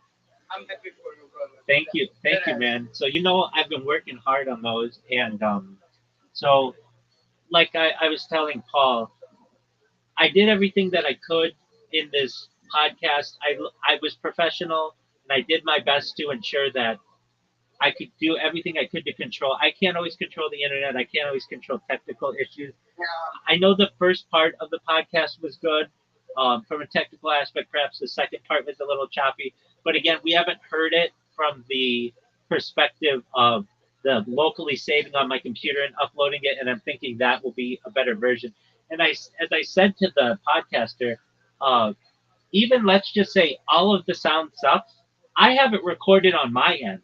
So you could literally just go to any of my streams and we could get the audio from that and upload it for Spotify. So I'm not too worried about that. So here's the thing though, there is a catch. The guy yesterday who I did his podcast, he he like he has a contract with Spotify. He's a big time streamer. Oh. Yeah, he's a big time streamer. In fact, he's so big that he flies people to him in Boston to do interviews, and like that's a big deal. And I was he was saying like this is gonna get 70,000 downloads probably. He's like I averaged about 70,000, and the highest he's ever gotten is like 89,000. Now you would think that he has a really big YouTube channel as well. He doesn't because he has a lot of the videos that he has on his YouTube channel behind a member paywall. So you have to be a member to be able to get them. Yeah. And my video is one of the member paywalls. So how many views does my video have? It has like 500 views, which is good. I'll still take 500 views, but it's not going to have this 70,000 views like I would love it to have, like it's going to get on Spotify, God willing. But with that being said, I'm hoping sometime today that goes live. And he also put my links in the description, which is good too, so that people will know how to contact me. And yeah, and that could be really big. And then the one on Saturday, God willing, goes smoothly. And then that one's not live, so that's good too. These things are live. There's so much pressure on technology, and you got to be like, there's a live chat, everything. When it's recorded, it's like, hey, it didn't go well, that's fine. We can do that part again or whatever. It's no big deal. And then it's edited and it's really clean. But, I've been talking with Tony about trying to land these two.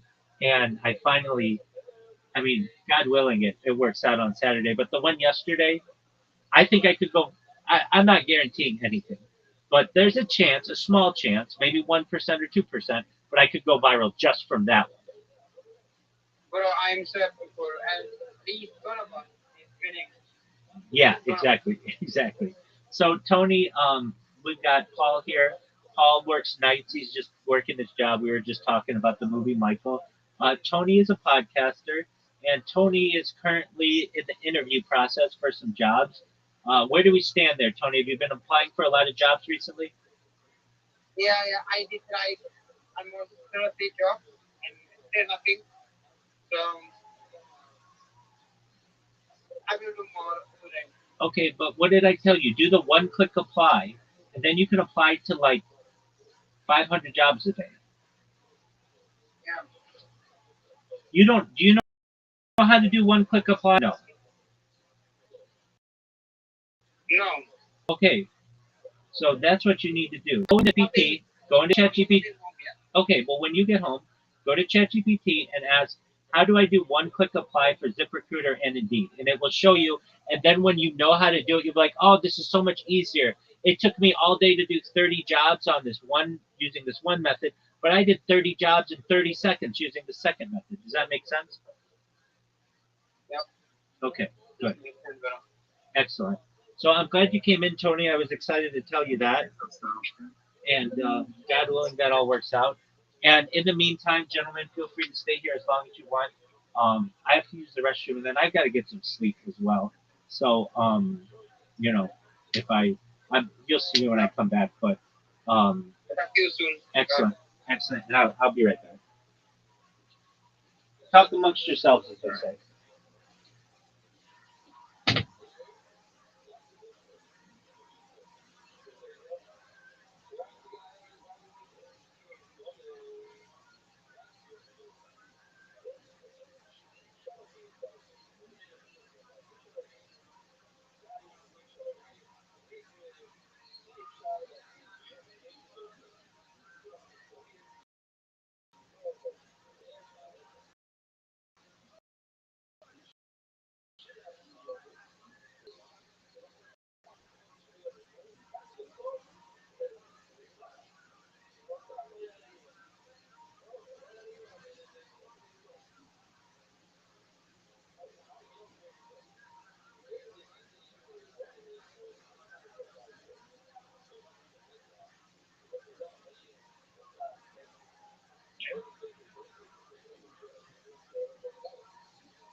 Whoever just joined.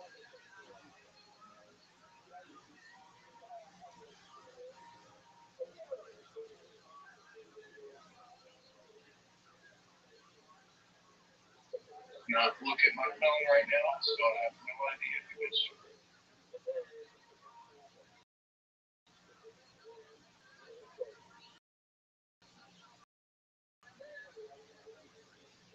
Yeah.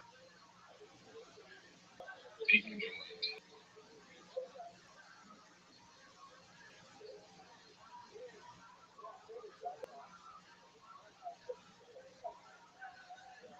Oh, it's Tony again. Hello, Tony.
Oh, are you there?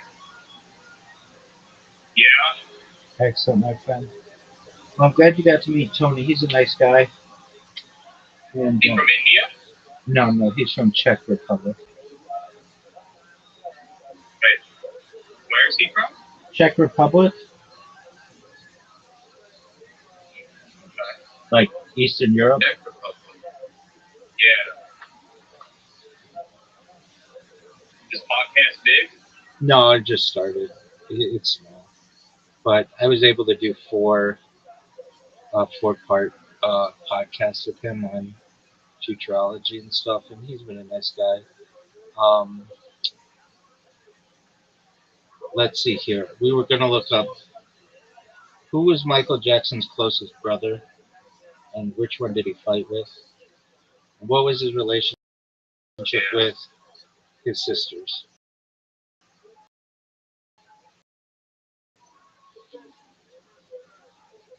He had 10 siblings.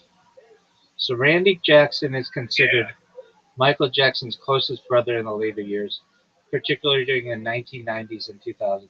And Randy Jackson has the same name as the guy from that America with Paul Abdul and all that. American Idol. Yeah, but not the same guy. Their relationship, however, became strained following the 2005 trial due to monetary disagreements and differing trial strategies, though they reconciled before Michael's death. Michael also had a complex, often strained relationship with Jermaine Jackson. While they were close during the early Jackson 5 era, tensions rose later, including a notable dispute in the early 1990s where Jermaine felt betrayed by Michael working with other producers. Despite these conflicts, Jermaine remained a key supporter during Michael's legal troubles. Michael shared a deep, unique bond with his sister Janet Jackson, who he often referred to as his twin.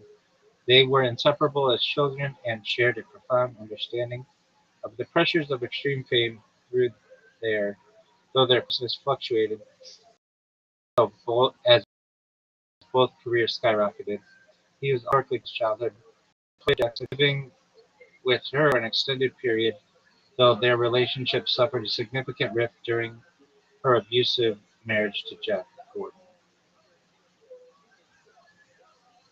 So it seems like he was closest with Randy, and he had a strained relationship with Jermaine. And it's kind of funny that Jermaine's son is the one who's playing him in the movie.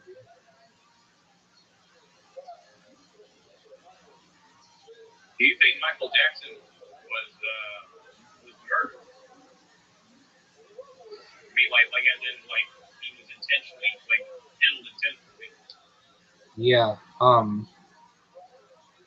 Well, I frankly think there's a higher percentage that he faked his death than he was murdered, and um, I mean, there was the whole manslaughter trial with his doctor and everything that basically wasn't murder, but it was manslaughter or whatever. And that guy went to jail for like 2 or 3 years or whatever. Um, but I wouldn't put it past Michael Jackson to have faked his death and then just go live in some compound in Bali or something where he never goes outside. And if he does, he wears a mask or whatever. And, like he's just known as a really wealthy person. Um, he could have a compound somewhere in another part of the world. I know he was internationally known, but if you think that he could already change his face in so many different ways, if he wanted to, if he wanted to, he could either have his face changed or he could just wear masks, and most people would never know the difference. The reason what makes me say this, I know you probably don't have time to look at it now, but the day after I'm listening. Yeah. the day after Michael Jackson died, they had one of Michael Jackson's friends uh, on Larry King Live, and this friend was a burn victim, and this friend looks like it could have been Michael Jackson just wearing a mask. And uh, I'm not saying that's what happened, but it's like um, there are people Michael Jackson burn victim friend, and this guy's name is Dave Dave. And I guess this guy had never been seen, or like he had never been seen before. He just somehow like comes up and says, "I'm Michael Jackson's friend." He was he had been seen in a couple other times, but so the burn victim was a close friend of Michael Jackson named Dave Dave. At age 6 in 1983, he suffered severe burns to 90% of his body after his father set him on fire. Friendship, he met Jackson in the 1980s, becoming a protege and close friend. Jackson treated him like a younger brother and invited him to Neverland. Career, he became a respected conceptual artist, music producer, and music video director. He died in 2018 at age 42. But uh, the the thing is, if you were this close with this guy, hey, I've got a mask that looks like you. I'm gonna go on Larry King Live or whatever, and just so that my fans know that I'm not gone. Anybody who really wants to see through this will be able to see that I'm still here. Um, if I go to the Larry King Live interview, it's just really peculiar. Like, um, let's see here. So the first comment says, the highest rated comment is, listen to his first answer. To liberate myself from the confines of my father, he is a criminal. To free myself of his name and his legacy, I decided to become my own person. And then they say it's Michael Jackson or it's MJ. And then somebody else says Dave had a different voice and accent. This is MJ. The next person says anybody after this movie, Michael in 2026, Michael Jackson's legend lives on. The next person said, like everybody in the comments thinks it's Michael Jackson, and Is it even like his mannerisms and like talks? it looks like Does it sound like Michael? uh, let's. It's been a long time since I've seen it. In a trip back and forth from surgery. And what did he do for you? Well, basically, he befriended me. Yeah. It kind of sounds like Michael Jackson. To be honest with you. He took me into his life, which is very rare for Michael to do.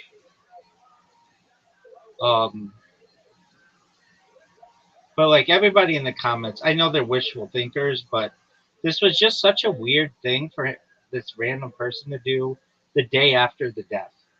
And then there's some other evidence. Um, like, there was always the argument that Elvis had, you know, had didn't really die in 1977. And there were some interviews with Priscilla Presley, his ex-wife, and she says we just talked to him the other day in an Oprah interview from the 1990s. And it was like, wait, why did you just say that? What do you mean you just talked to him? They didn't go into it. Evidence of Michael Jackson as well.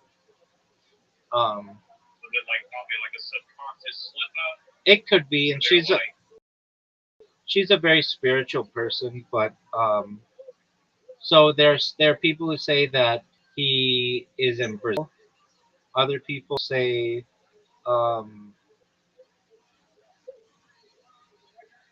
like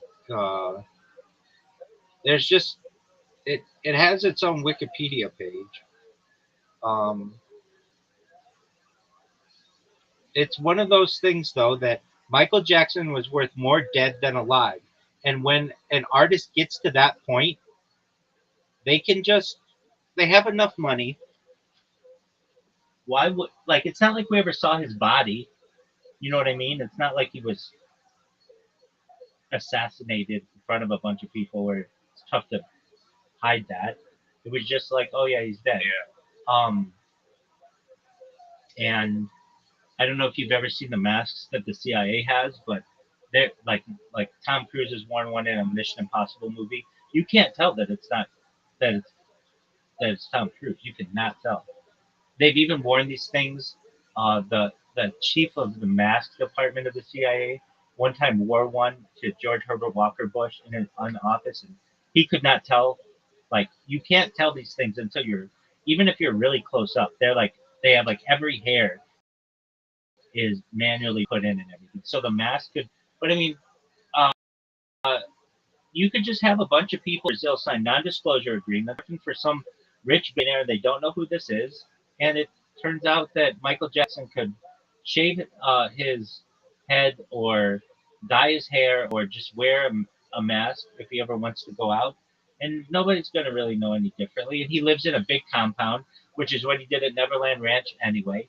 And he just goes and lives his life. And if he ever wants, he could perhaps see his kids if he wanted to, if they would keep it a secret or whatever. I'm not saying that's what happened. I'm saying that's what the theory is. But we have yet to encounter an incident in global history where someone has successfully faked their death and it was brought to public, except for like maybe some small time cases. And I just don't think that it is so out of the realm of possibility that it hasn't ever happened. Yeah. So, you were asking though, could he have been murdered? Yeah, he could have been murdered, but I mean, arguably, whatever that doctor prescribed him or whatever. I had it's called propofol or something. Hold on. Yeah, because I know Michael Jackson. like people were after him. That's true too. You know, some of his last phone calls. Conrad Murphy. Propofol. I had surgery on my feet many years ago, and I went under anesthesia. And when I awoke, there was a nurse there, and she's like, "How do you feel?" And I was like, "Man, I feel great." And she's like, "You should. You were given propofol, which is what killed Michael Jackson." And I was like, "Man, I can see how you could get addicted to this stuff because I felt really good after taking it." Um, so I've even taken the drug that he took. It's an anesthesia, and I let me look at the biggest case of someone who faked their death.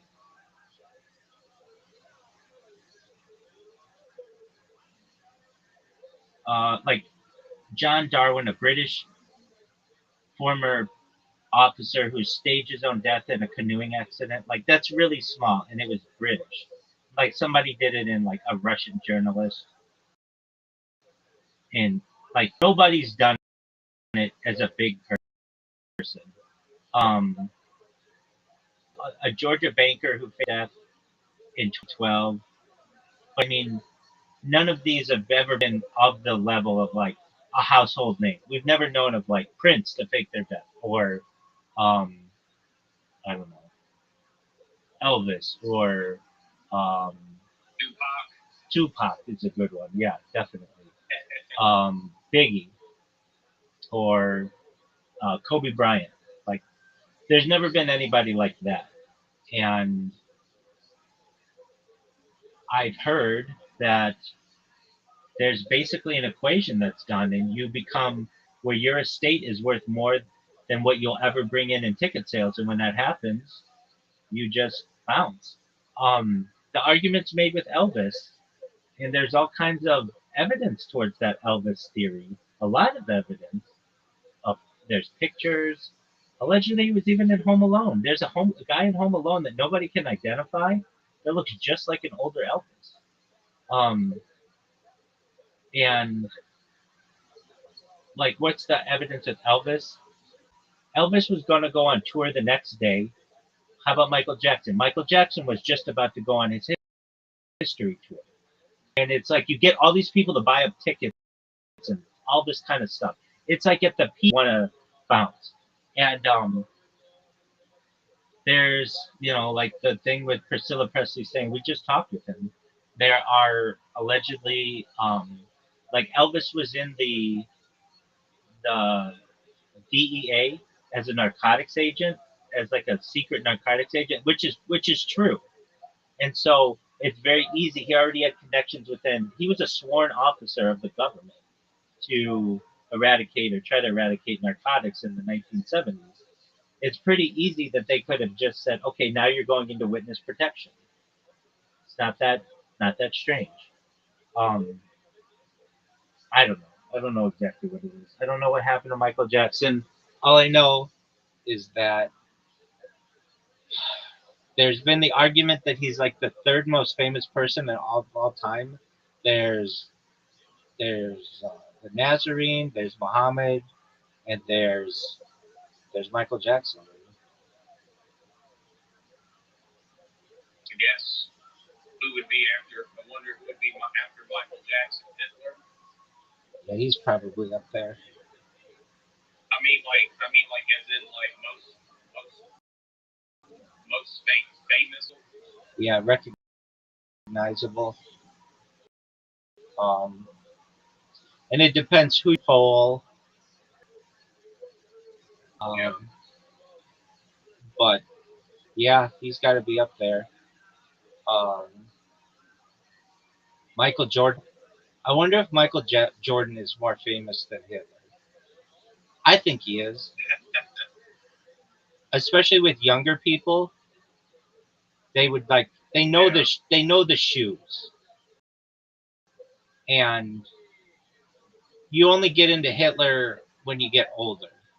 Like if you ask a 12-year-old right now, do you know who Hitler is? They're probably like, no. Do you know who Michael Jordan is? They'll be like, you mean like the Jordan shoe? Yeah.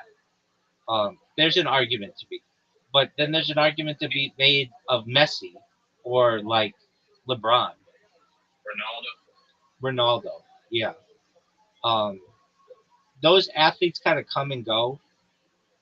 Uh, there's an argument today that a 12-year-old doesn't know who Michael Jackson is, though, because I mean, that could be believable. And I was gonna say, do you think I Show Speed is like the Michael Jackson of Gen Alpha? yeah, that's a way to put it. Now, you could a I show they've never heard of him. You could show Generation X I Show Speed, they've never heard of him.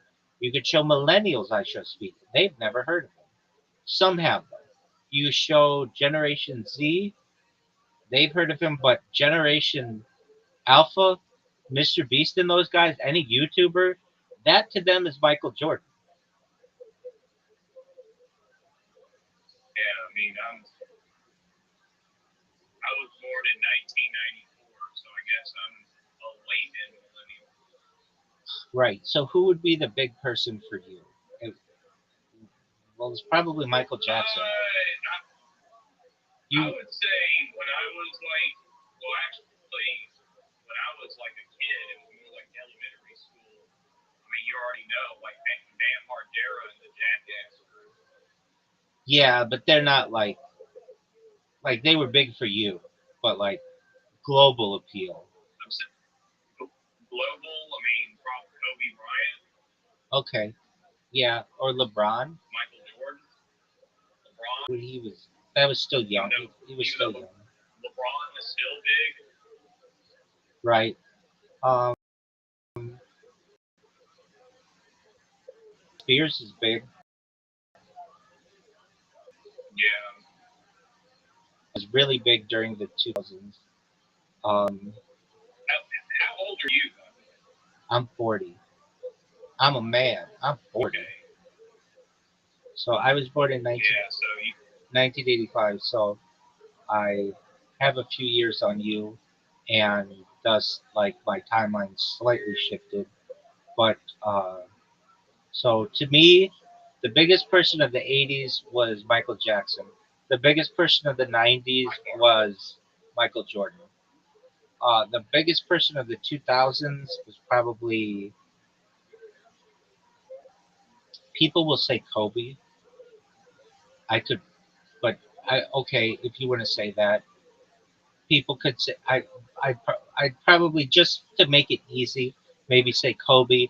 Of the 2010s, it would be LeBron, and the 2020s, it's probably it's still probably LeBron, but I don't know. I think you probably could say Messi from a global standpoint. Um, Yeah. and I'm trying to think like of any television show. TV isn't a thing as big. To get that big, you have to be like a superstar athlete or a superstar musician. Like no television show of what? I can only think of I Show Speed. Uh, yeah, but if you show middle-aged woman I Show Speed, she has no idea who he is. No, I meant like amongst like Gen Z and Gen Alpha, like I Show Speed. I would like, you know, I would say Mr. Beast, just because he's got the number one spot of the most followers or whatever. Um, but that's all inflated. So believe what you want. You know, he says he's got 500 million followers or whatever, but most people over age 40 don't know who Mr. Beast is. They might have heard the name, but they wouldn't be able to tell you his name's Jimmy Donaldson or anything like that. Yeah, everybody knows Messi. Like they know Messi's face, regardless of age. Generally. Yeah, generally, like more some other guys. But yeah, like I'm still Michael Jordan. Oh, this is an interesting. I saw a video of Michael Jordan in Italy, um, and he was just walking around, and he was not attacked by like a whole bunch of people. Now he had bodyguards with him and stuff, but he's at the point now where he just looks like an older man, and nobody's screwing with him, even though he's 6'6". It's also because that basketball, like NBA, is not international. I mean, it's only Americans really, or NBA fans that would recognize Michael Jordan. No, that's surprising. No, it is very international. With China and Europe, it's really big. Yeah, but still, like Messi or Ronaldo could never do that, even in their old age. Well, they're big now, so I'm in agreement with you. But like Ronaldinho or the previous Ronaldo, like in their heyday, they couldn't do that. But now that they're retired, they can do that a lot more. I think it's just because the guys are on TV now. TV does a lot for that. Is it? Celine Dion, whatever, like that Belgian girl who makes like soccer content, isn't she like the biggest YouTuber, like the most viewed YouTuber now of all time? I thought Not like in terms of subscribers, but in terms of overall views. That very well could be. I'm sure you know who I'm talking about. No, I have no idea what you're talking about. I'll have to look her up. But I've never watched her videos, but I know she broke a record recently of like having the most YouTube views, video views. It's like 27. She makes soccer content. She made a video with Ronaldo. Yeah, I get it. I've never seen this one. But I'm not super big into soccer, aside from the World Cup. Yeah. So you've been watching the World Cup?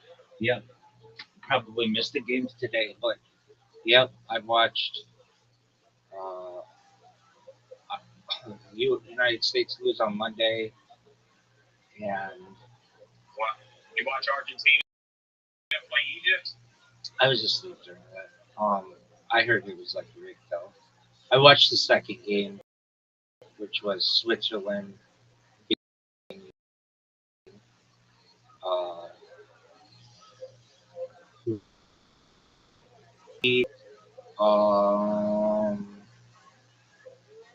Colombia. I watched that game.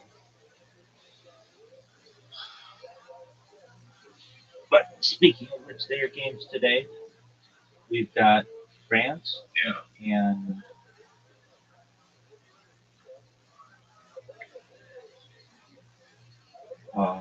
France, Morocco at 1 p.m. Pacific time. So I don't know if I'm going to be able to check that out. But in the meantime, I got to get some sleep, my man. I've been talking with you all night, and I've loved it. I've really enjoyed our conversation. But, all right, my friend. You take care. I'm going to turn on Kill Tony. Enjoy yourself. Best wishes to you. And really great job working on your electronic. Keep it up. Shout out to Paul, everybody. Okay, Taylor, I can't take another fucking second. It's real life. It's real life. It's real life. And just like we're having a sick ass time tonight. Yeah, we're not having a sick ass time. So sick that I think we should get out right now. I'm gonna get in like a tragedy. Hold on, Tamara, shut the fuck up for a second. God needs is gonna say something. Come more, step up to the mic stand, Tamara. Right up there. That's where you belong. There you go. Oh wait, no. You don't have to put it all sad into the mic stand like you have to make that like. You have to make that little cutie pie face that you get the TSA agents do. Come on, it's a comedy show. Relax, all right? We're not, you don't have any additional inspections or anything. Anything else for this guy, guys? I mean, this is wild. I can't imagine how bad the veteran that killed Middle Eastern people is biting his tongue right now in the back. He's got his thumb right on the safety of his gun, just like, I gotta get the fuck out of here. Right? He's a big Muslim. You're like Al Quesadillas. Motherfucking Norman. How was the writing? He said, Tamara, all you talked about was stereotypes up here. My friend, and then you just went on some really racist tirades about the Jews. The writing, honestly, I mean, Sarah Silverman. But what did she say? What did she didn't see it. I know what she said. Because she was being encouraging, because she's being a good speaker. But she was talking, Tamara. But she didn't see any of the work that you had done, correct? You asked a question, right? And you said some joke and I got a pop from like a soul. What was the joke that you said in 2011 in front of the room? Yeah, Sarah. Put the fucking mic up to your mouth. Sarah, hello. My name is Cameron. If you could make out with anyone in Hollywood, male or female, be honest. It's not a joke. It's a question. She said she made it, myself included. It popped 5,000. Did your question pop or did her response pop? Tell the truth. I mean, I got the pop. I don't know. How the fuck did you get the pop on a question? That's impossible. I mean the joke. It's not a joke. It was a question. It's a question. She's a Jew. She was terrified you were going to cut her head off. I'm just trying to survive it. I think you should be heading back to the audience. Here he goes, everybody. Tamara Hassan. All right. Goodness fucking gracious. Oh my god. That guy's gonna kill us all one day, right? It's always fun when you see the ones that are gonna be peeking through your window later that night. Nothing more exciting than that feeling. Any madness fucking sees trouble in that guy. Alright. That's exciting. We'll get that up here in just a second. How many do you think I should pull for a woman, huh?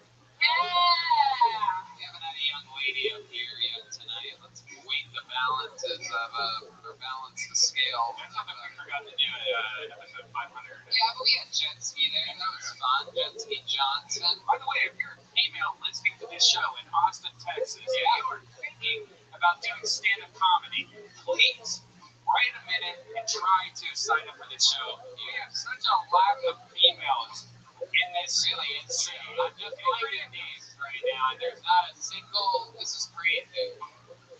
Dallin, Sam, Leonardo? Is that it? Is Leonardo a boy or a girl? If it's a girl, you can come to the stage. If it's a woman, you can come to the stage. If Leonardo and Joni is a man, don't try to come up and be funny. I think you guys know Leonardo? My God, what a debacle. Look at this. 4 different guys named Austin, though. Isn't that exciting? Real original parents out there in Austin, Texas. Oh, wait. We got something. Is that Leonardo? Oh, here we go. Leonardo and Joni, everybody. How cool. Guys for Leonardo, everyone. Oh, all right, I didn't catch that. My name is Leonardo. That is Albanian, but we were expecting a boy. So, do we got any Albanians in the house? What a surprise, huh? There's like 3 of us in the world, and the other 2 are taking Liam Neeson's daughter. So, my dad watched that movie and was like, she's a whore. Who told her nice. I was like, I hope I never get taken. He was like, don't bring her neck. I did turn 35 this year. And thank you. Any other women in here expired? I do miss how it felt to feel young, right, ladies? Because this only lasts for us until we're what, like 13? Like I knew I was getting old when I stopped being afraid of getting molested. It went from show me where he touched you to I'll show you where to touch me. Wow, look at that. Set of the night so far. Out of nowhere. Wow. Knock that off your Las Vegas Rinsky bet that the set of the night would be the female show's history. Leonardo Joni, welcome. How long have you been on stand-up? About 2 years. I love it. You're really Albanian. I am really Albanian. You know who else is Albanian? The very famous from the Comedy Store, Rose Martin. Oh, yes. Yeah. And you kind of have that rose. Yeah, you really do. Very like sort of you have like gypsy family members or whatever, like gypsy-ish. We don't talk about that. Right, exactly. I know. Gypsy's like a rugged word, but yeah. I love it, Leonardo. So how long have you lived in Texas? I just moved here 3 weeks ago. Wow. And again, how long have you been on stand-up? 2 years. 2 years. And where were you doing it? New York. Oh, great. Hell yeah, that shows. Have you seen, you guys like ever work together? Yeah, she's funny. She's killed in New York when she came here because they're terrified of her. Why are they terrified of Leonardo? Well, she keeps it real on stage, and I think New York's getting all over. Yeah, a little too wokey for the jokey, huh? Yeah. I love it. Well, we're always looking for more. I mean, we're literally just saying we need more women to sign up here. And the market here right now. I mean, even Ali Makovsky just comes to visit. She just does JRE and fucking Odie and then skips town again. She's actually, but excited to be here in Austin. It's awesome. What do you? Hold on. Way to really win everybody over, Leonardo. This is your chance to have a built-in in-city fan base. She's just kidding. That's one of her jokes, everybody. That's one of her jokes. She loves it. I just think we have better homeless people in New York. That's all. Why? Why are they better in New York? Well, they sing. You know, they sing and they dance, and they do drugs, but they sing and they dance. So. Yeah, that's true. They really don't sing on that. The Austin homeless are actually real homeless people. Like the homeless in Los Angeles and New York, they're just lazy hippies. Like that's the ones in New York take their fucking tip jar and go into a nicer apartment than the people that give them money at the end of the day. What do you do for work? How do you make money, Leo? I'm an LSAT tutor. LSAT? Yeah, so that's law school. That's right. Wow. Got some LSAT? Did you see you've gone through law school? No, I just took the test, did really well, and then tutored everybody. You did so well on the test that instead of going into law, you just said, fuck it, I'm going to stop right here. That's fucking awesome. Hey, Brad didn't think it was a great business decision. No, that's cool. I mean, you are that smart. Have you always been a nerd, like growing up? Is that what got you into comedy? Yeah, I kind of keep that on the down low, but then I'll punch it. You're a nerd. Just got a real attitude. I do see what you mean now, Mark. You're a real fucking spunkmeister, this one. Leonardo, what's your love life like? You got a boyfriend? I do. You keep him on a tight leash, don't you? No. You beat the shit out of him, don't you? What does he do? He's a producer, like film producer. Oh, okay. He's a hot flash. Hey, is that true? Oh, wow. Look at that. Just blowing up my spot first. So, I'm pretty sure your black boyfriend's the one blowing up your spot. You know what I mean? Let's face it. That thing was built for Albania, not for fucking WrestleMania. You know what I'm talking about? I did bases. Oh, shit. Hell yeah. I love it. Leonardo, what else do you do? What do you like to do for fun? I mean, that's a hard topic. What do you mean? Well, I just work a lot. So. Yeah. What's like your release, though? What's something that you like to do? Like me, I'll take a couple drops of eucalyptus oil, put it on a nice little washcloth, boil some water, pour that shit on there, and pour it right on my fucking face. What's your version of that? I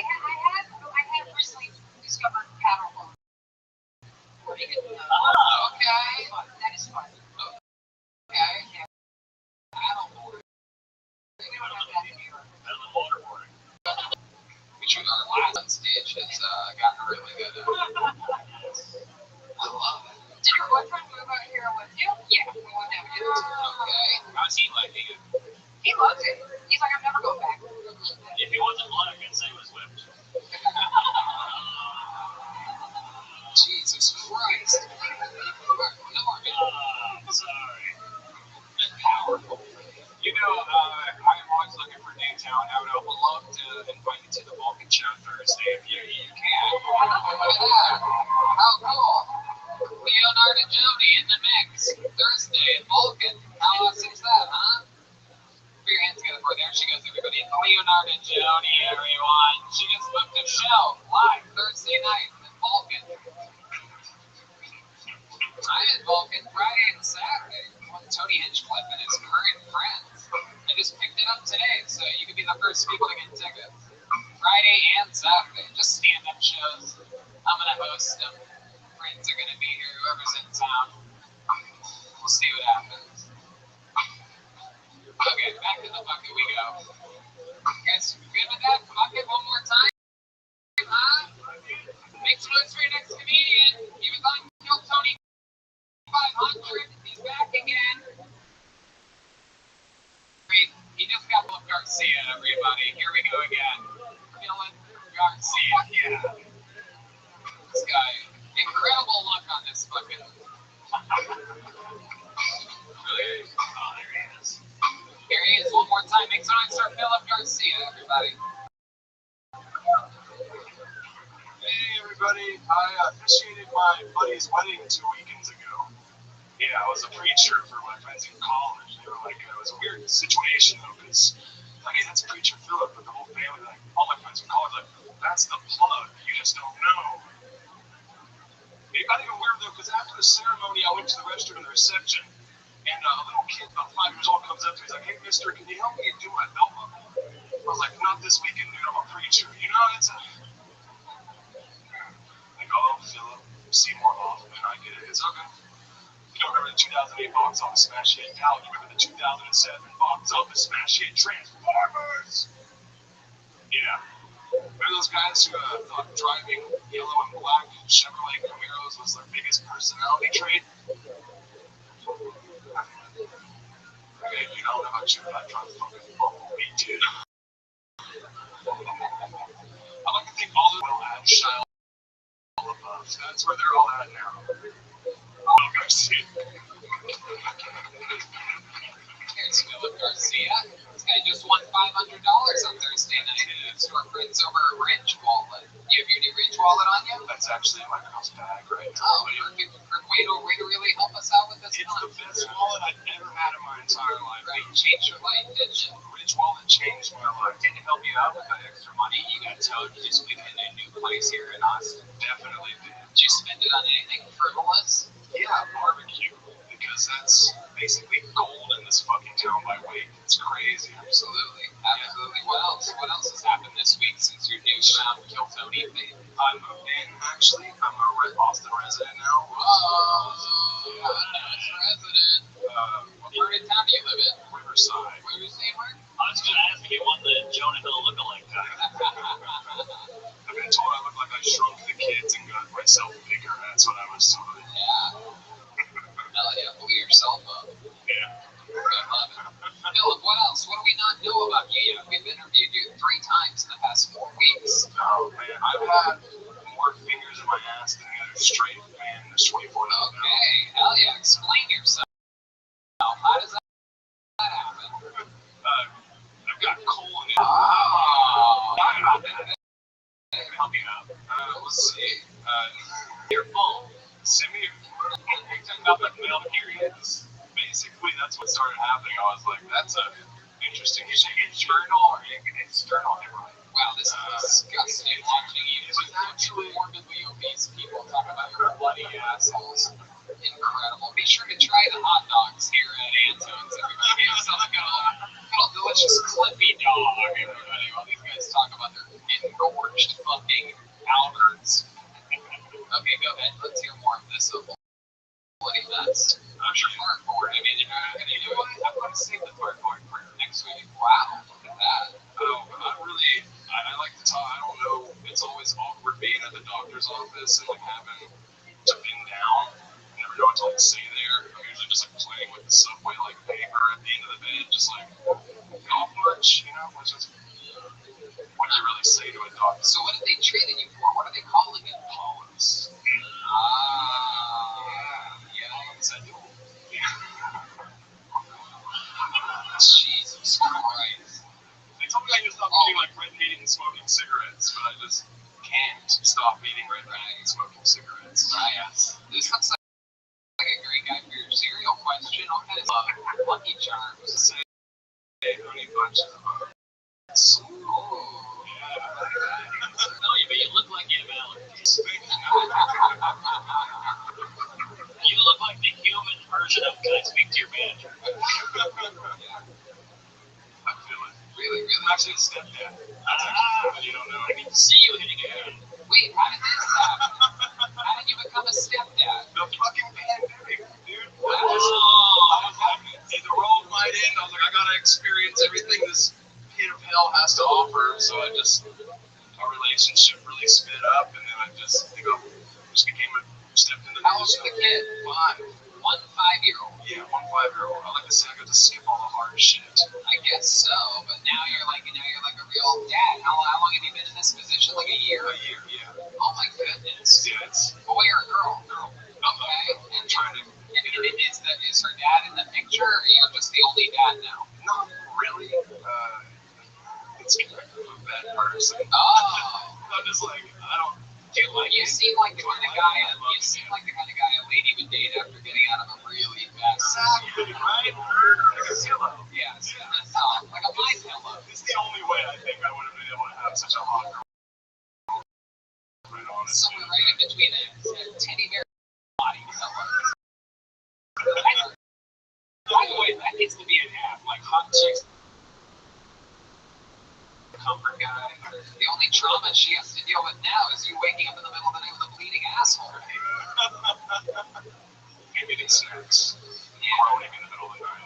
Well, Philip, you've been on the show a bunch lately. We're going to get you up and out of here. There goes Philip Garcia. Thank you, everybody. Following at Philip Garcia Comedy.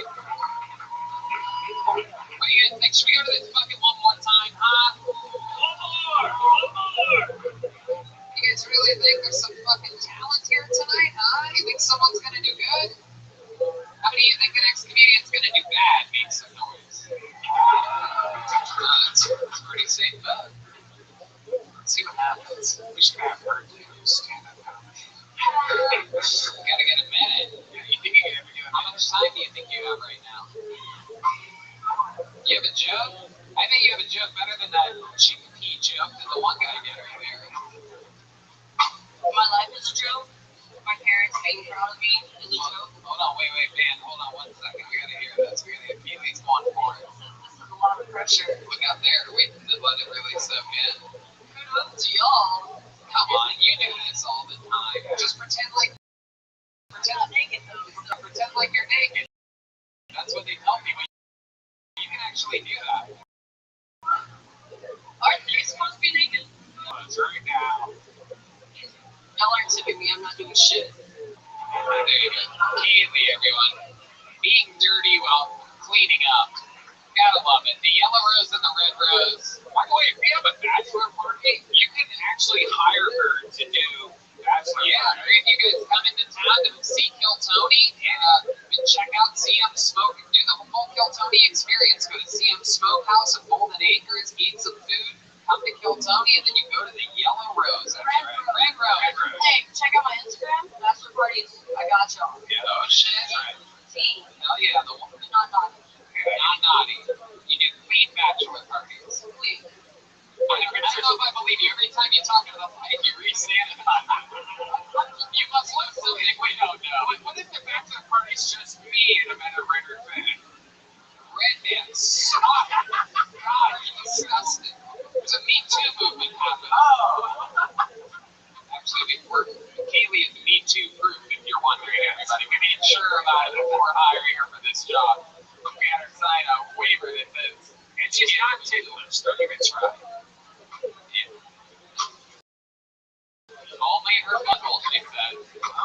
Well, yeah, we just got worked three bachelor parties after she met Jeff.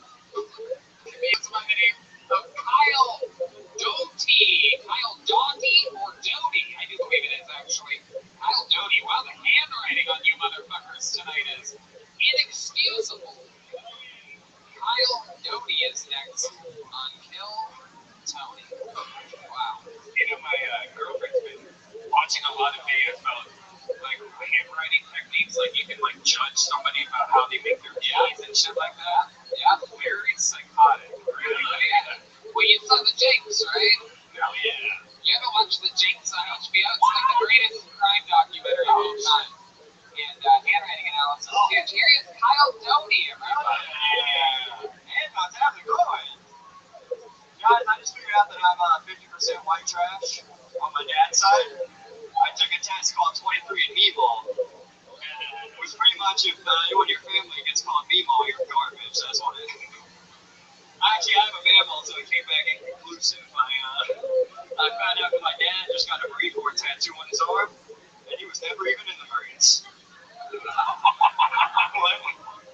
He asked me what he got that for. He's like, look, son, you always got to root for the home team, you know? I'm like, Dad, we're usually the away team. When's the last time you tailgated a war? My dad watches war video. Fat guy watches football. When quarterback game completes a pass, and he's like, I could have made that.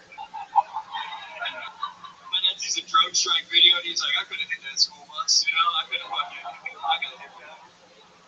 He is a Pittsburgh Steelers fan, so regardless if he's watching football or war, he is rooting against the Browns, though. So, yeah. Wow, I really like that. Kyle Doty. Some of the best jokes of the night. But the interesting thing was you started with was that meatball you were saying? Meatball? What did you say? Meatball. Meatball. Yeah, that's a real. Meatball. Ohio. There was a meatballs out there. Ohio. What is meatball? That's your.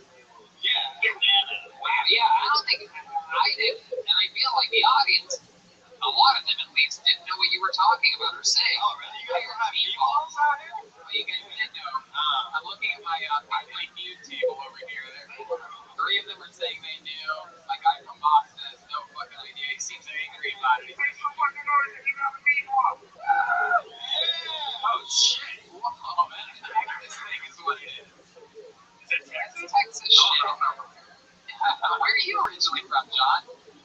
Oh, you had Meemaws up there? Yes. Yeah, I had Grandma. Meemaw, Meemaw.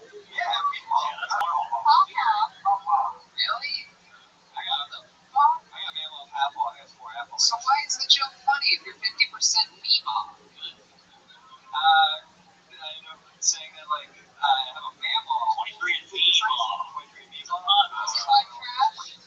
Yeah, it's not white trash. Fuck that joke. I don't care what the audience says. When you switched and you went to your dad having a big Marine tattoo, you had me. The fact that you had a joke good enough to recover from the Meemaw insanity was I just added the meatball. Like, by the way, you guys are all oohing and awing about this Meemaw thing. You didn't laugh at the Meemaw joke. I can rewind and play it for you. It's fucking dead silence. I got it. So don't ooh and ah now, motherfuckers. When he needed you the most, you were not there. Much like I'm guessing his Meemaw right now. Is she dead? No, she actually survived COVID, which surprised us. Oh, wow. Look at that. Those Ohio grandmas are not to be fucked with. He's been alcoholics since 72. Shout out for OnlyFans. There you go. Meatball 69. There you go. Okay, what part of Ohio are you from? Columbus. Oh, very nice. That's where Red Band's from. What part of Columbus? The hilltop, the west side. West side. The Hilltop. West side, not gonna How far west of the 270? Like where all the heroin is. How far west of the 270? No, I'm still in there. In the 270? Yeah, in the 270. Oh, shit. Like on Saddleback Broad, yeah. Alright, okay. Dirty roads. What are you just midnight here? How long did you move here? It's for like 2 months. 2 months. Congratulations, Kyle. Look at that. What part of town do you live in now? Just up north near Domain. Oh, wow. You like the Domain, huh? The Body Works and shit? It's not bad, dude. I smell great ever since I moved here. You do. I bet you do. If you're anything like your fucking mom. Did you move here for stand-up? Yeah, I moved to San Diego during the pandemic, and that was a bad choice. Yeah, California was not the place to flee to. Oh, yeah. Oh, that must have been weird. You're just on the freeway going west, and everybody's going the other direction. I don't know if that's the right decision, Mom. The traffic was great. I don't know why I assumed that you were there with someone that you loved. Did you come solo? Me and my sister. Oh, look at your sister. Yeah, from the fucking meme out of the seesaw. You know what I'm talking about? That fucking getting all up in that sister blister. You know what I'm saying? That fucking sissy pissy. You know what I'm talking about? Get all up in D-Man. You know he's talking when D-Man is only a senses left. That he's All right, Kyle. So let's talk about it. What do you do for work? Construction worker. But I'm unemployed right now. I bet you are. They don't need construction workers built like me. What kind of construction? I do a lot of underground, like piping and stuff, like water line and shit. Check that. Oh, look at that. Oh, wow. It's not only are people getting spots for the Vulcan, but they can also book a spot for you in your dick. No. I just need a private seat are paid. My neighbor has a hot tub, and it's disgusting whenever in my backyard. Wait, you share a backyard? No. I can just, when I'm in my back patio, I can look over to my neighbor, and he's like, hey, Red Bear, what's up? It's more. He calls you on your podcast. He knows me from podcast. Oh, shit, he's going to listen to this. So am I. I'm going to edit this out. Dude, I'll build you a fence. I got you. That's so frightening. Nothing weirder than a neighbor that calls a comedian by their nickname, right? No, it's fucking weird. It's so wild, man. Hey, the machine. What's going on? Imagine that. Imagine you move into a place and you don't talk to your neighbor, and then some guy goes, hey, Red Bear, you want to get in the hot tub? And he's like, drying his kids off with You guys all have kids in that neighborhood?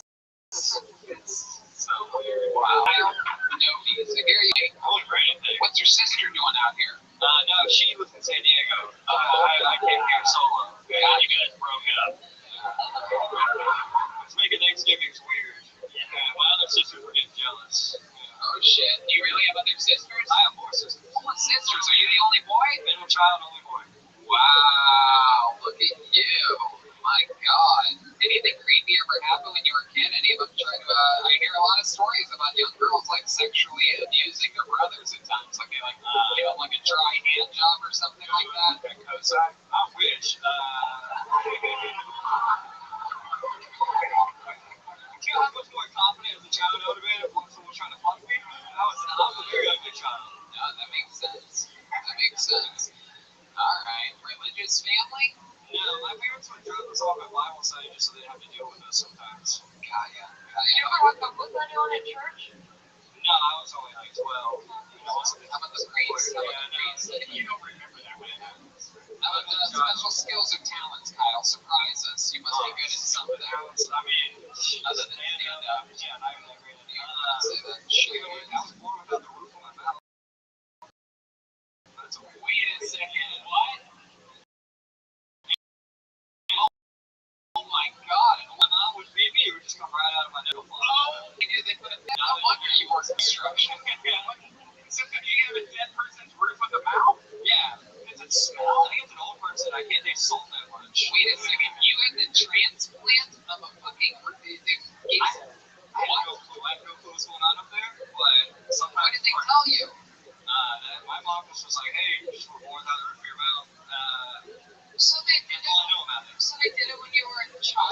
Yeah, they had my arm braces on my arm at one point, and I had a big head, and I would just fall over and be like a kickstand. My mom would just leave me out front for hours. I couldn't get up because my head was so heavy. Wow. If they touch the roof of your mouth right now and it's like a little creaky, like it might give in. Yeah, it's haunted. It's like waterlogged. Oh, shit. Can I see it? I mean, it probably looks like that if you want. Oh, here we go. We're checking out the roof. Look at this. Put the flashlight in there. It looks normal. Yeah. It works. It does its job. Nothing comes out of my nose anymore. Did your mom like drink or smoke when she was pregnant with you? I like maybe like a pack of Marlboros a day, probably. That's normal. Oh, yeah, we blew the roof off this mouth here tonight. Not really.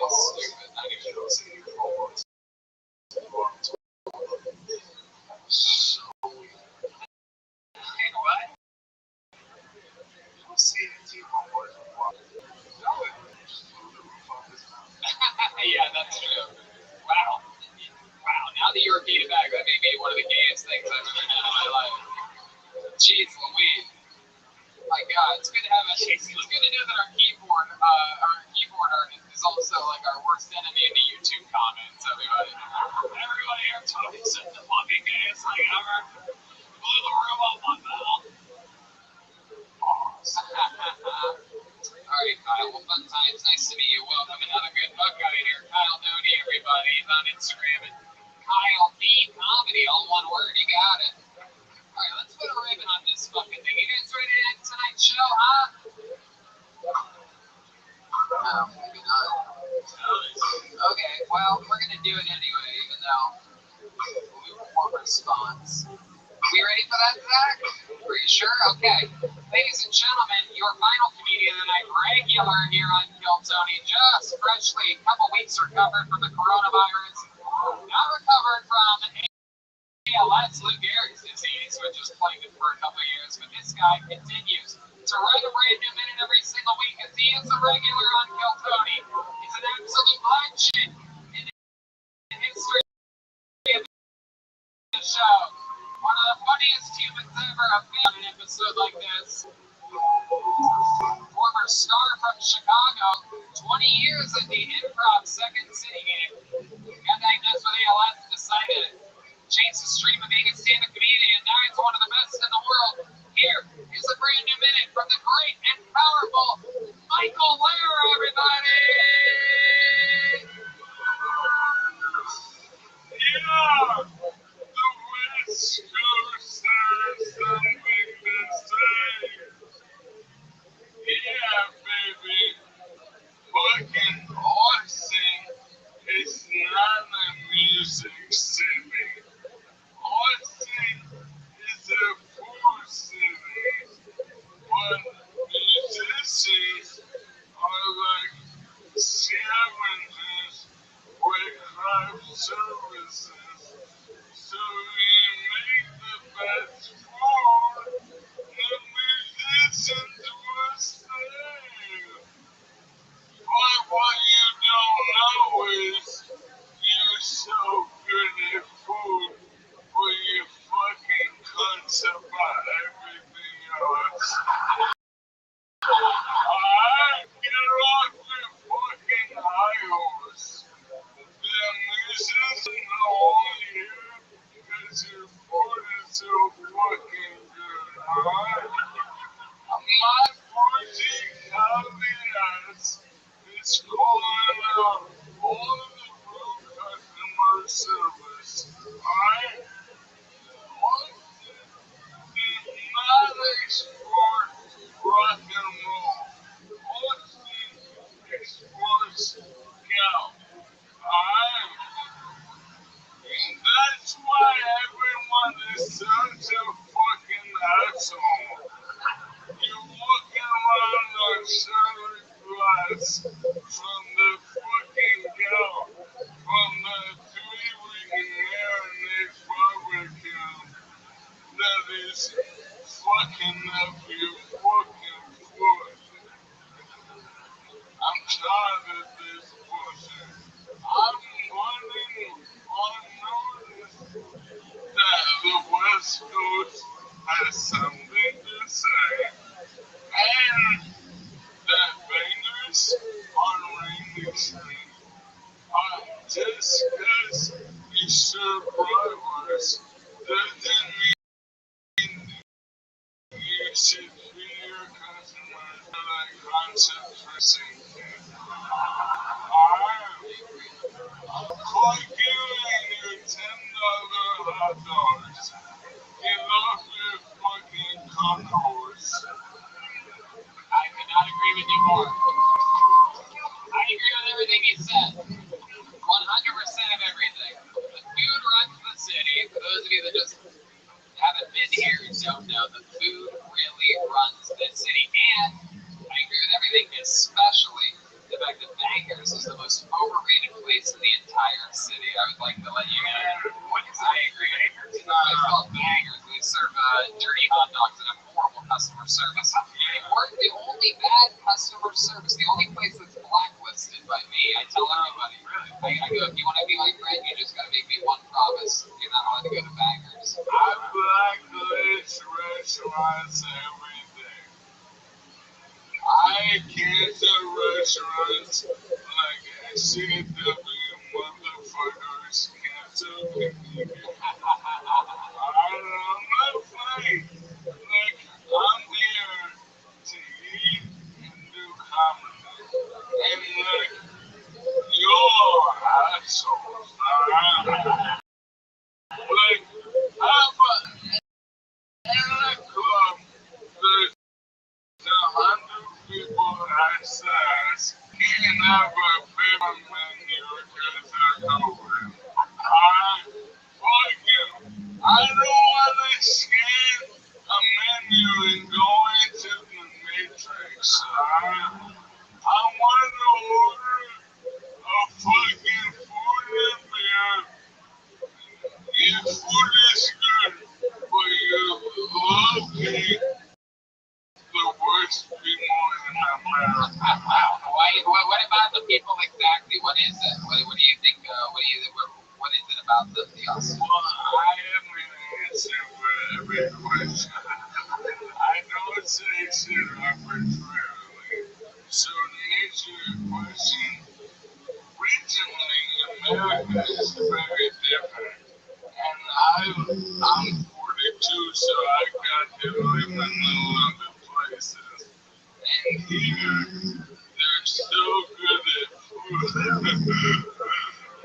They're like, we can have something about everything else. Right. Yeah, I agree with you. They don't realize it's like they try to push other things on the transplants. I think people are like, well,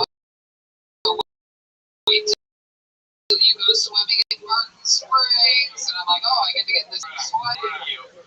I'm like, one of my new 30 favorite restaurants. Exactly. And food goes a long way. Yeah. So it's real good, you know? But, like, I don't know, like, food isn't everything. And I'm here to eat delicious food. It's true. I mean, people don't realize everybody's here for the food. Like, if someone wanted to do a terrorist attack on Austin, they could just replace the salt with sugar and fuck up the whole city's tourism for a week. Yeah, God. Where's my sodium levels at? Good. When we defunded the police here, we took away the option from switching from savory to sweet.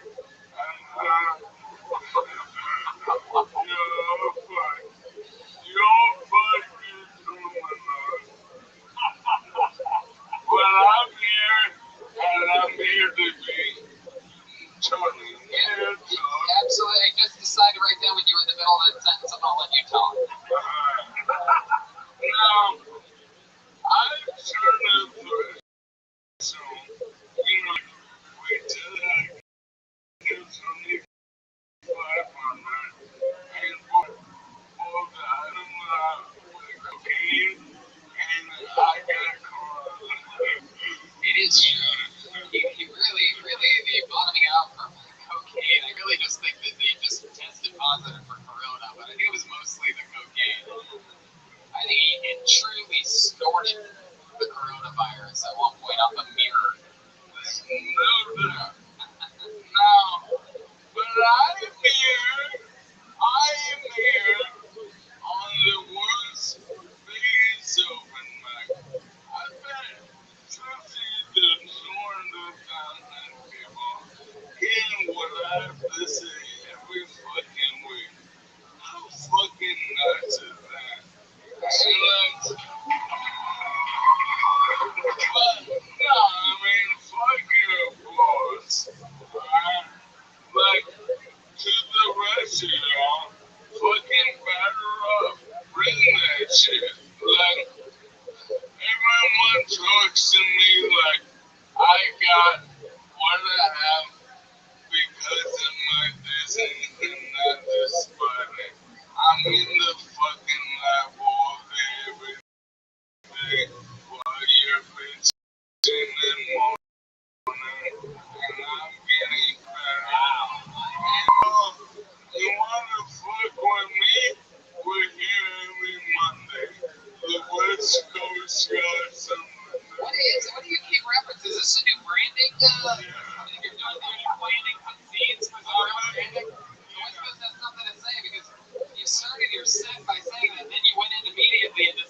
totally different. And I'm like, wow, this is a real. Yeah. The West Coast, yeah. But you're not the West Coast anymore. You're originally from upstate New York and then Chicago. Look at my outfit, I'm Cali, baby.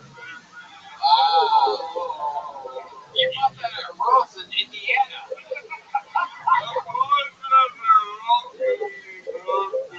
You look like Stephen Hawkins at the X Games. Yeah, he's like Tony Hawking. Teamwork, Norman and Hinchcliffe 2024.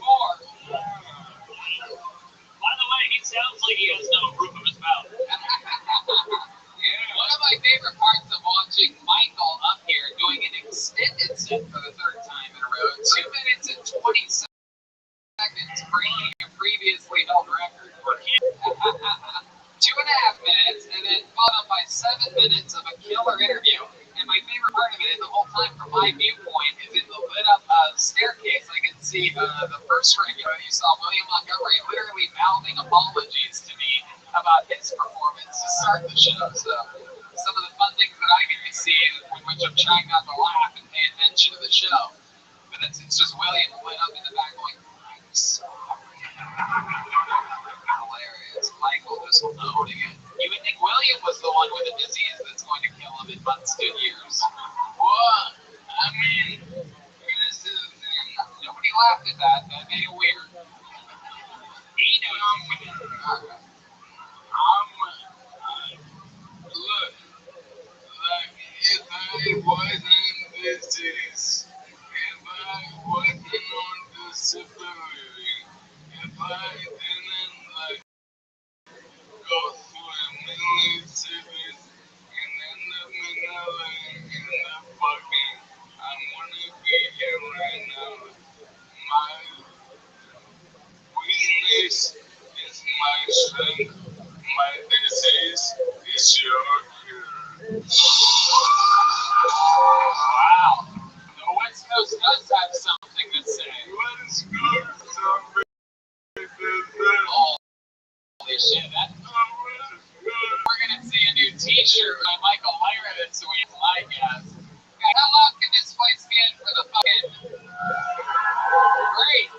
Michael Lyra, everybody. We did it again. Guys, make some noise for the great Ali Makovsky, the Resting Bitch podcast. Mark Norman, Tuesdays with Stories. We might be drunk.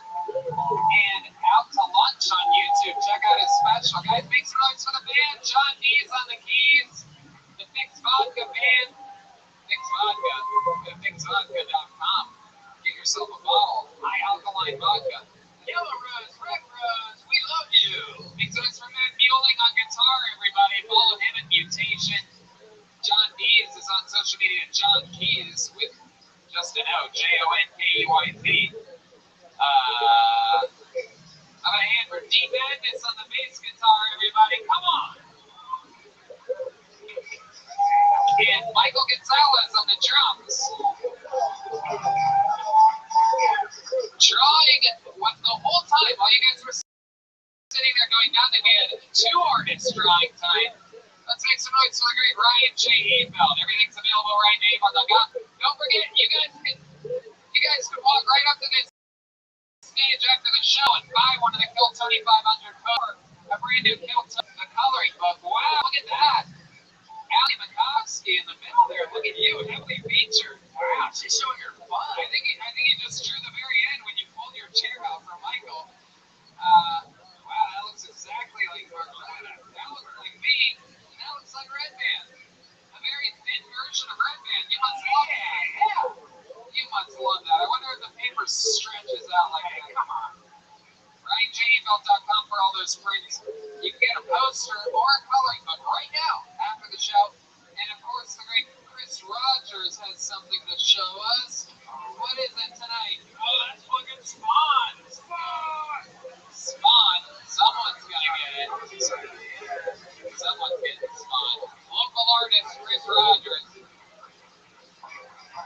Chris Rogers at RyanJabel.com for all prints, including posters from your favorite city and stuff like that. What else? Thank you again. and Kaylee from the Red Rose and their sister company, the Yellow Rose, one of the best places in town. Thanks to Yoni at Best Barbecue Show and our friends over at CM Smokehouse for keeping us fed. CM Smokehouse at Golden Acres was supposed to go.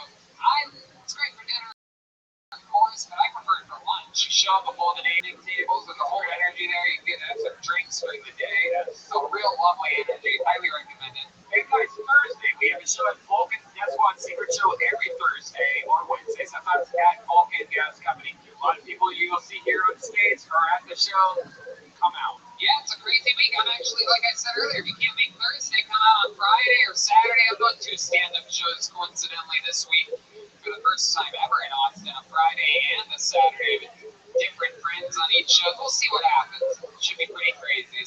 Yeah. So you mentioned Bakers. Yeah. Love that place. Yes. There's a place next door called Hampstead. And tomorrow night I'll be playing there when the Jazz play. Okay. What time tomorrow night? 9 to 11. 9 to 11. I'll probably be there. Who knows? We might be there. We were doing yesterday. We had so much fun at in the Van Zandt Hotel. We went and had some brunch. Caught John playing with the Michael Hill Trio. And we support all these guys. Anytime we get a chance to go see them live, we do. That's the move. D-Madness has shows every Thursday. What's the name of that place again, D? Okay, Dean's going out of town. I don't even think he knows what town he's going to actually. Yes. Whoa! I love that. Kill Tony the album for the first time ever. I fucking love that. I love it. It's never been done before. The great John D is leading the band to a whole new evolution here on Kill Tony. Again, special thanks to Mark Norman. But if you listen to this show, you know who he is. It's out of New York City. Mark, Allie, come hang out again with us soon. Thank you, live audience, so much. Good night, everybody. Thank you. Great, Noah.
show. Make fucking noise, everybody. We're here. Ryan Redman's here. Hey, everybody. Here it is. Audience reaction. Fun to be here at our new home at Antone's in beautiful downtown Austin, Texas. Home of the Blues. You guys excited for a fun night tonight, huh? Put a hand for the band, everybody. John Dees, Matt Mueller, great Michael Gonzalez coming off a Mexican drum off of the ages in episode 500. This guy went wild. Got a poncho and a sombrero for the occasion, but as we know, Joelberg is one tough cookie to defeat. Maybe we'll have a rematch in the future. What do you think, Michael? Oh, he wants to run it back. We have Chris Rogers art here drawing something. Who knows what? It's a blank slate right now. And of course, we have the great Ryan G. built all the way in Los Angeles, California, drawing tonight's episode. He draws every episode. Tons of art happening all the time here of different shapes and sizes. Fun times. Austin, Texas. You guys ready for tonight's episode? Before we start it, here's a little bit from the amazing sponsors that made tonight's episode available for you listening right now. I'm telling you, Kill Tony supporters since day one. The great wallet. The best wallet that you can possibly have. Sleek, for cash. There's over 30 color titanium. I have the burnt titanium. I absolutely love it. What's incredible about this product is they give you a full refund if you don't love it, because they know you're going to love it. It's a front of the hand wallet instead of having one of those dinky wallets that gets from cheap. I can't imagine what your wallet was going to be one. No, I think I have what a lot of people have. It's just that wallet you maybe got at Target like 5 years ago, and you have everything stuffed in it from Subway cards you'll never use, 1,000 different business cards, and it just hurts to sit on. I've had back pains from driving, from going on road trips. I can't believe I've been living like that for so many years, and now a Ridge wallet, I have just what I need in my pocket, in my front pocket. I barely even know it's there. It's great. And it's just so cool. It looks cool. Pulling it out feels good. You feel like a boss. And it's an important part of your life. You're going to have a wallet. Why not get a cool wallet? And why not support Kill Tony at the same time by doing so? Get 10% off today with free worldwide shipping and returns by going to ridge.com/killtony. That's ridge.com/killtony. And use the code KillTony, all one word, for your discount. Again, 10% off today. Ridge.com. And Austin Rome. You guys ready to start tonight's episode or what? Awesome. Ladies and gentlemen, you know, we've had a lot of fun guests here in Austin so far. And this one is the one that I have been waiting months for. This young man, I've always said, is one of my favorite stand-up comedians in the world. Ladies and gentlemen, I present to you Austin's own. Make some noise for my funny friend. His name is Tim Dillon, everybody. Come on. Oh, shit. It's really him. Thank you. Thank you. Thank you. Yeah. Tim famously gets to the year 2018, 2019, and 2020 on Kill Tony. That's great. You and Donnell Rawlings on the road for that. You edged him out. She never walked out on us. Tim, welcome back. I'm happy to be in Austin. I'm here. I'm homeless. Homeless? Yeah. I mean, in a big mansion, you know, I did forget, but then I just looked at everyone in the tents and they're having so much fun. So I just got in one of them. And we're starting a tech company with my friends as soon as we get some insulin, you know, step by step. Beautiful. What a way to fit in with the other Austinites here. So, Tim, you know how it works, and you people out there probably know how it works. A bunch of people signed up with a chance to come on this stage. Crazy. They get 60 seconds uninterrupted. You know, their time is up, and you hear the sound of a kitten. They don't wrap it up then. They're going to bring out the angry Fifth Street Bear. You don't want to hear that, and all the extra noises for some reason. You guys ready to start tonight's episode, or what? Yeah. Come on, Austin. This is the #1 live podcast in the world. You guys ready to start this shit? All right, here we go. Anything can happen. There's tons of people sidewalk with people waiting. Oh, that's where they live. Your first comedian going up tonight. Anything can happen. Could be homeless, could have a mansion, could be his first time, might be a 30-year local veteran in the game. Make some noise for Andrew Scardino going first tonight. Always the tough spot.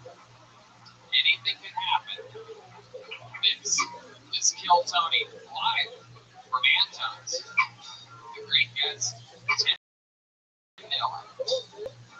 Band is playing where Andrew Scardino is going to be coming from. See some movement, some competition. How many of you have HEB in the grocery store? All right. I love it. I love HEB too, everybody. Tim, you been to an HEB yet? Baked beans are $1. That's what I like about it. It's $1 for a good size of baked beans. No Andrew Scardino. Wow. How people sign up for this show and then miss their spot is beyond me. Oh, he's coming running from the back, everybody. We have 3 producers over here. Is anybody down there yelling? Okay. I guess over here. Here comes Andrew Scardino. Where's he at? Oh, going the wrong way. This is his first time at the show. This should be exciting. It's always fun when the person doesn't know how to get on the stage. It's very telling of the fun to come. Here he comes. One more time. Make some noise for Andrew Scardino.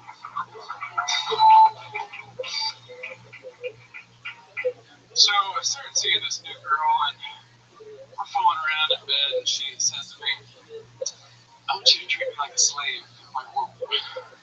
Okay. She was Jewish, so I left the room and came up to her and get out. I was at the grocery store earlier, HEB. There was a woman in a wheelchair, missing one leg. Oddly enough, a guy other end of the store, rolling towards her in a wheelchair, missing his other leg. And ever since I saw that, I've been wanting to play Tetris for some reason. Really why? Had a real awkward moment recently. I was in the sauna, looking around thinking, why am I the only one naked in here? That's when I realized it was a hot yoga class. I guess. Okay, Andrew Scardino getting out of 57 seconds. What was that last joke? You were in a sauna by yourself? No, Get to the microphone. looking around thinking, why am I the only one naked in here? It was a hot yoga class. Oh, you were the only one naked in there. Is that thing at HEB true? Yeah, earlier today. Really? You see a lot of shit in HEB. That's like the models thing I've seen is a legless person. You see a legless person, you're like, someone's in shape, you know? That is the tensest way to drop 30 pounds. Just chop off a leg. Andrew, how long have you been on stand-up for? First time. First time ever. Only this show can you see quite like that. Incredible, Andrew. How old are you? 20. This is something you've always wanted to do? In the recent years. Do you normally wear glasses? No. Really? You seem like the kind of guy that took off your glasses to perform tonight. You sort of have those like wobbly one eyes that like people have when they take off their glasses, and they really shouldn't. Has anyone ever told you that you look like you just took off glasses? First time. No, there's a first time for everything tonight. I mean, he needs glasses. Maybe I think you do have like a squinty look to you. Your eyes. You have bad eyes? 20/20 vision. Really? At least that's what I think. I see pretty clearly. Maybe those people at HEB both had 2 legs and you just fucked up. Andrew, what do you do for work? Just moved here, working at a bar, but engineer usually. Oh, an engineer. That's today's economy for you. Formerly an engineer, now he's bar backing on Dirty Six. Where are you working? What do you do for the bar? Door guy. Door guy. Okay. You remind me kind of George W. Bush. I think that's why I'm with. Yeah, you know, the kidneys. It's kind of like Bush. Thank you. Yes. I dig it. How about in your normal life, Andrew? What do you do for fun? Like, what makes you special? Any fun facts about Andrew you should know about? Well, I moved here to play music. I'm a musician. And Oh, what type of musician? blues, play harmonica. You play harmonica? Do you have a harmonica on you by any chance? I sure do. Whoa! Andrew, why don't you play us a little diddly on the harmonica? How many of you want to see you play the harmonica, huh? Let's see if this guy has one talented bone in his body. Let's find out right now. Uh-oh, he's looking at the band. I think he's waiting for them to look at him. Maybe they're going to coordinate something. No, there's a beat. Oh, shit. Is this planned out?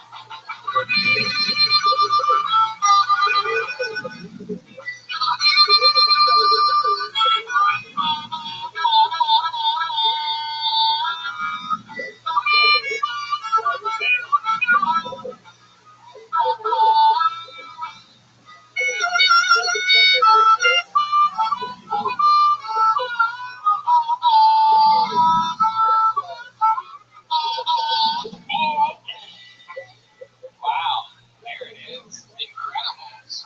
Incredible. And also, not only was that great, but it was also funnier than your set. It's incredible. Very rarely is harmonica playing better than Joe's. Have you ever had a harmonica, Tony? Yes. Did you do like the typical, just that's all I can do is like breathe in, breathe out, or kind of stuff? Did you ever get to play? Yeah, no. I have an ear harmonica. Hard though, it feels like anyone can do. Pretty much like Especially when you're like that playing. Child. So you do a 2-year-old that can do it. Yeah, I don't know. This guy's playing the fucking Blues Clues. Yeah, so you can record her. Andrew, incredible. The harmonica. You ever use that to help get action in the bedroom? You ever hook up with someone that ever worked for you? Once. Okay, maybe once, or did it happen? Once. Okay, can you tell us how that went down exactly? Can you like reenact it for us? Can you tell us? Yeah, I was in a bar playing blues and played a little harmonica. You're in a bar playing. A girl came up to me and said I was cool and started talking from there and ended up. You had sex with her right there at the bar. Yes. When she's 6 years old, when she wearing Oshkosh, Why did she be sex? because she liked the harmonica. Oh, kids like the harmonica. That's right. Okay. They don't really. Kids hate the harmonica. Yeah. Like, Yeah, kids like drums. yeah. So do women. Women? And guitars. And even keyboards. Really, every instrument's ahead of the harmonica. I play guitar too. Oh, you do, just in case.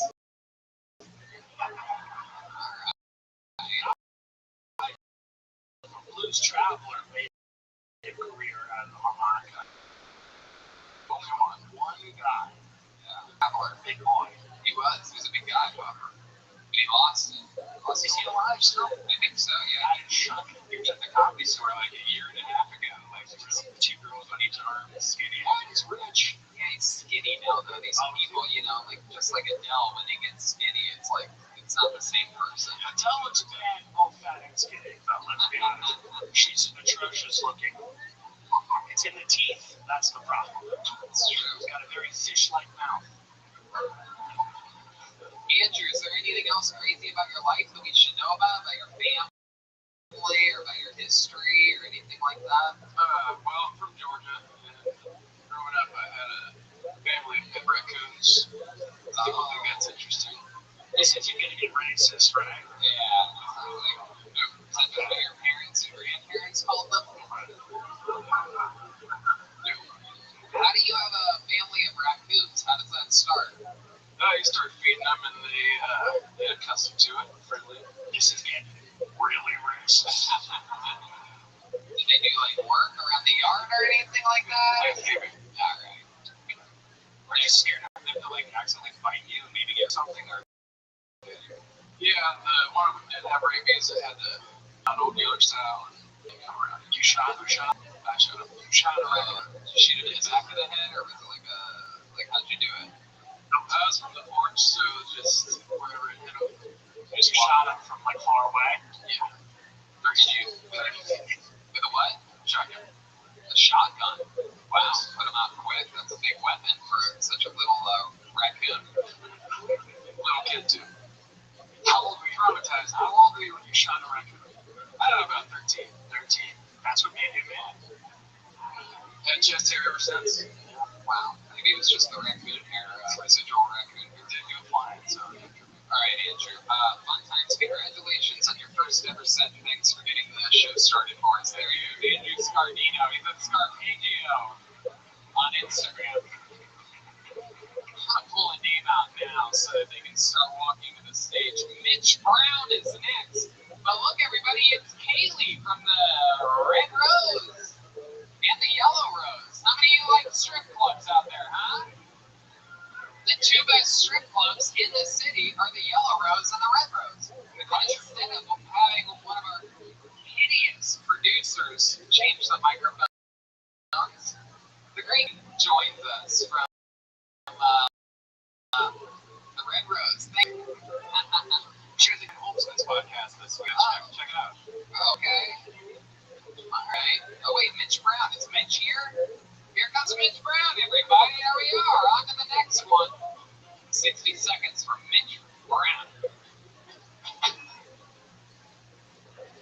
My problem with God theory is that we blame everything on the women. You try telling a woman, you call anything today. More importantly, that they came from an extra earth when men had floating around. I think it came from something far more sensible. I think women had to evolve. A mother got her to survive. Do you imagine mom and dad walking in on little Jimmy, ankles behind his head, dead from autoerotic asphyxiation, shit all over his face? Mom yells at dad, "Why he got it from you, cocksucker? You're a cocksucker." You're done. 40 seconds, that's it? Do you also play the harmonica? Because you better have an instrument right now. You better pull out a fiddle real fucking quick. And this better be your first time ever doing stand-up, too. Uh-oh, that laugh tells me it's not. That's right there. Mitch, what the fuck, dude? How's that for an opening question? How long have you been doing stand-up? Almost 2 years. Almost 2 years, and that's what you chose to go with. 40 seconds of just curiosity. That's it. 2 years. How often do you perform? How often do you practice this art form? Most nights. Most nights. The answer that was given your honor. Wow. He's rusty because of COVID, right? Isn't that right? That's right. That's right. I love it. You're making excuses for this fucking Civil War reenactor out here. Mitch, what's your best, short joke? Do you have one, that you like to use that you've come up with in the past 2 years? I wrote one 2 days ago. It's a pretty one-liner. Okay, let's do it. Let's do a one-liner. What did the elephant in the room say to the workout? Huh? What did he say? Oh, this is awkward. What did the orca say back? What? Blow me. I'm a dolphin. Wow. There you go. Redman CD with sound effects because he has both a whale and a dolphin. Why was that funny? It was. It wasn't. I'll be the referee and just let you guys know. This joke in 2 years, then I wrote it 2 weeks ago. Interesting. There's a guy who went to HEB today and somehow nailed a better joke than you. Mitch, what do you do for work? I moved here in January for comedy. I'm going to school right now on GI Bill, so I've done that the last couple of years. You fought in the military? Yes. Okay, what branch? Oh, give this guy a hand, everybody. Now Wait a minute. The Navy is fake.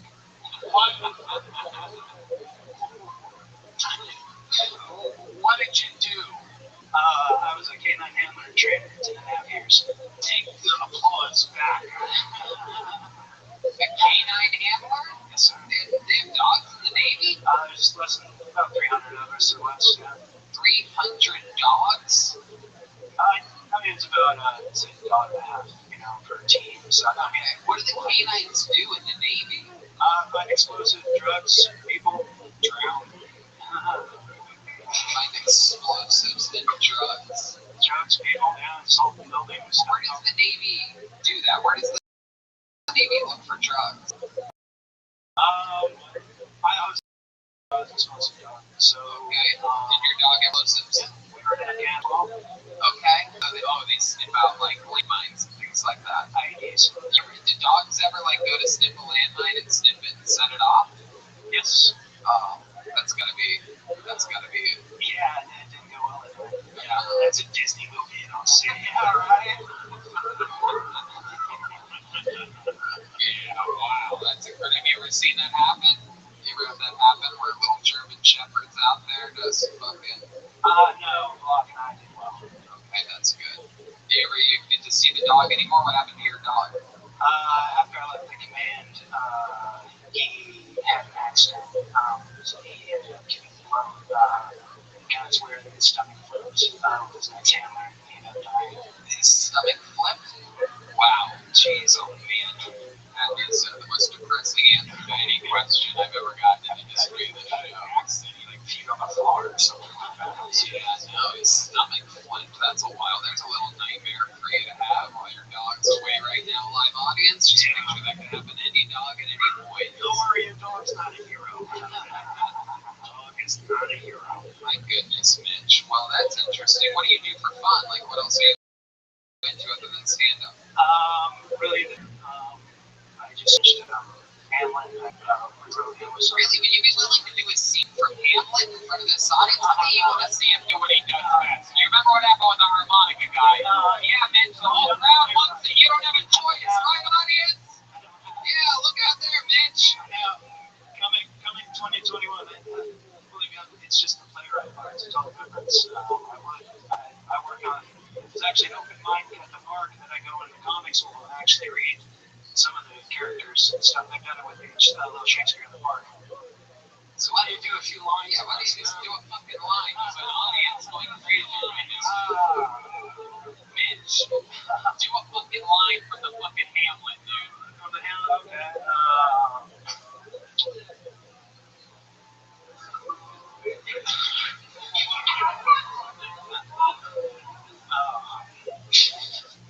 I don't even... That is the question. So, come on. Are you finishing a fucking Heckler's Hamlet shit right now? Are you fucking kidding me? Did you see her, the harmonica guy, borrow someone else's fucking harmonica when you were playing? You said you do the Hamlet. Oh, I'm in the theater. That's what you said. I know. I haven't studied Shakespeare like that. What did you learn from Shakespeare? Fucking unbelievable, Mitch. No wonder your fucking dogs. You guys are gonna put on Monday? Pussies in this audience tonight, I tell you. Alright, Mitch, I'm gonna let you off the hook here. I like your style. I like it. There's not enough PTSD comedians performing nowadays, is what I always say. You know, but anything can happen. I think that it's all gonna work out for you. Did you get another dog? Yeah, at my next command, you go dog standing command, so I'm gonna pick up a couple dogs for each command. Are you sure you're still like active? No, I got Nightly retired in 2017. Whoa, get a dog. You know? Don't kill this one. There he goes, Mitch Brown, everybody. He's on social media on Mitch Brown. Moving on to the next one. Mitch can handle my dog jokes. He laughed. You guys all groaning and shit. Oh, it's depressing. God. What's depressing? That whole last 8 minutes. Punch Fernandez is next. Kaylee's here again, everybody, keeping us all safe from the coronavirus. There's a mask. A lot of people don't know this, but the Yellow Roses have a famous cheeseburger. So, even if you're not into... What? They have the same menu. They have the same menus. The Yellow Rose and the Red Rose both have world-famous cheeseburgers. Why are they world-famous? I guess they're just the legends. So, I don't know. I don't know how anything becomes world-famous. But, hey, it's Punch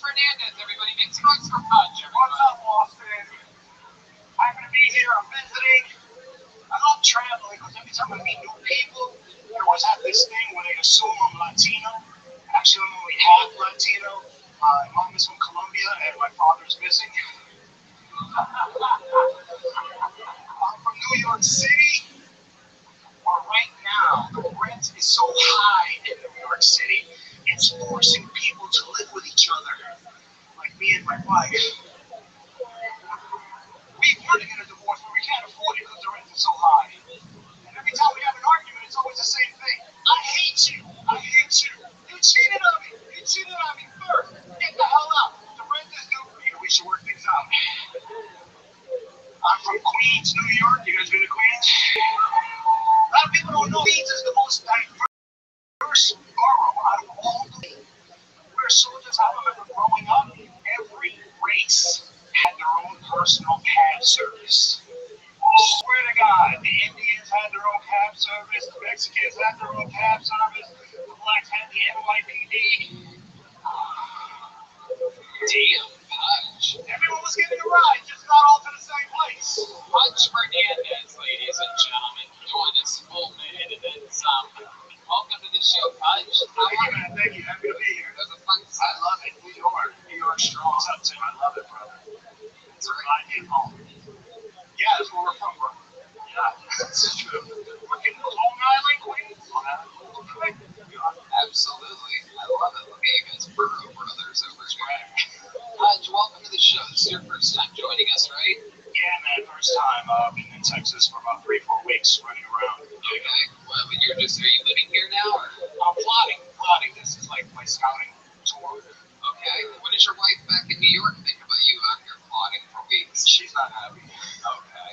She's not. I'm totally on board with the comedy thing. Like, we're going to see what happens. I'm plotting a movie, is what I'm doing. So Yeah. I don't know if she's coming. She doesn't support your comedy. Fuck that bitch. You know what I'm saying? Yeah, kids. Yeah, but they're growing, so it doesn't matter. Fuck yeah. You're not. You know, that's a grown. Yeah, they're grown. They already have 2 They're jobs. shots. They're good. 2 jobs, their own fucking bird scooter, wired. Pudge, is it true that you're only half Latina? Or was that just a joke? You're fully Latino, right? Pudge for Well, yeah, you know, every joke has its truth. I really haven't seen my father since I was 9, so yeah, he's missing for sure. Well, surprise. we have been bringing him out of here. Pudge Fernandez Sr., ladies and gentlemen. How about the story with you and your wife? Did you guys really cheat on each other? Yeah. It's 26 years on and off, a lot of gaps, a lot of fuck-ups. Yeah. Yeah, okay. And you guys still are trying to make it work. Why do you think you're still trying to make it work? You guys like fucking other things. I guess because we just like fucking, period. That's the best part. Okay. What's keeping us together. Have you fucked anyone since your little Texas trip started? No, not yet. Alright. Do you think she has? Who knows? I don't know. Can we call her right now and ask her? Can you call her, put her on the speakerphone, and ask her? How many of you want Pudge to call this one? Let's end this tonight. Alright. I can't wait. Let's see if she picks up. She's actually back in. Put the bottom, yeah, right there. Is it on speaker? Yeah. Turn your volume all the way up. Put the bottom of it right up against the tip of that microphone. Right against the tip. Hey, babe, what's up? Hey. I'm doing a show live right now. You're on the show. Hey. I told them about us cheating. Yeah. They want to know if you're fucking anybody in New York right now while I'm here in Texas. Unfortunately, not.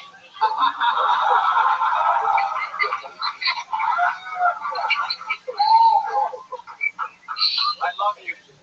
I love you too. The rent is due, right? Anything else? No, sweetheart. Okay, I'm busy. I bet she is. Hopefully not with anybody else. Have a good night, babe. Hell yeah. That's right. That's a good woman. You gotta keep her. Yeah. That's a Yeah, that's a fucking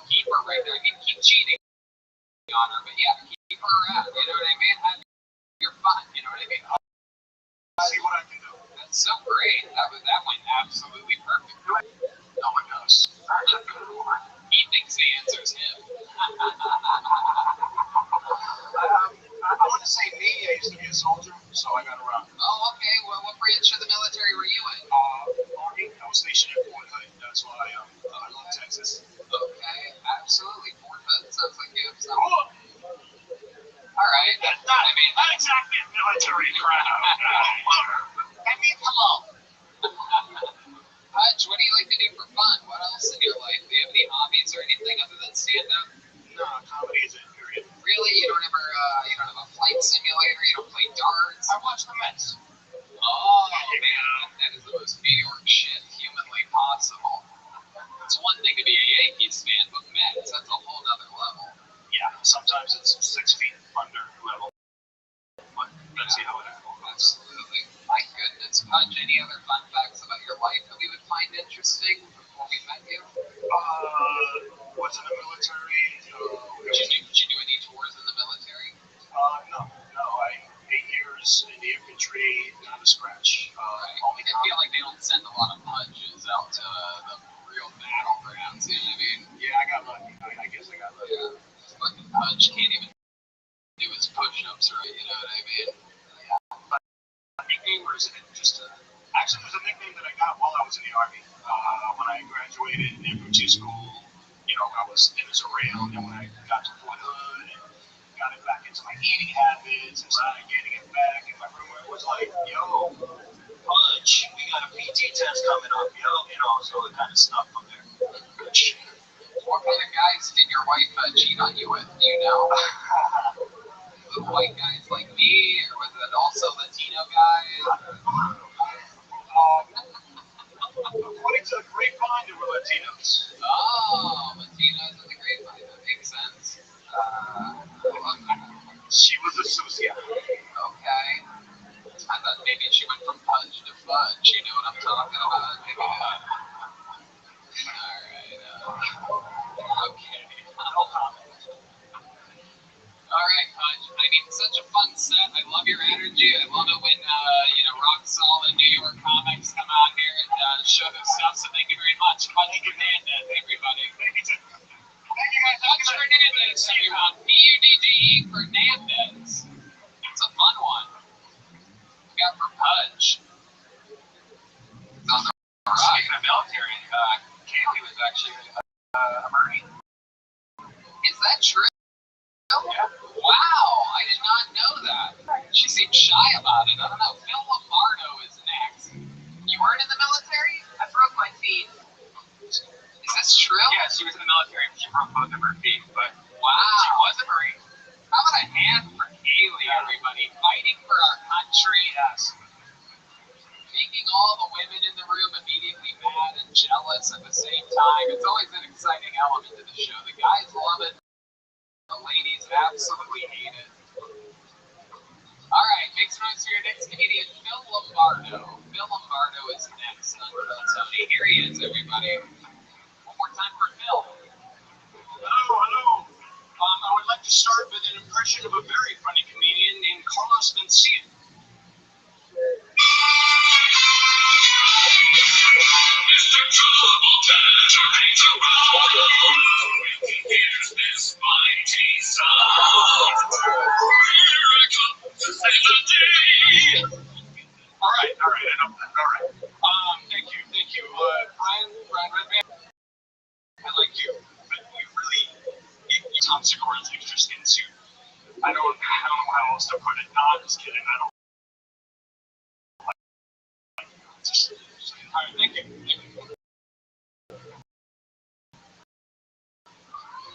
Wow. Hard bomb and then almost what? How do you make an unfunny Carlos Mencia joke? I don't even know how that's possible. By doing this only 5 or 6 times. 5 or 6 times. Oh, it's starting again. You can't even help it. Life is eating you alive right now, Phil. It's incredible. Sometimes you can't avoid it. I don't know. Okay. So you've only done this 5 or 6 times? Yes, sir. You live here in Austin? Yeah, I just moved in October. Where'd you move from? New York. New York. Yes, sir. You never did stand up in New York? I did it like 3 or 4 times. The other times I didn't even end up doing comedy. I just made people feel uncomfortable. Yeah, sure. It's like to be your special on purpose. And you can continue that.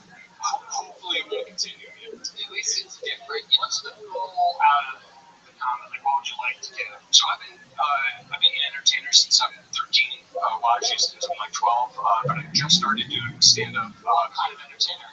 I started doing like when I was really young. I did magic, but then I was an actor. I'm still an actor. Oh, really? Can you do a scene from something? Can you show us a scene?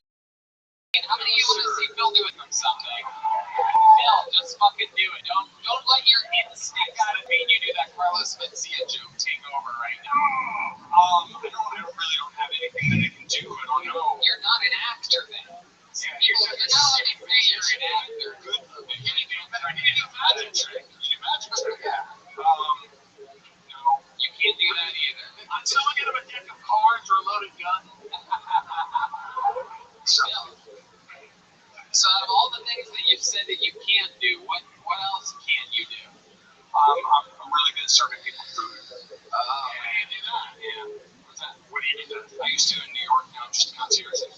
Why I'm here? You were visiting Ron and you told me the show was in town. So that's why I came. Where? Oh, at the block at Ron's building? Yeah. Oh shit, you're the concierge at Ron's building? And I told you to come do this? Yeah. Oh, It's our fault. This is his fault. we were in an elevator. His fault, not mine. In the elevator, am I right? Oh, son of a bitch, man. Come on, John. Don't use yourself, man. I really fucked up. Yeah. Oh my god, this is my doing. I can't believe that my instincts made this happen. I thought you were just gonna come watch the show. I didn't think you were gonna come up with a book and all that. Well, you know, I can help it. Is there anything good in the joke book? Yeah, no, there's no joke. It's just writing and writing. Well, I'm pretty good at drawing. What are you writing? Poetry and Good I question. can do part of a book. Part of a law. How many of you want to hear part of a poem? Yeah. Let's see what happens. Yeah. This is very exciting. Very rarely are we excited to hear somebody do a poem. Nobody's. I like my energy. I have like an interesting energy. It's like a guy who's mad. He's being pulled over with a woman in his truck. You know, he's like this much sugar and he's angry. You must have seen my poem. It's like, God damn it. Fucking. Alrighty. Let's see here. So I need not be all pundit-y when relaying blunt, imprecise realities. The boat has come to these auto-aligned learning curves. It is being brought upon us, making sure that one too many and uncapped stems show all questions of where and when initiating change from monotonous monopolies or manifesting. Alright, we're gonna stop you there. I mean, that is somehow inexplicably worse than the set. Whoa! We're gonna do something really special here. This is gonna be the first time that we cut off someone's head on the show, everybody. We're gonna cut Bill's fucking head, leave it on the table for the next 2 or 3 innings. It would be. Should be entertaining. It would be. Alright, tell us. Majority of the poem was I know, it's too. I know. I didn't say I was good at it. I said I did it. You seem like a little bit of a wild man, Phil. You've ever been arrested or in trouble with the law? Almost. I got in trouble, and believe it or not, I made the cops laugh. They let me go. What do you drink for? We were. It's a rape. You have rape this dinner. Yeah, we're guessing that it was a rape. No.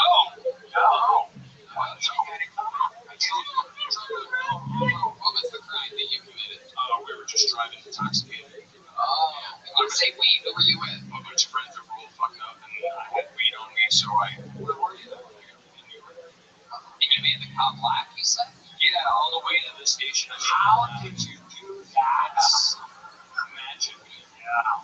What happened? Do you remember what you did to get the laugh? No, it was all fucked up. I don't remember it all. Maybe that's why I made him laugh. I have no idea. Wow. Maybe you should get real fucked up before performing. Yeah. That's crazy. I'll make my best. You can make a cop laugh while getting pulled over drunk with weed. If it's cocaine, you can do that. I've done it 5 times, and I'll never do it again. Why? All those 5 words. I do it? Spend all my money and don't have fun. Wow. And so I didn't like it. I love weed, but What's your love life like? non-existent. Really? Believe it or not. No, we do, Phil. We believe you, Phil. When's the last time you had sexual relations with someone? I'm not getting into that shit because it is on a very long time now, a couple of years ago. Wow. But you're not a bad looking dude, so it's something you're doing. Personality, something you're doing just about as much as I can. Like something is going wrong. Yeah. Are you always like super creepy with women? Are you like a little bit like overactive, a little bit ADD, a little bit? Not even. Really? I'm just really nervous right now. That's why. Okay.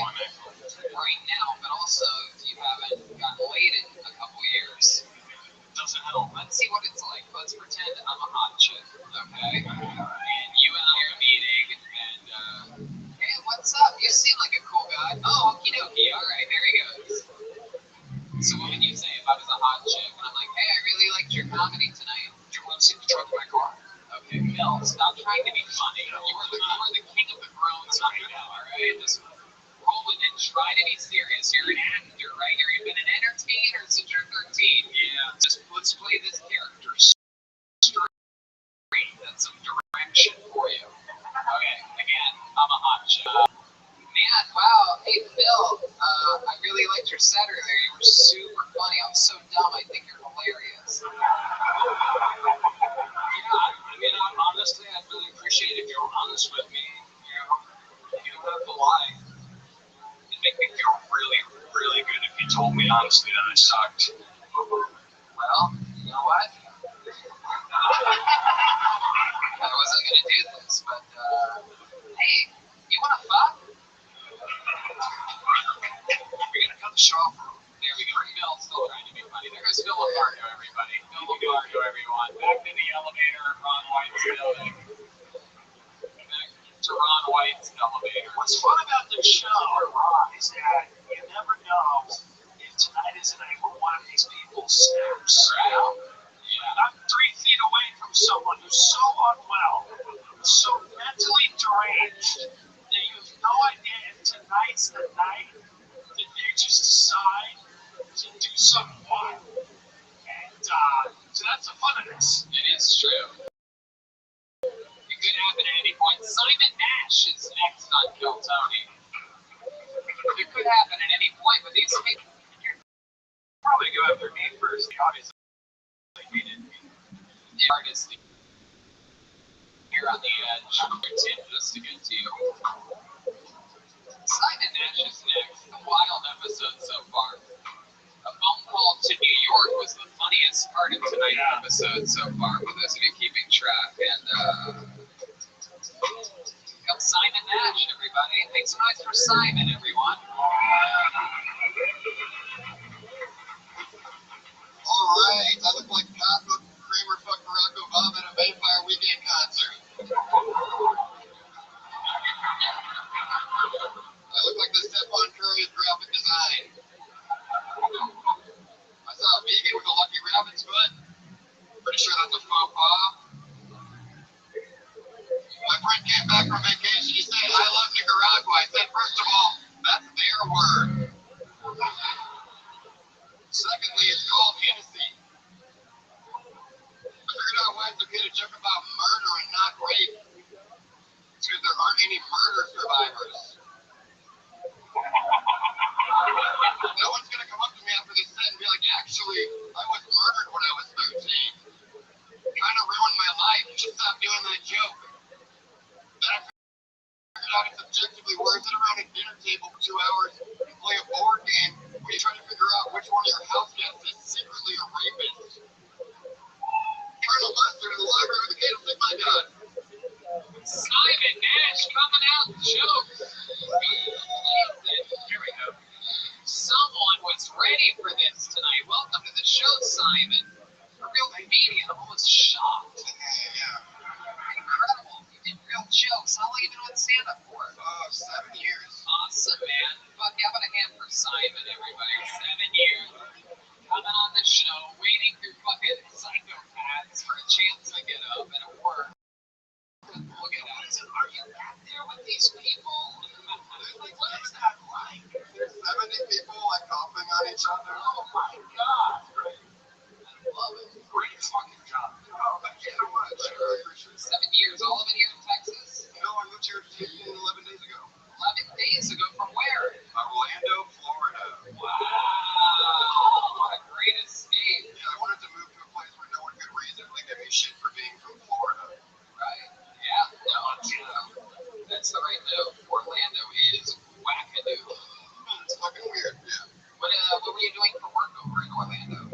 same job I do now. Everyone's remote and stuff now. I fucking do business to business sales for T-Mobile. Wow, you're a T-Mobile guy. Yeah, but not like the kiosk. Just like directors of. No, it's a T-Mobile. It's a T-Mobile. We all use it. Yeah. Sprint just became T-Mobile. Yeah, they bought it with the year or something. Yeah. It's and John, the old CEO. Oh yeah, that really eccentric guy with the long hair that was like, we do cell phones and I surf. Yeah, one of those guys. Just like the Virgin Hotel guy. Yeah, it was weird. So welcome, Simon. What else in your life? Tell us more about you. Gosh, well, I have to get this out of the way. My best friend is a recently famous TikTok comedian. She's a huge Tim Dillon fan. Oh, wow. Yeah, so I was wondering if you would like say to the microphone that Heather Shaw should quit comedy. Heather Shaw, you should quit comedy and kill yourself. I added that. Why? She legit blew up on TikTok. She blew up on TikTok. Is she one of the millionaires? Julia's sister or something. No. She does she is like a skinny lesbian and she looks a lot like Jim Carrey. Great actress. Heather Shaw. Yeah, she's the famous TikTok. Yeah. I get a You shut the fuck up, son. Jesus Christ, this fucking guy. Well, that's all.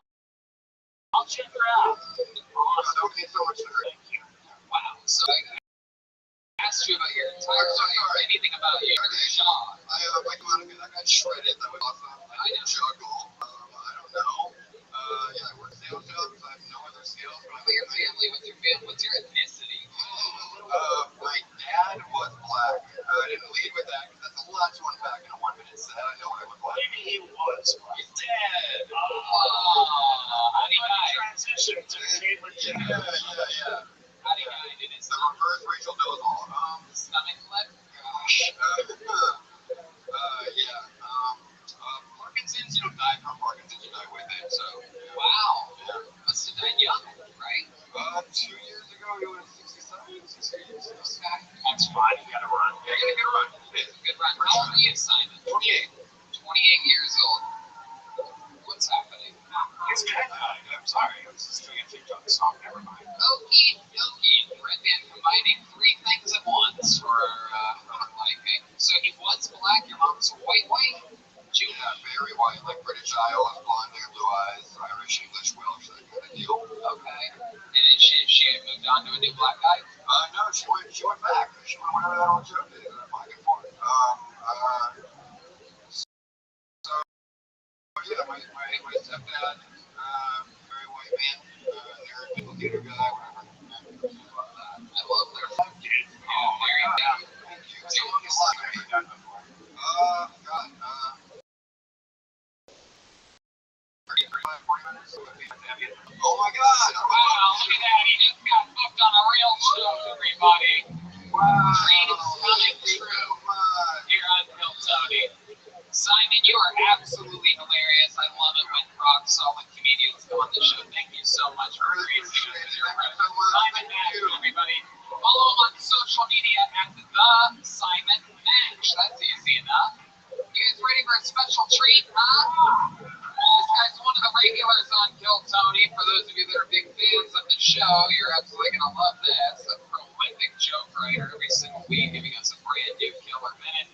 Famous for his incredible roasting skills. How about you guys all make some noise for the great, powerful David Lucas, everybody? Here we go. David Lucas.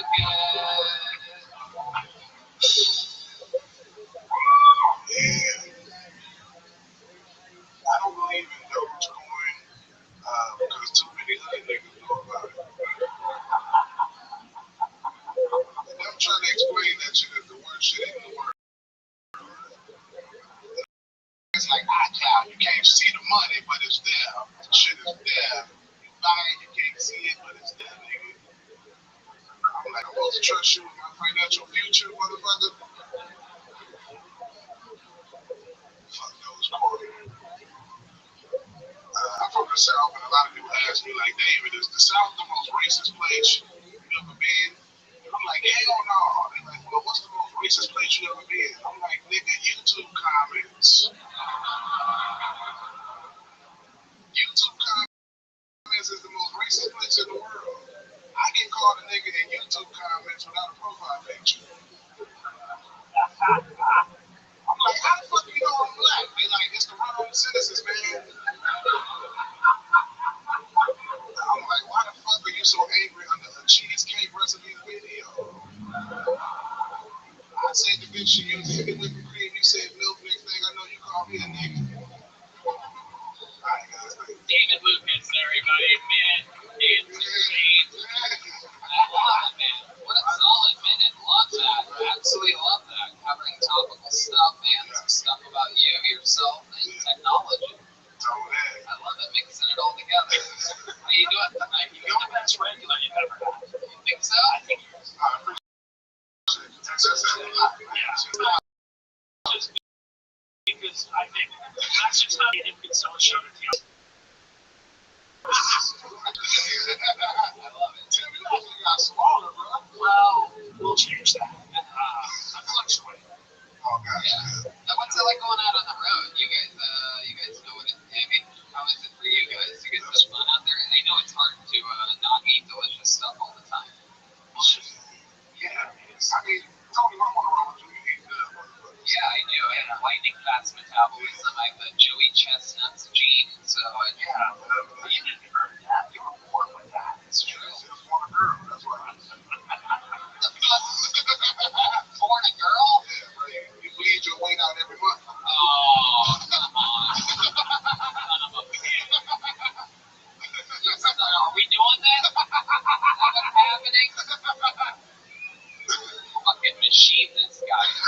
An ice cream machine. Soft serve. Always open. If you say fag 3 times in the mirror, Tony up here behind you with a dildo. What? What? Why would I even need a dildo? Why would I need a dildo if I just appeared? The Texas dildo massacre.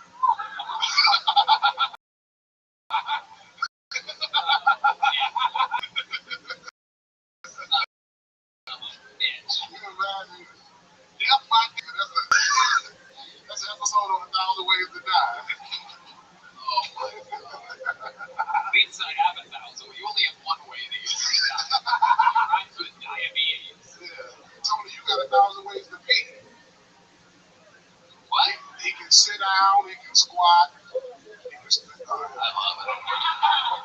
I love David Lucas because he's definitely following in the footsteps of the great Patrice O'Neill.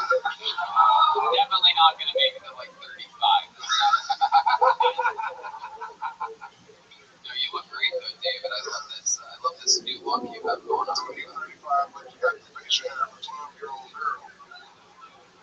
Well, I mean, Jesus Christ. I think a lot of people don't know that about my facial hair now. Alright, well, I mean, okay, I guess we're getting inundated with bottles of water. Thank you. Thank you, Seth. I love it, David. It's a new hoodie. I don't know how to make fun of it. It's a very off color. I feel like you dressed defensively so that. No, bro, I found a new shop. One thing I noticed the other day, I was looking at a picture of you on Instagram, and it was taken at like a higher angle, and I noticed that you have ridiculously short legs. I know. It's a real thing. Torso, that's wrong. You're built like R2D2. It's very like, those that are hard, I mean, it wants to be hard on your knees. I think his hands just roughed up low. That's why it looks like he has short legs. I do got short legs. Bend at the knee real quick. Let's see what it looks like. Oh, shit. Come on. That's not what I was expecting. I thought you. What you mean? Bend at the knee? Yeah, like that. Yeah, like that. I don't know the fuck bend at the knee. I love it. I thought I was the gay one until you did that. Like bend at the knee, just like a soggy style position. Just a back up. David Lucas. Goddamn right. I love it, man. What else is going on? How's Austin treating you? Austin good, man. Austin's great. Saw Tim go up the other night on your show. When I'm on your show the other night, great show. That was so much fun. You know, Young Dolph performed that. Young Dolph from Key Club. Are you serious? Yeah, I think I walked in on the green room and I think he gave me like a dirty look. Who's Young Dolph? Young Dolph, he performed to like 1,100 white kids, which is so weird because all he recognized is drugs and killing niggas. trust fund listening to this motherfucker. I love Young Dolph. He's from, I think he's from Memphis. Yep. And he ordered like $2,500 a shit on just one. In your show last night, Yep. and yours was not $2,500 worth of shit in the green room. I do that. I hate it. I walked into David Lucas's green room. Every young black comedian's green room is exactly the same. There's nobody in there. There's 2 pairs of headphones just sitting on the table. And there's just mixers. So it's like, what the crap? Juice, ginger ale, and nothing else. There's nothing in your fucking barren ass green I don't smoke weed or do drugs, so it's like, you know what I'm saying? No, man. It's been just like some fucking potato chips or something. I don't know. I'd expect more from you. I'm a full eater, but I don't like potato chips. I feel like that's a teaser. You do any athletics? You been working out at all? What type of workouts do you do? I started back powerlifting, though. Powerlifting? Powerlifting and swimming. Swimming? Guys that can swim. I swim too. And it's proof that swimming is literally the most useless thing for fat people to do. It does absolutely nothing for any of us. I'm one of the only I'm not saying it's the best exercise, but it's bullshit. I think it's for old people, bro. Yeah. What do? You just jump in there and try to knock time? But swimming is some bullshit. I'm one of the only black people that fucking get sunburned. I get sunburned. Where have you been swimming at? Yeah, we always swim the moon. You go outdoor swimming? Yeah. In front of people? Yeah, nigga. What time? I want to get video of this You shit. gonna come out there in your 2-piece? That's all you do. Tony wanna I know you prefer a 6-piece. This guy goes swimming in canes. Tony gonna come out to the pool and ask niggas to put lotion on his back. You gonna have your bra strapped so you have no tan line. I love it. You're well moisturized. Do you use cocoa butter to cook with? I don't know. I'm running out of stuff. We've been roasting each other for 2 years now. Cooking with cocoa butter. I heard you audition for Mrs. Doubtfire too. Fuck, that was bad. Yeah, I know. That's like, why can't I do this there, brother? You can just start roasting somebody else. You know, both of each of you have to bring up an audience member and roast them together. The next comedian that might just call me on stage. Okay. We'll do that. Yeah, that sucks for those. Thanks so much for David Lucas, everybody. We're on to the next one. On the next one is the great Jay-Z once said. It's going to be Jesse. Berlin game is going to be next. Berlin game. But how about a hand for Kaylee, everybody? Working hard tonight, up and down, all around. Go to the Yellow Rose and the Red Rose. Support these amazing artists out there working the grind. Jesse Berlin game is next. Step back from that, my friend. Jesse Berlin game, everybody. One more time for Jesse, everyone. What's going on, guys? Which I was way cool. Like, I don't have any tattoos.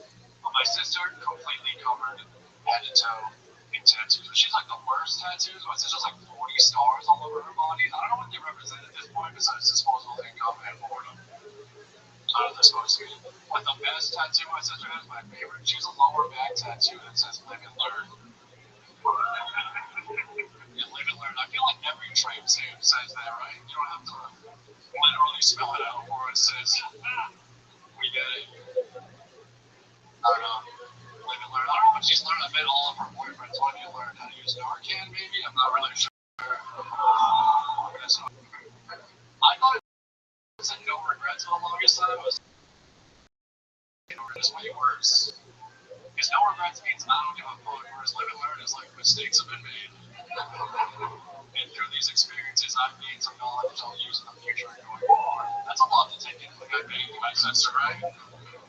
He's gonna get missionary. Let's suppose have an existential crisis every time. Alright, Jesse Burlingame, thank you very much. Jesse Burlingame. Welcome to the show, sir. What do you have? Good shit, dude. Nice shit, man. I love it. How long have you been on stand-up? 4 years now. 4 years. There's no better feeling than trashing your family. Oh, yeah. Shout out Courtney, I love you. Yeah. Do you really love her? You guys close?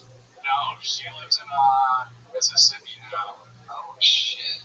It's like she never learned after all, huh?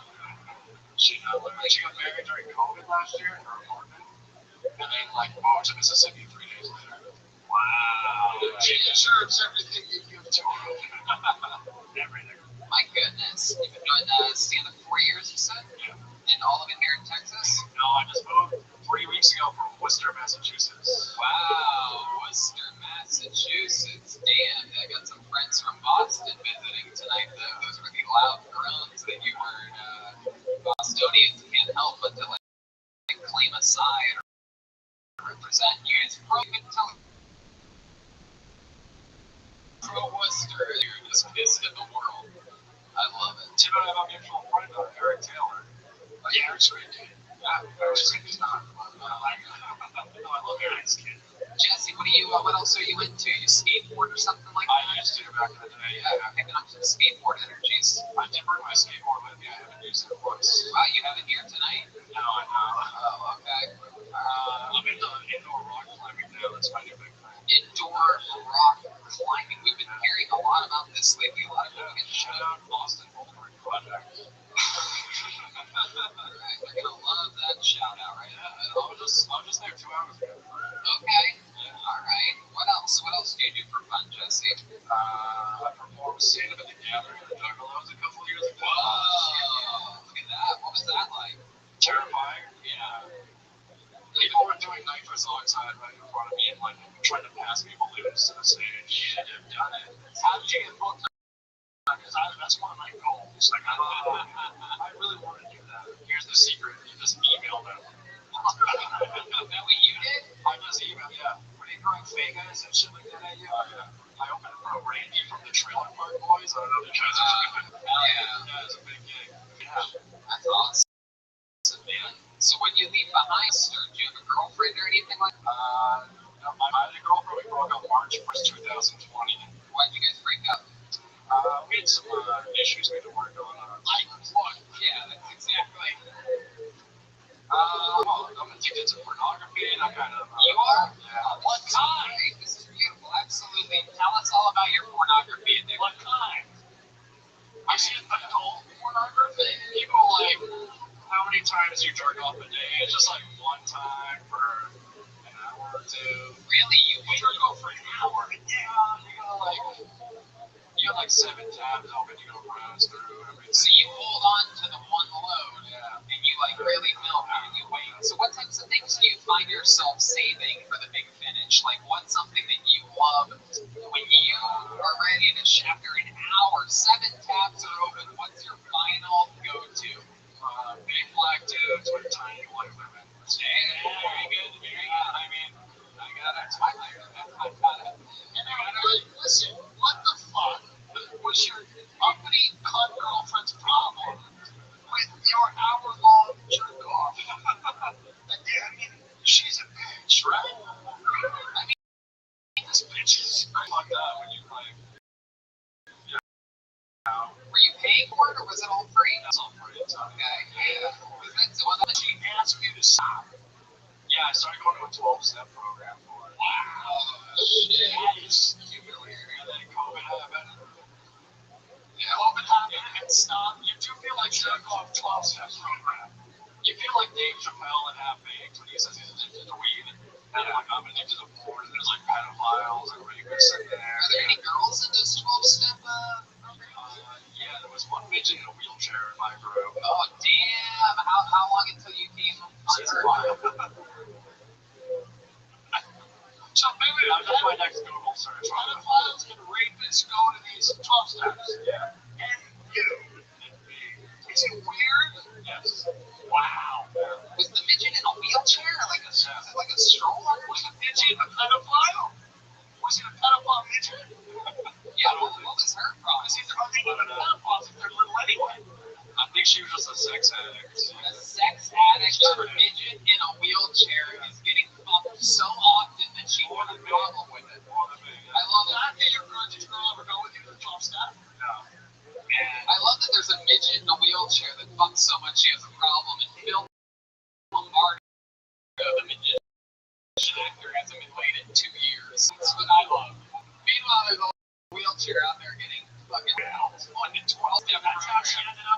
wheelchair.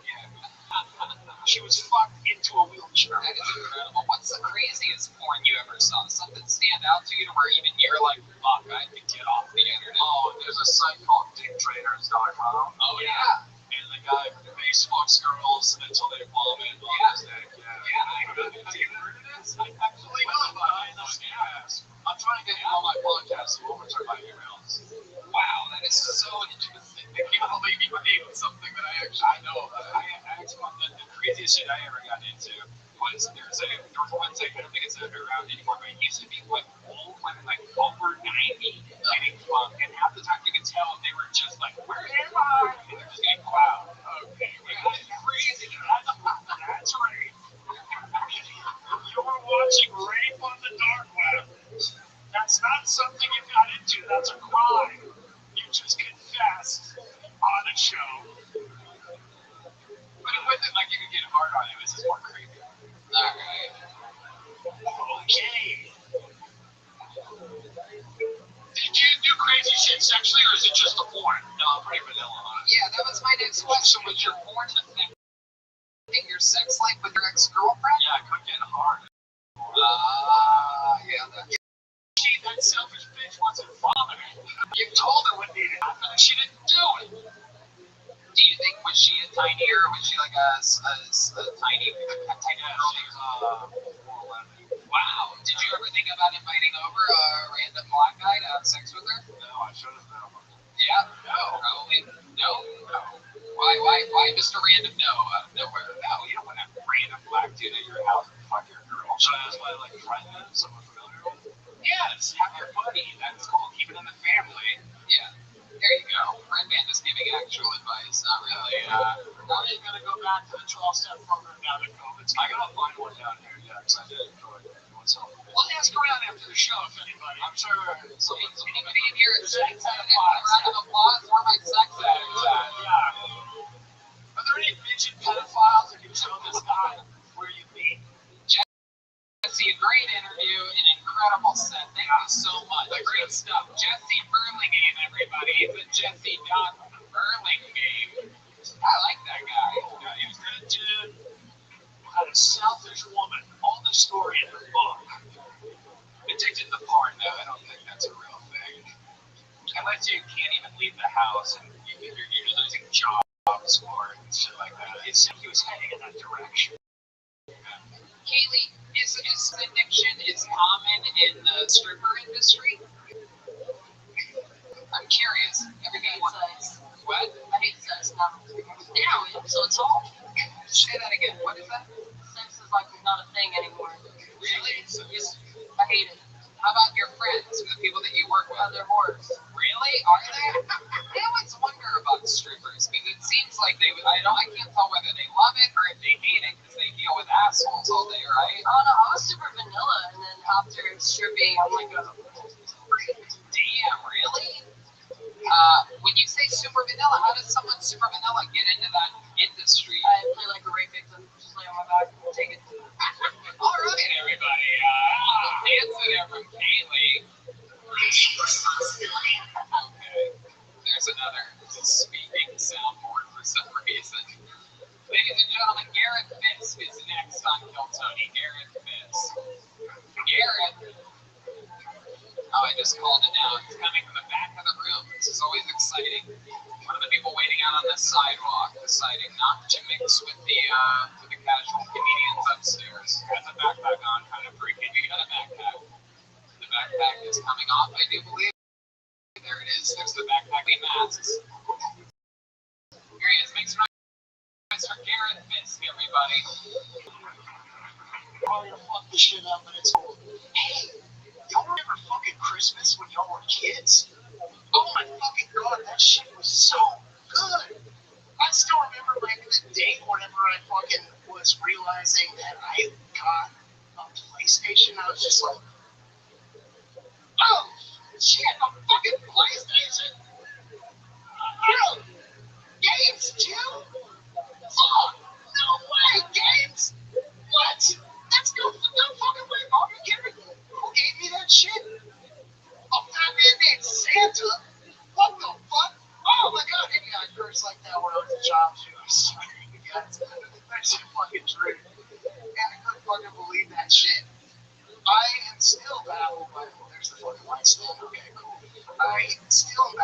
that shit. Like, I was so happy at that point in time in my life. It was something different. You don't get that shit when you're older, right? That was also the point in my fucking life where I realized, oh, my mom's also a lying bitch. I had to like grind that shit out for like 4 more years. After I realized that Santa wasn't real, I was just like, wait, if I give this shit up, it's like, there you go. It's going over the time without a doubt. There you go. Garrett, welcome to the show. You got a lot from Red Band there at the end. There you go, you got it. Garrett, welcome. Are you okay? I'm okay. Alright. How long have you been on stand-up? Like 2 or so years, mainly most of my shit is written that I do out. Like, I've been doing a lot of things that are kind of similar to Curb Your Enthusiasm. I'm writing out a show. I'm also doing a couple other things. Hold on. Doing things that are similar to Curb Your Enthusiasm. Yeah, I try to at least. Like what? In your stand-up? What are you talking about? No. Well, Dave never did stand-up. He had like one showing and he was like, oh, fuck this shit. Wow. Where is it? I even did stand-up. Yeah, from what I remember, it was like one show and he's like, well, fuck this. You simply could not be more wrong right now. Thank you, Tony. You look like an idiot in front of millions of people. And so How do you do Curb Your Enthusiasm stuff on? Can you do something like what you're talking about? well, no, because mainly most of it comes out like me being an asshole or a total dick, like randomly doing my own thing from like just different phases of life. Can you give us an example? Oh my goodness. Well, you know, for one of my, I've kind of written it out for a couple of shit, but some of the things like he had a horse that he like bought for $500,000 one time. Oh, okay. So much for the wait for it. Hey, yeah, thanks for that. I just gave you the shit right in the middle of it. He bought a horse for $500,000, didn't fucking put insurance on it, and then it died like in the first quarter lap. So that's the setup part. That's the setup. So then what happened? Well, then he never fucking learned his lesson, right? So he actually ended up buying another $1 million bull, never fucking put insurance on it. And then right after that, it fucking just shot blanks. Nothing but blanks for like 2 to 3 months. So nobody fucking got any money out of that. It just what it happened. Hilarious. Reminds me of Curb Your Enthusiasm. I'm sorry, it doesn't play out well on stage. No, it definitely doesn't. It would play out well in a script or video or film or sketch. Well, thanks, Tony. I really appreciate that. Okay, I like that you getting these items from a fucking bucket, man. It's a weird Is this a local critic? I swear we've had some serious mental health issues. This is like why. It's never a good sign when the 2 mentally most stable people are very veterans on the show. But this is what do you do for work? I do sales, man. Just kind of helping do. Yeah, man. Just bullshit. So I work for a consulting, like I do fucking solar sales, but it's consulting. So it's really just setting that shit up. God damn it. Right. Wait, did I get a footage at least? Yeah, No, you don't get I'm so sorry. Stop talking. Don't worry about it. Don't let you get that crazy. I'm afraid for my life. I'm truly Garrett, I've heard you talk. Garrett, stop listening to the voices in your head, Garrett. Try to focus on what's actually happening right now. Garrett, what is the craziest thing you've ever done? You do it wild energies, you laugh really hard at yourself after saying unfunny things. We're curious to know what is the craziest thing you've ever done. You ever like kill an innocent animal or something like that? Well, I am from Texas. Like, I'm the only person here that's from Texas, apparently. Yeah. That's not true. It's probably Whoa. I love them. Wow, you had the whole audience on your side, and then you went and said something like that. I don't fucking know. But, I'm actually from here in Austin. It feels like everybody I've met is from somewhere else, except, I'm talking to. Have you ever thought about moving out? No. Have you ever thought about trying something? How many of you think you should move to a different city? Look at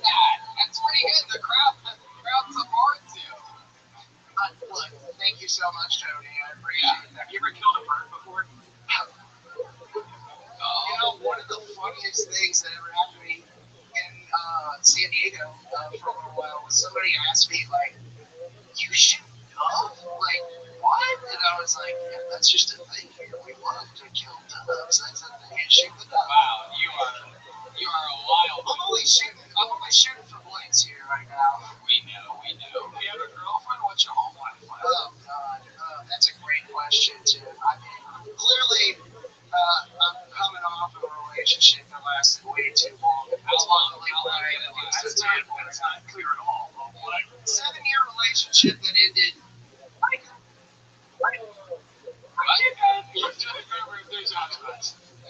You are wild. Why did the relationship end? Oh, man. I don't have enough time for that. That ended, What part of the spectrum are you in? I'm like all over it. I'm red and blue. I'm on both What do ends. you think is the weirdest thing about you? Like, when you get to see that, What part of your daily routine? Like, what part of your daily routine that we don't know about? Like, what do you think is the weirdest thing that you do? Like, the weirdest thing that I fucking chew your toenails or something like that? No, You cannot stretch that. well, the weirdest thing, I don't fucking know, man. I'm a fucking normal guy. Y'all are just taking me out here to be some fucking jerk off. I don't know. I mean, what do you want me to say? You'd like me to prove your enthusiasm for that answer. Alright, there he goes, Gareth Fisk, everybody. Hey, y'all. Up and out, really quickly. Gareth Fisk. Oh shit, here he comes. There he goes, everybody. Gareth, just go, Gareth. Jesus fucking Christ. Once you start shaking hands, then everybody after that wants to do it. Oh my God. Tim, I'd like to be the first person to apologize to you for It's just, I'm so grateful that none of them. Tonight's not the night. Should we get a female up here? You guys think I should pull until we get a woman? We haven't had a female comedian tonight. Let's see what happens. I don't think Chad is a lady. That sounds like a guy's name. We know Nick. Let's see what happens here. Art, I'm sorry. Jack, you're not here tonight. Okay, ladies and gentlemen, make some noise for Leanna Patch, everybody. Here we go. Leanna Patch.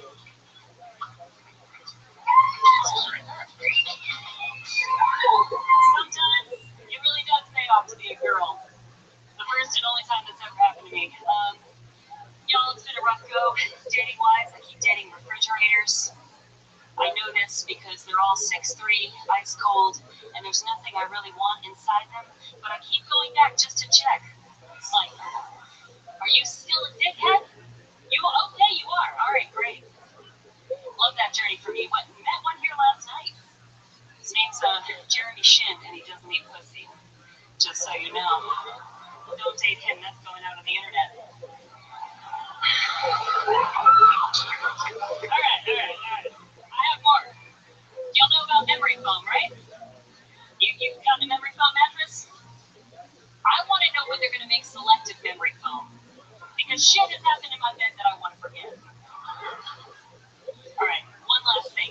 Grammar quiz. Y'all know the word cloaca? Anyone know the word cloaca? Cloaca is a bird's asshole and vagina and egg hole at the same time. It's what I like to call. Okay, so philosophical question for you. If your vag are the same thing, does that give your body a taint? Have birds just been flying taints this whole time? Oh, there it is. The end of this for sure. Leanna Patch, everybody. Coming in, guns blazing. I love it. Hi, Leanna. Welcome to the show. Hi. Great job. How long have you been doing comedy? On and off mostly off since 2012. Since 2012. I love it. Almost 10 years coming up here. The birds have 3 balls or just their pee ball and their elbow. No, I'm fucking a bird all of a sudden. don't fuck a bird. They have to I was be. thinking like a ball. That's I what want to take a bird up like a volleyball. Never mind. There you go. All right. So, Leanna, what was the thing about Jeremy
Oh, man, that is. I really don't want to. My favorite thing is that you clearly got back into comedy to shit on this guy.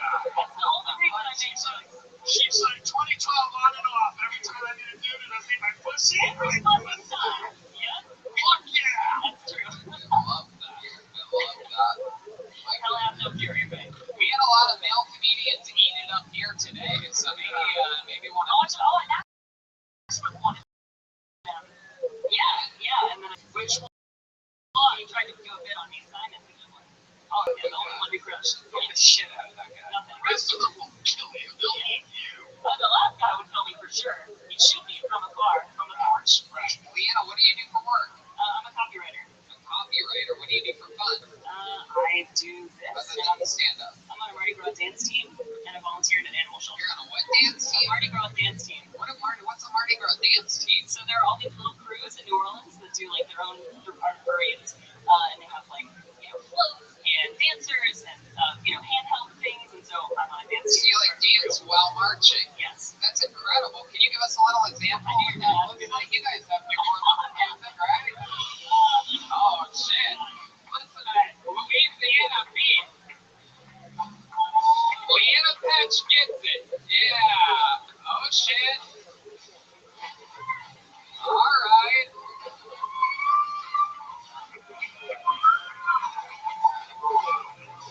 Oh my goodness. Wow. That's awesome. Yeah. That was like sex. I also don't want to touch you after that. Yeah, me either. I didn't say it was good. No, that was awesome. And like you have like beads and stuff. You ever show your boobs and all those new ones? Common. Right. Yeah. I don't know how it works. It's not big. On old.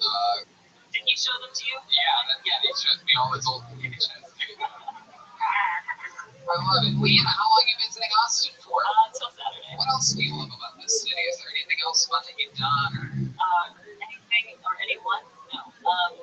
I love that there are people here that I didn't grow up with. You grew up in New Orleans? Yeah. Wow. Hiding from your past. Yeah. Is there a reason? It's just too small. At a certain point, it's nice to go out and see a bunch of people you know, but sometimes you would like to not do it. You can move. I know, I'm thinking about it. I'm thinking about moving here? Yeah.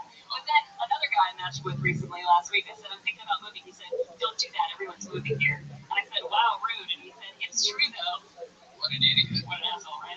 Yeah, It's so easy to get in there. All you have to do is not be an asshole. Why matching so much? Why don't you have like a permanent boyfriend? Are you a crazy person or something? No, broke up with my last one last year on my birthday. Okay. And present to myself. Why'd you break up with him? He was not the right fit for me, and I wasn't the right fit for him. Okay. Adult, mature reasons. Oh, alright. Okay. It's kind of serious. Yeah. Sorry. I'm all depressed sad now. She's like, yeah, cancer. I probably would have stayed I with him. didn't stay with him till the end. Yeah, I love it. What's your favorite thing about New Orleans? There's always something to do, and everything is very close by, or there was before COVID, Yeah, it's an amazing city. Yeah, there's culture. Food, everything. Yeah. But the comedy scene's almost non-existent. Yeah, but no one cares about comedy. There's no comedy on what There is a lot of comedy there. There's no club. There's no main club. There's a couple. There's you're right. It's a different culture. There's Mike nights, but yeah, we don't have a place. Well, Leanna, we loved your set tonight. You represented the ladies very well. There she goes, Leanna Patch, everybody. She's on social media at Punchline Coffee. You guys think we should go to this bucket one more time, huh? All right, this is it. Let's get one more up here and see what happens. It's going to be Andrew Sachs is going to close out our bucket portion of the show. There's Kaylee. I believe Kaylee, what is it? Kaylee.funk73? Kaylee.funk.73. Answers are on podcast, by the way. Kaylee.funk.73. Video very best. Shout out Maddie, my partner. There you go. I love it. Pepperhead.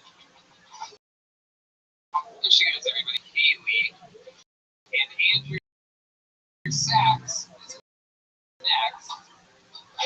Waiting for Andrew. Letting to this chaotic show every Monday at one of the most famous blues clubs in the history of the world. Saying no. No Andrew Sachs? Okay. Alright. I don't understand how this happens. You have to have a new checkout system or something, and people leave, they have to let you guys know, or else they get blacklisted. They're all murdered by the new. Wow, this is crazy. This guy made his first appearance on the show on episode 500. Very, very interesting character. Very Texas. Make some noise for Rich Hirschberger, everybody. This guy had such an interesting story. He ended up getting the first ever lap dance in the history of Kill Tony from Kaylee. She ended up upside down on his lap. Rich Hirschberger, it's your coming. Rich is coming. We got him, right? Alright. Rich Hirschberger, this guy's wild. Represents Texas very well, you guys are gonna see.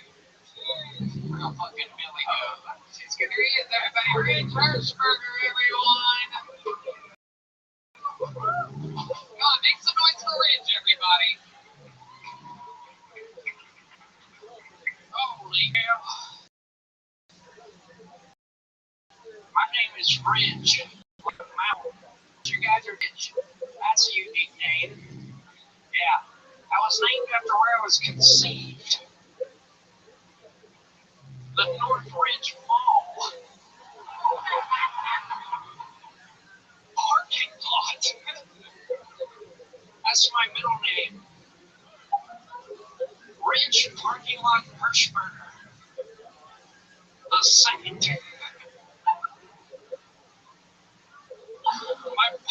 My brother's name is Corns. I love it. Farmer-friendly crowd, eh? I'm from Pennsylvania, and I grew up around a lot of Amish people.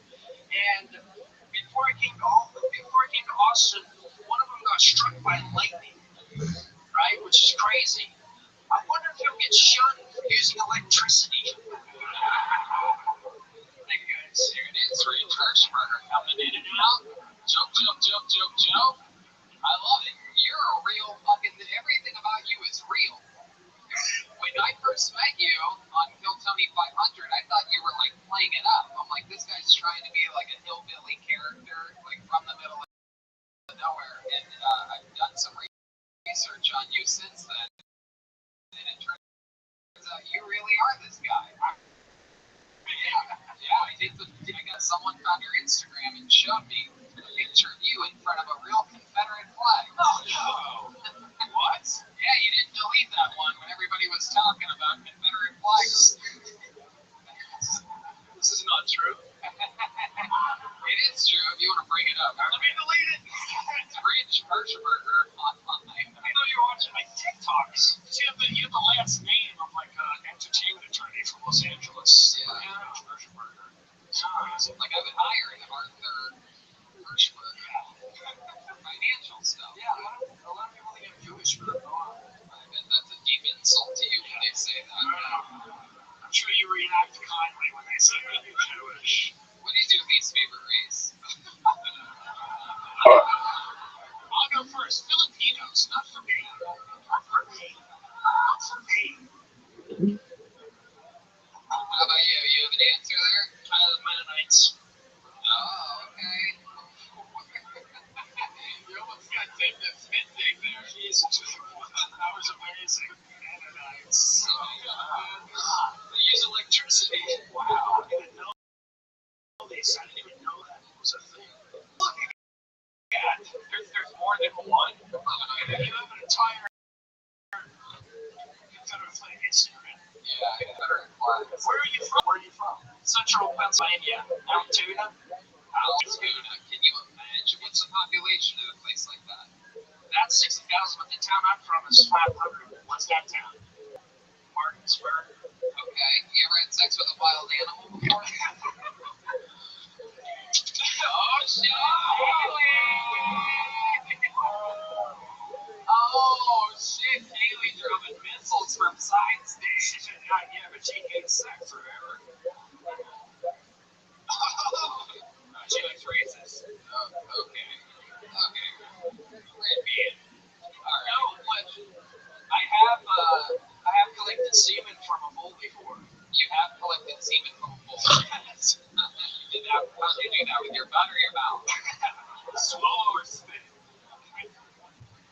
There's two different ways you can do it. For one way is you can use an artificial vagina. And it's like the size of a rocket launcher. And you bring a cow. How big's a rocket launcher? Can you show us? Like 3 feet. That's how long most penises are. About 3 feet. So then you bring a female cow in that's 8, and you tie her up. And then you bring the bull in, and as the bull's jumping on the cow, you put the rocket launcher. Jesus. The cow going over the moon. My goodness, that is one of the dirtiest nursing rhymes I've ever heard in my life. I love it. So, how long did it take you? Were you showing the bull any kind of porn, perhaps dicktrainers.com or something like that? Well, we didn't do it that way. We did the other way, which is easier. You just like put it in its ass and then electrocute it, and it just comes. Wow. Now I know what David Lucas's jokes are going to be next week on me. And you catch it with a cup, and it kind of looks like melted ice cream. And then what do you do with it? You put it in liquid nitrogen to keep it cold. Why are you doing this stuff? Oh, to breed cows. 1 cup will breed 500 cows. So it makes it fun. And I drink it. Do you drink it? No. Oh. Wow. One load can breed 500 cows. Have you ever seen a sheep's vagina? No, I'm not into sheep. They are right there, dick level. Anyways, I love it, Rich. What do you think is one of the most like hillbilly things about you? What do you think? What do you think you still do? But you're like, God, that is just so country. I don't know. I was here in Austin like 3 weeks ago, and the first night I went out and I went to the. But it was me trying to fix it for half an hour. What happened? Did you jerk it off? Even? No, I wasn't able to fix it. I convinced him I was an electrical engineer. Rich, and you had any? We found out the reason why you got a lap dance on episode 500 was because we found out that it's been a while since you were with a lady, right? Have you gotten lucky at all since then? No, it hasn't helped at all. Wow. Have you at least been talking to girls or anything like that? Yeah, sometimes. How does that normally go for you? Where do you think it goes wrong? I don't know. I'm just not. I don't know. I'm not interested in all the city girls as much. I like country girls more. Really, I'm intimidated by the city girls. Really? Because I don't know what to talk to them about. Like Right. jerking off bulls. Yeah. So you're looking to find yourself a real nice, stupid country girl. Yeah. At least 1,000 acres. So. At least 1,000 acres? Yeah, 1,000 acres. At least. Yeah. I mean, wow. We got double it. Hell yeah. My goodness. Any country girls in the audience tonight? Any, You are from LaPorte. No one's interested, Rich. Were your parents farmers? Yes. Awesome. What were they farming? What were they? Dairy farmers. So I've touched a lot of titties. I bet you have. And since there's nobody else in here that's dairy farmer, probably more than anyone else here. Yeah. You milked that for all it was worth, that's for sure. Uh-oh, there's one horny country girl starting to chirp up back there. Cow titties. Oh, she just got the joke that he made 35 seconds before. Did everybody hear that? Cow titties. This is the only titties you and Tuncheon guy that just made that exact joke. Are you living here now? Yes. Yeah. It's like a big city, right? Oh, it's massive. What part of Blocks.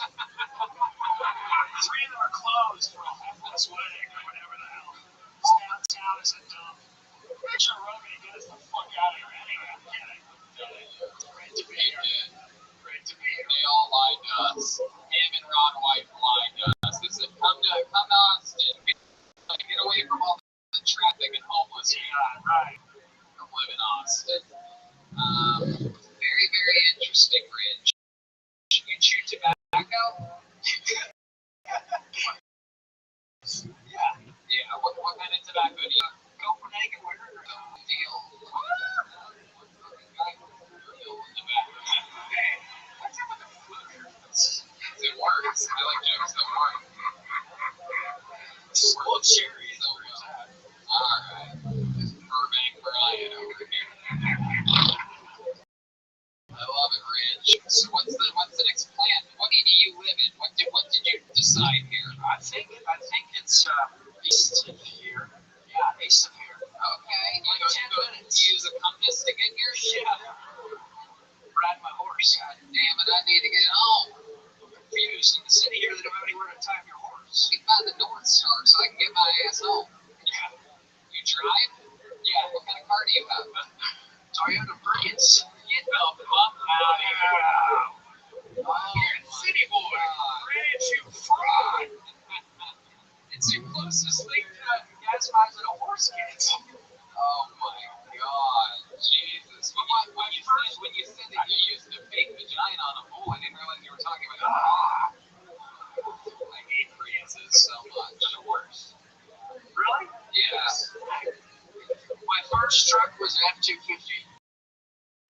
Diesel. My first 6.0 though. Yeah. Shit, you got Kaylee sorting over that. Yeah, I saw a little stream. Looks like Roman fountains. I love it. Kaylee, do you think Rich Hirschberger ever has a real chance with you? Oh, Rich, what do you think about this? Do you think you can handle a girl like Kaylee? Wow. All the testosterone left your body right before you answered the question. Rich, always fun to have you on, man. Congratulations, a great second appearance. There he goes, Rich Hirschberger. Our last bucket full.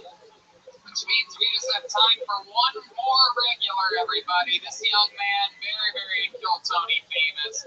Famously beat the entire system of comedy over in Second City, over 2 decades of experience. Do it. At Second City, got diagnosed with ALS, Lou Gehrig's disease, and decided to chase his dream of being a stand-up comedian. Was a regular on the show immediately after that. Ladies and gentlemen, I present to you the great and powerful Michael Lehrer, everyone. Here he is. Always exciting, always a brand new minute from Michael.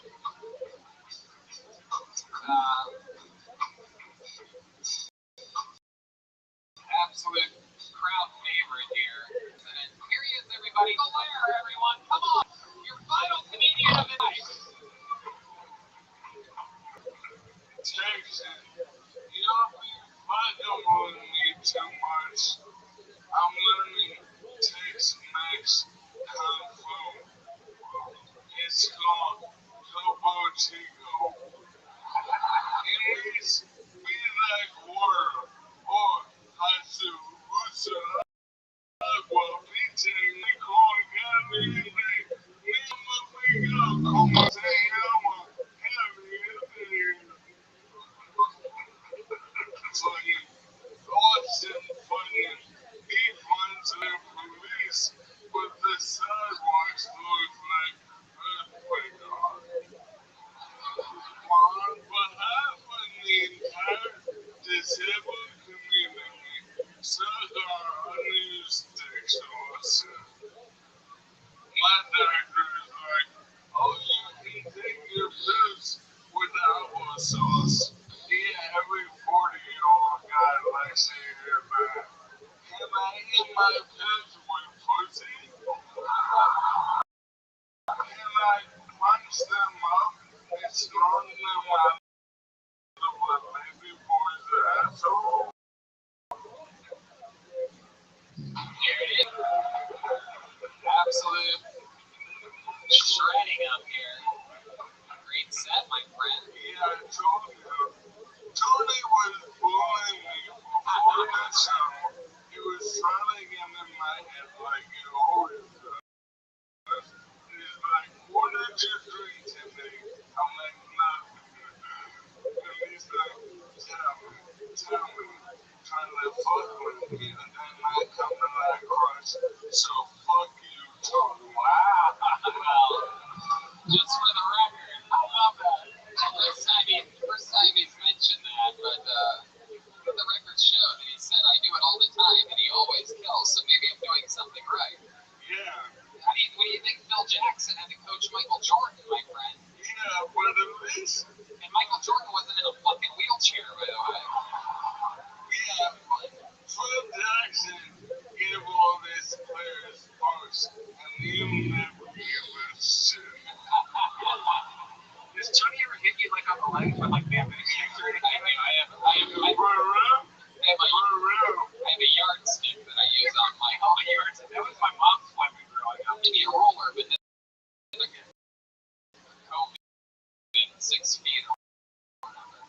For real, It was stupid. It's literally Tony helped me out, and come on those hairs. I did. I trimmed Michael's nose hairs this week. Absolutely. We were having coffee together, and he laughed at one point and tilted his head back, and my mind was completely blown to see that in fucking Sherwood Forest there is fucking nostrils. I'm like, wow, I'm like, this is the most handicapped part about you, Michael. We need to take care of I this. know. And I did. I used my Manscaped nose trimmer. Yeah, that thing was fucking working overtime. We got it done. I swear to God, I've never seen nose hairs in my life. Like, I cleaned out of this fucking guy's skull. And they're like, around steel wool. That's where I get my heart from. Fuck you. I love you. You tried to make me look like a bad guy in the beginning of this interview, and then you accidentally admitted that I trimmed your nose hairs this week. A real asshole move. Hey, I've been announcing. Oh, he has an announcement. Yeah, since all the extremes pussy dried up from me in Austin, I'm getting back taking my lyrics. Yeah, look at it. The famous nurse/Colette is moving to Austin. You know what? Some life is chaotic, and sometimes you have to be with an old white lady with good credit. That's right. That's right. The thunderstorm is coming. Absolutely. Colette is coming to rein you in a little bit, right? Oh, no, fuck that bitch. She's actually a good woman. I was really sad when you moved here without her, and she's always been such a sweetheart and a helper for you. Yeah, but I was promising. No.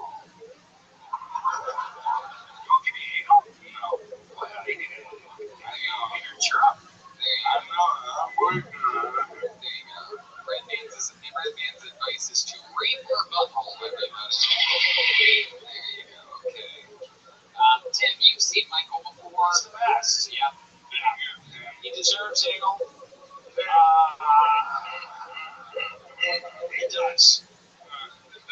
And this city should, I'm pretty sure if you walk right out on the street, you can get fucked in the ass here within 25 minutes. You said it. And I moved here literally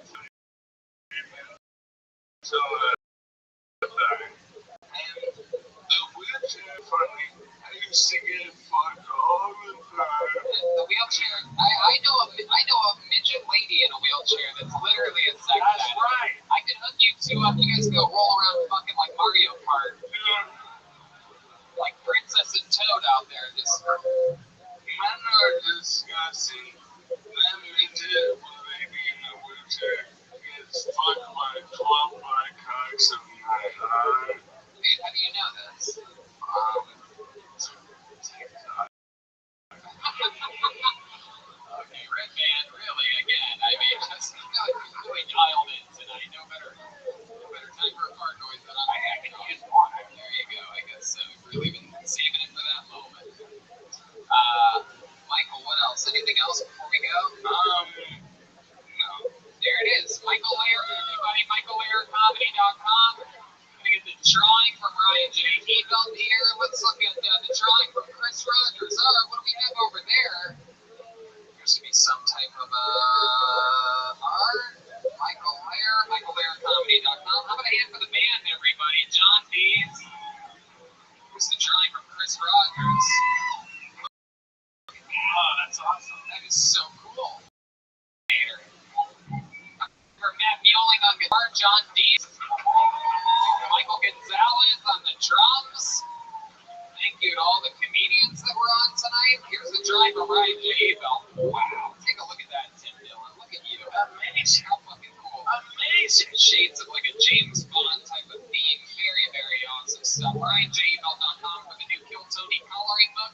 All the new posters. And make sure you check out. I've been saying since day one, the first time I brought this guy on the show, Tim Dillon, I said, this is the future, this guy's the best, and look at you fucking now. Well, thank you for having me. I appreciate it. How about one more fit? How loud can this place get for Tim Dillon, everybody? We love him. Guest of the year 2018, 2019, 2020. Already on his way to get taken in 2021. If you're not, and I know that you are, because you guys that are fans of this show are like the real biggest comedy fans. You guys fucking love comedians talking to comedians about comedy. So I'm sure you already are, but if you're not, of course, become a fan and a Patreon member of the Tim Dillon Show. Get into the game because this is the future and the present right here. We love you, Tim Dillon. And thank you to the live audience for coming out. Red Man, anything else? Hey, we got a show at Vulcan this Wednesday and every week at Vulcan. Check it out. Thank you, Antones. Thank you, audience. Good night, everybody. Thank you so much.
out for shit. We just We have to figure this out. if you're listening to this, do not buy your tickets on the scalpers. Just don't do it because you're gonna help them out and they're gonna do this shit every week. And also, why not swing by if you're bored on a Monday and see if tickets are available at the door? Because 10 to 15 minutes after the show starts, we're going to start seating these tables with human beings anyway. But for those of you that are here that bought your tickets legally, how about you make some noise, everybody? We're here. It's a Monday night. No one has more fun than us. Very, very, very exciting stuff happening. We have the great Ryan G. built all the way in Los Angeles, California, drawing tonight's episode. All prints are available at RyanJBuilt.com, including the new Kill Tony, the coloring book, and other fun stuff on the way. Big stuff coming there at RyanJBuilt.com. If you've ever been to a road outing like that, the posters from that show are still available there. We also have a local artist, Chris Rogers, right behind us. Look at that. Some mini draws every week live in front of a live audience. We're all still up on food thanks to our friend Yoni over at Fast Barbecue Show, CM Smokehouse and Golden Acres. I swear to God, people, this is not just like they give us food or money or anything. We're literally massive fans. The raving reviews of people that we have here every single week that eat this food is amazing. Literally, and you know I would never say this if it's not true, one of the best Philly cheesesteaks I've ever had in my life. The brisket patty melt. The Crunch Wrap Supreme, if you like the Taco Bell Crunch Wrap Supreme, they have their version of it, and it blows your mind. You guys have to check it out. It's called CM Smokehouse of Golden Acres. Make a Monday routine out of it. Go to CM Smokehouse of Golden Acres before the show. Come see Kill Tony. Go to the Red Rose, Yellow Rose afterwards. It's the whole Kill Tony super packet. How about a hand for the band, everybody? They're here. John Gates is out this week. This is the official Vicks Vodka Kill Tony band, brought to you by Vicks Vodka. Alkaline Vodka. John Dees is out this week, and look who fucking stepped up. The great D Madness out front tonight. Have some fun with my boy D Madness. Lorenzo Jackson. I'm a hand for an electric guitar. Matt Mueling is here, everybody. Yeah, it's a collection of Mario figurines that he gets at HEB. Who loves HEB here? Where are my HEB people? We love HEB here at Kill Tony. Now I'm on a big hand coming off of coming off of the biggest Mexican drum in the history of the show, drummer Michael Gonzalez. And we're super, super excited about tonight's show. We have a fun one for you. But before we start tonight's show, here's a little bit about the amazing sponsors that made tonight's episode available for you here right now. Hey y'all, are you hiring for spring? What type of role are you hiring for? Maybe you need to hire someone to wear many hats, which can be challenging. Or you might have a simple position to fill, but it's taking forever to find someone who's a great fit for your company. That's where ZipRecruiter comes in. ZipRecruiter can help you find qualified candidates fast. And now you can try it for free at ZipRecruiter.com/KillTony. Whether you need to hire a civil engineer in New York, a nurse in Nebraska, an attorney in Colorado, or a mascot in Missouri, ZipRecruiter's matching technology finds people with the right experience for your job and actively invites them to apply. It's so effective that 4 out of 5 employers who post on ZipRecruiter get a quality candidate within the first day. From accountant to zoologist and everything in between, ZipRecruiter makes hiring easier. And right now, you can try it for free at only our listeners get it link, ZipRecruiter.com/KillTony. If you go to ZipRecruiter.com/KillTony today to try ZipRecruiter for free, we get credit for sending. That's ZipRecruiter.com, TONY. You know ZipRecruiter is the smartest way to hire. Squeaky doors, clogged sinks, finicky engines. When things break around the house, you take care of it. However, when something's off in the bedroom, you just try to not think about it. Come on, man. What are you waiting for? Take care of it. Go to GetRoman.com/Tony now. With Roman, you can get a free online evaluation and ongoing care for ED, all from the comfort and privacy of your own home. A U.S. licensed healthcare professional will work with you to find the best treatment plan. If medication is appropriate, it ships to you free with 2-day shipping. The whole process is straightforward and discreet. Getting started is simple. Just go to GetRoman.com/Tony and complete an online visit. Take care of your ED without leaving your home. Complete an online visit today to connect with a healthcare professional and take care of it. Red Van said it. Go to GetRoman.com/Tony now and you'll get $15 off your first month. It's really time to take care of your ED. And remember, get started today and you'll save $15 on your first order of ED treatment. Use the code TONY to help with your bounty. And we're back. Are you guys ready to start tonight's show? Live from Antone's in every city's episodes, we always have one or two of my favorite human beings, of some of the best comedians in the world. And this is a big one. For those of you that are real comedy fans, you're about to lose your fucking minds because this guy, an absolute legend at the Comedy Store, closed the main room under Mitzi Shore's tutelage for decades. Everybody, this is a guy that all of your favorite comedians hustle into the room to go watch. This is the guy that your favorite comedians watch late at night. He's an insane man, Comedy Store legend, Kill Tony legend, makes some fucking noise for the great and powerful Brian Holtzman, everybody. Oh, shit. Oh, this is one of those off the rails episodes. Our man, the wild goat, Brian Holtzman is here, ladies and gentlemen. Brian, how are you this evening? You're damn right. You're damn right. We're going to have so much fun. Let's get this party started, shall we? Is there anything I'm missing? I don't think so. You guys know how the show works. We have a record here tonight. By the way, make some noise. It's a record for signups here tonight. We hit over 85 signups for the show. People are up on the second floor watching a screen, a giant screen, while we're hoping that I pull one of their names out of this here bucket. If I pull their name, they get 60 seconds uninterrupted. You know your time is up when you hear the sound of a kitten. That means wrap it up, or else you're going to bring out the angry warehouse district bear. Here it is, that's the bear. There's a sheep and a bird for good measure. Holtzman gets excited. Here's the animals. You guys ready to start the show? Anything could happen. It could be a local legend that I pull out of the bucket. It could be one of you. Perhaps you signed up for your first time ever doing stand-up comedy here tonight. You guys sure you're ready to start the show? Come on. This is Austin, Texas, home of the Blues. Are you guys ready for a crazy Monday? There you go. Okay, good enough. Let's 6 out of 10. Yeah, it's okay. It's all right. Definitely Monday energies here tonight. We have some tables, some older people are here. Make some noise for the older people, everybody. Freshly vaccinated. Don't forget to shut your fucking phones off. That's right. And here we go. The show starts now. 60 seconds uninterrupted. Going to a man named Paul Cyphers is going to start tonight's show. Paul Cyphers is coming to the stage from one of these areas. Paul Cyphers. Here we go. Here he comes. That flash means Paul Cyphers. Here he is. Everybody make some noise for your first comedian tonight, Paul Cyphers. Oh, I'm so happy to be here. I had a really rough weekend. I got hit by the same drunk driver 2 times this weekend.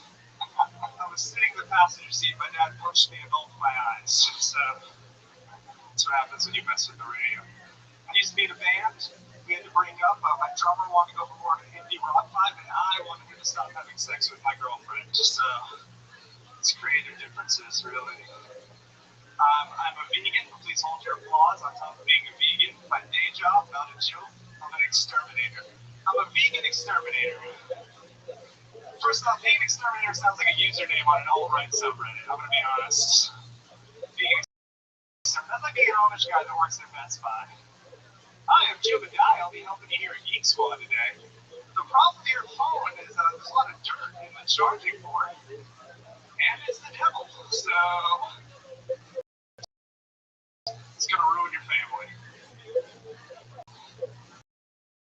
Yeah, looking for that cat. There he is. But yeah. Paul, welcome to the show. This is your first time on, right? Absolutely. You look like a healthy Leave it knuckles. I love it. Welcome, Paul. How long have you been doing stand-up comedy? About 3 years. 3 years. All of it here in Austin? No, I just moved here on beginning of April. This is your first time on? I swear to God, I've seen you before. I look like a lot of people from Austin, so. Yeah. Yes, you do. Where'd you move from? Massachusetts, Worcester, Massachusetts. Wow, Worcester. We just had someone else. He's my roommate. Oh, really? Yeah. Oh, wow. Yeah. You guys have both made the drive from Worcester? Yep, we actually drove down like a convoy together. Yeah. Okay. Just the two of you? Yep. And then we have another roommate from Worcester who also used to drive down with us, but he also. How many men did you live with in Worcester? 2 Okay. other Worcester men. And you all made the move together? Yep. Look at that. You seem very close with these guys. You ever do anything wacky with them? You're a vegan. You don't believe in putting meat in those types of places. Yeah. You have a girlfriend, Paul? No, I don't. No? When's the last time you went on a date? Yesterday. Really? Tell us about it. How'd you find this girl? She's a comic, so I don't want to talk about it too Oh, okay, we have to. Trust me, she would throw you under the bus in a heartbeat if she was up here right now. So, like, what, you guys were, like, doing an open mic or something like that, and, Yeah, I found her, like, she added me on Instagram when I was moving here, and, we just went out a few times last time, and, so I'm hoping it would be a girlfriend situation, but too early to call, I guess. oh, she's gonna love it when she's gonna get so wet when she hears this part of this podcast. Like, oh, Paul, you having a girlfriend situation? Did you kiss or anything last night? Anything crazy? Yeah, a little bit of heavy petting, maybe. Heavy petting? What are we talking about? What is that? Heavy petting? What do you think that meant? Is that 3 fingers? That's the thumb. You're doing the hitchhiker. Oh, yeah. So heavy petting. Do you exterminate that pussy, dude? Oh, fuck yeah. Take it. Go ahead, take it. What are you doing? So what is heavy petting exactly, Paul? What does that measure out to be? I just want like over the pants stuff when you're saying goodbye. Over the pants. Oh shit, dude. When you grind and you have like that rash, do you have blue balls? Do you have a little upset belly after the hang? Okay, you take care of it afterwards. I know, but answer my question. I never had blue balls. You never had blue balls? Really? Jesus, you might have low testosterone. No, actually, I had my first blue ball when I was like 32 or something like that. And I was like, oh, that's what they're talking about. Really? Yeah, I never had it where Oh, yeah. It was like a motherfucker. I Yeah. got it right now. Just looking at that beautiful head of hair of yours. How do you handle split hairs? So, what do they call it? Split hairs? Very beautiful hair. We're all gonna fuck you after this show. That's exciting. Not over the pants either, Paul. We're going under the pants when we fuck. We're gonna do that thumb thing. I love it. You seem like a really cool guy. What else about you? What do you like to do for fun when you're not doing stand-up? I play a lot of video games. Ooh. Alright, how exciting. What kind of video games are we talking about? I play a lot of computer. I play Counter-Strike a lot. Ooh, okay. Popular game. Alright, what else? What other than video games, Paul? Give us something a little bit more exciting than video games. I honestly, I don't have a job. I just walk around for about 3 hours a day and then I go to open mics. So, Okay. pretty boring business lately. What do you walk around? Just like trails by my house. I just walk around, listen to music. You listen to music? Yeah. What kind of music do you listen to? I listen to a lot of stuff, a lot of like punk and hardcore. Okay. You ever been in a band Before they called What was the name of the band? I was in a band called Red. They're like Red? Red R-E-N-D. So that's French for like Red. Never heard of it. Can you give us a little example? Sing us a little. Okay, you absolutely positively have to. That's the catch with getting the catch with coming on the show and getting introduced to hundreds of thousands of the biggest stand-up comedy bands in the world is that you have to fucking bare your soul every once. How many of you think you should sing a line from a punk song right now? Yeah, with it.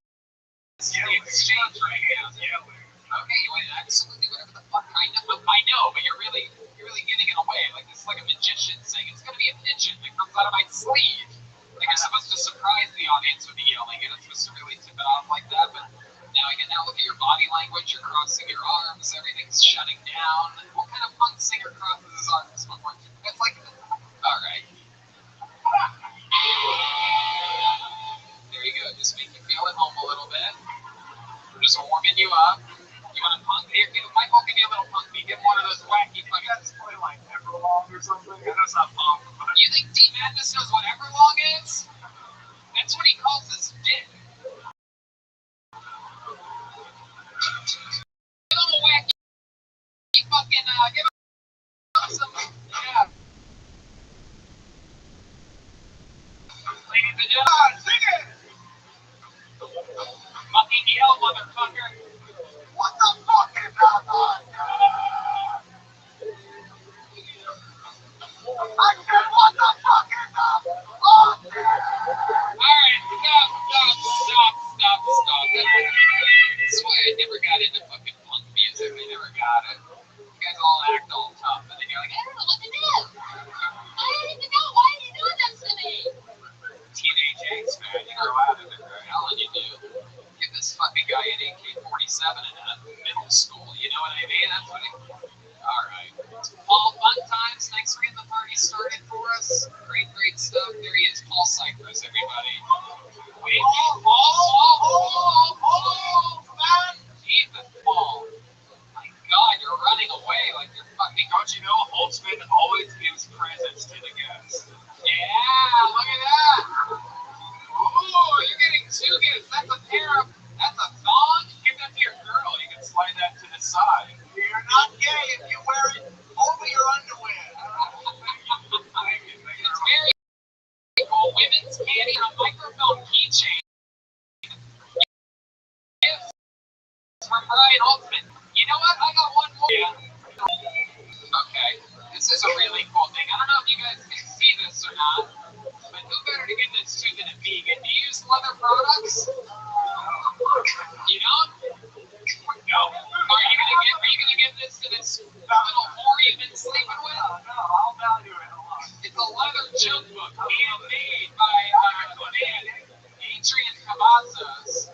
Are you gonna keep it for yourself? I swear to God, promise. I might see you at a comedy club. I'm gonna ask you to show me. I'll have it on me all time. And if you don't have it, I'm gonna blacklist you from this show forever.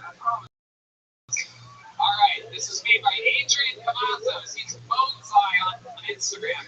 I don't know if you guys can see that. It is an incredible handmade leather Kill Tony joke book. And there you go, that's for you. Much again. Let me have the panties back. You can't have two. You're talking about it. Ultimate takes the panties back. Why do you have that? Here he goes, Paul Cyphers, everybody. He's on Instagram at Real Paul Cyphers. CYPHERS. Why do Holtzman have panties and the hangers still on it also? At the bottom, those are real. Hey now! Holy cow, I got the blue wolf! Maximilian Manzicoff. All the way from the Red Rose. She's here. That reminds me, the Red Rose this Thursday, people, is celebrating 1 year featuring adult film stars Teal Conrad and Nina Alley, sponsored by Flashlight. Mainly helps us keep the microphones clean between every comedian. All right, here he is, your next comedian. Ladies and gentlemen, it is Maximilian Manzicoff, everybody.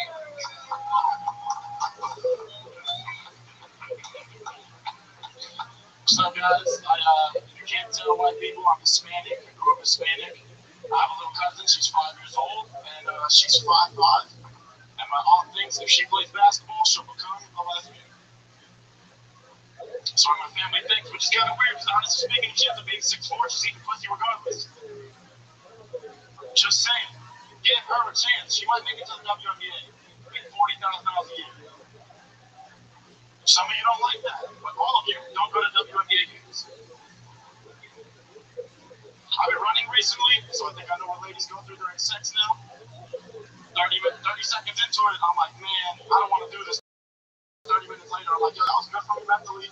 And if my legs are getting, I'm getting ice cream. All right. right, 48 seconds, Maximilian Hancock. Welcome to the show. You've been on here before, right, Maximilian? I always remember Maximilian. Welcome back. What did we find out 2 weeks ago when you were on? I ran with the Bulls. Ah, that's right. That's me. Absolutely. Yeah. What do you think about Maximilian's performance, Brian Holtzman? I thought it was very, very constructive. I liked the way he weaved in and out of your racial racism and tried to put that on to the side and your hatred for white people. And your ability to support LGBTQIA. Absolutely. That's everything I was going to say. You said it better than I could have said it. Maximilian, you were here a couple weeks ago. I remember now the running of the Bulls, the whole thing. What's something, have you thought about your appearance on the show in the last 2 weeks? Did you think about anything else that you might want to share with us about your life or anything that you've done? I saw you, I think, last week talk about like the shooting, the mass shooting up north. Where did you see me talk about that? Here? No, over at Vulcan. That was fake news. That was fucking fake news. I was at the Target inside that same parking lot that got evacuated. Yeah. They just sent us outside. There's an active shooter, and they just told us to go outside. It seems safe, but especially when you're at a place of Target. Were you scared? Were you like really scared? yeah, there was a lady, she was on the phone, and she was like, I'm with my daughter. We had no idea this outside. All the old people still carrying their cards. Did you do any cool TikToks? I didn't know. I should have, right? Here you go. Good question. Any cool TikToks? And the craziest part is that the shooter was actually right before you. So, very interesting stuff. Maximilian, fun times. What ethnicity are you again? Argentinian. Argentinian. What are Argentinians known for? What do you notice about your life? Like, I'm Italian, so I can always eat pasta. They're like the Italians of South America. It's like everything's. Everyone wants to be Italian. We know that. I know we do. A lot of your people came to us, dude. What the fuck are you talking about? Your people came to Argentina. You guys fucked up our culture, dude. What do you mean? What do we do? You bought a lot of bread and pasta, dude. Alright, you know what? This is racist, and I'm not into racial humor at all. We helped you guys. You guys didn't know how to make bread before the Italians did it. And we think It reminds me, I had some of the best pot in the village. Some of my buddies are here from the curry restaurant, Shade Z. Oh, yeah. You know about Shade Z? They're awesome. We just randomly stuck in this place. We didn't even know what we were going into. Had an unbelievable friend. Much food. Minds are just blown every single day. Today I had ramen and tatsuya for the first time ever. Oh my god. It's a catch with some of these things. Like tatsuya just fucked up edamame everywhere else for me. There's spicy edamame, literally 20 times better than any other fucking edamame I've ever had. And I eat it all the time. Where's the best barbecue spot? I haven't had barbecues. CM Smokehouse in Golden Acres. That's an easy one. We love CM Smokehouse. Look, guys. There you go, 100%. What's your love life like, Maximilian? What's your love life like, Maximilian? You're a good-looking Argentinian guy. What's going on with you? I'm in a relationship. Yeah, What? I've been in a relationship for about a year now, almost a year. What does she do? She's a doctor. You bends over and takes it like a bonjour. What kind of doctor is she? Family medicine. Family medicine. Wow, she's like a real doctor. She makes doctor money. She just graduated. Literally. We can get a gun in me right now under your jacket. Just in case, you know? Oh, that's great. I thought it was a knife. A little bomb there at the end. He has a grenade. He's flicking us off. That's what he's doing. With the Italians. She's a real doctor, and you're up here just. That's exactly what I'm doing. It's just a comedy show. Oh, okay. Hell yeah. Laughter is the best medicine, after all. All right, Maximilian. Well, you were just on a couple weeks ago, so we're going to hustle on to the next one. Another big minute from Maximilian Mantikov. There he goes. Max Mantikov on Instagram. Max with 2 X's. Wait, we got to throw that out. Here comes the gifts from Brian Holtzman. Oh my god. See what's happening. Whoa! Those are some underwear for a legit doctor right there. And another microphone keychain. Those keychains are so cool. Spandex, that'll give it breathe. Dallin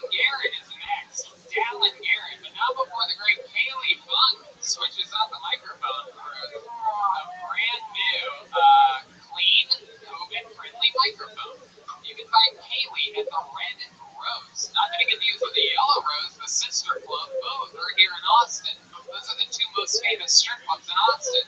How many of you love strip clubs out there? Make some noise, huh? Alright. Okay, so Dallin Garrett, I do believe this is a new name. Here comes Dallin, everybody. Make some noise for Dallin Garrett. Anything can happen. This is Phil Tony live from Austin.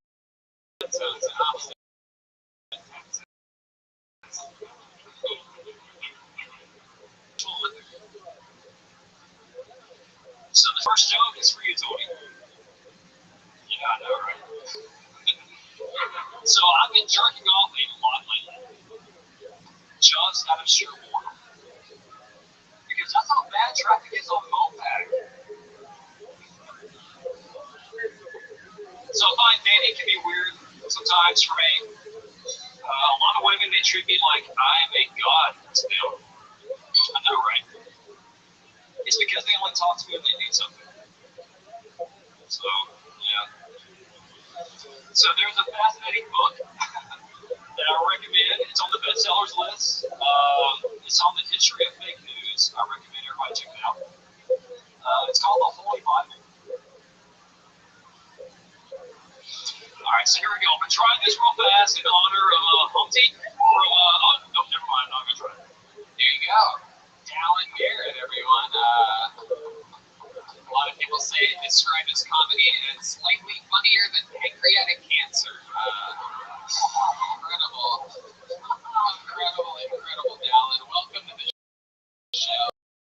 Thanks, man. I love it. The first time goes 6 times. Time ever. How about again for him? He's getting started. Getting his footing underneath him. What was the last joke going to be?